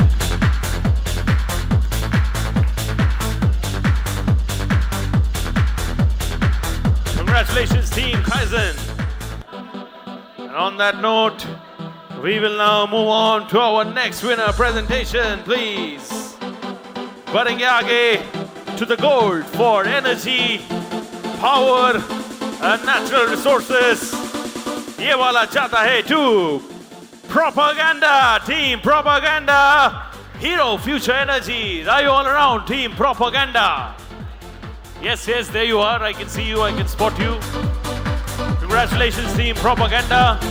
We'll request you to quickly come up on stage. And a gentle request to everybody, we're almost towards the end. Request everybody to please stay back for that special group photograph. And on that note, we'll move on to the next winner presentation, please. It's now time for influencer marketing campaign. Bronze Jata Hai to Consortia once again. India Gate. हर जगह consortia, consortia, consortia. Congratulations. India Gate.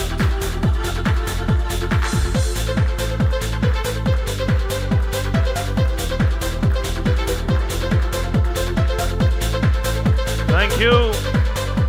And on that note, we'll quickly move on to our next winner presentation, please.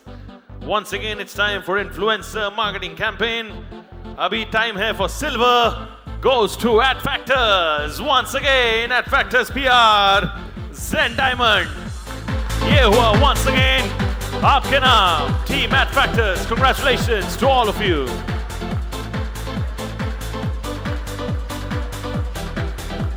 Thank you so much.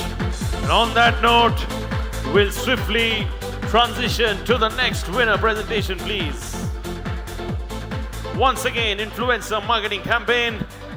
Gold Jata Hai to one and only KFC. Congratulations, team KFC. Can I quickly have you on stage? Person Genesis. Congratulations, team KFC. Congratulations, team Person Genesis. Thank you so much. Bahut shukriya. And on that note, we'll now quickly move on to the next one, please. It's now time for Market Intelligence Report. Silver Jata Hai to Comms Credible once again, showing their credibility and how. Team Comms Credible, Basic Home Loan के लिए ये वाला जाता है आपके नाम. Congratulations, Team Comms Credible. Congratulations, Team Basic Home Loan.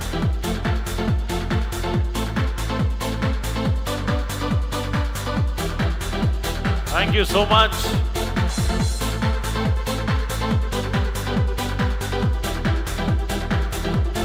बहुत shukriya, Team Comms Credible and Basic Home Loan.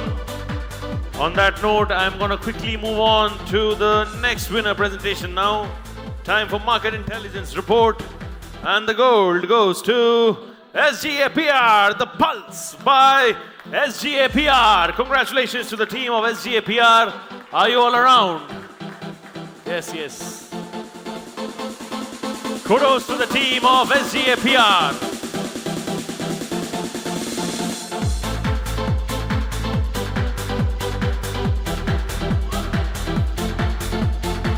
Congratulations, team SGAPR. Market Intelligence Report Award hua aapke naam. And on that note, we'll now quickly move on to the next one, please. It's now time for omni-channel marketing. And the gold, ladies and gentlemen, goes to Luminous Power Technologies. Can I have the team of Luminous over here on stage? Quickly, please. Are you all around, Team Luminous? I believe not. तो ताली बजा के बढ़ेंगे आगे and we'll move forward. Thank you. Next one, please. It's now time for Reputation and Issues Management. Bronze जाता है to Fusion PR and PhonePe. Team Fusion at it once again. Table में जगह होगा कि नहीं रखने के लिए awards? Congratulations to the team of Fusion PR.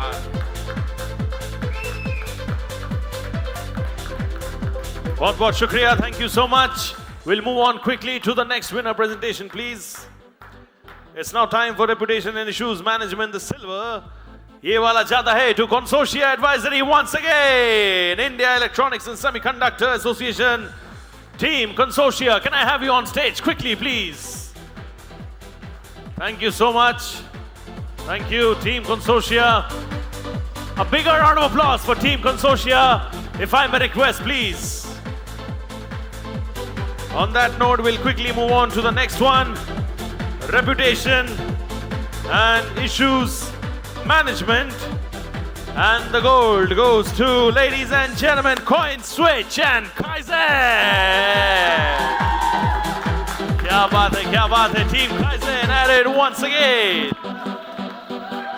Coin Switch. I love the way everybody's hyping each other up, turning paparazzi for each other. और क्या चाहिए, एक दूसरे को स्टोरी में मेंशन करो, रीशेयर करो. Instagram खेलेंगे हम लोग, है ना? Congratulations, thank you so much, Team Coin Switch and Team Kaizen. On that note, we'll now quickly move on to the next one. It's now time for the silver in small budget campaign, ranging from 15 lakhs to 25 lakhs.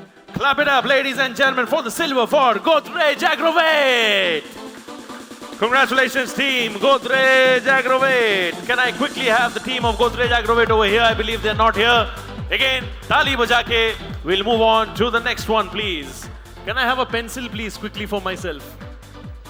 Can you pass a pencil for me, please? And on that note, we'll move on to a next winner presentation, please. Bahut shukriya, thank you. It's now time for small budget campaign. Gold jata hai to Teamwork Communication once again. Congratulations, Teamwork. Entor Pharmaceuticals. Congratulations to all of you at Teamwork. Badhai ho, badhai ho, badhai ho.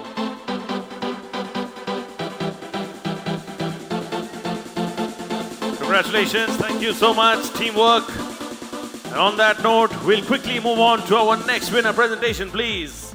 It's now time for Employee Advocacy Program. Make some noise for our winner of gold. Goes to Burson Genesis. Diageo, congratulations to the team of Burson Genesis. वो musical धुन में आ रहा था वो ओहो कुछ तो आ रहा था. Congratulations to the team of Burson Genesis. Kudos to all of you over there. Is it Diageo or Diageo? Diageo, right? Okay, Diageo and Burson Genesis. Congratulations. Many, many congratulations.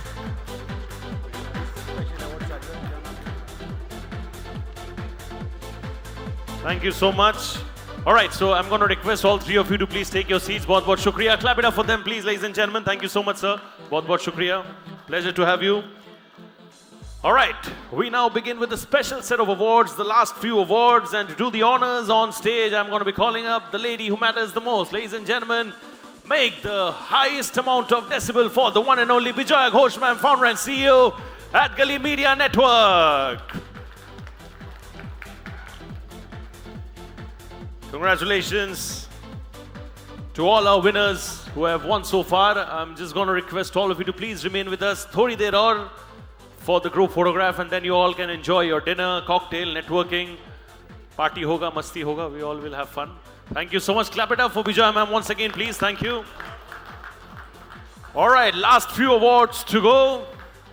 We are now going ahead for the gold in Ad Gully Young Guns of the Year PR Professional. Make some noise for Nisha Popley from Media Mantra. Miss Popley, congratulations. Nisha Popley, Media Mantra at Gully, Young Gun of the Year, PR Professional. Congratulations. Thank you so much. We'll quickly move on to the next one. It's now time for the gold in At Gully Young Gun of the Year PR Professional. Bajaye at Factors or Satali for your Abhishek Datta. Congratulations, Mr. Datta.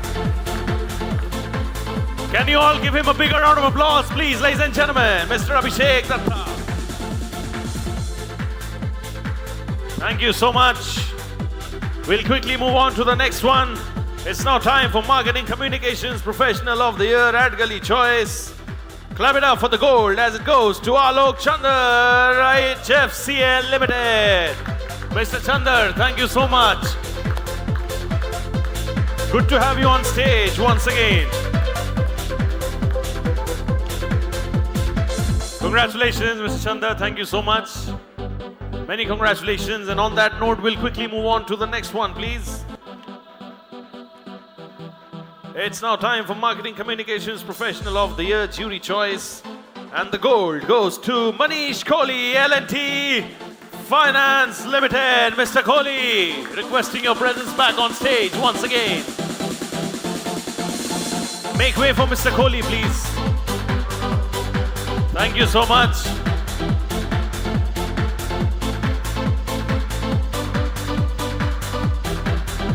Thank you. We'll quickly move on to the next one. It's now time for Corporate Communication Person of the Year Agency Gold Chata Hai to Ankita PC Concept PR. Do we have you around? You're coming and taking it on her behalf, right? Thank you so much. Clap it up for her, please. She's taking it on her behalf. Congratulations, Ankita ji. Congratulations to the entire team of Concept. Moving on to the next one. It's now time for Corporate Communication Person of the Year Brand. And the gold goes to Mr. Puneet Gupta, Inox Air Products and Inox CVA. Congratulations. Thank you so much for collecting it on behalf of Mr. Gupta. Bahut shukriya. Congratulations, Mr. Gupta. And on that note, we'll quickly move on to the next one, please. It's now time for PR Agency Head of the Year. Teamwork. You got a lot to celebrate. It's your own person. Clap it up for Nikki Gupta. Congratulations, Ms. Gupta. Thank you for collecting it on her behalf. Congratulations, teamwork. Thank you. And on that note, we'll quickly move on to the next winner presentation, please. It's now time for PR Agency Head of the Year. Goes to Media Mantra once again, and this is to the one and only Mr. Udit Pathak. Mr. Pathak, can we have you over here on stage quickly? Okay. Thank you so much. Amazing. Can't get better than this, right? Entire team collecting it on behalf of Mr. Pathak. Can I have the entire team of Media Mantra on stage quickly? In the best interest of time, can I have the entire team of Media Mantra on stage quickly? Few more awards to go before we wrap up. Requesting the entire Media Mantra team. Koi bachna nahi chahiye. Everybody should be on stage. Thank you.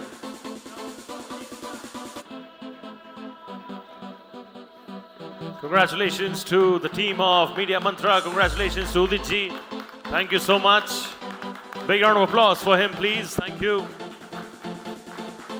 We'll quickly move on to our next winner presentation, please. Ye wala hai Best Working Culture of the Year organization. क्या बात है, मैं समझ सकता हूँ spirit से. Make some noise, Rudafin! Team Rudafin on stage. Best working culture, वो culture दिख रहा है वहाँ पे. Congratulations to the team of Rudafin. Thank you so much. We'll quickly move on. Let's have the team quickly on stage, please.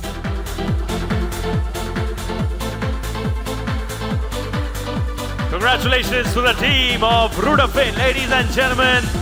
Best working culture of the year. Kudos. Thank you so much. बहुत बहुत शुक्रिया. You got to display your working culture on social media as well. Celebrate करना है हम लोग को. Congratulations, Rudafin. Thank you so much. क्या बात है. We'll quickly move on to the next one. It's now time for Corporate Communications Team of the Year Jury Choice. And it goes to, the gold goes to L&T Finance. Team L&T. Can I have Team L&T? Yes, Mr. Kohli is over here. Thank you so much. Clap it up for Team L&T, ladies and gentlemen. Thank you. We'll quickly move on to our next winner presentation, please. It's now time for Corporate Communications Team of the Year. And the gold, ladies and gentlemen, goes to Godrej Industries Group. Can I have the team of Godrej on stage? I believe they're not here, so tali baja ke. We'll move on to the next one. And the next one is Future Ready Workplace Excellence goes to the incredible team of Commune. Congratulations for the gold, Team Commune. Can I have all of you over here on stage, Team Commune?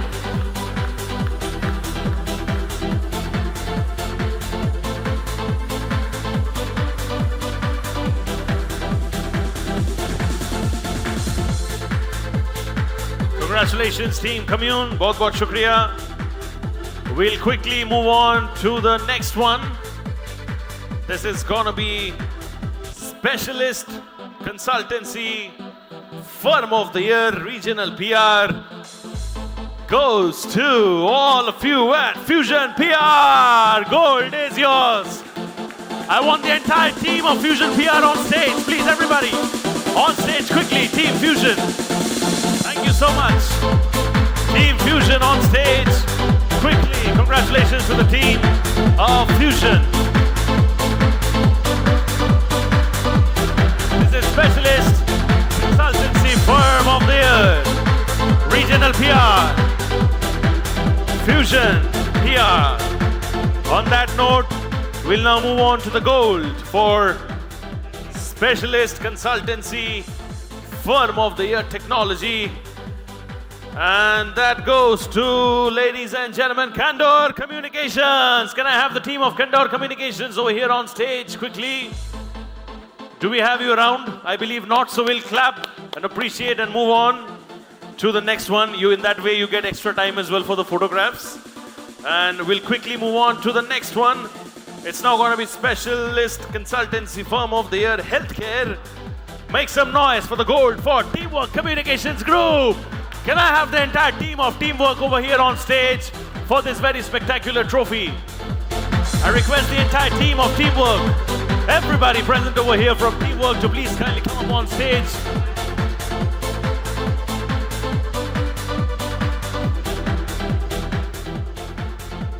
Requesting the entire team.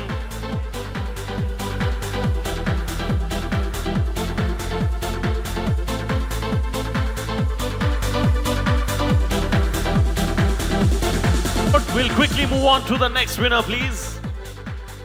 It's now time for Specialist Consultancy Firm of the Year. Gold goes to Artsmith team. Artsmith, are you all around for accepting Specialist Consultancy Firm of the Year Sports? I believe not. So again, thali baja ke hum log badhenge aage. Can you all clap it up for Team Artsmith, please? We'll quickly move on to the next one. It's now time for Specialist Consultancy Firm of the Year Hospitality. And the gold goes to Team Consortia Advisory. Congratulations to the team of Consortia Advisory.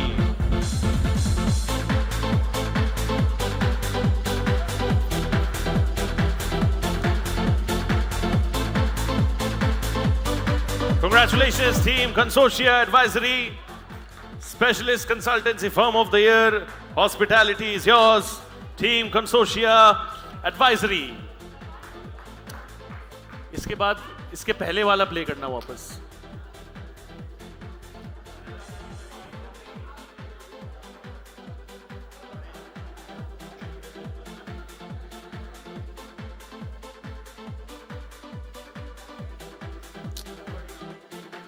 Photo के लिए आप रखो इसको. Once they are done, then you play the next one. Change it to this one. Change it to Consortia. Yeah, keep this one. Thank you so much, all of you. Congratulations, Team Consortia. I'll now request for Specialist Consultancy Firm of the Year Sports, Art Smith.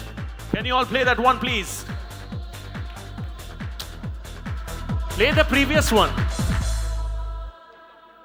Yes, thank you so much. Congratulations, Team Art Smith. Thank you so much. Badai ho aapko.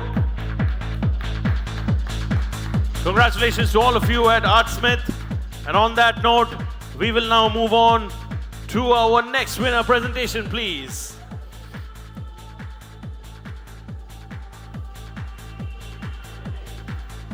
It's now time for Specialist Consultancy Firm of the Year Startup.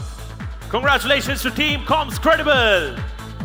Can I have the team of Comms Credible over here on stage quickly? Congratulations, Team Comms Credible. I'll request your presence over here on stage.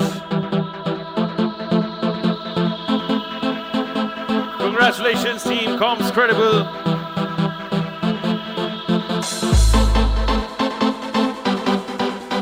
Thank you so much. Congratulations to all of you.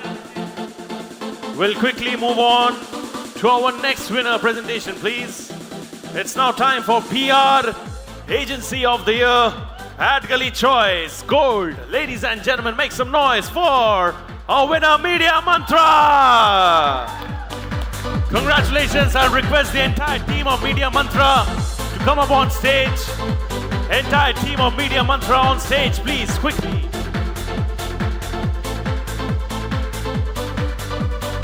Congratulations to the entire team of Media Mantra, creating a new you.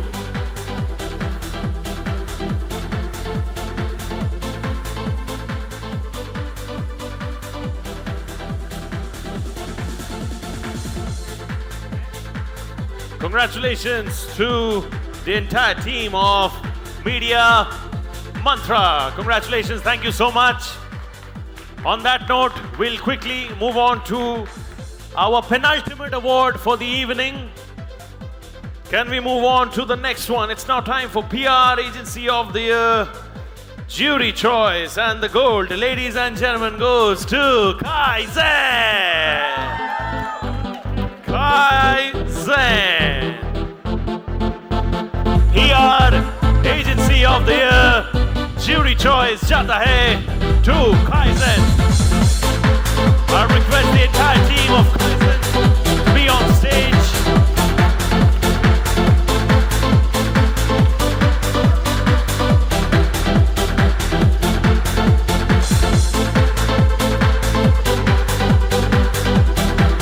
Congratulations, Team Kaizen, PR Agency of the Year.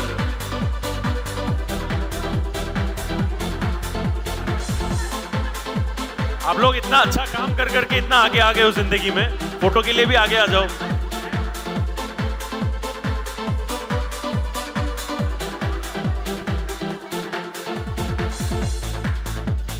ये तो normal वाला photo हो गया. Normal वाला photo एक flex करके भी खींचो please. Come on, flex your award everyone. Yes, ये हुई ना बात. Team Kaizen. Congratulations to all of you for winning PR Agency of the Year Jury Choice. And on that note, ladies and gentlemen, final award for today's evening.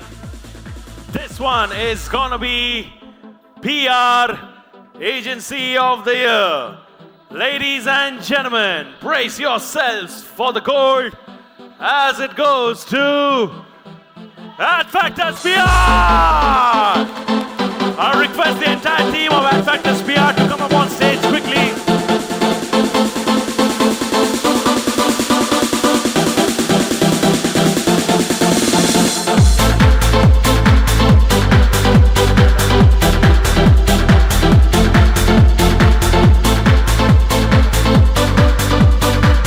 Thank you so much. Reduce the sound. Congratulations, team Ad Factors PR. And after the Ad Factors team group photograph is done, I'm going to request all our winners from today's evening to join us on stage for a special group photograph. All our winners from today's evening on stage. Congratulations, team Ad Factors. Aap log rahiye on stage. We are going to be doing the group photo right now. Thank you so much. Please click photos. I'll request all our winners from today's evening to please kindly come up on stage with your respective trophies. I know हाथ दो है और award अनेक, लेकिन जितना हो सकता है आप लेके आ सकते हो. I'll request all our winners from today's evening to please kindly come up on stage with your respective trophies for a very, very special group photograph. Award आप लोग जीत गए. We're doing the group photograph right now. If you all can please move forward. Requesting all of you to remain on stage, please. Requesting all of you to remain on stage. Please remain on stage. We are going to be doing the group photo of all the winners, which is a part of editorial coverage as well. Request all the winners to please move back on stage quickly. All the winners from today's evening, please kindly move back to the stage. Requesting all winners, please kindly move towards the stage. Please proceed towards the stage. All our winners from today's evening, can you all please move forward with your respective trophies? Requesting all the winners from today's evening, please kindly move to the stage with your respective trophies quickly so that we can get the group photograph done. I'll request everybody to please kindly move to the stage with their respective trophies. मैं आप सबको request करूंगा, please kindly move on stage with your respective trophies. All our winners from today's special occasion, I'll request all our winners from today's special occasion to please come up on stage with your respective trophies. And we have our photographer, he's here to guide all of you for the framing.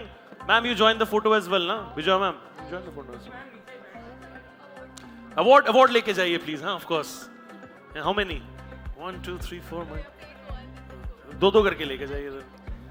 Please, all our winners from today's evening, thank you. All our winners from today's evening, जितने trophy हो सके उतने ही लेके जाइए, no problem. This is going to be celebration. Sunil sir is also clicking photos for all of you. All of you to remain on stage. I believe in the all of you to remain on stage. I believe in the art of gratitude. So we have a lot of people to thank for today's special day. First of all, I'm going to request all of you to please thank Bijoya ma'am and the entire team of AdGully. Without an initiative, there's nothing possible. So can you all please clap and appreciate the efforts of Bijoya ma'am, entire team, Sudhir sir, Sunil sir is over here, the entire team.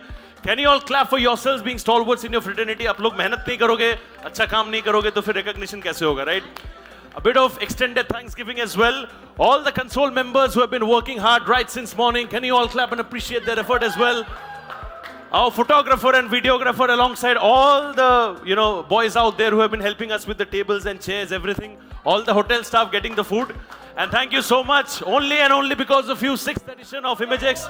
Arey, thank you so much. बहुत बहुत शुक्रिया. Only and only because of you all, 6th edition of IMAGEXX was a grand success. We'll see you all in the 7th edition. Thank you so much. Signing off. See you all next year. Thank you. Thank you. Thank you, Thank you. Amazing job. Thank you. Thank you so much. Thank you.